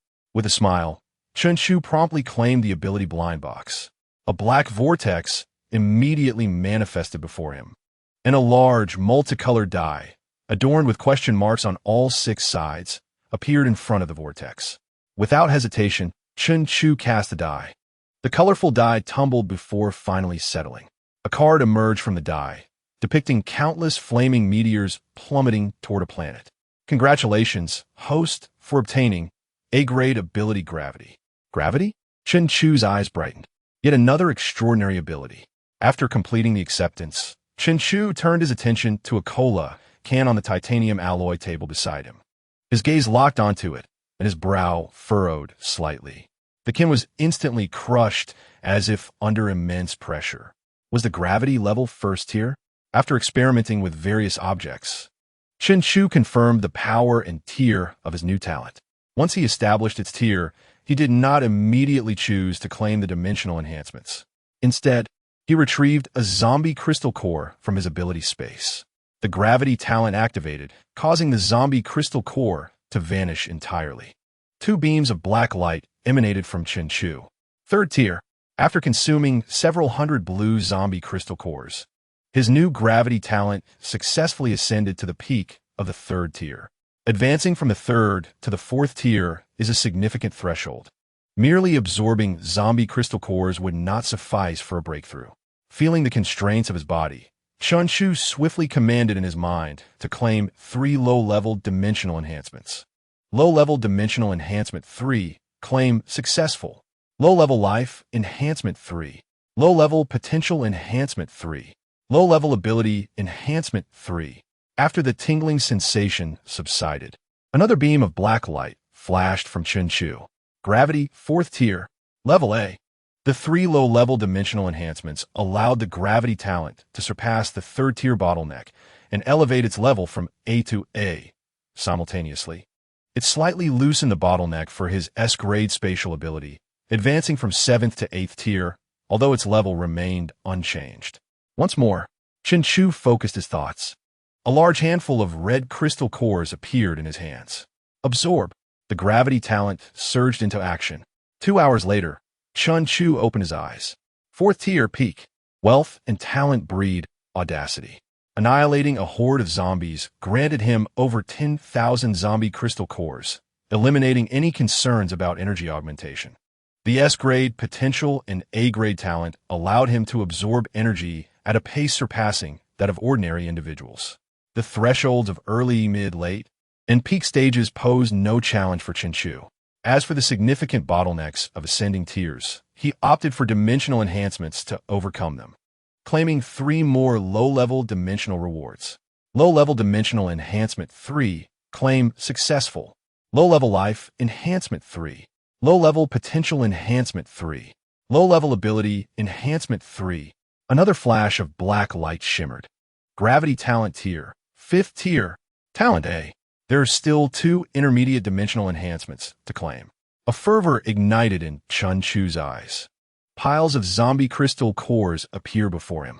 He reached out and placed his hands on the heap of zombie crystal cores, progressing through 5th tier mid, 5th tier late, and finally, 5th tier peak. 3 hours later, he consumed an entire small pile of zombie crystal cores. The gravity talents tier reached the 5th peak. Next, he aimed to break through to the 6th tier, claiming 2 intermediate dimensional enhancements. Intermediate dimensional enhancement 2, claim successful. Intermediate life enhancement 2. Intermediate potential enhancement 2. Intermediate ability enhancement 2. A black halo, brighter than before, rose from beneath Chenchu's feet, along with a blue halo. His new talent, gravity, reached the 6th tier, level S. His original talent, space, advanced from 7th tier to 8th tier. But that was not all. More zombie crystal cores appeared from thin air. Chenchu stretched out his hands, fervently absorbing energy. 2 swirling energy vortices, 1 black and 1 blue, manifested in the palms of his hands. Gravity ability, 6th tier mid, 6th tier late, 6th tier peak. Space ability, 8th tier mid, 8th tier late, 8th tier peak. 3 more hours passed, and Chenchu opened his eyes, exhaling a long breath of white mist. He felt an unprecedented surge of power, as if he were on the verge of exploding with strength. Opening the Host Attribute panel. Host Attribute panel name, Chenchu. Identity, Clan Leader.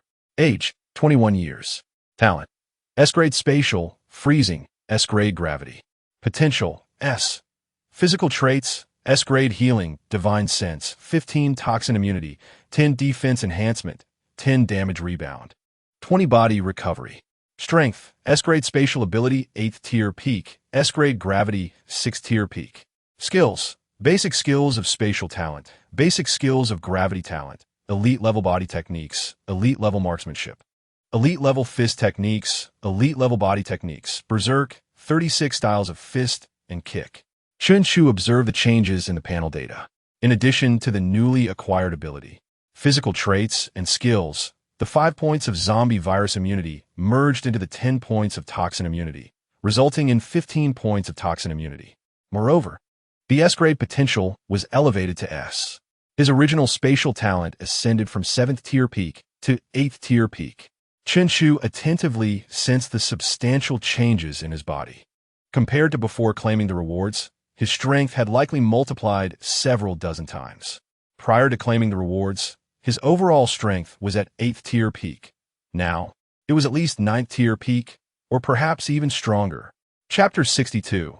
The Zombie King City is secure. Yi Miao is pregnant. Overall strength, 9th-tier peak, achieved. An unprecedented sensation of power surged through his body. With a single thought, he extended his perception.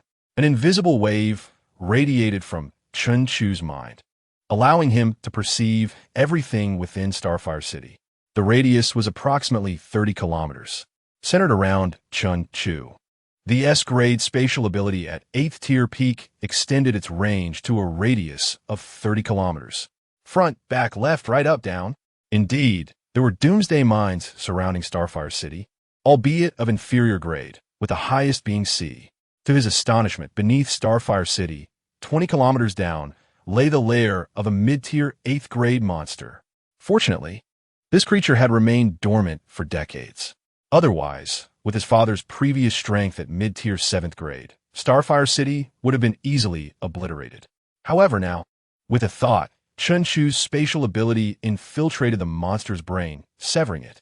The mid-tier 8th grade monster perished in its slumber. Its truck-sized corpse materialized in Chen Chu's ability space.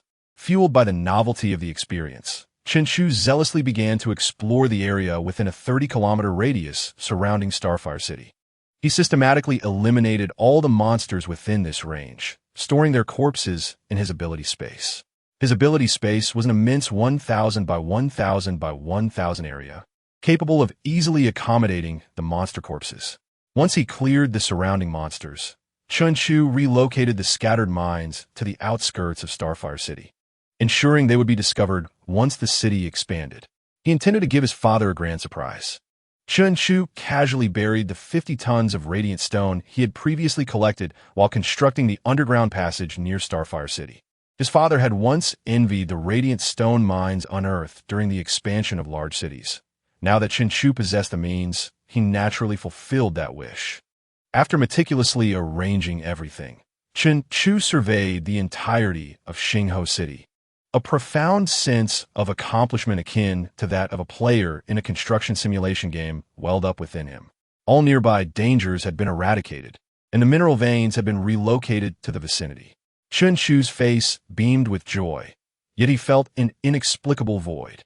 The underground environment remained inherently precarious. Humanity's ability to establish settlements underground relied heavily on the formidable prowess of soil-type supernatural beings. However, the foundational stability of Xingho City was lacking, having depended for many years on merely 2 C-rank, 5th-tier soil-type supernatural beings, which left numerous hidden perils. To Chen Chu, it appeared riddled with flaws. He could easily obliterate Xingho City without breaking a sweat. The upper and lower soil layers needed to be reinforced. With a mere thought, he activated his spatial skill. Spatial compression. The soil layers surrounding Xingho City became extraordinarily rigid. Compressing just one section could pose a risk of collapse. But Chen Chu compressed the entire surrounding soil layers in an instant. Moreover, he simultaneously relocated soil from other areas to fill the voids created. This was truly exquisite. Chen Chu brimmed with satisfaction. Should Xingho City require further development in the future, he could instantly alleviate the hardened soil layers, thanks to gravity. Chen Chu commenced experimenting with his newly acquired supernatural ability. In an instant, it felt as if a colossal mountain had descended upon him, causing him to involuntarily bend his posture. Fortunately, the gravity ability was only at the 6th-tier peak, insufficient to severely impact him. However, gravity, in a moment, Chen Chu felt the weight of the mountain lifted, and his body became remarkably light. With a gentle push from his legs, he floated effortlessly. The interplay of gravity and anti-gravity constituted the foundational mechanics of his new talent, the moonwalk. Suspended in midair, a slight nudge transformed him into a mere afterimage, appearing elsewhere. By reducing the gravity acting upon him while employing the moonwalk. He no longer required immense force to propel himself, enabling his movements to become silent at last. The amalgamation of his various abilities empowered him significantly. Subsequently, Chinchu explored even more techniques. When utilizing elite-level agility while diminishing his weight, his speed doubled. When employing elite-level fist techniques, concentrating the gravity ability into his fists rendered them heavier and more formidable. Furthermore, by alleviating gravity during a punch, the speed of his strikes became astonishingly swift. The alternating use of gravity and anti-gravity allowed his elite-level fist techniques to unleash power far exceeding his rank. With merely elite-level fist techniques, agility, and body techniques, he could contend with 7th-tier supernatural beings. If he incorporated the alternating gravity dynamics during his punches, even weaker 8th-tier opponents would need to tread carefully. Chinchu gazed at his fists, a smile gracing his lips. How formidable, almost absurdly so. Just a minor gravity skill paired with ancient martial arts could yield such power. What if he combined it with spatial gravity? A mysterious smile crossed Chinchu's face. Now, his spatial abilities had expanded, accommodating more small hills, and with enhanced spatial powers, he could elevate them to an altitude of 30,000 meters. Moreover, with his gravity talent, he could amplify the impact of his heavenly justice technique and dictate the landing points of colossal boulders. With 900,000 zombies remaining in the Zombie King City, it was secure. He intended to unleash a calamity upon this horde. As for the Zombie King, it had revolted in search of more flesh to ascend to the 9th tier. Yet, Chinchu's overall prowess had already surpassed the pinnacle of the 9th tier. So what if the Zombie King broke through to the 9th tier? 90,000 zombies, a disaster awaited them. The Zombie King would not stand a chance against Chinchu. Perfect, the Zombie King City was firmly under control. With no concerns about the Zombie King threatening his family, Chinchu felt elated. Securing the Zombie King City, his father growing stronger, and the expansion of Xingho City would naturally enhance his quality of life, allowing him to take more concubines and enjoy greater blessings. Chinchu nodded in satisfaction. More children, more blessings, it was essential. Only by continually having more children could he better protect his family. The recent events in Zombie King City served as a prime example. After an indeterminate duration, he decided it was time to emerge. The rewards had been received. His strength had been familiarized, and the weight on his heart had been lifted. Chinchu opened the training room and stepped outside. My husband. As soon as he exited, Chinchu's gaze fell upon his wife, Yi Miao, whose face was etched with worry. A quick scan revealed the other 17 concubines, including Xiao Qiao, whose belly was noticeably round. They had clearly been waiting for a considerable time. Husband, you have been inside all day, and it frightened us, Yi Miao said, approaching and taking his arm. Chinchu felt warmth in his heart as he reached out to ruffle Yi Miao's hair. Observing the concerned expressions of his concubines, each marked by dark circles under their eyes, he felt an unexplainable urge. He comforted each of them one by one, persuading them to retire for the night. In the end, only his wife Yi Miao remained, who stifled a yawn. Husband, since you are well, then I. Chinchu grasped her, a smile spreading across his face. You're not allowed to leave. When was the last time we had a moment alone? Yi Miao paused for a moment. Wasn't it just the day before yesterday? A week later, on the eve of the Zombie King City uprising, both Xingho City and Liehua City entered a state of full alert, with all personnel prepared for battle. On this day, Chinchu accompanied Yi Miao as they exited the medical department. Yi Miao held onto Chinchu's arm with one hand, while gently caressing her abdomen with the other. She looked up at Chinchu with eyes full of happiness.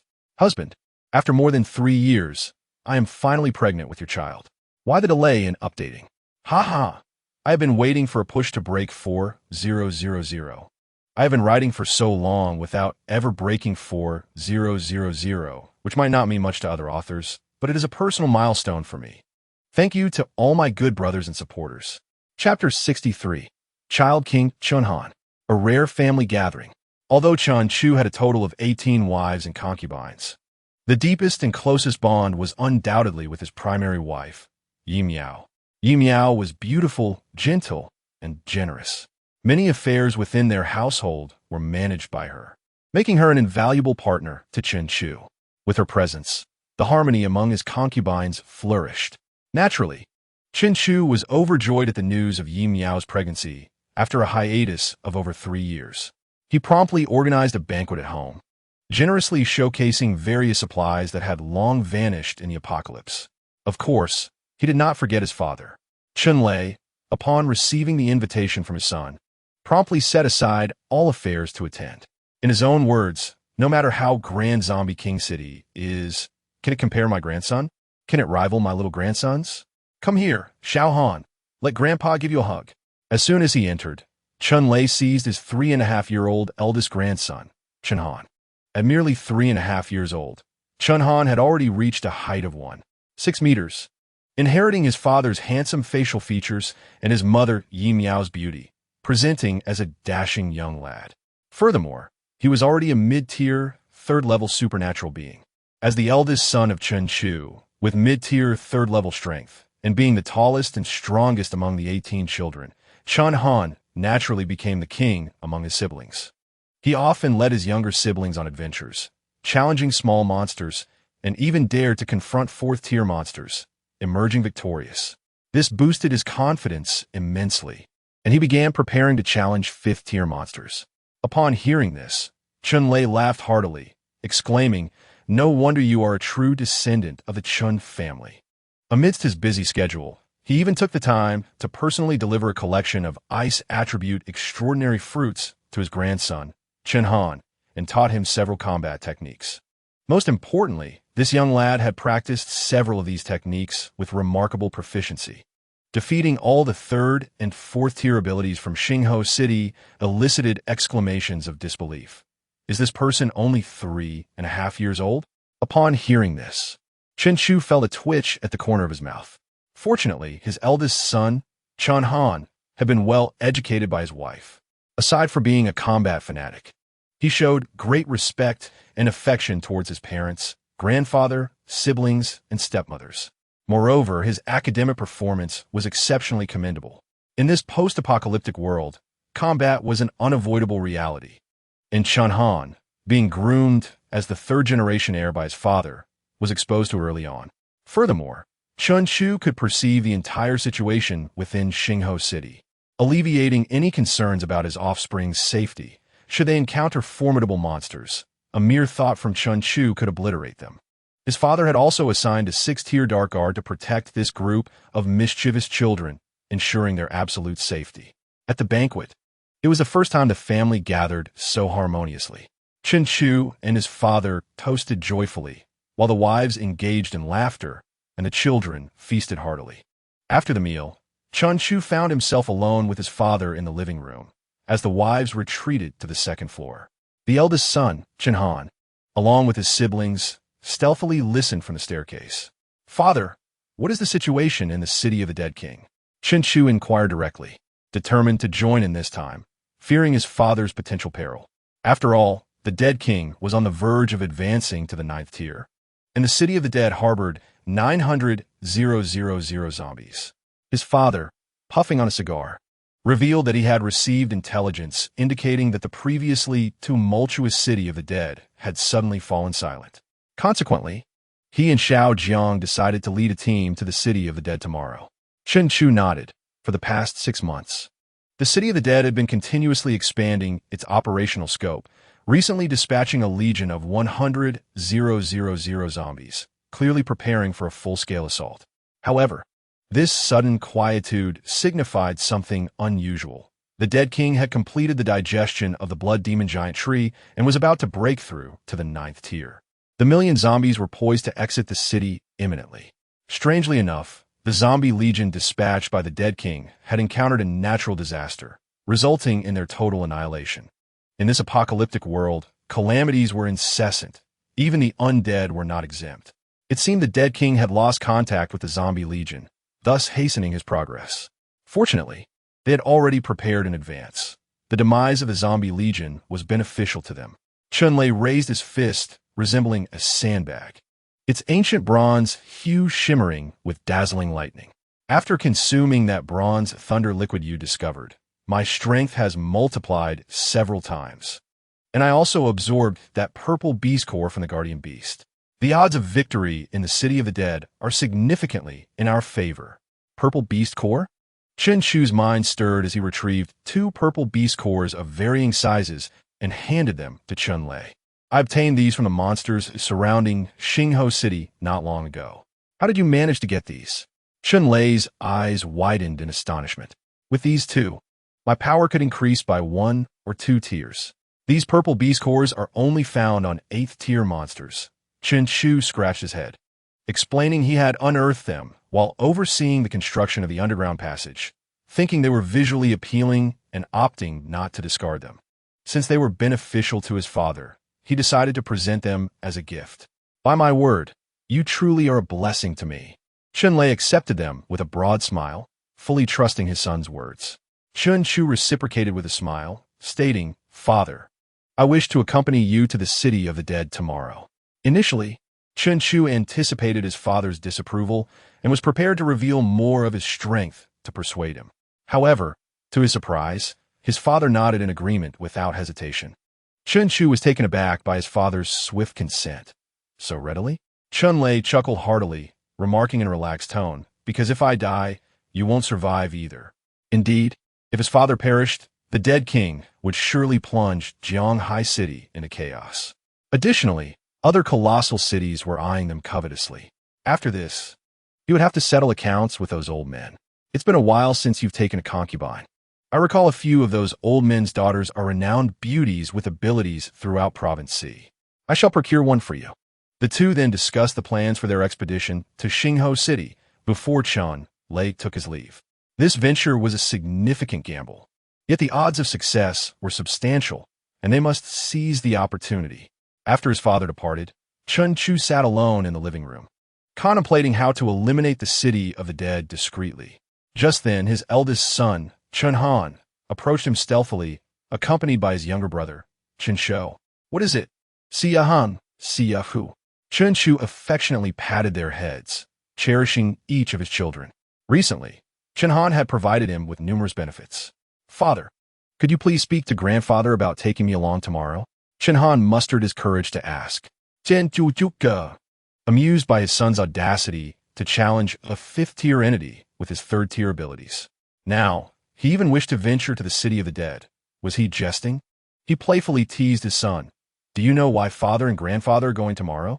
Chen Han furrowed his brow, his small face earnest as he nodded vigorously. "Of course, to seize territory and to take a stepmother." Chen Han's words froze Chen Shu's smile, and he stiffly turned his head to gaze at his younger brother, Chen Shou. The less than 3-year-old Chen Shou, not as precocious as Chen Han, stood at just under 1 meters tall, his serious expression radiating trust in his elder brother. "Grandfather said our ultimate goal is to help father acquire a stepmother. Father believes in us. We will surely succeed." Chen Shu flicked the foreheads of the 2 little rascals, sending them off to find their mothers amidst their wails. He then turned to confront the enchanting Ouyueling. Regardless of her ability or physical prowess, she had undergone significant enhancement. How could a mere 7th-tier peak Ouyueling be a match for him? The opportunity for vengeance had arrived. The next day, "Husband, are you all right?" Ouyueling looked at Chen Shu, who bore panda-like eyes, with concern laced with a tinge of tenderness. This made Chen Shu feel a surge of blood rise in his throat. "Has your physique evolved?" Chen Shu, trembling against the wall, queried. Uyuding nodded excitedly. "Yes. What do you think, husband? Impressive, right?" Chen Shu's body shuddered. This enchantress, no, this sorceress. Husband has also grown significantly stronger. I have already broken through to the 8th tier. This revelation stirred something within Chen Shu. If his strength had increased, would the power feedback that Ouyueling received also amplify? An 8th tier ability user was already among the top tiers of strength in Province C. How could Ouyueling's method of enhancing her power be so extraordinary? Her physique was remarkably potent. Every time afterward, I feel warm all over, and my strength increases. Especially after you have grown stronger, that warmth has intensified, enabling me to directly break through to the 8th tier. Ouyueling expressed her delight. An 8th tier? This is truly an 8th-tier powerhouse. The renowned Thunder Tiger and the legendary lord of Lihua City, Jiang Fanju, are merely 8th tier as well. She had never dared to dream of achieving this. Yet now it seemed so effortlessly attainable. How fortunate to have you as my husband. Wu Yuding beamed. Of course. She was not foolish enough to continue challenging Chen Chu with her abilities. After this period of interaction, she regarded him as unfathomable. What was the city of the dead? What were the millions of zombies? And what was the dead king advancing to the 9th tier? None could rival her husband alone. As for her, she would continue to be her husband's little enchantress, his little succubus. Husband, will this trip to the city of the dead take long? Wu Yulin inquired. Chen Chu shook his head. I am uncertain. It should not take too long. When the meteor strikes, it shall obliterate all the zombies. Then, utilizing the gravitational anomaly to disrupt the zombie king, I will covertly aid my father and ultimately employ spatial powers to dismember the foes. This should resolve the matter. Should it not? It ought not to take long, I presume. Chen Chu furrowed his brow in contemplation. This was the strategy he had devised after an entire night of reflection. I must go as well. Oyuling leaned closer to Chen Chu's face. I do not wish to be separated from my husband. My strength has grown considerable. I implore you, dear husband, please allow me to accompany you. She blinked her large, watery eyes, raising her hands to her chest, adopting an endearing, helpless expression reminiscent of a small kitten. Chen Chu affectionately ruffled her hair. All right, let's go together. With him by her side, Oyuling would be shielded from any harm. Moreover, as an 8th-tier powerhouse, it was not prudent to confine her underground indefinitely. Thank you. My husband, you are the best. Oyuling planted a kiss on Chen Chu's cheek, her face flushing with a foolish grin. You little rascal. Why are you back so soon? I thought you would bid farewell to your daughters-in-law for a while longer. In the city lord's mansion, Chen Lei gazed at Chen Chu as he entered, somewhat surprised. Chen Chu chuckled nonchalantly. It is merely a zombie king-s city. I shall return swiftly. No need for farewells. Ha ha ha. Chen Lei laughed heartily, patting Chen Chu's shoulder while surveying the crowd. See, he is undoubtedly my offspring. This must be Xiao, oh right? Looking at Oyuling behind Chen Chu, Chen Lei furrowed his brow, recalling her surname after some contemplation. His father was rather careless and had a poor memory. He vaguely remembered Oyuling due to her impressive combat abilities. Having met her father, Oyuling gracefully bowed. Chen Chu informed Chen Lei of Oyuling's desire to accompany him. Chen Lei offered no objections or questions regarding his son's decision. Ha ha. I recall Xiao O is a peak 6th-tier elite, stronger than many in my own abilities team. Oyuling smiled gently. You flatter me, father. Simultaneously, she wrinkled her adorable little nose at Chen Chu, as if to say, my husband, am I not also well concealed? Chen Chu chose to ignore her playful gestures. It was not yet the time to reveal their true strengths. Old Lei, a voice rang from outside the city lord's mansion. In the next moment, Jiang Fanju, the lord of Lihua City, appeared clad in fiery red battle armor, accompanied by Jiang Shui, who wore silver-rimmed glasses and a loose-fitting women's suit, exuding an icy demeanor that suggested a desire for solitude. Xiao Chu, you are here as well, Jiang Fanju exclaimed with surprise. Chen Chu stepped forward and embraced Jiang Fanju lightly. Sister Fanju, it has been a while. Jiang Fanju looked Chen Chu up and down with delight. Xiao Chu, you have grown taller and more handsome. Chen Chu smiled Li, acknowledging that his physique had indeed become increasingly refined due to the recent enhancements in his physical attributes. Teacher, the previously aloof Jiang Shui, resembling a glacier, immediately bowed her head upon seeing Chen Chu, crossing her arms over her chest, and approached him, flustered as if a shy girl confessing her feelings. Chen Chu responded softly, then shifted his gaze back to Jiang Fanju. After years apart, Jiang Fanju had matured significantly, exuding an alluring charm. Meanwhile, Jiang Shui, left on the sidelines, furrowed her brows, biting her lower lip, her expression conflicted. Oh no. Teacher must have noticed my recent lack of training progress and is upset. Jiang Fanju, having exchanged pleasantries with Chen Chu, then focused her attention on Oyuling beside him. The beauty before her caused even Jiang Fengzhu to momentarily pause. More importantly, there was an enchanting aura about her that was captivating to both genders. Greeting, Sister Fengzhu, ou Yling replied sweetly.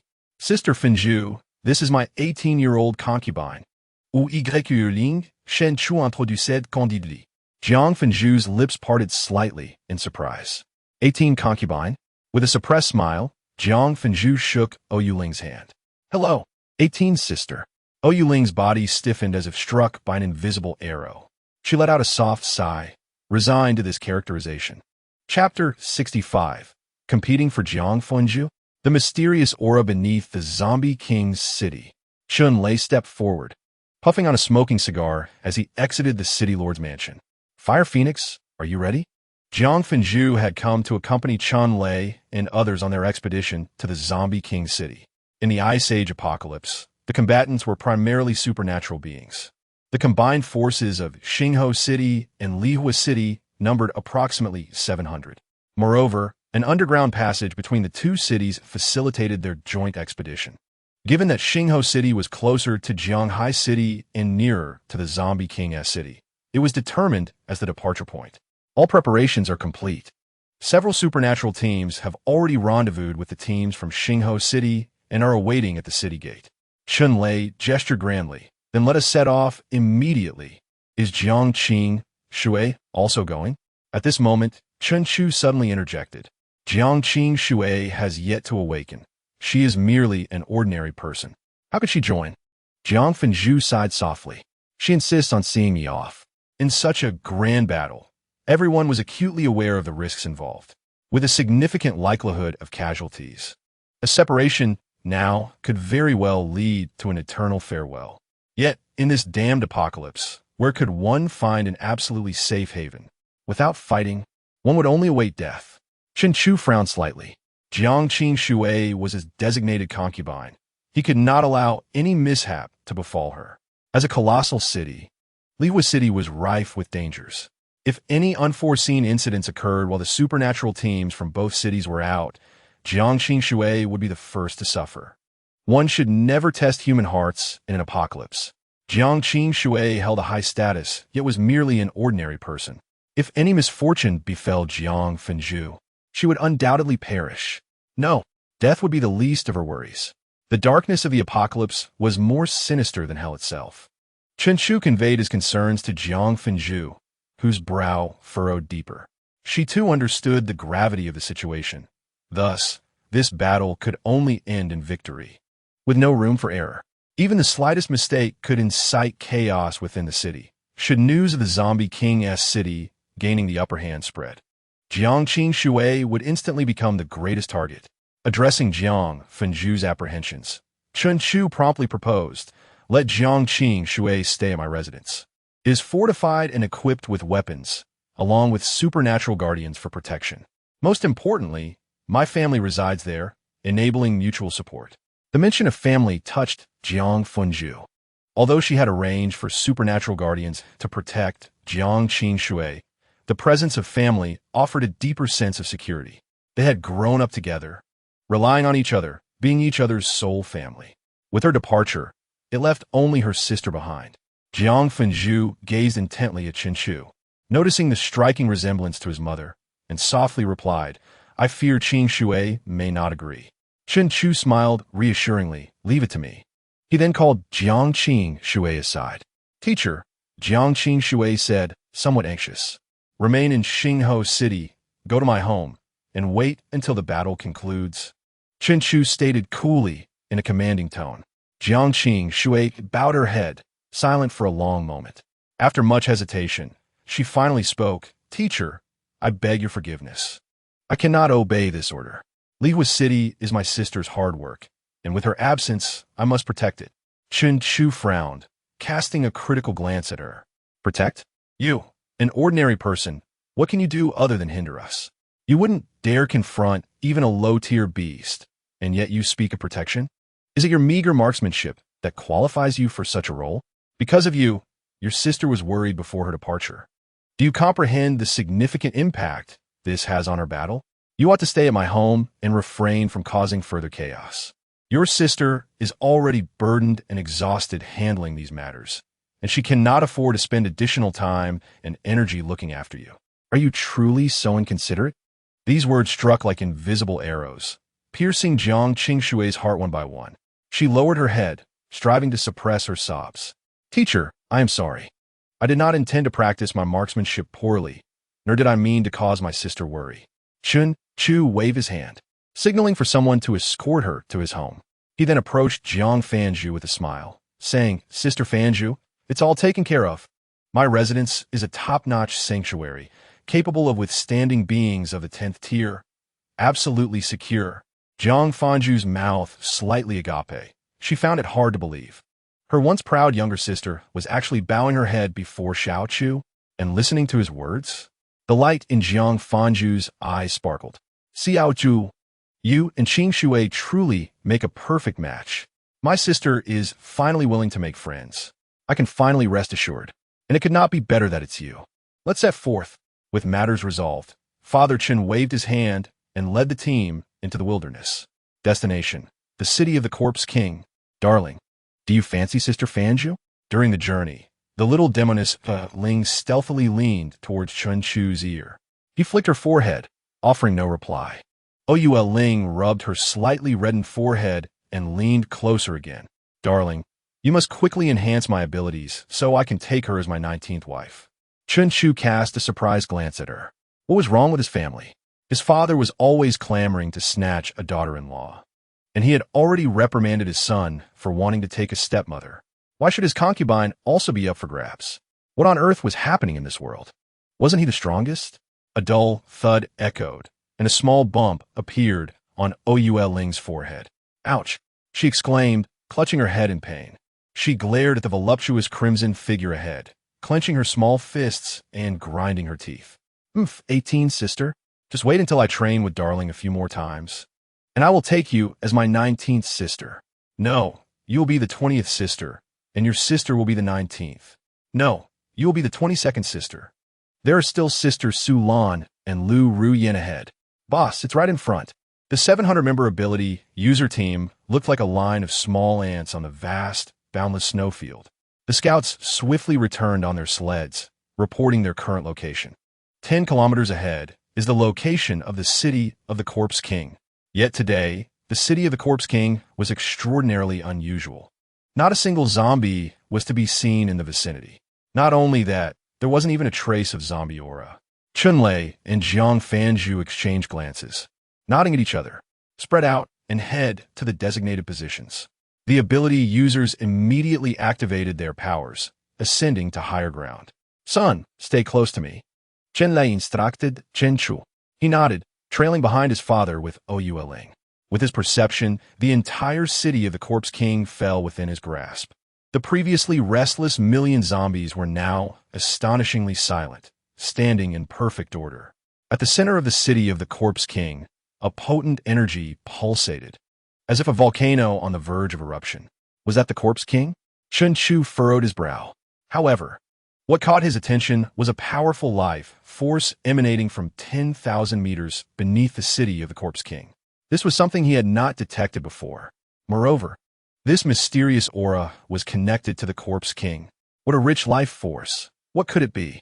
Chapter 66. The Corpse King's Ambush, mid-9th tier. Under Chun Chu's perceptive insight, the intensity of the life force beneath the city of the Corpse King even surpassed that of the Corpse King. Yet, it did not resemble any terrifying creature.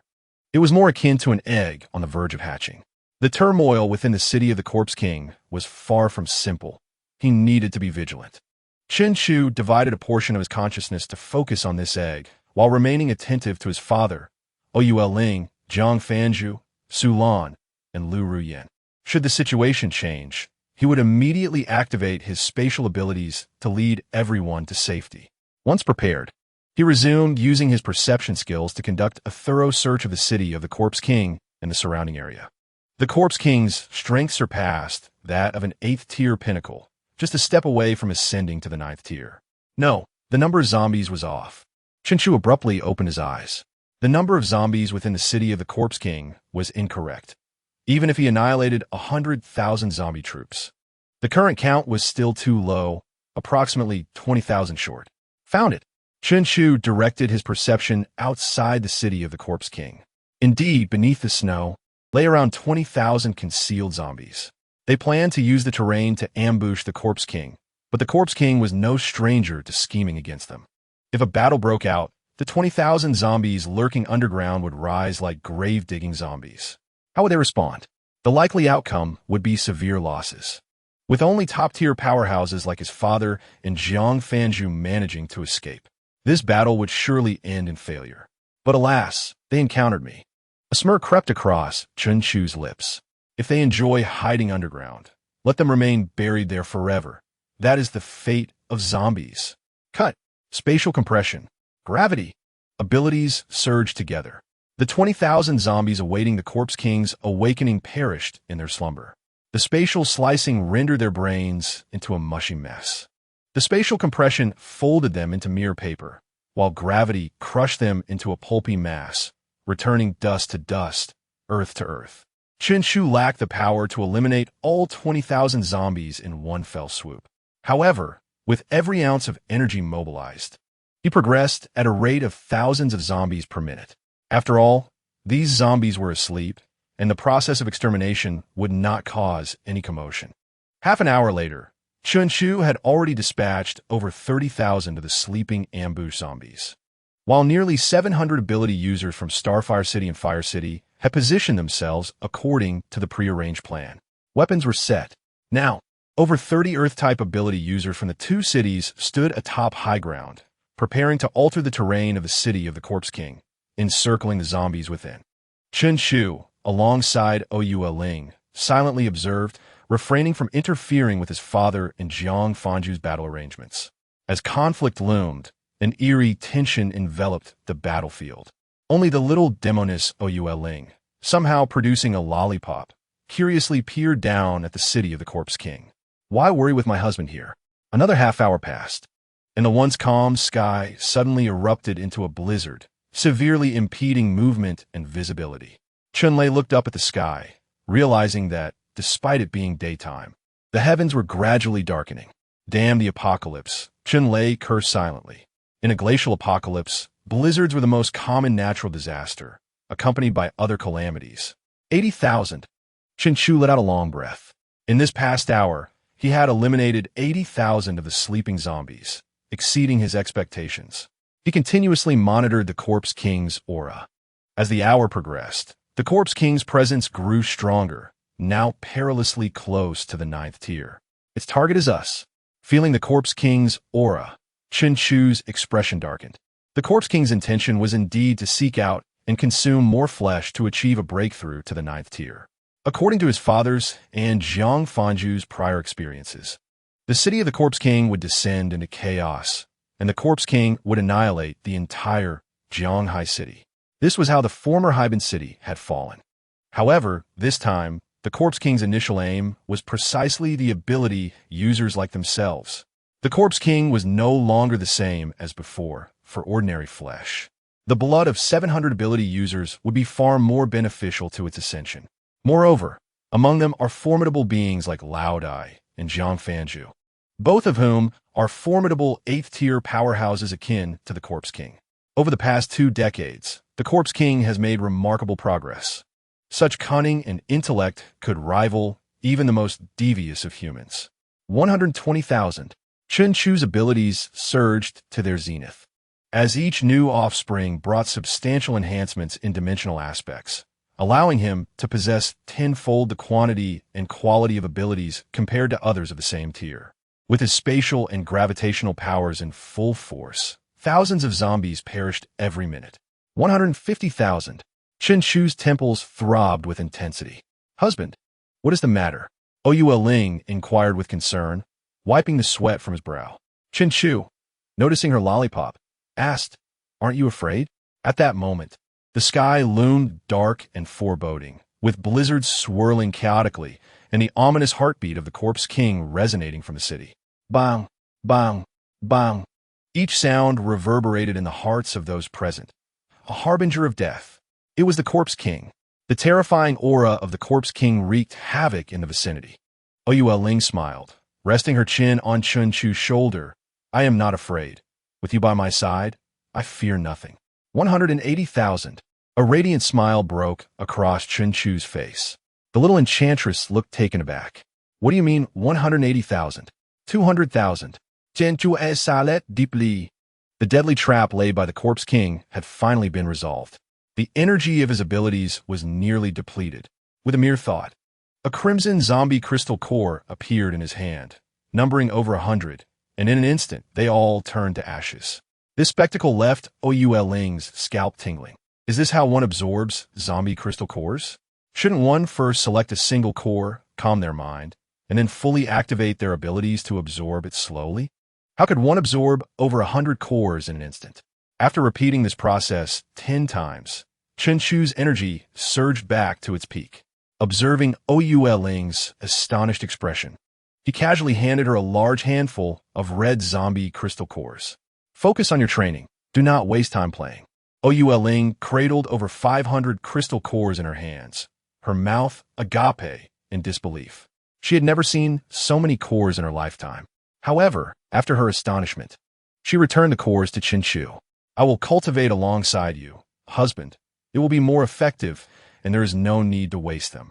Chun Chu gazed at her delicate features, a shiver coursing through him as he nearly forgot her terrifying constitution. Prepare, Chun Lei bellowed, his face grim. The Corpse King's unrestrained aura continuously scanned their team. There was no doubt he had already detected their presence, making further preparation unnecessary. With a command, over 30 Earth-type ability users, who had long been prepared, erupted with a yellow glow, causing the ground around the Corpse King city to tremble violently as two artificial mountains slowly rose, encircling the entire city. The first step of the plan: encircle the city. Success. Humanity. Within the Corpse King city, an incredibly deep and hoarse roar echoed. A burst of red light exploded within, and with a clap of thunder, lightning illuminated the dark world, revealing the Corpse King city to all. Hundreds of thousands of ashen zombies stood in formation, and at the heart of the city, a massive, withered tree loomed. A gaunt man with sickly pale skin and glowing red eyes stood atop its crown, surveying the hundreds of ability users on the surrounding peaks. The Corpse King extended a crimson tongue several meters long, dancing in the air. Humans. Delicious, yet foolish humans. His blood-red eyes cast shadows in the dim environment. Prepare your weapons. As the leader of Xingho City, having traversed the apocalypse, Chun Lei was resolute and would not alter his tactics due to the enemy's changes. Fire. Boom. Boom. Boom. Special shells, empowered by ability, users rained down upon the Corpse King's location. In the dark environment, amidst the relentless blizzard, it was impossible to ascertain the damage inflicted upon the Corpse King. Crack. Another clap of thunder illuminated the world momentarily, revealing a massive hand composed of thousands of densely packed zombies that shielded the Corpse King from the artillery fire. Subsequently, the ashen zombies began to pile up, forming a humanoid figure. In mere moments, a colossal zombie arose, its body composed of countless writhing, howling zombies tearing at one another. Yet Chun Chu sensed the danger it presented. Peak 8th tier. The Corpse King was at the peak of the 8th tier, and the zombie giant was at the same level. But that was not the end. Behind the blood-eyed Corpse King, fleshy wings dripped with blood sprouted, and, as they flapped, the Corpse King landed steadily amidst the zombie giant, allowing the writhing masses to engulf him. The Corpse King's form gradually vanished, while the aura of the zombie giant soared. 9th tier. The zombie giant, infused with the Corpse King's essence, had actually surpassed the peak 8th tier, reaching the 9th tier. And that was still not the end. The humanoid zombie giant, composed of tens of thousands of zombies, suddenly opened its eyes. Identical to the Corpse King's, they glowed blood red, casting a massive dark red shadow in the air. The aura of the zombie giant surged again. Mid-9th tier. The overwhelming, terrifying presence ravaged the entire Corpse King city. The zombie giant split its maw and let out a deafening roar. Foolish humans. Barish. The Corpse King, controlling the zombie giant, gestured grandly, summoning the zombie horde buried deep outside the city. He desired these delectable morsels of flesh, not a single one could escape. He wanted foolish humans, seasoned with fear, would become even more delicious. This was his carefully crafted trap. Evolved gloriously alongside me. Chapter 67, Catastrophe. The Arrival of Calamity. The oppressive and suffocating presence of the mid-ninth tier, the roar of the zombie giant, the dim and oppressive atmosphere, and the blizzards relentlessly striking their faces. Today felt like a quintessential day of demise. The ambitious crowd seemed destined to be buried here. Loud I turned, revealing a radiant smile. So, it seems we are destined to perish. How could they resist against the mid-ninth tier? Moreover, it appeared the Corpse King had also set up a surrounding horde outside.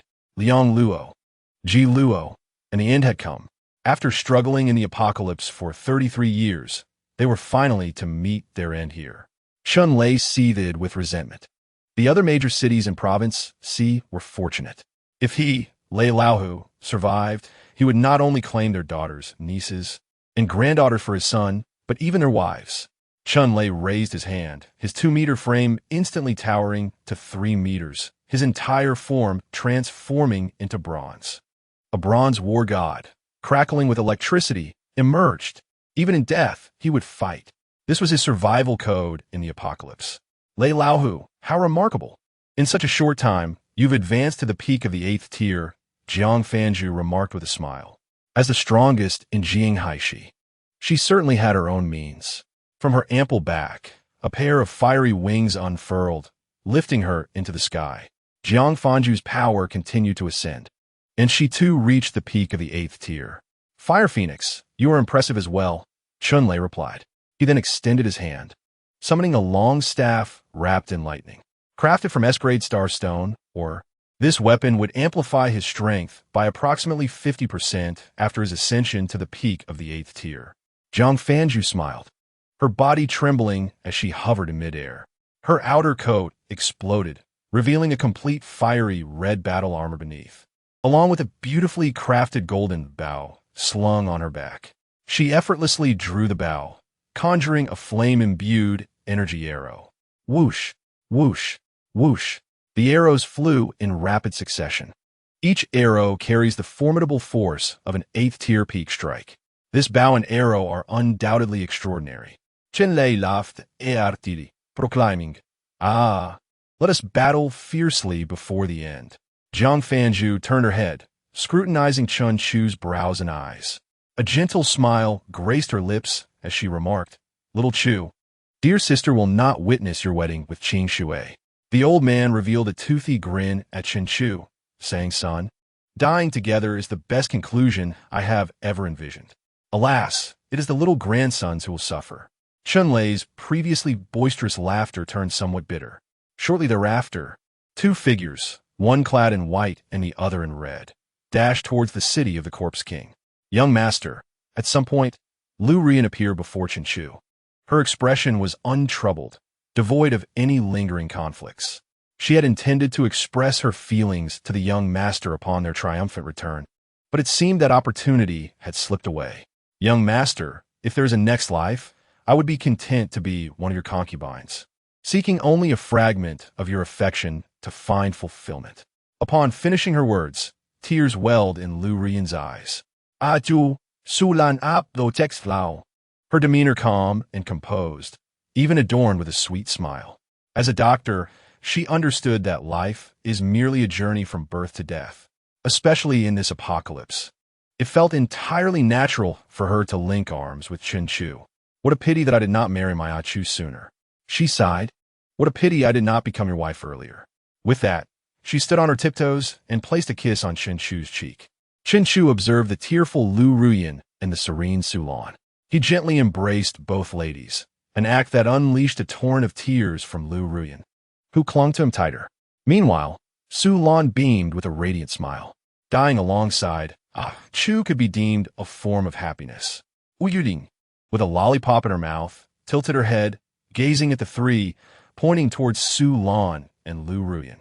19th sister, 20th sister. Is a mid-stage 9th tier truly so terrifying? Jianju Su Denli spoke. Su Lan and Lu Ruyan were momentarily taken aback. Chen Chu's sudden inquiry left them puzzled. Indeed, The mid-stage ninth tier was formidable. Just moments ago, they had been enveloped by the ominous aura of the Corpse King, rendering them immobile. Chun Chu released the two, wearing a radiant smile. Is the Corpse King truly so fearsome? At that moment, the dim sky was pierced by the descent of numerous colossal fireballs. Chun Chu stood at the precipice of the mountain, the city of the Corpse King teeming with zombies behind him, while above, massive meteors blazed with flames. This magnificent backdrop elevated Chun Chu to an almost divine stature, his sunny, handsome smile leaving an indelible impression on the hearts of the three women. Even Ouyueling, who had anticipated her husband's intervention, was astonished, dropping her lollipop without realizing it. Meteors! How terrifying! A calamity has descended. Chapter 68. Capturing the City of the Corpse King. Pink crystal core, green flesh. Dozens of flaming meteors plummeted towards the city of the Corpse King, shattering the gloomy sky and illuminating the earth, completely exposing the city that had been shrouded in darkness. The grotesque red-eyed zombie giants surged forth like a tide, with hundreds of thousands of zombies swarming out of the city. At this moment, all beings engaged in life-and-death struggles ceased, gazing at the meteors above. The sheer potential energy carried by the falling meteors was beyond the capacity of these ability users and zombies to withstand. This was the might of a natural disaster. Everyone stood agape, and after a brief moment, chaos ensued as they scrambled to escape. The meteors were clearly targeting the city of the Corpse King. Even if one were not struck, remaining within the impact zone meant certain death or injury.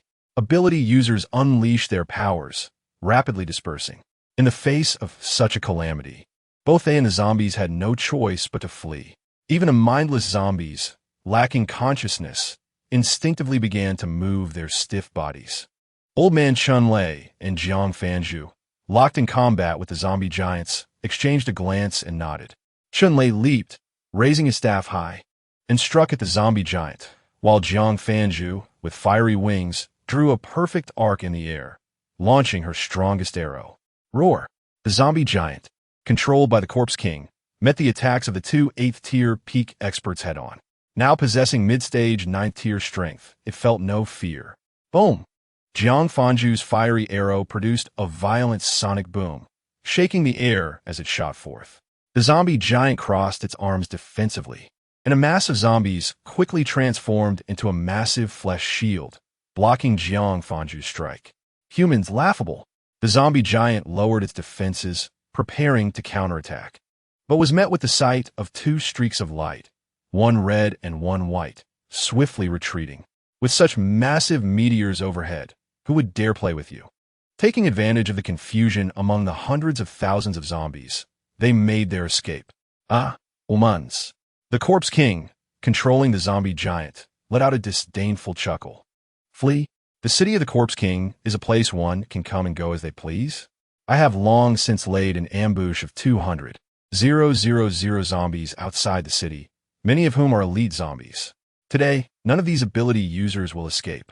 They will all become nourishment for my ascension. As for the impending meteors, even 8th-tier peak humans can escape. For me at mid-stage 9th tier, fleeing is a piece of cake. With a thought, two enormous flesh wings sprouted from the back of the towering zombie giant, composed of tens of thousands of zombies. The wings flapped, creating a deafening noise as the zombie giant slowly ascended. A natural disaster of meteors? Just dodge it. On the mountain peak, Chun Chu observed the actions of the Corpse King, furrowing his brow and sharpening his gaze. Spatial binding. Boom! The zombie giant, already airborne, crashed back to the ground. Roar! Hundreds of thousands of zombies unleashed a deafening roar in unison. The Corpse King lay prostrate on the ground, struggling to rise but failing repeatedly. It seemed as if an invisible net had him firmly bound to the earth. In a fit of rage, he howled, but it was futile. As the meteors drew ever closer, a powerful oppressive force bore down upon him. If he wished to flee now, he could potentially escape the zombie giant, but his strength would fall to the 8th-tier peak. Yet if he remained, the meteors would undoubtedly strike the zombie giant. Flee! The sentient Corpse King quickly made a judgment. He immediately ordered the disbandment of the zombie giant. The colossal zombie giant collapsed like a sandcastle battered by the sea. But the truly despairing reality dawned upon him. Upon disbanding, the Corpse King realized that the invisible force was not a net, but an impenetrable wall. It pressed down upon him, rendering him immobile. Moreover, after his strength fell from mid-stage 9th tier to 8th tier peak, he was no match for this force. Who is it? Who on earth is it? The Corpse King roared internally. Impossible. There cannot be such a figure in the entirety of Province C, someone who can restrain me. The Corpse King gasped for breath, his blood-red eyes extending several meters. Who? Who is it? Who could it be? As the meteors drew ever closer, the Corpse King grew increasingly frantic. From his elevated position, Chen Chu gazed down at the prostrate Corpse King, finding the grotesque sight of its extended eyes distasteful. Gravity explode. Boom! The overwhelming force of gravity crushed the Corpse King's eyes. There! The muscles connecting the Corpse King's eyeballs flailed wildly. He had located the source of the disturbance. There was still a presence. At the mountain's peak, among that group of ability users, a 9th tier power, undoubtedly surpassing mid-stage 9th tier. Province C actually harbors such a figure. How had he failed to notice after laying plans for so many years? The Corpse King clenched his desiccated hands in frustration. However, what awaited him was a relentless barrage of meteorites. Boom! Boom! Boom! The spatial abilities moved the prepared mountaintops to an altitude of 10,000 meters. And under the influence of gravitational forces and Chun Chu's gravity manipulation, these meteors descended precisely upon the area where the Corpse King resided, as well as upon the other legions of zombies. Moreover, Chen Chu skillfully avoided the edge of the Corpse King's city, as his father required it intact. The entire bombardment lasted a mere minute, during which the 700 ability users atop the mountain witnessed a celestial onslaught that drove the mid-9th tier Corpse King deep into the ground, obliterating the entire city of the Corpse King along with hundreds of thousands of zombies, turning them to ashes. It all felt like a dream. After a stunned silence lasting a full 10 minutes, someone finally let out a cheer. We won! We won! The heavens have shown mercy by striking down the 9th tier Corpse King. Overcome with joy, the crowd embraced once more, having experienced a miraculous revival from death to life within a short span. The profound emotional shift brought tears to their eyes. Lu Rian gazed at the ruins of the Corpse King's city and then at the unharmed Chen Chu, squatting down and embracing her legs while weeping loudly. Thank goodness we were still alive, all of us. In stark contrast, Su Lan, who faced death with remarkable calmness, was now overwhelmed with tears of joy after narrowly escaping. Without uttering a word, she turned and wrapped her arms around Chen Chu's neck, offering him a passionate kiss. This time, she was determined to become Chen Chu's wife, and no one could stop her. Among all, the most astonished was the little enchantress, Oyueling. As she beheld the ruins of the Corpse King's city and the nearly 1 million zombies reduced to charred fragments, tears streamed down her face. She clung to Chen Chu from behind, crying out, "My husband, I was wrong. I will never again take advantage of my unique abilities to threaten you." The scorching meteorites struck the ground, freezing upon contact to form blackened remnants. The sky gradually returned to a semblance of brightness, and Chun Lei and Jiang Fanju, who had been watching the battlefield intently, observed the location of the Corpse King. They extended a trembling, charcoal-black arm towards where Chen Chu stood, the dying Corpse King pointing weakly in his direction, its joints bending. Yet, nothing transpired. Where is my army of 200,000 zombies? This was the Corpse King's final thought before its life force extinguished, its charred arm frozen into a specimen. Chun Lei and Jiang Fanju exchanged glances, and the two transformed into beams of light, cautiously heading towards the spot where the Corpse King had perished. Chun Lei prodded the meteorite with his lightning-reed staff. Bang! The meteorite, reduced to a height of merely 2 men by atmospheric friction, was sent flying. Below lay a deep pit, filled with charred bodies and fragments, making it impossible to discern the Corpse King's remains. However, 2 objects shimmered with undeniable brilliance. One was a fist-sized zombie crystal nucleus, rich purple with specks of pink, and the other was a piece of gelatinous green flesh that wobbled enticingly. Is this the pink crystal nucleus? Jiang Fanju picked up the peculiar zombie crystal nucleus, while Chun Lei examined the green, jelly-like flesh. What is this? Chapter 69, Life Polyp, Attribute Crystal Nucleus. Father advances to the 9th tier. Although they were eager to understand the origin of these two items that had fallen from the Corpse King, the two leaders recognized that this was not the moment to waste time pondering such matters. They needed to regroup their team, consolidate their combat power, and secure the luminous items. Two beams of light, one white and one red, immediately sped towards the mountain peak. So, Chun Lei's deep voice resonated.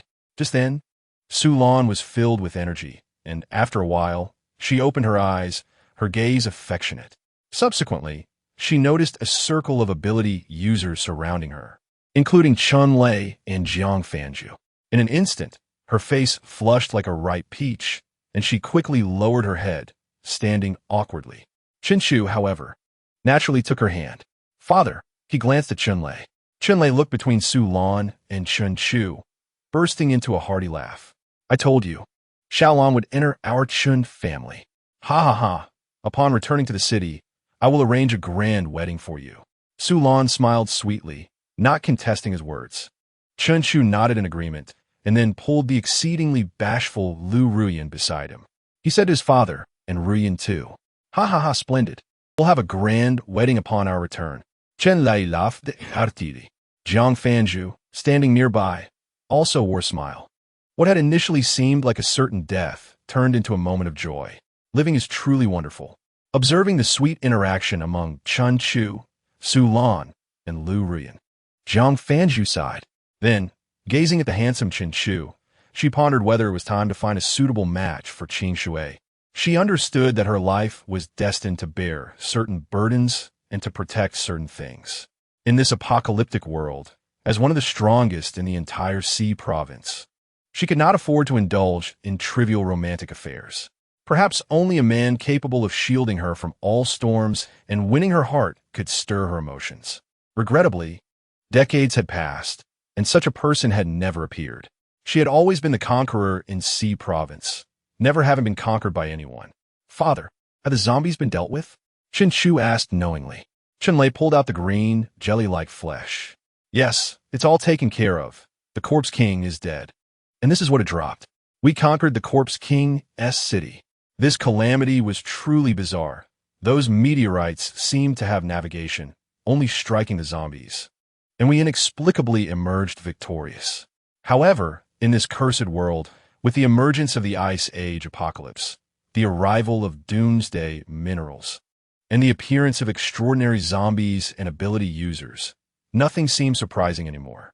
The humans who had survived the apocalypse for 33 years had a high tolerance for the unknown. After all, as disasters and mysterious creatures struck without warning, those with weak hearts had long perished. Thus, no one questioned anything. Only Oyueling, standing in a corner, pulled out a lollipop and murmured softly, "My husband is truly terrifying." Jelly meat? Chen Shu gazed curiously at the quivering piece of jelly-like meat in his father's hand. He immediately inquired within his mind. Life polyp has a 0.1 chance of occurring within a 9th-tier organism, can assist the consumer in elevating their current life tier. Commonly used for breakthroughs. What a remarkable item. Chen Shu's eyes brightened at the information. Isn't this akin to a life enhancement in his dimensional upgrades? Although he was unaware of the grade of the life enhancement, it was evidently superior to the equivalent crystal nucleus, given that even among 9th-tier beings, it had only a 1 in 1,000 chance of occurring. Moreover, his father was currently at the peak of the 8th tier. After consuming the Bronze Thunder liquid last time, his father had attained the S-grade physique of the Bronze Thunder body, and his lightning abilities had been enhanced, elevating his power tier to the peak of the 8th tier. If he were to consume this life polyp now, which could elevate his life tier and facilitate a breakthrough, with his father's SS-grade potential, he could reach the 9th tier. Is that all? What about the crystal nucleus? Chen Shu inquired. As the probability of a zombie producing a crystal nucleus was quite high, especially for a Corpse King, Jiang Fanju flipped her hand, revealing a crystal nucleus exuding rich purple hues with pink specks at its core. Attribute crystal nucleus. Produced by a 9th-tier organism, this crystal nucleus is not fully evolved. It carries the attribute of fire. Crystal nuclei generated within 9th tier and above organisms possess attributes. Chinchu gained yet another piece of vital information. Crystal nuclei produced by organisms below the 9th tier only differ in color and grade, containing varying degrees of energy. In contrast, crystal nuclei produced by organisms above the 9th tier carry distinct attributes. When absorbed by corresponding ability users, their powers would significantly increase. As fate would have it, Jiang Fanzhu specialized in fire abilities. The Corpse King was rather considerate. The fallen object is perfectly suitable. This crystal core appears rather peculiar, with a rich purple hue tinged with pink, reminiscent of lighting a match at dusk. Chinchu guides the way. Jiang Fanzhu brings the elemental crystal core close to her eyes for a meticulous examination. Indeed, I can sense the essence of flames within. As an S rank, 8th tier pinnacle fire ability user, no one in the entire C province understands flames better than she. This crystal core indeed carries the scent of fire. Chen Lei, in his generous manner, exclaims, "Haha, Fire Phoenix, you may take this crystal core." Jiang Fanzhu hesitates. The strange green flesh remains an enigma, while this crystal core in her grasp is evidently a valuable item. Initially, the two families had agreed to cooperate. Taking it directly would seem unfair. Yet, her ability prompts her to recognize her genuine need for this crystal core. Thus, she proposes, "All right, Lei Laohu, let us split the crystal cores we collect later. 70 for you and 30 for me." Ha ha ha. The boisterous Chun Lei scratches his head and laughs heartily. "No need. Let us adhere to our prior agreement. Since this item appeared alongside the crystal core, it must not be ordinary. Given that this core emanates the essence of fire, it is naturally unsuitable for me, a thunder ability user. This arrangement is indeed the best." "Very well." Jiang Fanzhu contemplates briefly before nodding in agreement. Lei Laohu is correct. Since it pertains to fire attributes, it is more fitting for her. Furthermore, given Lei Laohu's character, he would not accept any alteration to their established agreement. Thus, she chooses not to argue further and resolve to make up for it later through other means. "Father, how does one utilize this item?" Zhenju Ingui, pointing at the life essence flesh. Father examines it closely from various angles. "I'm not certain. It simply exudes a strong life force. Since it is meat, should we just eat it?" Chun Lei slaps his forehead, looking at Chin Chu as if he were a genius. "Indeed, consume it. You truly are a prodigy like your mother." Upon hearing his son's suggestion, Chun Lei promptly swallows a whole. This scene leaves the surrounding ability users aghast. Is it really that casual? At the very least, one should take it back to the city for testing, allowing the ability users to examine it properly. Hey, this father and son duo are both bold in their own ways. Just as everyone is astonished, Chun Lei suddenly transforms into the visage of a bronze war god. A blinding sea of lightning engulfs him, and the ability users feel Chun Lei's aura continuously escalating, with the sound of a water droplet echoing. A massive white light ring ascends from the sea of lightning. Following this, a terrifying aura blankets the entire mountain peak. 9th tier. Lei Laohu has ascended to the 9th tier. While typing, I learned that the goddess married during her youth, causing my mindset to crumble and my thoughts to become chaotic as I penned these 2 chapters, resulting in a delayed update. Chapter 70, Armory. Tens of thousands of zombie crystal cores. S-rank white flame bear eggs. 9th tier. This is a level that has never been seen throughout C Province. In a frozen apocalypse, blizzards, magnetic anomalies, and glaciers manifest, posing humanity's greatest dangers. Not only the resistance against extreme cold, but also the more significant issue of information blockage and behavioral constraints. Humanity is confined underground by relentless blizzards. An ordinary person may only know those within the same survivor camp throughout their lifetime. The social circles of ability users are largely limited to their city. Figures like Chun Lei and Jiang Fanzhu, being top-tier ability users, may have interacted with users from nearby cities, yet they would rarely meet face to face for many years. As for users from other provinces, they have never encountered one another. Each survivor camp has been transformed into an independent world by natural disasters. It is worth noting that the previous Hu Zhenghe merely drifted between a few cities, yet Jiang Fanzhu spent nearly a decade without capturing him, until he succumbed to the temptation of the Star Stone and returned to Jianghai City, where he was ultimately defeated. This illustrates the difficulty of communication among human survivors. No one knows what the outside world truly resembles.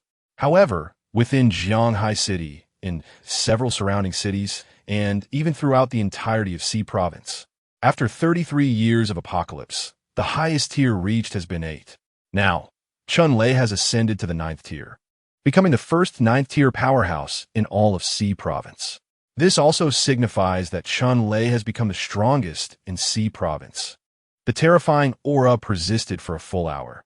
Subsequently, the vast sea of lightning gradually receded into Chunlei's body, and the suffocatingly terrifying aura vanished along with it.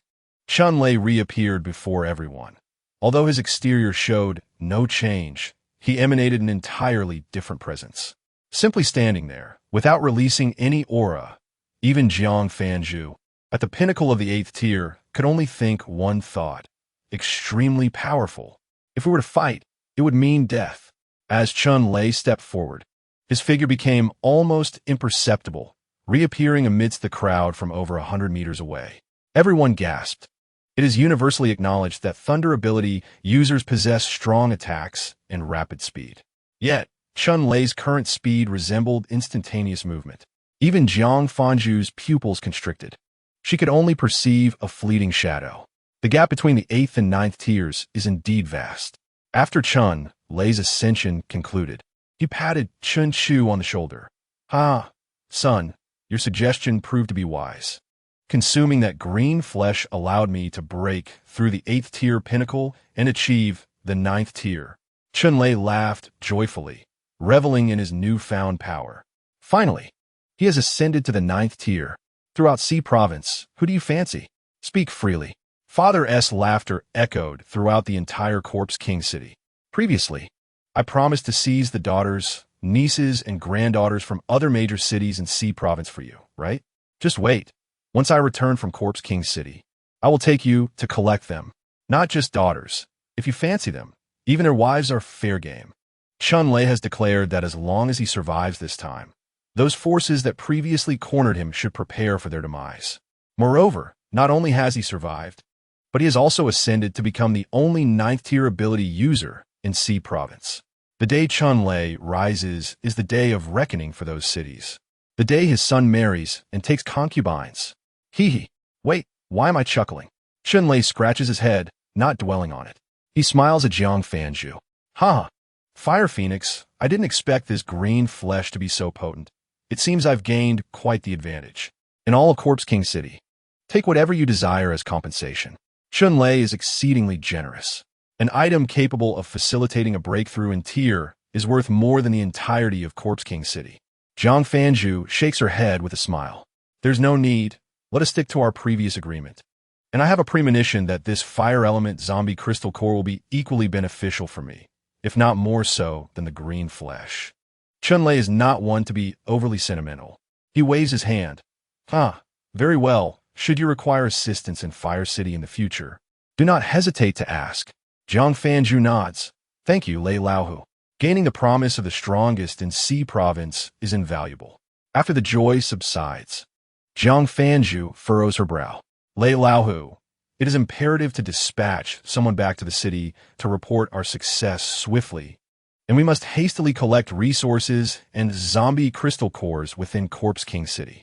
I fear that those with ill intentions may see the meteor fall and presume we are in peril, seizing the opportunity to incite chaos. Chunlei nods, selecting a few swift and powerful individuals to hasten back to Xingho City and Liuhua City. Subsequently, everyone's attention shifts to Corpse King City. The now ruined Corpse King City has buried over 800,000 zombies. The zombie crystal cores produced by these 800,000 zombies represent an unimaginable fortune. Based on the probability of zombies yielding crystal cores, there are likely to be several tens of thousands. Chunlei looks at Jiang Fanju and grins. As per our previous discussion, the armory belongs to me, and the zombie crystal cores will be divided 60 for you and 40 for me. Jiang Fanju nods, agreed. Liehua City holds priority in procuring weapons from Xingho City. Chunlei nods. No problem. Following this, the two lead a team of 600 ability users back to Corpse King City. With the remaining 100 individuals tasked with guarding the encampment and standing watch, the monumental endeavor of sifting through the skulls of 800,000 zombies loomed ahead. A considerable undertaking even for those endowed with special abilities. In addition, an assessment of the munitions factory and a thorough exploration of the entire Shirwang City were essential, requiring at least 5 days. After the departure of his father, Chun Chu entered the insulated tent crafted by the team of special abilities, accompanied by his 18th wife, Oyi Welling, and the soon-to-be 19th and 20th wives, Su Lan and Lu Ruyan, following Chun Lei's ascension to the 9th tier. Even the practitioners from Liehua City began to exhibit profound respect towards Chen Chu. Everything was arranged without requiring his input. The spacious tent could accommodate 4 beds, with an ample supply of food meticulously prepared. This spectacle rendered Su Lan and Lu Ruyan flushed with embarrassment, while Oyi Welling lay casually on the bed, savoring a lollipop and swinging her delicate legs, her gaze fixed on the lost-in-thought Chen Chu. Husband, what are you pondering? Did the Shirwang not perish? Perception. Chen Chu's brows furrowed. An invisible wave surged forth, extending 10,000 meters into the depths of Shirwang City. What exactly was this egg? A vision of a thick-furred white egg flashed in Chen Chu's mind. This egg's aura was previously linked to the Shirwang, and the disturbances within Shirwang City were undoubtedly related to it. Moreover, the vitality emanating from this egg was strikingly potent, giving Chun Chu the impression that it was on the verge of hatching. Yet now, following the demise of the Shirwang, its aura had inexplicably contracted and fallen silent, akin to a lifeless entity. When faced with uncertainty, the system would provide solutions. Chen Chu once again summoned the system within his mind. Baiyin Xiong Egg. Incubation period. After receiving sufficient life energy, the Baiyin Xiong will hatch. If an individual drops a drop of blood each day for the 7 days prior to hatching, the Baiyin Xiong will automatically recognize its master. If no one does so, the Baiyin Xiong will never recognize a master and will become a wild monster. This was a creature that could be domesticated as a pet. Chen Chu's eyes lit up. In this post-apocalyptic world, although the surviving animals had evolved into monsters, there existed those with gentle temperaments that could be tamed. Xingho City had its share, particularly the commonly utilized first-tier monster, the snow hound, for transporting supplies. The name Baiyin Xiong was quite impressive. However, aren't bears viviparous? Chen Chu frowned slightly, but dismissed the thought. In the apocalypse, with various biological evolutions, strange anomalies were not unexpected. The connection to the Shirwang and the requirement for 7 days of blood drops raised Chen Chu's curiosity regarding the level of this creature. Unlike the first-tier snow hound, which merely required raising to become a loyal companion, the Baiyin Xiong's demands were considerably greater, indicating a higher rank. Baiyin Xiong, depending on individual potential, different Baiyin Xiong will evolve to various tiers, with the lowest tier being a 4th-tier monster. This Baiyin Xiong's potential is assessed as S, capable of evolving to Transcendent. Chapter 71. Acquiring the Transcendent Beast Egg. Objective. Prolific offspring, strengthening power. A tier that can evolve to Transcendent. Was Transcendent. Chen Chu's brows knitted tighter. This was a level he had never encountered before. He only knew that abilities were classified into 10 tiers within the entirety of C Province. His father was the sole 9th-tier practitioner, and based on his perception, his father's strength was beneath his own. What then was his own strength? Chen Chu's frown deepened. Without a reference template, it was indeed troublesome. He was certain his strength surpassed the 9th tier, yet whether he could contend with the 10th tier remained uncertain. As there was no benchmark, the notion of a transcendent further perplexed him. Clearly, the apocalyptic world was far more enigmatic than he had imagined. It was imperative to seek opportunities to explore other provinces and cities. Chen Chu resolved to do so. He possessed an S-tier spatial ability, granting him a distinct advantage over others. The journey posed no issue for him. Moreover, during this period, he had keenly observed that neither Xingho City nor Liuhua City had a single spatial ability user, not even a low-tier one. Conversations with numerous practitioners revealed that none had ever heard of spatial abilities. This led him to suspect that he might be the only spatial ability user in this entire apocalypse. Maintaining a sense of vigilance was always prudent. Chunshu nodded inwardly. Although he did not fully grasp his current composite strength or the nature of the transcendent, he understood that his sole focus should be on continuous self-improvement, to grow stronger, to the point of unparalleled dominance in the apocalypse, to be capable of vanquishing all adversaries. The path to strength lay in marrying and begetting many children, thus ensuring prosperity. Chunshu's gaze fell upon Su Lan and Lu Ruyan. Su Lan appeared to be quite capable of bearing children, while Lu Ruyan also garnered his approval. Once his father completed the cleanup of Shirwang City, they would return to Xingho City for a grand wedding. Prolific offspring, strengthening power. Observing Chunshu intently, Su Lan felt a rush of warmth as he suddenly appraised her. Her cheeks flushed, yet after a moment's contemplation, she stood up. Would this allow Chu to see her more clearly? She pondered, blushing. Noticing Chunshu's unwavering gaze upon her, she felt both delighted and shy. Eventually, unable to endure the tingling sensation coursing through her body, Su Lan couldn't help but inquire, Chu, what are you thinking? Chunshu flashed a charming smile. I was contemplating when I could bring such a beautiful sister Lan home. Women, after all, are always susceptible to flattery. A smile broke through Su Lan's rosy complexion as she linked her arm through Chunshu's and leaned close, whispering sweetly, back to the city. Chunshu looked down and met her gaze, filled with mirth. Su Lan was destined to become his beloved concubine. Young master, don't forget about me. I am here too. Lu Ruyan approached like a small kitten, fearful of being abandoned. Chunshu gently teased her nose. Of course, neither of you is allowed to be absent. After soothing his two fiancées, Chunshu concentrated and transferred the Baiyin Xiong egg, buried 10,000 meters underground, into his spatial ability realm. He now possessed the capability to draw living beings into his spatial realm, albeit with time constraints. However, as long as he retrieved them before the time limit and replenished his energy, he could reintroduce them. Moreover, Chunshu had come to a realization. The Shirwang and this Baiyin Xiong egg were undoubtedly interconnected.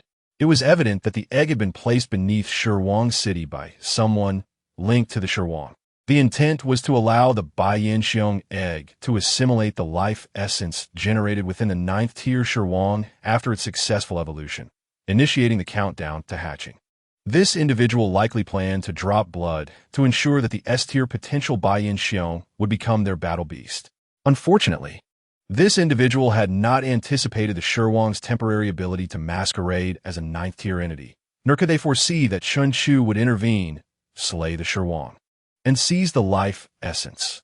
Now, even the Baiyin Xiong egg, buried 10,000 meters underground, was to be retrieved.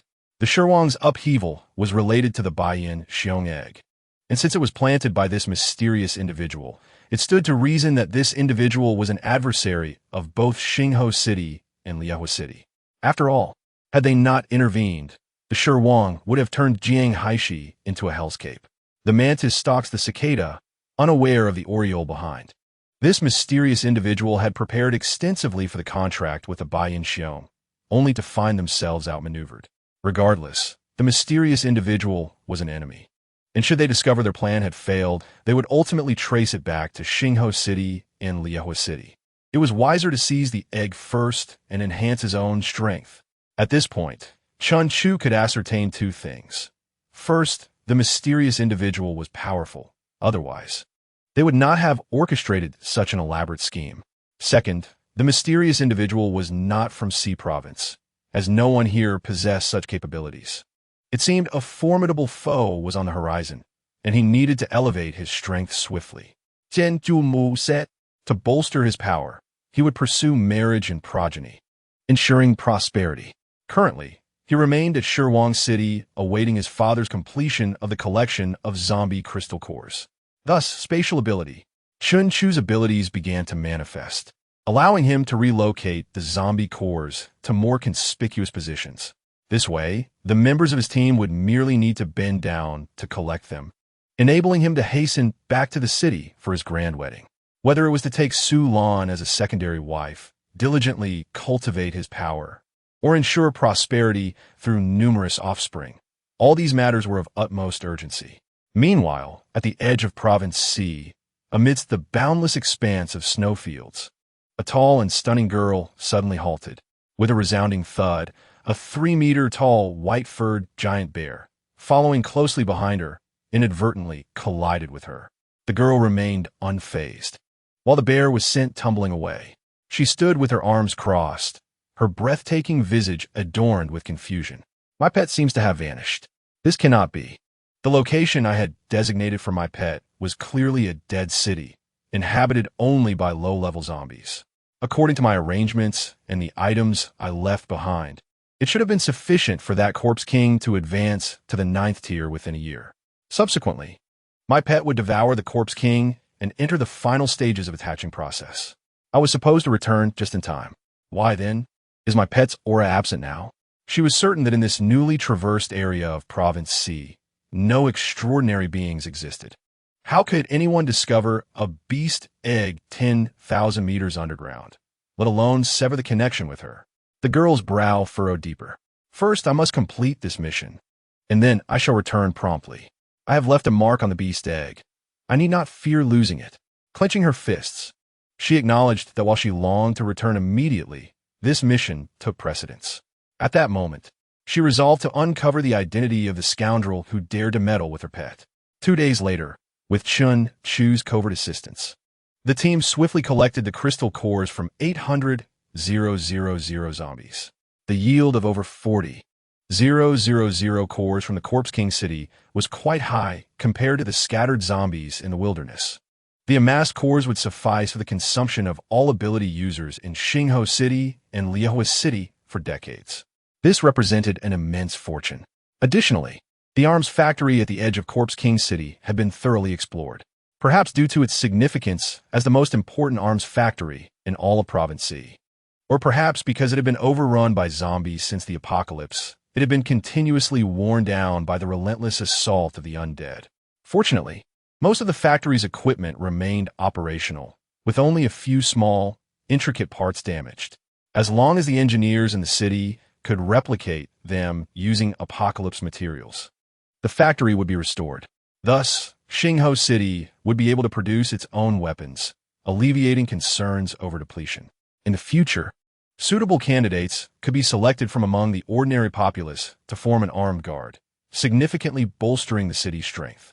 Simultaneously, Xingho City could become the largest arms dealer in all of Province C. After all, the probability of extraordinary beings emerging is relatively low. For instance, combined, Xingho City and Liaohua City have a fixed population nearing 200,000, yet there are only about 700 ability users. Therefore, weaponry remains of paramount importance, whether for external threats or internal strife. Furthermore, even lower-tier ability users remain vulnerable to firearms. With an entire arms factory at their disposal, Xingho City's capability to defend against monstrous sieges and enemy incursions has been greatly enhanced. Naturally, their offensive capabilities have also seen considerable improvement. Yo lila rascal. I thought we would be delayed for at least a week, but we resolved it in just 2 days. It seems the heavens are determined to see you wed swiftly. Let us return to the city and prepare for your grand wedding, Chun Lei declared, as he waved his hand to pack up the 40,000 zombie crystal cores along with essential machinery from the factory, leading the team back to the city. Having left Xingho City and Liaohua City vulnerable for so long, the probability of trouble was high if they did not return soon. However, Chun Chu remained unperturbed. Before departing, he had specifically instructed all his concubines not to leave their residence until his return. They had always obeyed him, ensuring they would remain indoors. His residence was a premium-level refuge, capable of withstanding the presence of a 9th-tier ability user, making it the safest place in all of Province C. Thus, there was no cause for concern. Chun Chu walked arm in arm with Su Lan and Lu Ruyun, smiling as he said, "Back to the city for the wedding." Su Lan and Lu Riyun shyly lowered their heads, a blush creeping to the nape of their necks. Although the wedding had long been arranged, Chen Shu treated them with great respect, vowing not to touch them until after the ceremony. The recent battle at Corpse King City had emphasized the need for a light and nimble approach, resulting in minimal supplies being carried. Consequently, the four of them had to squeeze into a single room, leading to daily discomfort for Su Lan and Lu Ruyun, especially as Chen Chu often spent time with the little succubus, Oyuling. Upon hearing that they were soon to return to the city for their wedding, Su Lan and Lu Ruyun reflected on their experiences over the past few days and the appearance of Oyuling. Would they also resemble her? However, the thought of being with the Chu seemed quite appealing. Su Lan adjusted her glasses, feeling bashful, while Lu Ruyun steeled her resolve, encouraging herself, "You can do this, Ruyun. You will surely surpass Oyuling." 5 days later, the main force traversed over 100 kilometers of snow and returned to Xingho City. As for formidable individuals like Jiang Finju, they had departed 2 days prior. Chun Lei, being the backbone of the team, and with his son still among them, naturally did not abandon the group to return early. Finally, they had returned.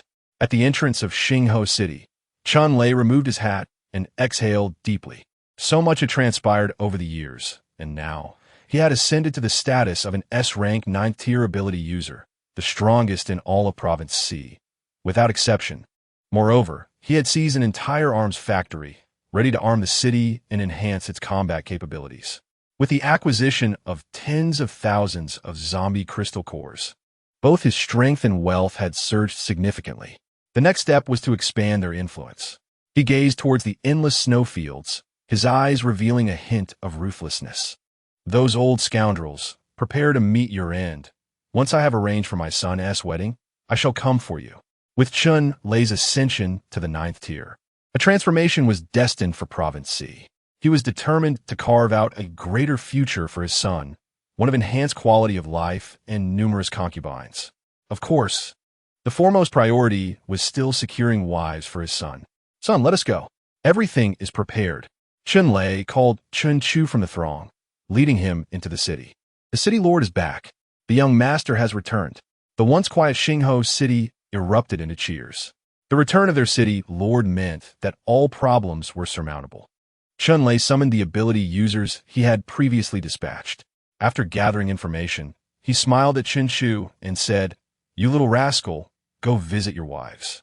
They have been unwilling to come out in your absence. As for the wedding arrangements, everything is ready. You can marry tonight." Chen Shu nodded in agreement.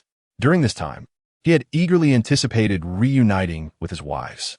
Thoughts of his wife Yi Miao and concubine Xiao Qiao, who were both with child, intensified his longing. "Achu, go quickly. Do not worry about us. We will prepare for the wedding." Su Lan reassured him with understanding. Her cheeks flushed as she smiled at Chen Chu. "We shall see you tonight."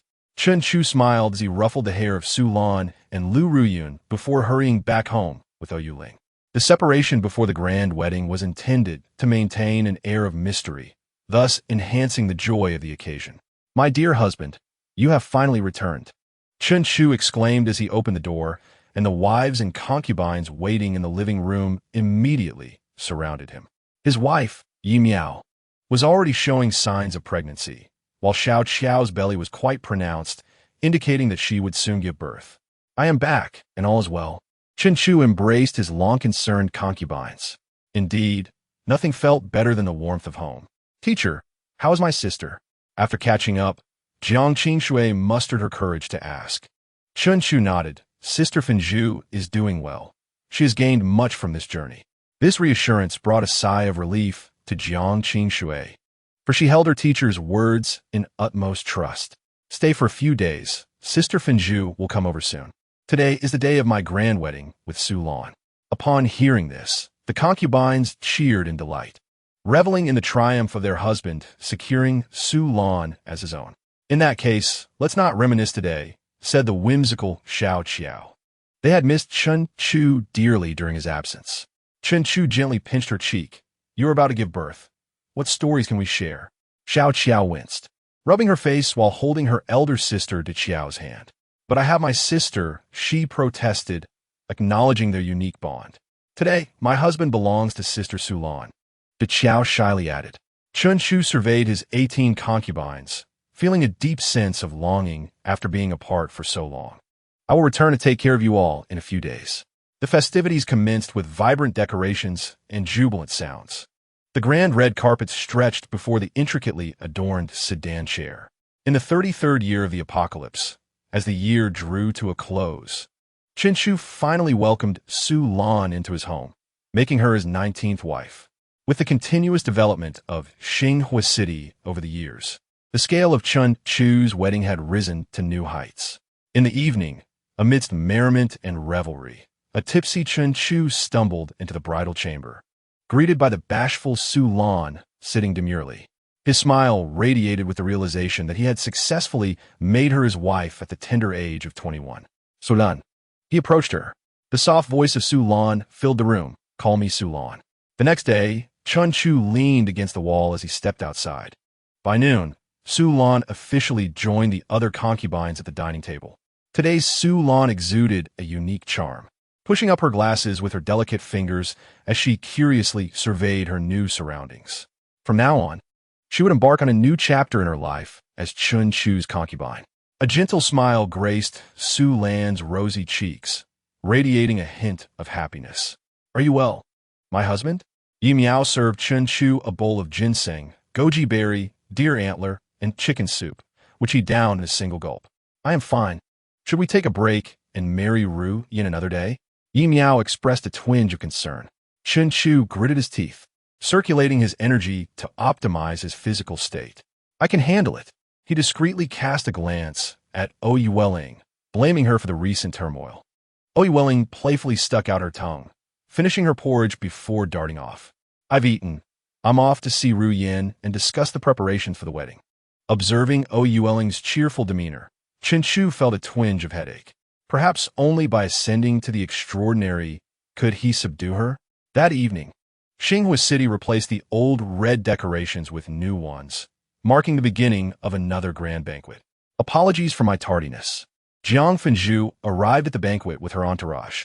Sister, Jiang Qingshui rushed to her side. Jiang Fenzhu gently patted her head. I am relieved to have brought you to Xinghua City. What happened, Fenzhu? Chen Shu, clad in formal wedding attire, inquired. Fenzhu frowned, her expression neutral as she recounted the situation. So during your absence, the Lihua City fell into chaos? Chen Shu's eyes widened. What was going on in Lihua City? It seemed so complicated. Thankfully, he had secured Jiang Qingshui in a safe haven. Otherwise, any untoward incident could have led to the demise of an entire city. Jiang Fenzhu exhaled. It was Secretary Li who assumed I would meet my end in the Corpse King City. Shortly after I left, she acted swiftly, planning to capture Qingshui to use against me, knowing she is my greatest concern. Though Jiang Fenzhu's account was brief, Chen Shu understood the complexity and the bloodshed that must have ensued. Fortunately, Secretary Li's plans had been thwarted. Sister, Jiang Qingshui, was taken aback. Once again, it was her actions that nearly cost her sister's life. Had it not been for the teacher's decision to keep her in Xinghua City, Secretary Li might have succeeded. She felt like a burden. Jiang Qingshui lowered her head, enveloped in silence. Chen Shu, unusually, refrained from chastising her, sensing the profound sorrow within her. His future concubine deserved protection. Any external threat would meet with fatal consequences. This time, Secretary Li was simply unfortunate to perish at Jiang Fenzhu's hands. Stealing a glance at the silent Jiang Qingshui, Chen Shu felt exasperated. Fool, you possess SS-level talent, the most radiant presence in all of C Province. Yet, he withheld these words. The absence of awakened talent meant she was perceived as talentless. What could he do to awaken Jiang Qingshui's abilities? Chen Shu furrowed his brow, originally intending to coax her into becoming a concubine before addressing this matter. But it seemed the time for exploration had come. Otherwise, Jiang Qingshui might truly deteriorate. Hint, consume 10 live polyps to unlock Jiang Qingshui's talent. The system's sudden proclamation echoed in Chen Shu's mind. The system understands? Why didn't you mention this earlier? 10 live polyps meant defeating 10 ninth-tier monsters. However, The probability of life polyps appearing among ninth-tier monsters was merely 1%. Yet, Chen Chu's strength far exceeded that of ninth-tier beings, making it manageable. The real problem lay in the fact that he had never heard of any ninth-tier monsters in Sea Province. The Corpse King was merely a pseudo-ninth tier created by the machinations of a mysterious figure. Where could he find 10 true ninth-tier monsters? It seemed that he would need to utilize spatial abilities to thoroughly comprehend Sea Province and its surroundings. There is no difficulty in the world, only those with determination. Now that he understood the conditions for Jiang Qingshui's awakening, it would be much easier. An SS-level talent concubine would certainly bring a measure of anticipation. Chen Chu ruffled Jiang Qingshui's hair. Do not dwell on it. As long as you are safe, that is what matters. Jiang Qingshui was taken aback by the sudden gesture, instinctively curling her neck as she exhibited a charming expression reminiscent of a kitten being petted. This scene left Jiang Fengzhu utterly astounded. How could her proud, aloof sister, who kept people at bay, exhibit such behavior? There must be something unusual. Jiang Fengzhu observed Chen Chu and Jiang Qingshui, her eyes sparkling with intrigue. This seemed like an excellent choice. Perhaps she should lend more support to her sister. Sister Fengzhu, your place is beside my father. I will now go to fetch the bride. The auspicious hour had arrived. After exchanging pleasantries with the others, Chen Chu strode towards the bride, Lu Ruyan. Today marked the day of his grand wedding with Lu Ruyan. In the evening, within the bridal chamber, Chen Chu was taken aback. Where did you find such attire? Lu Ruyan's cheeks flushed slightly. During the city expansion, we unearthed a warehouse. It must have belonged to a clothing store swallowed by the earth during the apocalypse. My husband, do you like it? Chen Chu swallowed hard. The following day, in the dining hall, Chen Chu beamed at his impeccably arranged 20 wives and concubines. In the midst of the apocalypse, family always provided the greatest sense of happiness. His gaze turned to Lu Ruyan, his smile widening further. Previously, one could only hear tales of fire elementals, who in the apocalyptic world of glaciers are quite the coveted beings. Chen Chu always believed this was due to their ability to preserve body warmth for those on the brink of death. It wasn't until last night that Lu Ruyan spoke a phrase which allowed him to perceive fire elementals from new perspective. That phrase was, "Would you care to try a temperature of 40 degrees? Inexplicably, Chen Chu thought of Jiang Fengzhu, the most formidable fire elemental in the entirety of Sea Province. Rumors had it that she had developed her abilities to an astonishing height. Just the thought of it sent a shiver down his spine. Simultaneously, Chen Chu vowed to himself, Sister Fengzhu must be wed. Xiao Qiao, if it is inconvenient for you. There is no need for you to come to the restaurant personally. I shall have someone deliver your meal to your room. Chen Chu spoke, noticing Xiao Qiao's slight movements hindered by her approaching delivery. Xiao Qiao pouted, expressing her desire to dine with her husband. Chen Chu chuckled. Then afterward, I shall go to your room to eat with you. Yay! Xiao Qiao exclaimed, raising her hands joyfully, revealing her small canine teeth. Chen Chu's fly indulenti. As his wife and concubine, she certainly deserved his affection. After dinner, within the villa, an unexpected guest arrived. Jiang Qingshui entered through the front door, carrying a large suitcase and sporting a sweet smile. Teacher, I will be residing at your home from now on to diligently learn marksmanship. I hope for your kind guidance. She added, by the way, I have brought numerous yoga tutorial DVDs. I shall strive to train hard. Please take care of me, teacher. Chapter 74. Xiao Qiao gives birth. A-class demon tentacles. Beneath the bright lights of the doorstep, a youthful and beautiful girl beamed like a flower. Everything appeared so splendid. Yet, Chen Chu found himself bewildered. How was it that he was unaware of Jiang Qingshui's intention to stay with him? Son, your father, in collaboration with the Fire Phoenix, has brought Jiang Qingshui home for you. You must seize this opportunity to ensure we have a fine grandson soon. Chun Lei's hearty voice echoed from outside. Upon opening the door, Chen Chu beheld Jiang Qingshui, blushingly gazing at her toes while holding her suitcase. He stood frozen in shock. Clearing his throat, Chun Lei quickly composed himself and remarked, Where is Xiao Han? I want to check if he has recently made any breakthroughs to the 4th tier. This remark only deepened Chen Chu's helplessness. Father, Xiao Han is not yet 4 years old. The transition from the third to the fourth tier is a daunting challenge. Many individuals with lower ranks and limited potential remain stuck at the third tier for their entire lives. My eldest son, Chen Han, is a genius, having reached the third tier before even turning 4. Xiao Han and Xiao Shou are over there at the border, searching for little monsters, Chen Chu pointed outside. I can guess that, Chun Lei chuckled as he turned to leave. Before departing, he addressed Jiang Qingshui, Little Jiang. Feel free to stay in Xingho City as long as you wish. Consider it your home. If you miss your sister, there's no need to return. I will have someone notify her to visit you. Thank you, Lord Chun, Jiang Qingshui replied softly. Chun Lei grinned broadly as he exited. Jiang Qingshui kept her head down, her face flushed, feeling as if she were about to be wed. Chen Chu shook his head and called to his concubine, Xingyu. Please assist her in selecting a room. All right, my husband, Xingyu, the petite beauty with twin ponytails, cheerfully bounded over to Jiang Qingshui, eagerly helping her carry her luggage and guiding her in choosing a room. Jiang Qingshui repeatedly declined, insisting on carrying her own bags. However, as an ordinary person, she could hardly compete with Xingyu, who was at the peak of the 5th tier.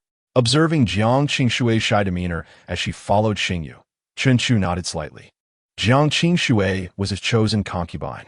After the rebellion in Liahua City, he felt increasingly uneasy about her staying elsewhere. In the days that followed, Chen Chu primarily dedicated his time to laboring with his concubines, approximately 12 hours each day, while the remaining time was allocated to handling miscellaneous affairs and playing with his offspring. He also dedicated an hour to instructing Jiang Qingshui in marksmanship.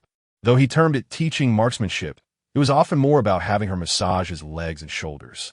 Occasionally, in a fit of whimsy, he would check on her progress with her yoga training, which often left Jiang Qingshui blushing profusely. After numerous critiques from Chen Chu, he added various other training tasks for Jiang Qingshui. Dance? You must have heard of it, right? For ordinary individuals without abilities, we must focus on enhancing physical qualities such as flexibility and agility. Thus, Jiang Qingshui incorporated dance into her daily routine and learned to apply her knowledge across different disciplines. During subsequent training sessions, she inquired, Teacher, yoga enhances flexibility and dance improves agility. Should I not also include fitness training to bolster my physical strength? Chen Chu fell silent for a moment before responding with utmost seriousness. I had intended to suggest this after your training progressed further, as undertaking 3 types of training simultaneously can be quite taxing for an ordinary person. Jiang Qingshui's face was filled with earnestness and determination. Teacher, I fear no hardship. As long as I can grow stronger, I will do whatever you ask of me. Please, teach me, I implore you. Reluctantly, Chen Chu agreed to incorporate fitness training into Jiang Qingshui's regimen. As marksmen, while we primarily use our hands to hold and fire a gun, the stability of our lower body is even more crucial. Your fitness regimen should emphasize squats and lower body exercises, understood? Jiang Qingshui closed her notebook, hugging her arms across her chest with sincere earnestness. Teacher, I lack experience in fitness. Please become my fitness coach. I beg you. Chen Chu chuckled, a fitness coach? Very well. After a month of training, Jiang Qingshui's fitness results were remarkable. It cannot be denied that she exhibited extraordinary talent in this area, leaving Chen Chu immensely satisfied. At the same time, he began to contemplate whether it was time to reap the fruits of his labor. Yes, it was time to pursue Sister Fanju. Chen Chu had formed a plan. Jiang Qingshui's greatest connection was Jiang Fanju. Having nurtured Jiang Qingshui well, it was now time to approach her from a different angle. Additionally, hunting for 9th-tier monsters needed to be prioritized, as it was also time to awaken Jiang Qingshui's innate abilities. See Province's strongest SS grade, the embodiment of an angel. In the early months of the 34th year of the apocalypse, Xiao Qiao was once again ushered into the delivery room. Despite the rapid expansion of Xingho City and the influx of numerous excellent elemental doctors, the surgeon for this delivery was still Sulan.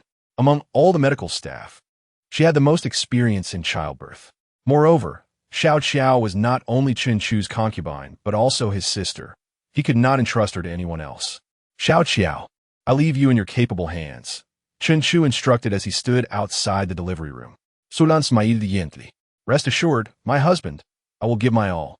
With each delivery, Sulan would fully concentrate, channeling her with elemental powers to ensure the safety of his wives and offspring. Thus, Chen-Chu felt quite at ease with her. As the delivery room door closed and the red light illuminated, Chen-Chu recalled that this was a special medical facility designed by his father specifically for the childbirth of his concubines. Equipped with the finest technology and the most skilled obstetricians in Jianghai City. Knowing he had such robust support eased the slight tension in Chen-Chu's heart. He sat quietly on the sofa outside, awaiting the arrival of his 19th child. Time passed swiftly, and the red light of the delivery room shifted to green. Sulan emerged, cradling a small infant in her arms, her mask removed to reveal a radiant smile. My husband, it is a daughter. Chen-Chu stepped forward to receive the tiny babe. At the moment of contact, he acutely sensed an unusual aura emanating from the child, an unsettling darkness. Just then, the system chimed in. Host Offspring Detection 1, Talent, A-Level Demon Tentacle. Host Rewards Received, Random Item X1, Intermediate Dimensional Enhancement X1. Chapter 75 Rewards, Breakthrough Card. Promotion, 10th Level, A-Level. Chen-Chu's eyes brightened. This level would rank among the top 3 of his 19 offspring, indicating that the rewards he received would be quite impressive. Chen-Chu gazed at his newly born daughter with a beaming smile. The arrival of this child promised to enhance his power significantly. As Chen-Chu smiled, his daughter mirrored his expression with her round, sparkling eyes. Yet, inexplicably, he perceived a mischievous glint on the face of this newborn. He recalled his daughter's talent of the demon tentacle, the first occurrence of a dark attribute among his offspring. However, Chen-Chu did not dwell on it too much. With his firstborn, Chun-Han, being a formidable presence, his own mental resilience had considerably strengthened. After all, it was merely an impish expression. It is worth noting that Chun-Han spoke immediately upon birth. Casting his thoughts aside, Chen-Chu strode into the delivery room, approaching Xiao Qiao. Xiao Qiao was the first among his concubines to bear him a second child, and her previous pregnancy had been with twins. They now had 3 children together. Husband, Xiao Qiao said softly, her forehead glistening with sweat. Chen-Chu gently wiped her brow. Xiao Qiao, though often quirky, held a special place in his heart. Look, our child is a daughter, and she is an A-level ability user. Really? Xiao Qiao's once fatigued eyes sparkled with joy. How wonderful. I have given birth to an A-level offspring for you. Chen-Chu smiled at Xiao Qiao. You have worked hard. 3 children in 4 years is no small feat. Perhaps due to their differing constitutions, Xiao Qiao had spent these 4 years either pregnant or in labor. She glanced at the child, lifting her head slightly to come closer to Chen-Chu. It's not hard. I love being with you, my husband. Chen-Chu affectionately ruffled her hair. Now that we have 3 children, if you do not wish to conceive again, just tell me. He already had 20 concubines, and his father was always pondering how to acquire more. Thus, there was no need to worry about the future lack of offspring. In Chen-Chu's consideration, having each concubine bear him 3 children was quite satisfactory. Exceeding that number might adversely affect their health. Xiao Qiao paused. If I don't get pregnant, does that mean I cannot? She hesitated, furrowing her brow as she leaned closer to Chen-Chu, whispering. Chen-Chu chuckled and nodded, of course not. Upon hearing this, Xiao Qiao's lips immediately pursed. No, Xiao Qiao wants to be pregnant. Xiao Qiao wants all of you. Hearing such fierce words from a vibrant young woman, Chen-Chu felt a striking contrast, even though she was already a mother of 3. He gently pinched Xiao Qiao's nose, laughing, all right. I merely wanted to provide you with a choice. I do not wish for you to suffer too much. Xiao Qiao giggled, her youthful face displaying a surprisingly mature expression. It's not hard. It's always my husband who has it tough. Ouch. Chen-Chu lightly flicked her forehead with his finger. You just gave birth. Do not dwell on such trivial matters. Xiao Qiao rubbed her head. No, Xiao Qiao is in good health. I'm fine now and can go home with my husband. Not yet. You need to rest for a few days, Chen-Chu began, but Sulan entered at that moment. Although Xiao Qiao could be playful in front of Chen-Chu, she knew he would ensure she listened to the doctor. She lay back down, somewhat disheartened. Well then, that's a good girl, Chen-Chu said, tousling her hair. Xiao Qiao's eyes twinkled as she leaned closer to Chen Chu. Husband, are you going to see sister today? Seeing her pleading expression, Chen Chu nodded in agreement. Xiao Qiao excitedly reminded him of numerous details. Finally, she reluctantly watched him leave. Having just given birth, she needed to undergo recovery treatment from Su Lan, and the newborn also required a thorough examination. The child's name, Chen Mo, was decided by Chen Chu and Xiao Qiao in the delivery room. Chen Mo, the 8th daughter, at their villa within the training room. Name, Chen Mo, identity, 8th daughter. Date of birth, year 34 of the apocalypse, February 1st. Talent, a level demon tentacle. Potential, SO. The panel displayed new changes. Chen Chu noticed that the age field in the offspring attributes had shifted to date of birth, clearly recording the child's date of birth. This was a relief. Chen Chu had previously worried he might forget his children's birthdays as they multiplied. He had even contemplated creating a child birthday record manual. After all, every year on his birthday, his father would prepare an extravagant gift for him and celebrate citywide. Now that he had become a father, he could not afford to forget his children's birthdays. With the system keeping track, it was much more convenient. Closing the offspring panel, Chen Chu claimed the system reward. Claim successful. Congratulations to the host for obtaining Breakthrough Card. Breakthrough Card, consumption applicable to any realm below the basic 10th level. Easily breakable. A breakthrough card? Chen Chu raised an eyebrow. Although it was a one-time consumable, it seemed remarkably powerful. Did this not imply that he could easily reach the 10th level? Despite his current overall strength exceeding the 9th level, his most formidable ability, the spatial ability, had only reached the peak of the 8th level. Thus, it would be most advantageous to utilize this reward when transitioning from the 9th to the 10th level. Over the past 3 months since reaching the peak of the 8th level, Chen Chu had diligently trained, especially with the added support of the little demoness, Ouling. His spatial ability had already brushed against the edge of the 9th level. Now seemed the perfect moment.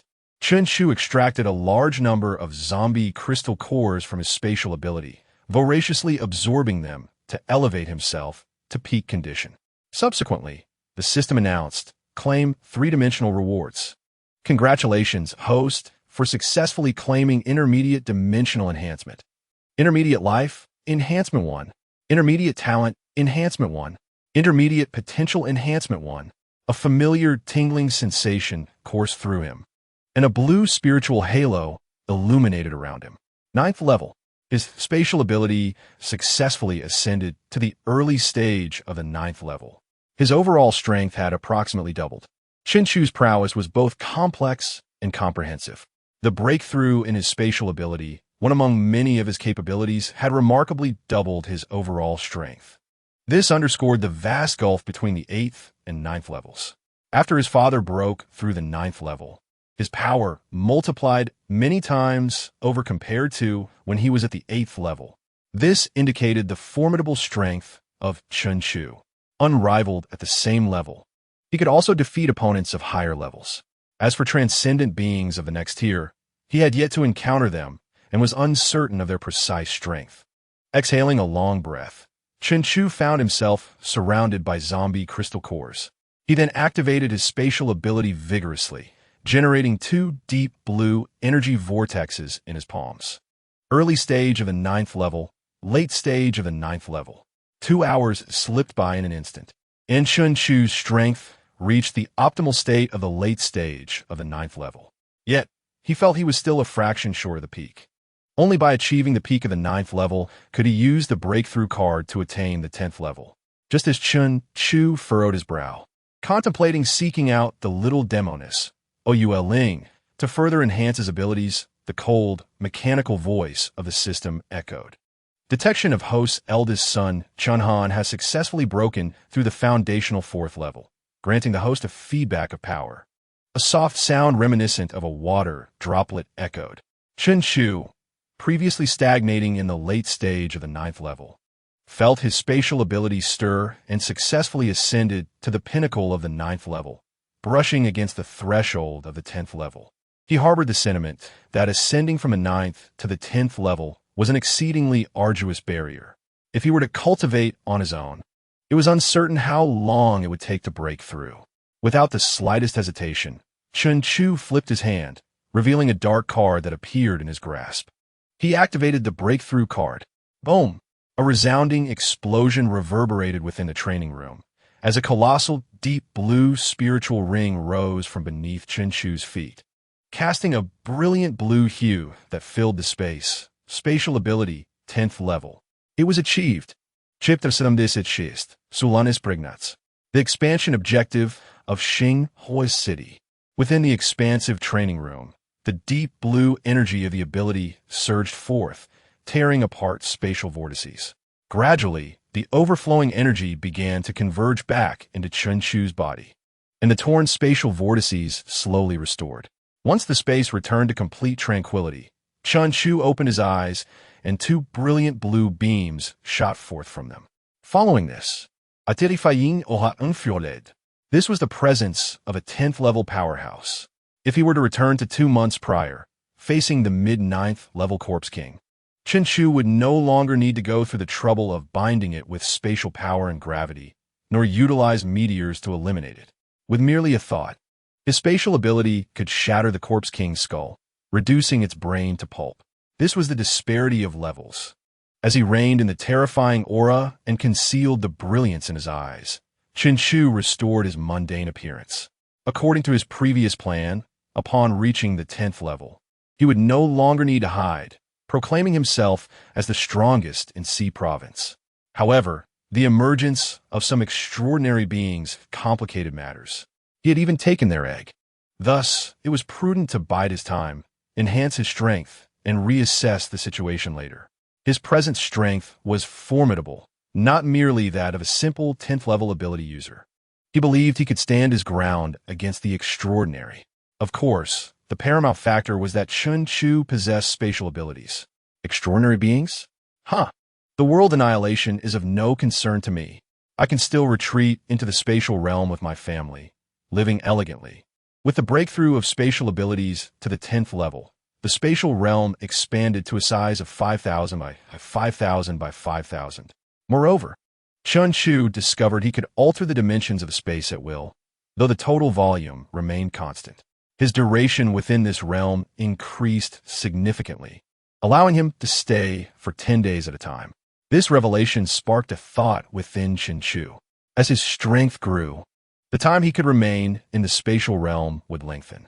Did this imply that one day he could possess his own secluded haven? In that case, regardless of how formidable the opponent was, if they were at their peak, he could retreat into the space. If they were in decline, he could confront them head-on. Contemplating this, a smile crept upon Chun Chu's lips.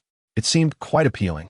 Whether facing adversaries or fleeing, continual enhancement of strength was essential. Chun Chu's resolve solidified. The means to elevate his strength lay in diligent cultivation, putting in effort, and reaping rewards. With his mind set, he strode out of the training room and swept up the engrossed Yueling in a princess carry. He then turned to Qiao and remarked, "You are up for the second half." The following day, in the dining hall, Chun Chu, feeling invigorated, devoured a palm-sized lobster, enveloping it with sauce before consuming it. Meanwhile, Yueling, with her little tiger teeth, wielded a fork, mashing her food into tiny pieces. Darn it, I ended up drawing even this time. It seems I must continue to enhance my physique, or else my husband will grow stronger and bully me. Where is Qiao? Is she not up yet? Yemiao, with her pregnant belly, earnestly counted the individuals at the table. Xingyu raised her hand, saying Qiao just fell asleep. Upon hearing this, everyone understood the situation. Yemiao shook her head with a resigned smile and poured a cup of chicken soup for Chun Chu. Chun Chu waved his hand dismissively. No need. At that moment, Su Lan, dressed in a white lab coat, entered the home. Observing Su Lan's fatigued state, Yemiao handed her the chicken soup. Hangdu, meow meow, Su Lan smai, sitting down to drink the soup. How peculiar. I had planned to return home in the first half of the night, but unexpectedly, Xiao Qiao's dopamine surged suddenly in the latter half, startling me. I observed her all night, yet found no abnormalities. It appears her body was inexplicably excited throughout the night. An immense silence enveloped the room, and everyone's gaze converged on Chun Chu. In the past, when they gathered, They were aware of the sister's abilities. The wife, Yemiao, who bore a smile on the surface, discreetly pinched Chun Chu beneath the table. "Young master, the city lord seeks you." At that moment, a guard at the door intervened. Chun Chu maintained a calm expression, understood. After speaking, he leaned in to kiss his wife Yemiao and swiftly rose to depart. Yemiao watched Chun Chu's retreating figure with a blend of exasperation and amusement. "Father, you called for me?" Chun Chu entered the city lord's residence, discovering only his father present. "Brat, come here and take a look," his father beckoned with a smile. Before him lay a large sand table map, depicting the general layout of C province. "See this?" His father pointed to a small castle marked on the map, labeled Dong Shuicheng. "A massive city, Dong Shuicheng? I've heard the city lord is an A-level 8th-tier water system ability user." Chun Chu had amassed a wealth of information about C province over the years. "Yes, the city lord of Dong Shuicheng, A.O. Dong, wields water system abilities and boasts formidable offensive power in the post-apocalyptic world," Chun Lei affirmed. "Thus, Dong Shuicheng is renowned as a significant city in C province." Chun Chu nodded. "So Dong Shuicheng was one of the cities prepared to intercept our retreat?" "Dianju Inguit." In the apocalypse, strength dictated respect. Grudges must be avenged. If others dared to attack you, failing to retaliate would lead to disdain, and one would lose their voice, allowing anyone to trample upon them. Since A.O. Dong dared to strike at his city and family, Dong Shuicheng was destined for destruction. The substantial enhancement of his strength instilled Chun Chu with confidence. "Ha ha, not at all," Chun Lei chuckled, scratching his head. "That old rascal A.O. Dong did not join the coalition against us. However, he happens to have an A-level wood system daughter, rumored to be quite attractive, and intends to seize her to make her your concubine." Chun Chu responded, while Chun Lei patted him on the shoulder nonchalantly. "The other major cities are too distant, making travel difficult. Dong Shuicheng is conveniently close to us. If we aim to dominate C province, whether early or late, we must take action. Let us start with Dong Shuicheng. First, we'll secure you a concubine, then push outward from there." Chun Lei decisively waved his hand. Chun Chu wholeheartedly approved of his father's choice. As the family expanded, their influence must also grow. With his own safety net, there would be no issues. However, Chun Chu had one concern. "Father, are you sure A.O. Dong's daughter is beautiful? An A-level wood system sounds promising. If she is a great beauty, that would be even more perfect." Chun Chu envisioned his 20 concubines, each possessing unique beauty. Unbeknownst to him, he had developed a taste for the finer things. Chun Lei chuckled. "Rest assured, that family is renowned for its handsome men and beautiful women. A.O. Dong's daughter, that pretty boy, will surely satisfy you. This journey will be approximately 300 kilometers, a lengthy one. We will set off in a month, so prepare yourself." Chun Chu nodded, "All right." He then stepped out. "This journey's duration remains uncertain, and during this month, I must cherish the moments with my wives and concubines. The two newest additions, 19th concubine Su Lan and 20th concubine Lu Ruyen, have captured my attention for the past month. I have dedicated 12 hours each day to nurturing these relationships. 2 hours were devoted to the enchanting Ou Ling, 4 hours to Su Lan and Lu Ruyen, and the remaining 6 hours to my other concubines. A perfect allocation. Over the course of the month, several concubines have found themselves with child, with Su Lan being the first to share her joyous news. One morning, she gently caressed her abdomen, her eyes sparkling with delight as she approached my side, leaning softly against my shoulder. "Husband, I am carrying our child." Chapter 77. As the concubines become pregnant, departing for Dong Shuicheng with the aim of acquiring more concubines.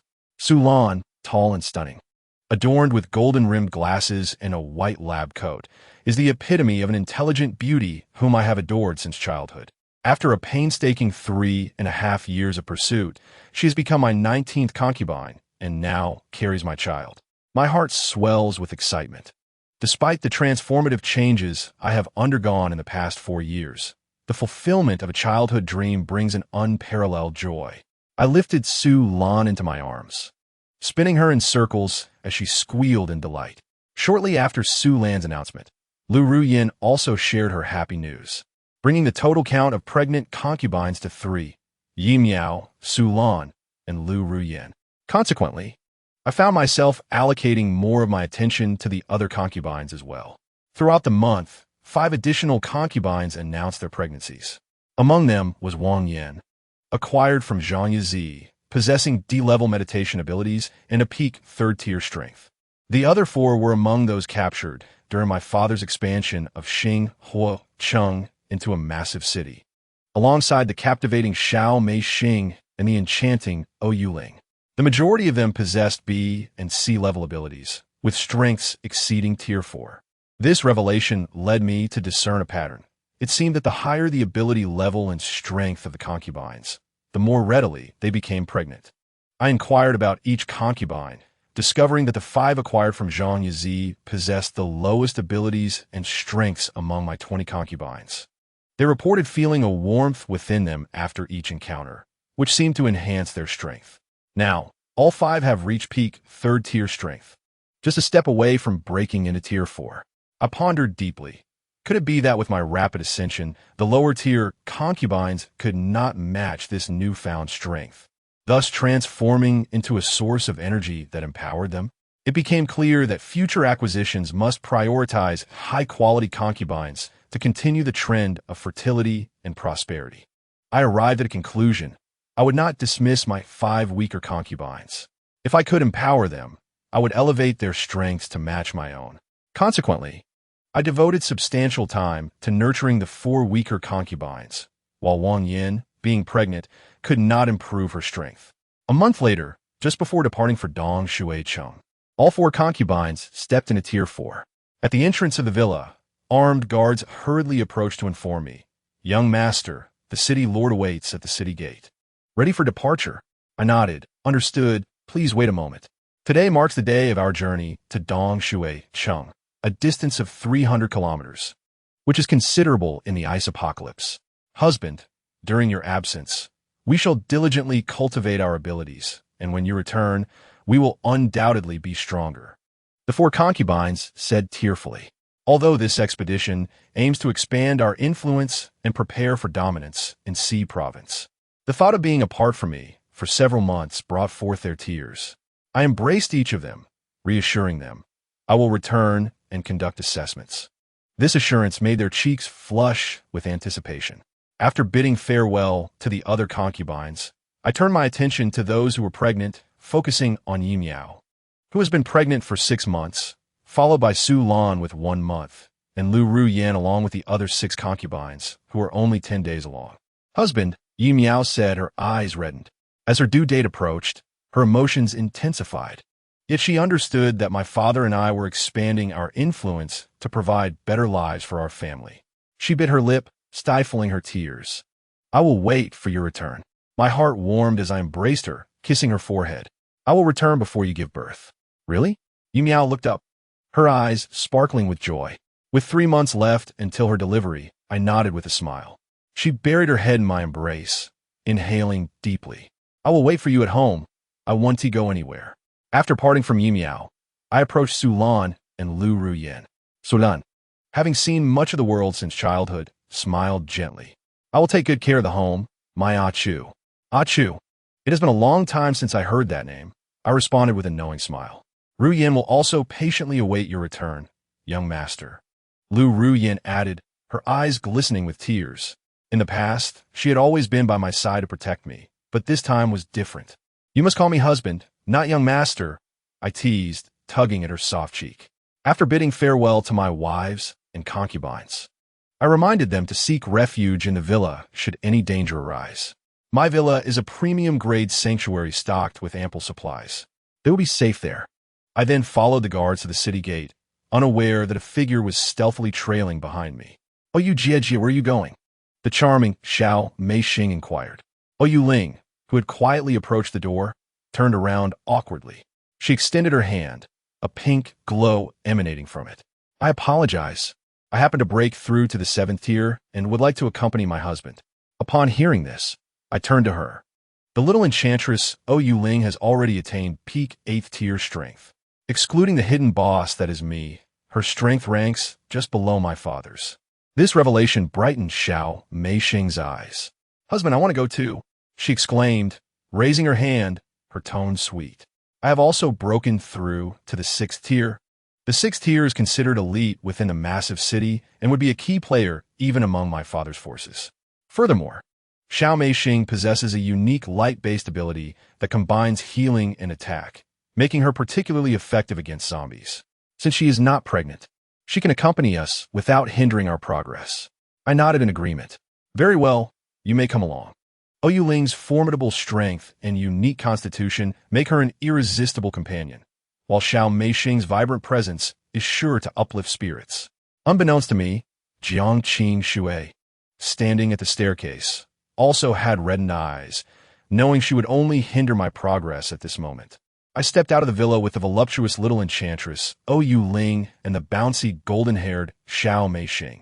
Upon exiting, a heavily armed guard squad surrounded the villa, providing comprehensive protection. Clearly, the acquisition of that armaments factory has yielded excellent results. I also sensed 3 additional presences of abilities around the villa, 7th-tier protectors dispatched by my father. In the realm of Qijia, the pinnacle of prowess resides within Xingho City. The guardian accompanying Chun Chu spoke with a thunderous voice. "Rest assured, young master, aside from the arrangements made by the city lord, the lord of Liahua City will also provide assistance during this period. The safety of the young ladies and young masters will remain uncompromised. With the care of Sister Fenju, I can relax." Chun Chu nodded in agreement. Thus, they could now set forth towards Dongshui City to seize the A-class Wood Element Ability Wielder, A.O. Qing. Chapter 78. Coal Mines, Iron Mines, Abundant Harvest. An endless expanse of snowfields, the despair of extreme cold, a suffocating sea of white. It had been over half a month since leaving Xingho City, yet they were still en route. In this glacial apocalypse, a distance of 300 kilometers posed a significant challenge, even for ability wielders. On this journey, Chun Lei brought along 300 ability users, a number surpassing many large cities combined. This endeavor was an assault on a city, naturally requiring their utmost effort. They also carried various weapons, equipment, and provisions sufficient for 300 individuals for 3 months, which contributed to the slowing of their pace. Within a modified carriage, Chun Lei pointed to the map for Chun Chu. "We are here, and Dongshui City is here. It will take us approximately 10 more days to arrive." Chun Chu, bored, nibbled on an apple. Traversing through the extreme cold of the snowfields was significantly more challenging than adrift on the boundless sea. Chun Chu initially believed that, based on their previous speed in attacking the Corpse King City, they could cover the 300 kilometers in 15 days. However, due to the vast distance between the 2 locations, it was difficult for the spirit medium to ascertain the route perfectly. Thus, they were often zigzagging, leading to increased distance and delay time. Seizing the opportunity while his father meticulously studied the map, Chun Chu discreetly slipped away to the restroom. The so-called restroom in the carriage was merely a cramped space. Waste was expelled through pipes, then frozen and shattered into powder, ensuring environmental protection, green practices, and pollution-free conditions. With a gentle hum, Chun Chu utilized his spatial abilities. Instantly, he appeared in the open sky. The azure glow of his spatial power enveloped him, expanding his senses. As a level 10 ability wielder, he could extend his perception up to 100 kilometers. The 3D model in his mind aligned with the map of Province C. Subsequently, he immediately plotted the shortest and safest route. This path not only had simple terrain and fewer monsters, but also offered some apocalyptic plants to replenish the team. In the next moment, Chun Chu returned to the carriage restroom. Stepping out, he encountered the spirit medium who had completed the reconnaissance mission for the day. Reporting to his father, "Oh, you mean that by taking this route, we can reach Dongshui City in just 8 days?" Chen Lai exclaimed, pleasantly surprised. "Yes, City Lord." The spirit medium Wu Wu nodded. "Excellent." Chun Lei waved his hand, drawing a route on the map and handing it to the guard. "Take this to Xiao Song and follow this path." Chun Chu smiled as he accepted it. "I'll take it. It's a good chance to stretch my legs." His father nodded. "Good. Traveling in the wild can be tedious. Just hold on a little longer. You'll soon have your concubine." Chun Chu chuckled and turned towards the front of the carriage. Driving in the glacial apocalypse required skill, and Xiao Song, mentioned by his father, was the most capable technician in Xingho City. Master Song, here is today's route. We will follow this from now on, with no further changes. The focused Xiao Song immediately reached out to take the map upon seeing Chen Chu. All right, young master. I apologize for the inconvenience. I cannot greet you while driving, but I promise to make it up next time. To his surprise, the honest, burly man could also crack jokes. Chen Chu smiled, placing 2 oranges before him, then patted his shoulder as he left. Mission accomplished. Chen Chu modified the route, estimating they could reach Dongshui City in only 5 days. He then proceeded to the second carriage, which was divided into 2 sections. One half was filled with food supplies, while the other half served as living quarters for him and the enchanting Ling, along with the lovely Xingyu. Upon entering, a wave of warmth enveloped him. The exterior of the carriage was coated with a thick layer of shining stone powder, and the interior was constructed with thin shining stone panels and ample insulation materials. Inside, Ling was sprawled out, engrossed in her reading, while Xingyu played video games with headphones on. Husband. Upon seeing Chen Chu return, they joyfully rushed over, seeking a hug. 2 hours later, Ling reopened her book, while Xingyu had exhausted her energy for gaming. Finally, Chen Chu found a moment to share good news. We will arrive at Dongshui City in 5 days. Hooray! Xingyu has never been to such a faraway place. Xingyu exclaimed, her trembling hands filled with excitement. Hooray! Soon, we will have the 21st sister, while the Fire Phoenix can only be the 23rd sister. Ling remarked, surprising everyone. Chen Chu playfully smacked her head. Ever since Ling ascended to the peak of level 8, she had grown increasingly audacious, seemingly intent on claiming Jiang Fenju as a younger sister. Husband, where are we now? Ling rubbed her head to shift the topic. Chen Chu pointed to the map on the wall. We are at this position. If we follow this route, we will reach Dongshui City in 5 days. Ling climbed up and leaned over the map for a closer look. Before the apocalypse, this place was known as Shun City. It is a location with the most abundant coal reserves in Province C, often referred to as the kidney of Province C. If we can obtain it, Xingho City will prosper. Chen Chu remained silent, but his heart stirred. Sensing, his spatial abilities expanded, probing deeper. Snow layers, glaciers, soil, warehouse structures. Soon, numerous black hard lumps appeared. Coal. With a thought, the coal, originally buried beneath the snow layers, immediately materialized into the space of the city. A smile crept upon Chen Chu's lips. Observing this smile, Ling's eyes sparkled with mischief. She returned to her bed to read and casually remarked, following this route, the next destination, before the apocalypse, was called Yi City. It was renowned for its sword and ironwork in the Xia Kingdom, exporting worldwide, so there should be plenty of cold weapons, ornamental ironware, practical iron items, raw iron, and numerous iron mines. Hearing this, Chen Chu glanced at the map, estimating the time needed to travel from here to Yi City. Ling noticed this small gesture and smiled. The coal amounts to approximately 6 billion tons. That night, Chen Chu suddenly opened his eyes. During the day and a half, he had continuously unleashed his abilities, conducting a thorough search for coal in Shun City, leaving no corner unexamined. Finally, he had scoured the entire city, acquiring 6 billion tons of coal. This included not only what humanity had mined before the apocalypse, but also the unmined coal beneath Shun City, all gathered by Chen Chu due to his status as a level 10 spatial ability wielder.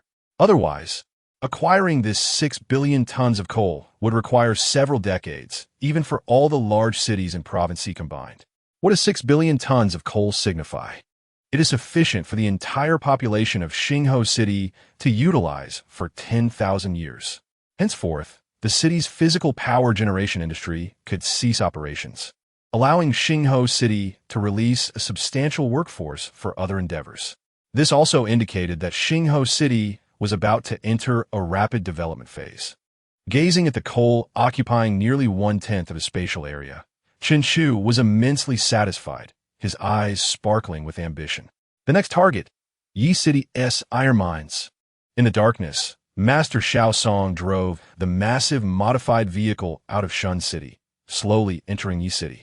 2 days later, the team departed from Yi City. Chen Shu stood by the carriage, gazing through a narrow window at the desolate glacial apocalypse outside. This time in Shun City yielded 20 million tons of iron materials, including industrial weapons, iron goods, raw iron, and iron ores. Coal mines, iron mines. These two vital resources are exceedingly important, even in the apocalyptic realm of glaciers. Therefore, Chen Shu resolved to reward the little demoness Ou Ling handsomely. The journey is nearing its conclusion. Tomorrow, they shall arrive at Dongshui City. Chapter 79. Capturing Dongshui City, a grand wedding tonight. On the following day, as dawn broke, Chen Shu sensed the modified vehicle gradually slowing down. He roused Ou Ling and Xingyu. The three donned their attire and exited the room, proceeding to the first carriage. The old man was puffing on a cigar that emitted thick smoke. "Why are you up so early, you little rascal?"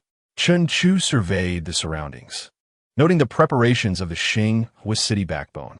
"Are we almost there?" The old man chuckled. "Indeed, I never expected it to take only 5 days instead of 8. Get ready. Tonight is the wedding."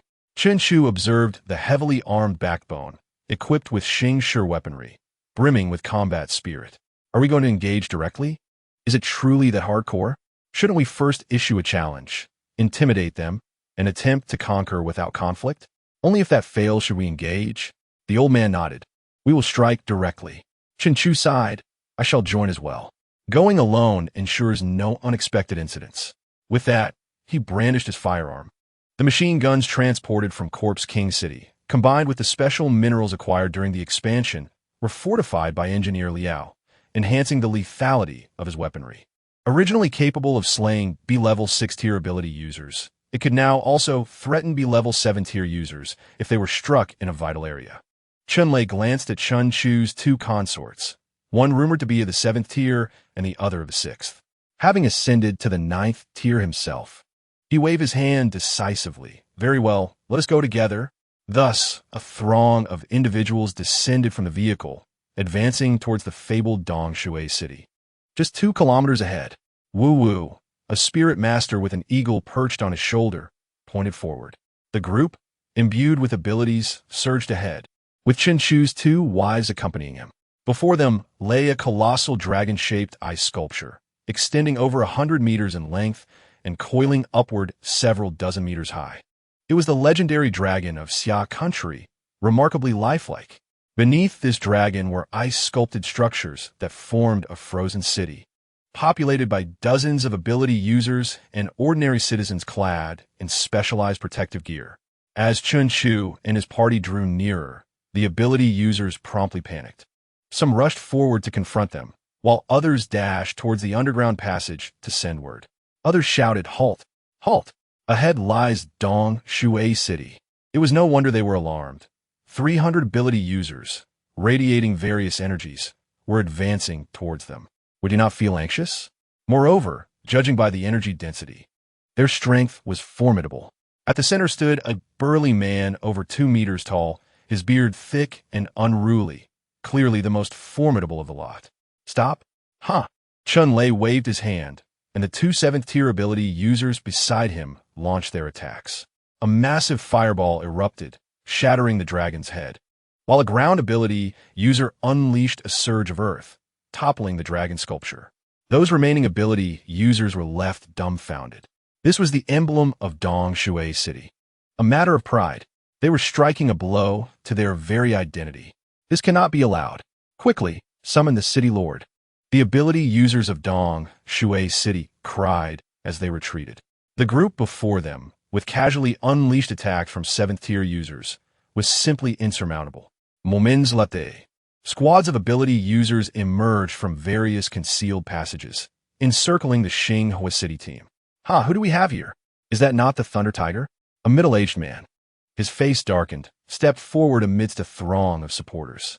Chen Shu immediately recognized him as the city lord of Dongshui City, an A-level peak 8th-tier water ability user. Ao Dong. The old man had mentioned that the Ao family was known for its handsome men and beautiful women, especially Ao Dong, a striking figure indeed. This man appeared to be around 50 years old, with unusually fair skin, sharp features, and an unmistakable youthful charm. Boom! Boom! Before Chun Lei could speak, the backbone of Xinghua City unleashed a barrage of powerful attacks against Ao Dong.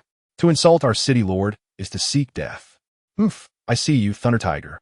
Have just broken through to the 8th tier, yet you are unaware of your own insignificance.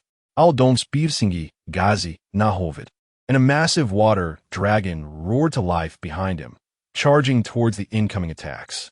In an instant, bolstered by the icy apocalypse, the water dragon transformed into an ice dragon, its fierce aura amplified. Boom! With a single skill, Ao Dong effortlessly neutralized a dozen incoming attacks. Chun Lei raised his hand, signaling for his subordinates to hold their ground. Water Dragon King, I come today to discuss a union between your daughter and my son. Ao Dong, irritated at being confronted at his doorstep, was understandably displeased.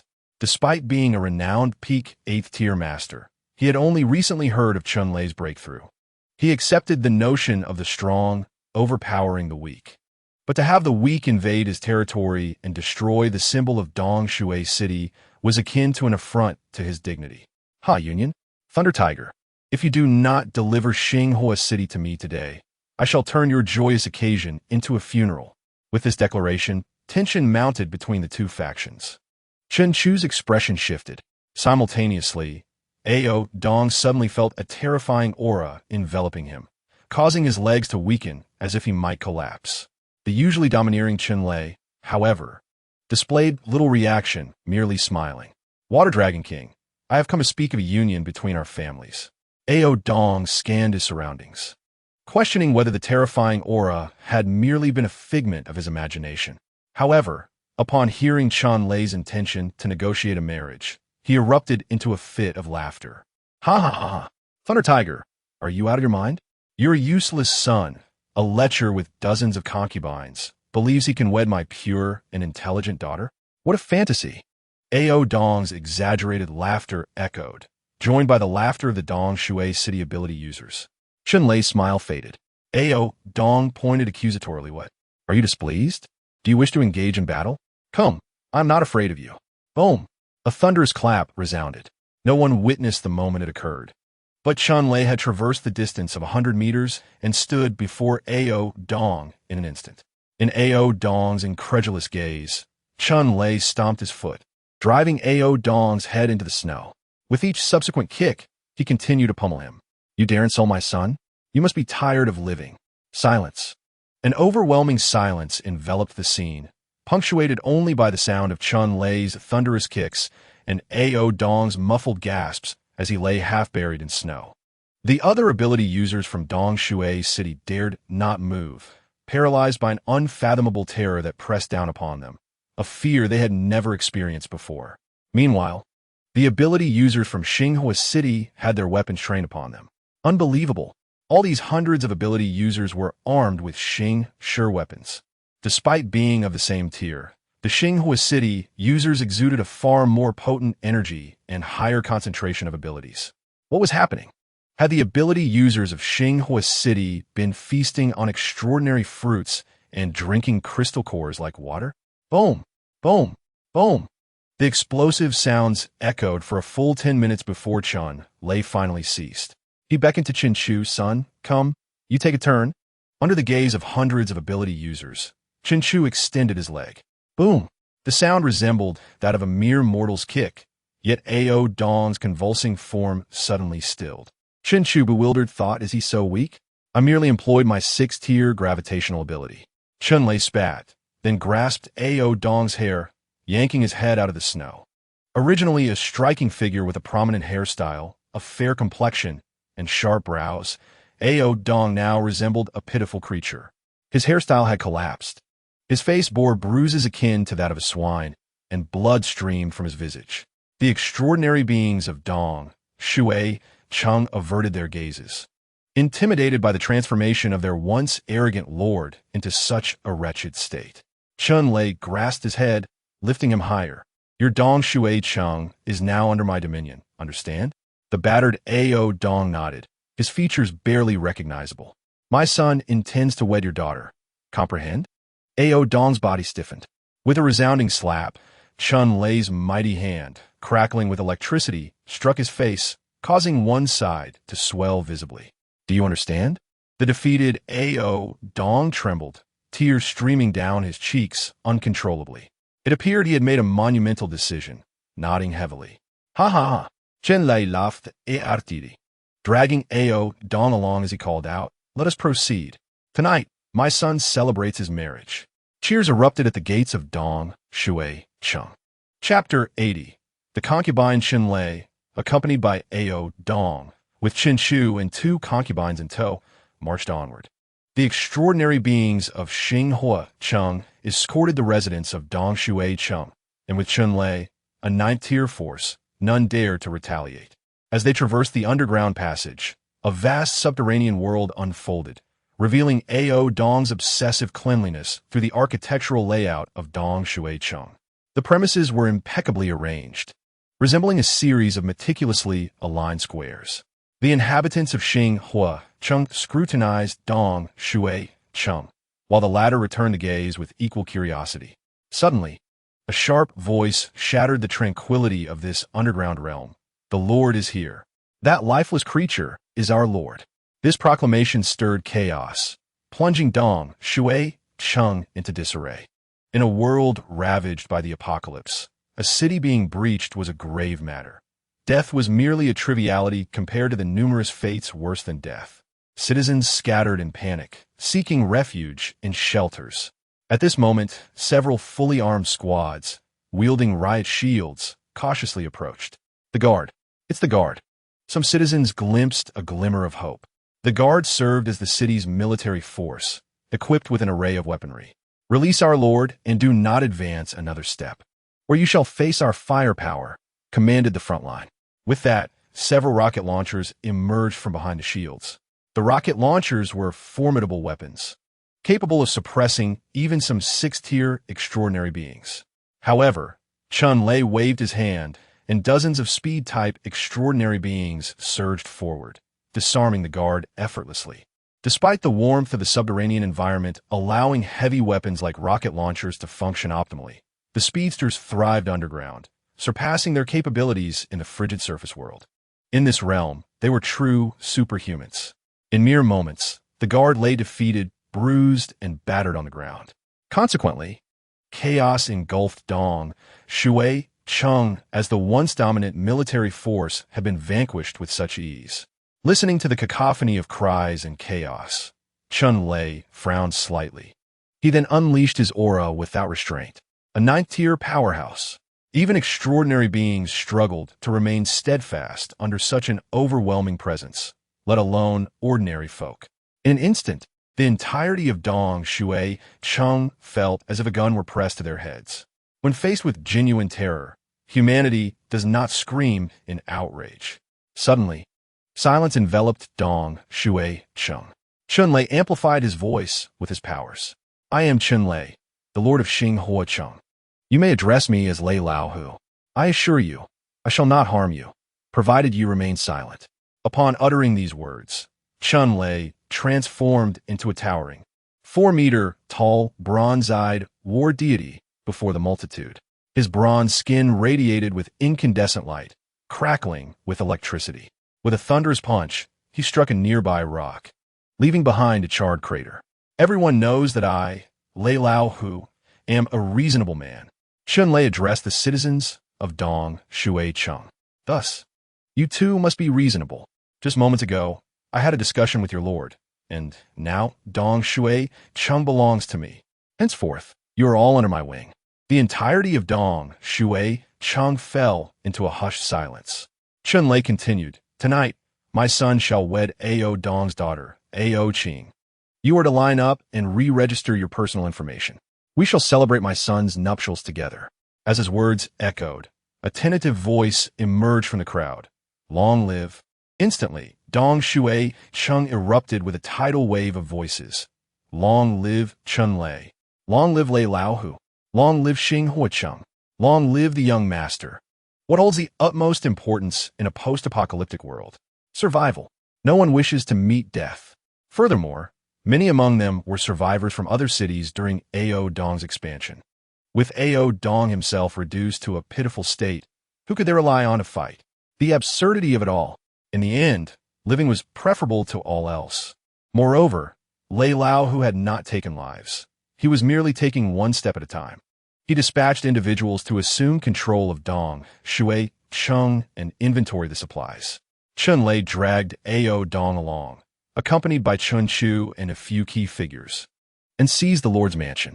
He promptly issued 2 edicts from the Lord's residence, summoning all high-ranking officials of Dong, Shui, Cheng to convene within 5 minutes. Bring Ao Qing here to meet my son. 5 minutes later, a cadre of elegantly dressed, portly high-ranking officials from Dong, Shui, Cheng tumbled into the Lord's mansion. Now, immediately prepare for my son's wedding with Ao Qing. Also, your fortunes have been lost. Any dissent will result in immediate death. Should you wish to regain your high status, prove your worth to me with your abilities. Now, you may leave. Terrified, the high-ranking officials cast furtive glances at the barely conscious Ao Dong. Too fearful to voice any objections, they prostrated themselves and exited hastily. After some time, 2 7th-tier female extraordinary beings from Xing Hua Cheng entered, escorting a woman. The woman appeared to be in her 20s, clad in a blue gown that accentuated her snow-white shoulders and perfectly proportioned figure. Her lustrous hair elegantly secured with a jade hairpin. She was strikingly beautiful, exuding an incredibly refreshing aura. Let me go. The woman struggled, her fair hands flailing in vain. Are you Ao Qing? Chun Lei inquired. Ao Qing's beautiful brows furrowed slightly as she assessed the domineering Chun Lei, the dashing Chun Chu, and the motionless Ao Dong on the floor. Her brows knitted tighter. Dad, she called out to the prostrate Ao Dong. Dad, what have you done to him? Ao Qing fought against her captors. Chun Lei reached out, pulling Ao Dong up. It's nothing serious. He merely fainted. Take him away for treatment. 2 individuals carried Ao Dong out. Wait, Aoki Shote. I am a wood-type extraordinary being. Please allow me to examine him. Ao Qing bit her red lips as she spoke. Aware of her precarious situation, she opted for politeness. Chen Lai nodded in acquiescence. The 2 extraordinary beings released their grip. Ao Qing approached Ao Dong, her hands, glowing with vibrant green energy, pressed against him. Moments later, she withdrew her hands. Fortunately, it only appears severe. The injuries are not as grave as they seem. For a formidable warrior like Ao Dong, who stands at the pinnacle of the 8th tier, recovery comes swiftly. Thus, the terrifying man before them has indeed held back his strength. After Ao Qing retracted her hand, 2 female ability users immediately restrained her once more. While Ao Dong was dragged away, Chun Lei looked at Ao Qing with a smile and then pointed at Chen Chu. This is my son. He shall marry you today. Ao Qing turned her gaze towards Chen Chu, assessing him with a calm demeanor, which captured Chen Chu's attention. I hear you already have many concubines? Ao Qing inquired. 20. Chen Chu replied. Then why do you wish to marry me? Ao Qing's expression was exceedingly serious. Because you are beautiful, Chen Chu answered succinctly. Ao Qing scrutinized Chen Chu's face for a moment, then nodded. Very well. I shall marry you. Chapter 81. Ao Qing is pregnant. A grand sedan chair, accompanied by the sounds of gongs and drums, adorned with festive decorations and a 100-meter-long red carpet. All these were specially brought by Chun Lei from Xingho City. When his son takes a concubine, the occasion must be grand. There was also a wedding gown. Ao Qing donned an exquisite phoenix coronet and colorful bridal attire. Her originally pure and charming appearance, now accentuated with stunning beauty. Chen Chu, dressed in a formal dark gown, stood tall and handsome, further highlighting his appealing features. Bow once. Bow twice. Bow thrice. Enter the bridal chamber. The officiant, a high-ranking official from Dongshui City, shouted excitedly. The ceremony proceeded swiftly, ushering the newlyweds into their chamber. The entire city erupted in cheers, calling out incessantly in excitement. It was no surprise they rejoiced. After all, the son of Lei Laohu was getting married, and they were receiving free provisions. Although Ao Qing was the goddess of all the young people in Dongshui City, Lei Laohu was the true hero. Young Master Chen Chu was undoubtedly worthy of the goddess Ao Qing. Within just a few hours, Dongshui City transformed from an atmosphere of fear into a sea of joy. Chen Lei stood alongside Ao Dong. watching as Qin Shu and Ao Qing walked hand in hand into the bridal chamber. Chunlei laughed heartily, while Ao Dong forced a smile, tears cascading down his face. "Hey, in-laws, why are you crying? Are you dissatisfied with my son?" Chunlei patted his shoulder. Ao Dong quickly wiped away his tears, forcing a smile. "I am happy. Truly happy. My daughter is getting married, and is such a good match. It is overwhelming." "Ha ha ha." Chunlei clapped his shoulder. "That's the spirit. Come, let us drink." Chunlei pulled Ao Dong into the banquet. Simultaneously, he instructed the guards nearby, send a dozen men to stand guard 20 meters from the bridal chamber, prohibiting anyone from disturbing the young rascal. This statement felt like a dagger piercing through Ao Dong's heart. The lovely daughter he had raised with care was now to be defiled by a foolish pig. The feeling of being a father-in-law was truly unbearable. As he entered the banquet and beheld the sumptuous spread before him, along with the provisions in the hands of every ordinary person, darkness clouded his vision, nearly causing him to collapse. "Damn it! This is the food and supplies I have saved over the years, all wasted by Lei Laohu." The citizens still remembered his goodness. Tears streamed down Ao Dong's face once more, unbidden. In just one day, he suffered 3 heavy blows: the pain of losing his city, the anguish of losing his daughter, and the heartbreak of losing his resources. The pain was unbearable. Ao Dong angrily grabbed a lobster from the main table and stuffed it into his mouth. "Damn it! You wouldn't let others benefit from this. Why are you willing to marry me?" Qin Shu gazed at Ao Qing's ethereal face. "Because you are handsome," Ao Qing replied without hesitation, her tone slightly teasing. Qin Shu's lips curled into a smile. His 21st little wife seemed quite intriguing. "I'm not just handsome." Qin Shu chuckled. The next day, husband. In the living room, Ao Qing, dressed in a blue long dress, leaned against Qin Shu's shoulder. After their wedding, a subtle change appeared between her brows, enhancing her overall charm. No wonder her husband could marry so many sisters. Qin Shu tilted his head, smiling at her. "Your vine skill is not bad either." Ao Qing's cheeks flushed slightly. She retorted playfully, "Actually, the vine skill is merely a beginner's skill." As soon as she finished speaking, Qin Shu lifted her into his arms. "Husband, what are you doing? I wish to see your advanced skill." A week had passed since their wedding, and during this time, Ao Qing and Qin Shu had hardly stepped outside. Xing Yue and Ou Ling were quite understanding and did not come to disturb them. One day, Ao Qing joyfully ran to Qin Shu, leaping into his arms. After 10 minutes, Ao Qing finally found her voice, excitedly sharing the wonderful news. "Husband, I am pregnant with our baby." "Really?" Qin Shu was equally astonished. Although they had been quite diligent lately, he had not expected her to conceive so quickly. "Yes, husband, our little baby." Ao Qing took his hand and placed it on her abdomen. As an A-grade 6th-tier wood ability user, her perception of life forces was exceptionally strong, allowing her to sense the new life within her without needing any tests. Moreover, in this week, their bond had deepened rapidly through their day and night together.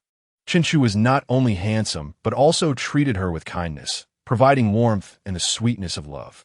Furthermore, Qinlei did not behave like other ruthless individuals who would wreak havoc upon invading other cities. Instead, he used his formidable methods to dismantle the previous power structures within Dongshui City, collapsing small factions and establishing new rules, thereby placing the entire city under his command. "Husband." Ao Qing relished the feeling of clinging to Qin Shu. She playfully said, "Your 21st little wife is pregnant and can no longer take care of you. You should let my 2 sisters move in." Qin Shu gently flicked her nose. "All right, it is just the right time to inform your father and bring him joy." Ao Qing's beautiful eyes sparkled brightly. "And tell my father, he has always pampered me since I was young. He will surely be delighted to know I am pregnant." Qin Shu agreed. "Okay." In the Lord's mansion, Qinlei's hearty laughter echoed widely. "Ha! My family has been passed down for 8 generations, and now, with this rascal, we shall branch out. Wonderful, wonderful, ha!" As he spoke, he pulled out an extraordinary fruit from his pocket. "Someone, take this to my dear daughter-in-law." "Hey, in-laws, why are you bleeding?" Qinlei observed Ao Dong, whose mouth was stained with blood. Ao Dong glared, struggling to wipe the blood from the corner of his mouth. "It's nothing. My breath got disordered. I shall adjust it when I return. Farewell." Ao Dong immediately stood up and left. Once he returned to his room, he could no longer hold back. With a thud, he fell to his knees. No! He howled to the heavens, blood spewing from his mouth. His pure, intelligent, charming daughter was now pregnant with the child of the useless son of Lei Laohu. His cherished daughter, the cabbage he raised, was truly defiled by a pig. Heaven! Oh, heavens! Just let me die. Moreover, that extraordinary fruit just sent by Lei Laohu was from his own storeroom. Damn the Qin family. Not a single good person among them. All bad seeds. In the bridal chamber, the little beauty Xing Yue and the little enchantress O Yueling rushed over upon receiving the news. It had been an entire week. They missed their husband terribly. Husband! Xing Yue cried, rushing into Chen Chu's embrace. I missed you so much. I missed you too. Chen Chu stroked her little head. You are the 21st sister. O Yueling's gaze turned to Ao Qing, delight lighting up her expression. I have met the elder sister. Ao Qing greeted. Ha ha ha. O Yueling laughed heartily, hands on her hips. I have finally become an elder sister. The previous chapter's ending has undergone some modifications. Chapter 82. The emergence of 9th-tier monsters. The hatching of extraordinary beast eggs. O Yueling assumed the demeanor of an elder sister, gently stroking Ao Qing's little head. Although there were 2 concubines in Chen Chu's household who had entered after her, one being Chen Chu's childhood friend and goddess of youth, Su Lan, and the other being his longtime personal guard, Lu Ruyan, she clearly could not assert herself as the elder sister before them. Originally, she had intended to cultivate Jiang Qing Shui as the 21st sister. Unexpectedly, Chen Chu married Ao Qing first. However, this was fortuitous. Ao Qing had come to know Chen Chu later than she did, thus establishing her rightful position as the elder sister. Ao Qing smiled slightly and sweetly called out, Sister. The smile on O Yueling's face broadened. Sister, should I prepare a gift for my niece or nephew? Ao Qing pointed to her belly. O Yueling's expression froze as she burst into laughter. It seemed that her 21st sister was not as easily deceived as she appeared. Nevertheless, having been caught in this situation, O Yueling promptly produced an extraordinary item, a B-rank extraordinary object, a wood spirit fruit. Consider this a gift from your sister. Being a peak 8th-tier powerhouse and having once served as the lord of a large city, O Yueling's resources were certainly substantial. Thank you, sister. Ao Qing replied with a sweet smile as she accepted the wood spirit fruit. Noticing that the 3 concubines were becoming familiar with one another, Chen Chu spoke up. All right, no need to stand. Come, have a seat. The 3 women followed him into the living room and sat down. O Yueling took a seat beside Ao Qing and gently poked her little belly. Sister Qing, you are so fast. How impressive. Ao Qing's cheeks flushed. Perhaps it's because I am a wood-type extraordinary user. Thus my life energy concentration is inherently stronger than that of ordinary users. Indeed, Xingyu said, momentarily taken aback before realizing Sister Su Lan is also exceptionally fast. Ao Qing looked at O Yueling and asked Sister O, did you have a son or a daughter before? I heard that my husband has many children. This question caused O Yueling's expression to stiffen. And Chen Chu also looked at her curiously. It seemed that O Yueling had never been pregnant. He had not paid much attention to this matter due to the numerous concubines. Logically, the person he had spent the most time with was O Yueling. She possessed talent, potential, and strength that were closest to his own. So how could this be? Faced with the puzzled expressions of Ao Qing and Chen Chu, O Yueling opened her mouth, unsure of how to explain. What? Husband, you all didn't know? Xing Yu said innocently from the side. If I recall correctly, according to our Western mythology, succubi almost never get pregnant. Oh dear, Sister O, what are you doing? Uyuding scold, punching xing iglequis soft chic. Xing Yu, you are the succubus. I am merely because my husband is not strong enough. O Yueling's voice grew increasingly faint. Upon hearing this, Ao Qing and Xing Yu looked at O Yueling as though she were a devil. Heavens, are you insane? Your husband is not strong enough. Ao Qing involuntarilis glumit. Now it makes sense. No wonder I felt an uncontrollable urge to be close to O Yueling the moment I laid eyes on her. The thought struck Ao Qing. The succubus truly is terrifying. Yet, what awaited her was O Yueling's sharp gaze. No, Sister O, that's not what I meant. Ao Qing giggled, pointing at Xing Yu. If you pinch Sister Xingyu, you can't pinch me. She then pointed to her belly. I am pregnant. I cannot be pinched. Wuyulin, Weiri, raised her hand to her forehead. Why is every concubine my husband finds so peculiar? Meanwhile, Chen Chu furrowed his brow seriously. Not strong enough. If it were any other concubine saying such a thing, I would certainly teach them a lesson. However, with little succubus Oyi Welling, she does indeed have that qualification. Oyi Welling, possessing an S-rank physique of succubus, had a developmental level of her physique at the intermediate stage, with conception limitations tied to her extraordinary nature. Having a system was indeed delightful. There was no need for her to worry.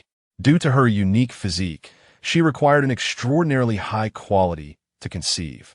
However, while Chen Chu understood this, how could the little succubus claim she was incapable? A true man never admits defeat. With a single swoop, he lifted Oyi Welling into his arms. Claiming that husband is not capable will incur a penalty. Later that night, Chen Chu quietly departed from Dongshui City and appeared in the wilderness. Besides taking concubines, he had another significant purpose for this journey: to investigate the environment of the apocalypse. Due to the glacial apocalypse, humanity was trapped underground, resulting in an information blackout. Just like his unfortunate father-in-law Ao Dong, who, due to this information blockade, was unaware of his father's ascension to the 9th tier and ended up suffering a significant defeat. However, Chen Chu possessed spatial abilities, granting him a considerable advantage. He could freely explore the apocalypse and search for resources and extraordinary items. With a mere thought, he teleported 100 kilometers away from Dongshui City. He constantly maintained his perception, monitoring the situation within a 100-kilometer radius. Extraordinary items.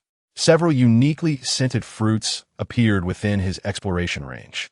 With another thought, the extraordinary fruits materialized in his ability space. B-rank cold rice fields. After a few leaps, Chen Chu found himself in an unfamiliar location. However, the vast expanse of cold rice fields before him brightened his eyes. B-rank cold rice fields not only allowed rice to mature faster and yield more, but also contained extraordinary energy. It was a most coveted food among extraordinary users. Take it.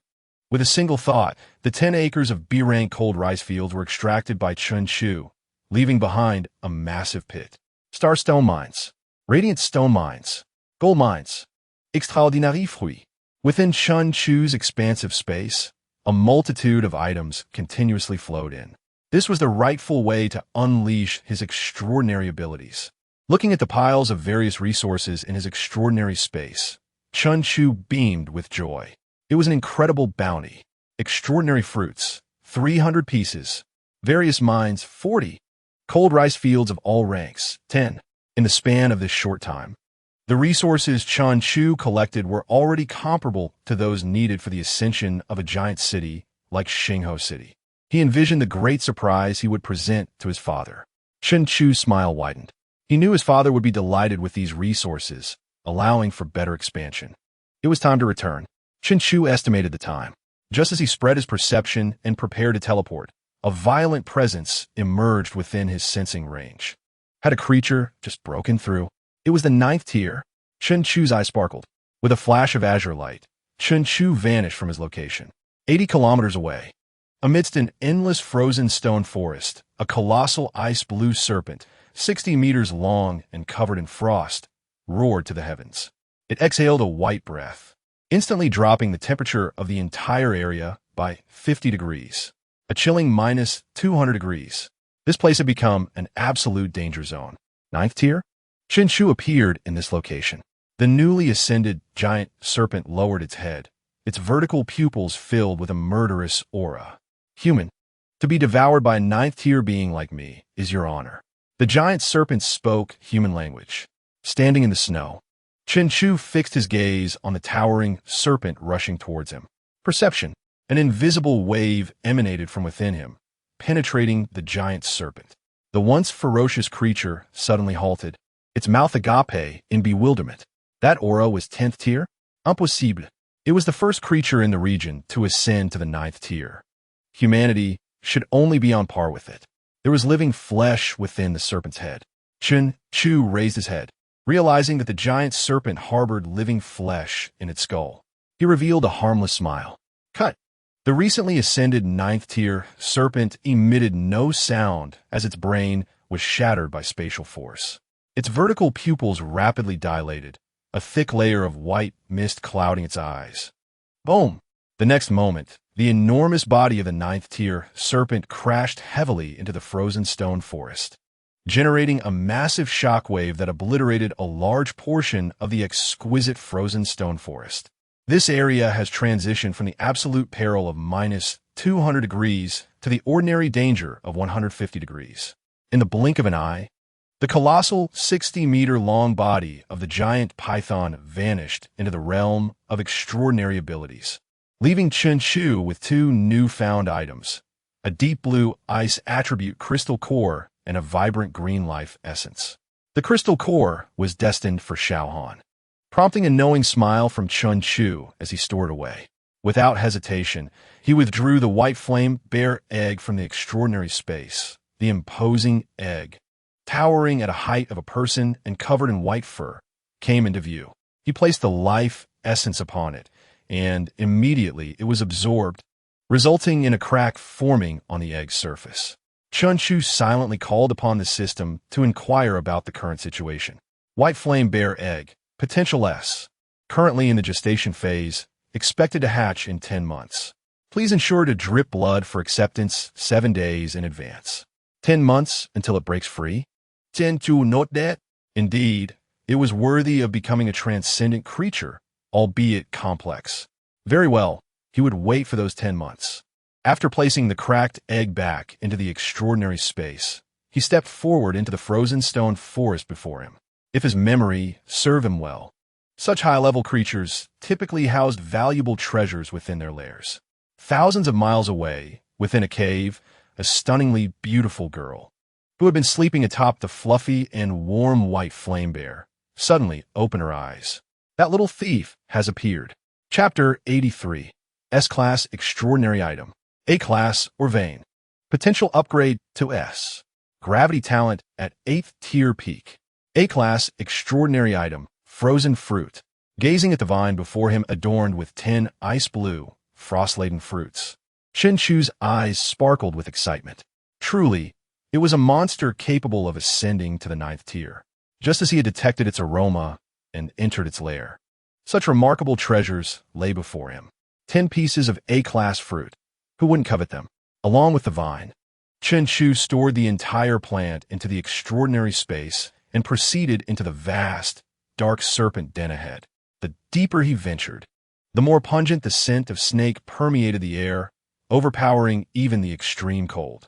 Eventually, he reached the end, and in the pitch-black surroundings, 5 round, golden glimmering fruits caught his eye. S-Class Extraordinary Item. Chen Chu's heart leaped with joy. Indeed, there were splendid treasures here. He had always believed that even the 8th tier monsters found in the underground caves could yield S-Class bronze thunder liquid. The giant python, being a creature capable of ascending to the 9th tier, was naturally not to be underestimated. He approached and scrutinized the extraordinary fruit, noticing its deep crimson hue, almost black, and its size comparable to a fist. Serpent fruit, S-Class, upon consumption, can enhance internal energy density and quality, eliminate bodily impurities, and boost personal potential. Note, subsequent consumption will not further enhance potential. What a remarkable treasure! Chen Chu's excitement surged. This serpent fruit not only fortified strength, but also had the extraordinary capacity to elevate personal potential. However, it was limited to a single enhancement. While somewhat restrictive, it was not a significant concern. Without hesitation, Chen Chu plucked one and consumed it. How sour! Extraordinary fruits were notoriously difficult to swallow, often associated with a hellish taste. Moments later, the serpent fruit began to take effect. Chen Chu felt a burning sensation in his abdomen. His skin flushed.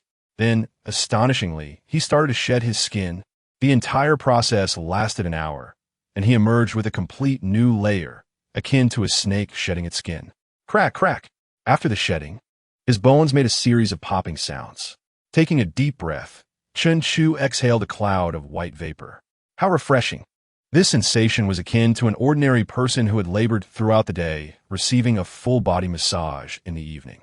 He felt as though he were immersed in a warm spring, enveloped in comfort. The extraordinary energy, previously enhanced through dimensional elevation, experienced yet another boost, and the barriers of his gravity ability felt remarkably loosened. Chen Chu surveyed his body. In truth, the gravity ability's barriers had already begun to loosen during his previous dimensional enhancement.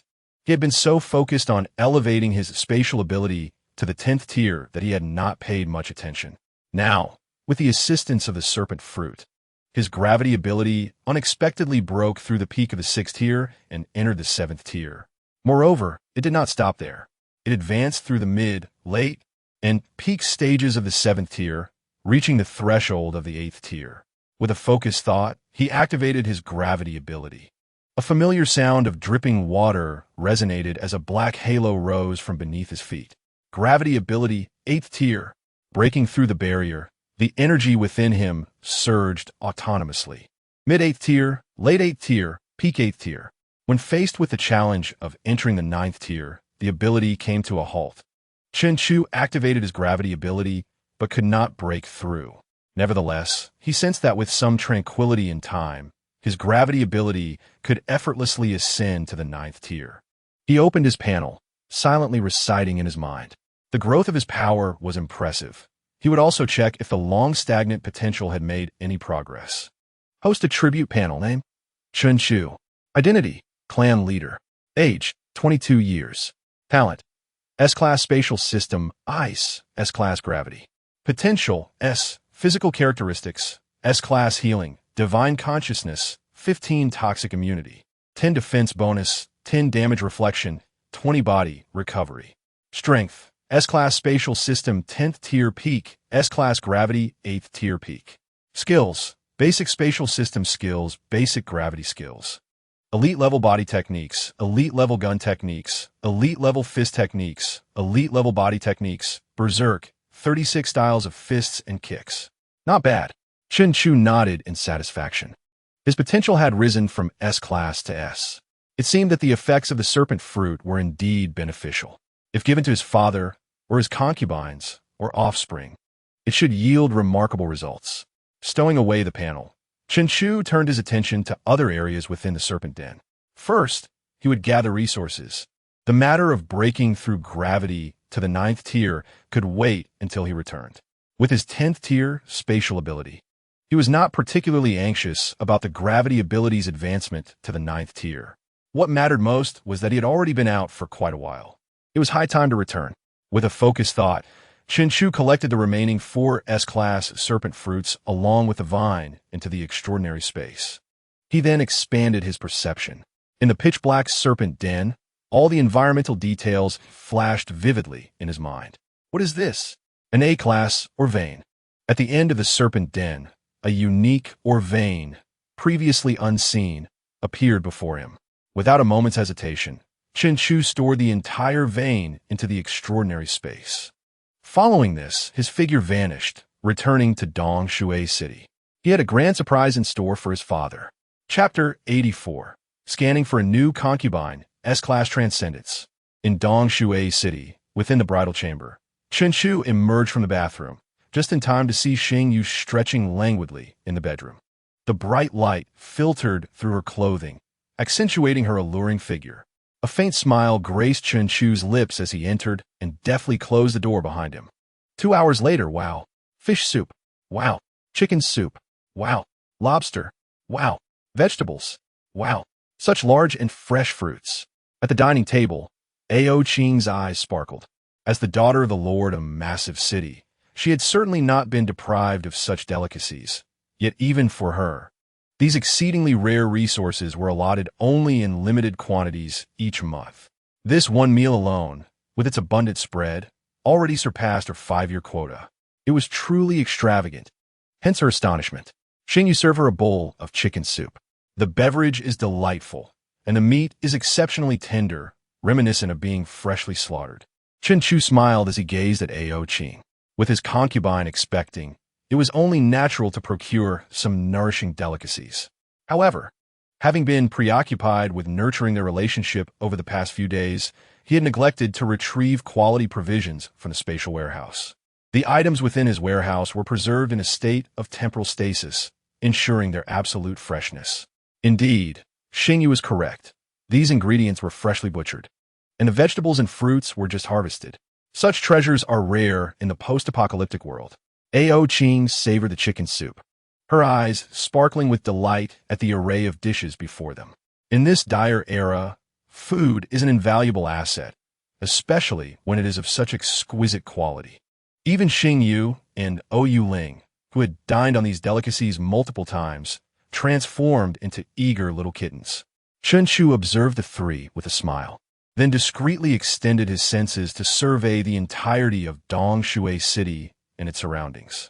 He had several mineral veins at his disposal and contemplated the necessity for his father to remain here while longer to build his reputation and firmly establish control over Dongshui City. Thus, he decided to bury some mineral veins around the city to expedite development and bolster his father's strength. Suddenly, he detected two peak-level 8th-tier creatures sleeping within a cavern, only 80 kilometers from where his abilities had just begun to spread. Without hesitation, he swiftly dispatched the two creatures, storing their remains within the spatial realm. Marveling at Ao Dong's good fortune for having camped in this location for so many years without encountering these monsters. Otherwise, Dongshui City would have been annihilated long ago. Besides these two creatures, numerous others of varying sizes and levels were present, prompting Chen Chu to frown as he cleared them out. However, his frown deepened further.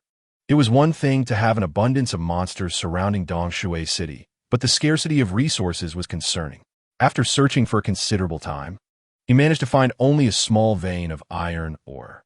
Chen Chu shook his head with a sigh. Regardless, Dongshui City was now his own. He then buried over 20 veins of star stones and radiant stones in the vicinity. Now, a mere strike would yield glimmering ores flowing forth like honey. After completing this task, Chen Chu turned his attention to the A-grade mineral vein he had discovered in the Serpent Cavern. Ice Spirit Crystal, born from the end of the glacial apocalypse, containing abundant pure energy, level A. An upgraded version of the crystal core? Chen Chu stared at the description in astonishment. The more he explored the apocalypse, the more he realized its complexities. There existed a mineral capable of replenishing energy, and it was pure. It is essential to note that the crystal cores found within the heads of zombies and monsters were the first energy source discovered by humanity to cultivate abilities. However, these were often tainted with a mix of chaotic scents, blood, and a murderous aura. This was a realization Chen Chu had come to after experiencing three-dimensional enhancement, as each enhancement helped him eliminate the impurities absorbed from the crystal cores. With this item, his father's strength should rapidly increase. Chen Chu had already determined how to utilize the Ice Spirit Crystal. He could purify the energy within himself through three-dimensional enhancement. In contrast, his father, having traversed the apocalypse from before to now, had disregarded any side effects in his pursuit of strength, for he had a family to protect. The only path was to grow stronger, relentlessly stronger. In the apocalypse, who had time to ponder impurities or chaotic auras? It was absurd. Was he to practice health preservation in this dire era? Chen Chu contemplated how to present the snake fruit and ice spirit crystal to his father. Just then, a familiar, boisterous voice resonated from outside. "You rascal, I have come to see you." Chen Chu, accompanied by his 3 concubines, rose to greet him. "Father." Chen Chu looked at his father, whom he had not seen for several days. Chen Lei laughed heartily as he approached. "Ha ha, my rascal has not brought shame to our Chen family." As he spoke, he produced a beautifully crafted small box and pressed it into Chen Chu's arms. "Here, a remarkable fruit to enhance your physique." Following this, Chen Lei approached Ao Qing, nodding in satisfaction. "Good, you are quite impressive." He then presented a similar small box to her. "Thank you, father." Ao Qing accepted graciously. Chen Lei then retrieved 2 additional boxes from his coat pocket, handing them to Ou Ling and Xingyu. "You both have one too. Wow, a luminous attribute, extraordinary fruit." "Thank you, father," Xingyu exclaimed with joy. The luminous attribute, extraordinary fruit, was exceedingly rare. Thank you, Father. Oyu Ling accepted the small box, sensing the enchanting aura emanating from within. Chunlei always exhibited great care for his family, selecting the most suitable gifts for each. Just then, Ao Dong, following closely behind Chunlei, suddenly broke into a fit of coughing. Ah, Dad, why are you spitting blood? Ao Qing exclaimed in surprise, recalling that her father had fully recovered just days ago, having only sustained minor injuries. Ao Dong wiped the blood from the corner of his mouth, forcing a strained smile. Despite his cheerful demeanor, his teeth were stained with blood. It's nothing. I've been feeling the need to break through lately, and my energy has been somewhat erratic. Just need to adjust a bit. Oh, that's good. Ao Qing nodded. She reached out to examine Ao Dong's body, confirming that indeed, his energy was unsettled. She moved to the area around his heart. Oh, Dong grimasid, rubbing his chest while casting a dark gaze at Chun Lei's retreating figure. Damn it, Lei Laohu, you've given away all my resources. He then turned to his obedient daughter, Ao Qing, and noticed her hair, now tied up, and the added maturity in her features, which caused his heart to ache. The blood that trickled from the corner of his mouth darkened. My precious daughter, my little cotton jacket, the little cabbage I raised since childhood, ruined, unbeknownst to Ao Qing. She lovingly caressed her still flat abdomen, her eyes radiating maternal warmth. Father, I am expecting my husband's child. From now on, Qing is all grown up, and you can rest assured. Suddenly, a shattering sound echoed ominously. Father, what happened to you? Ao Qing cried out in panic, seeing Ao Dong collapse. Quick, someone call a doctor. As she summoned help, her hands glowed green as she employed wood-based healing techniques. Father, even if you wish to break through to the 9th tier and reach the same level as grandfather, there is no need to rush. You nearly cause yourself harm. What if something happens and you can't meet your grandchild when they are born? How pitiful would that be? At the Dong Shui City Medical Department, Ao Qing's expression was one of reproach, her tone filled with concern. Slowly regaining consciousness, Ao Dong struggled to catch his breath, nearly fainting again. The grandfather of Lei Laohu's useless son's child? He spat out another mouthful of blood, causing Ao Qing to panic further. Moments later, Ao Dong emerged from the medical department with a grim expression. Such minor injuries were insignificant for a peak 8th-tier powerhouse like him. A little adjustment to his energy would suffice. What truly disheartened him was that after raising this little cotton jacket for so many years, she had continually spoken well of Lei Laohu's worthless son. Ha ha ha, in-law, is everything all right? Outside the medical department, Chun Lei approached with Chun Chu and the others. Aldon forse da schifismayo. It's nothing, just a little energy disturbance. He truly could not afford to provoke the terror of the 9th tier. For now, all he could do was endure. That's good. I plan to take this rascal to familiarize himself with Dong Shui City, as he will inherit it in the future. Ao Dong glared at Chun Lei as if he were a ghost, thinking to himself, is Lei Laohu out his mind? Handing over 2 massive cities to an ordinary person to inherit? He had initially thought Lei Laohu was merely a brutish man, but now he realized he had a few screws loose. Ao Dong became increasingly convinced that he needed to rescue his little cabbage from this dire situation. Yes, the time to act is now. I must plot a rebellion. Ao Dong resolved firmly within himself. Ha ha, in-law, you're the most familiar with Dong Shui City. So lead us on a tour. Chun Lei laughed heartily, placing his hand on Ao Dong's shoulder. My energy is unstable. I cannot. Ao Dong quickly made an excuse, claiming he had important matters to attend to. Chun Lei pressed down firmly. A trickle of blood cascaded from Ao Dong's mouth. All right, this way, please. Ao Dong suppressed his internal injuries. Ha ha ha. That's right, my esteemed relative. Chen Lei laughed artidi. Needless to say, I Lei Laohu have witnessed countless scenes over the decades in this apocalyptic world. In Dong Shui City, aside from myself, Ao Dong is the strongest. How could I possibly let him stray far from my side? My dear husband, may I join as well? I am quite familiar with Dong Shui City too. Ao Qing emerged from the medical department. With a sweet smile, she clasped Chun Chu's hand. Observing their affectionate interaction, Ao Dong felt a wave of darkness wash over him. This place is the marketplace. This place is the residential area. This place is the black market. Although Ao Dong was utterly reluctant, he dared not reveal his disdain. Chen Shu casually surveyed Dongshui City while secretly calculating where would be most suitable to place the bingling crystal and snake fruit. Just as he approached the black market, a chilling mechanical voice echoed in his mind. Alert! Attention! A suitable partner for the host has been detected. A name, Yang Buking. Talent, S-Class Blood Phoenix, deficient state. F-Class Fire Element. Potential, S Strength. Early Extraordinary, fallen state. Late stage of 3rd tier. Appearance, 99 points. Status, innocent.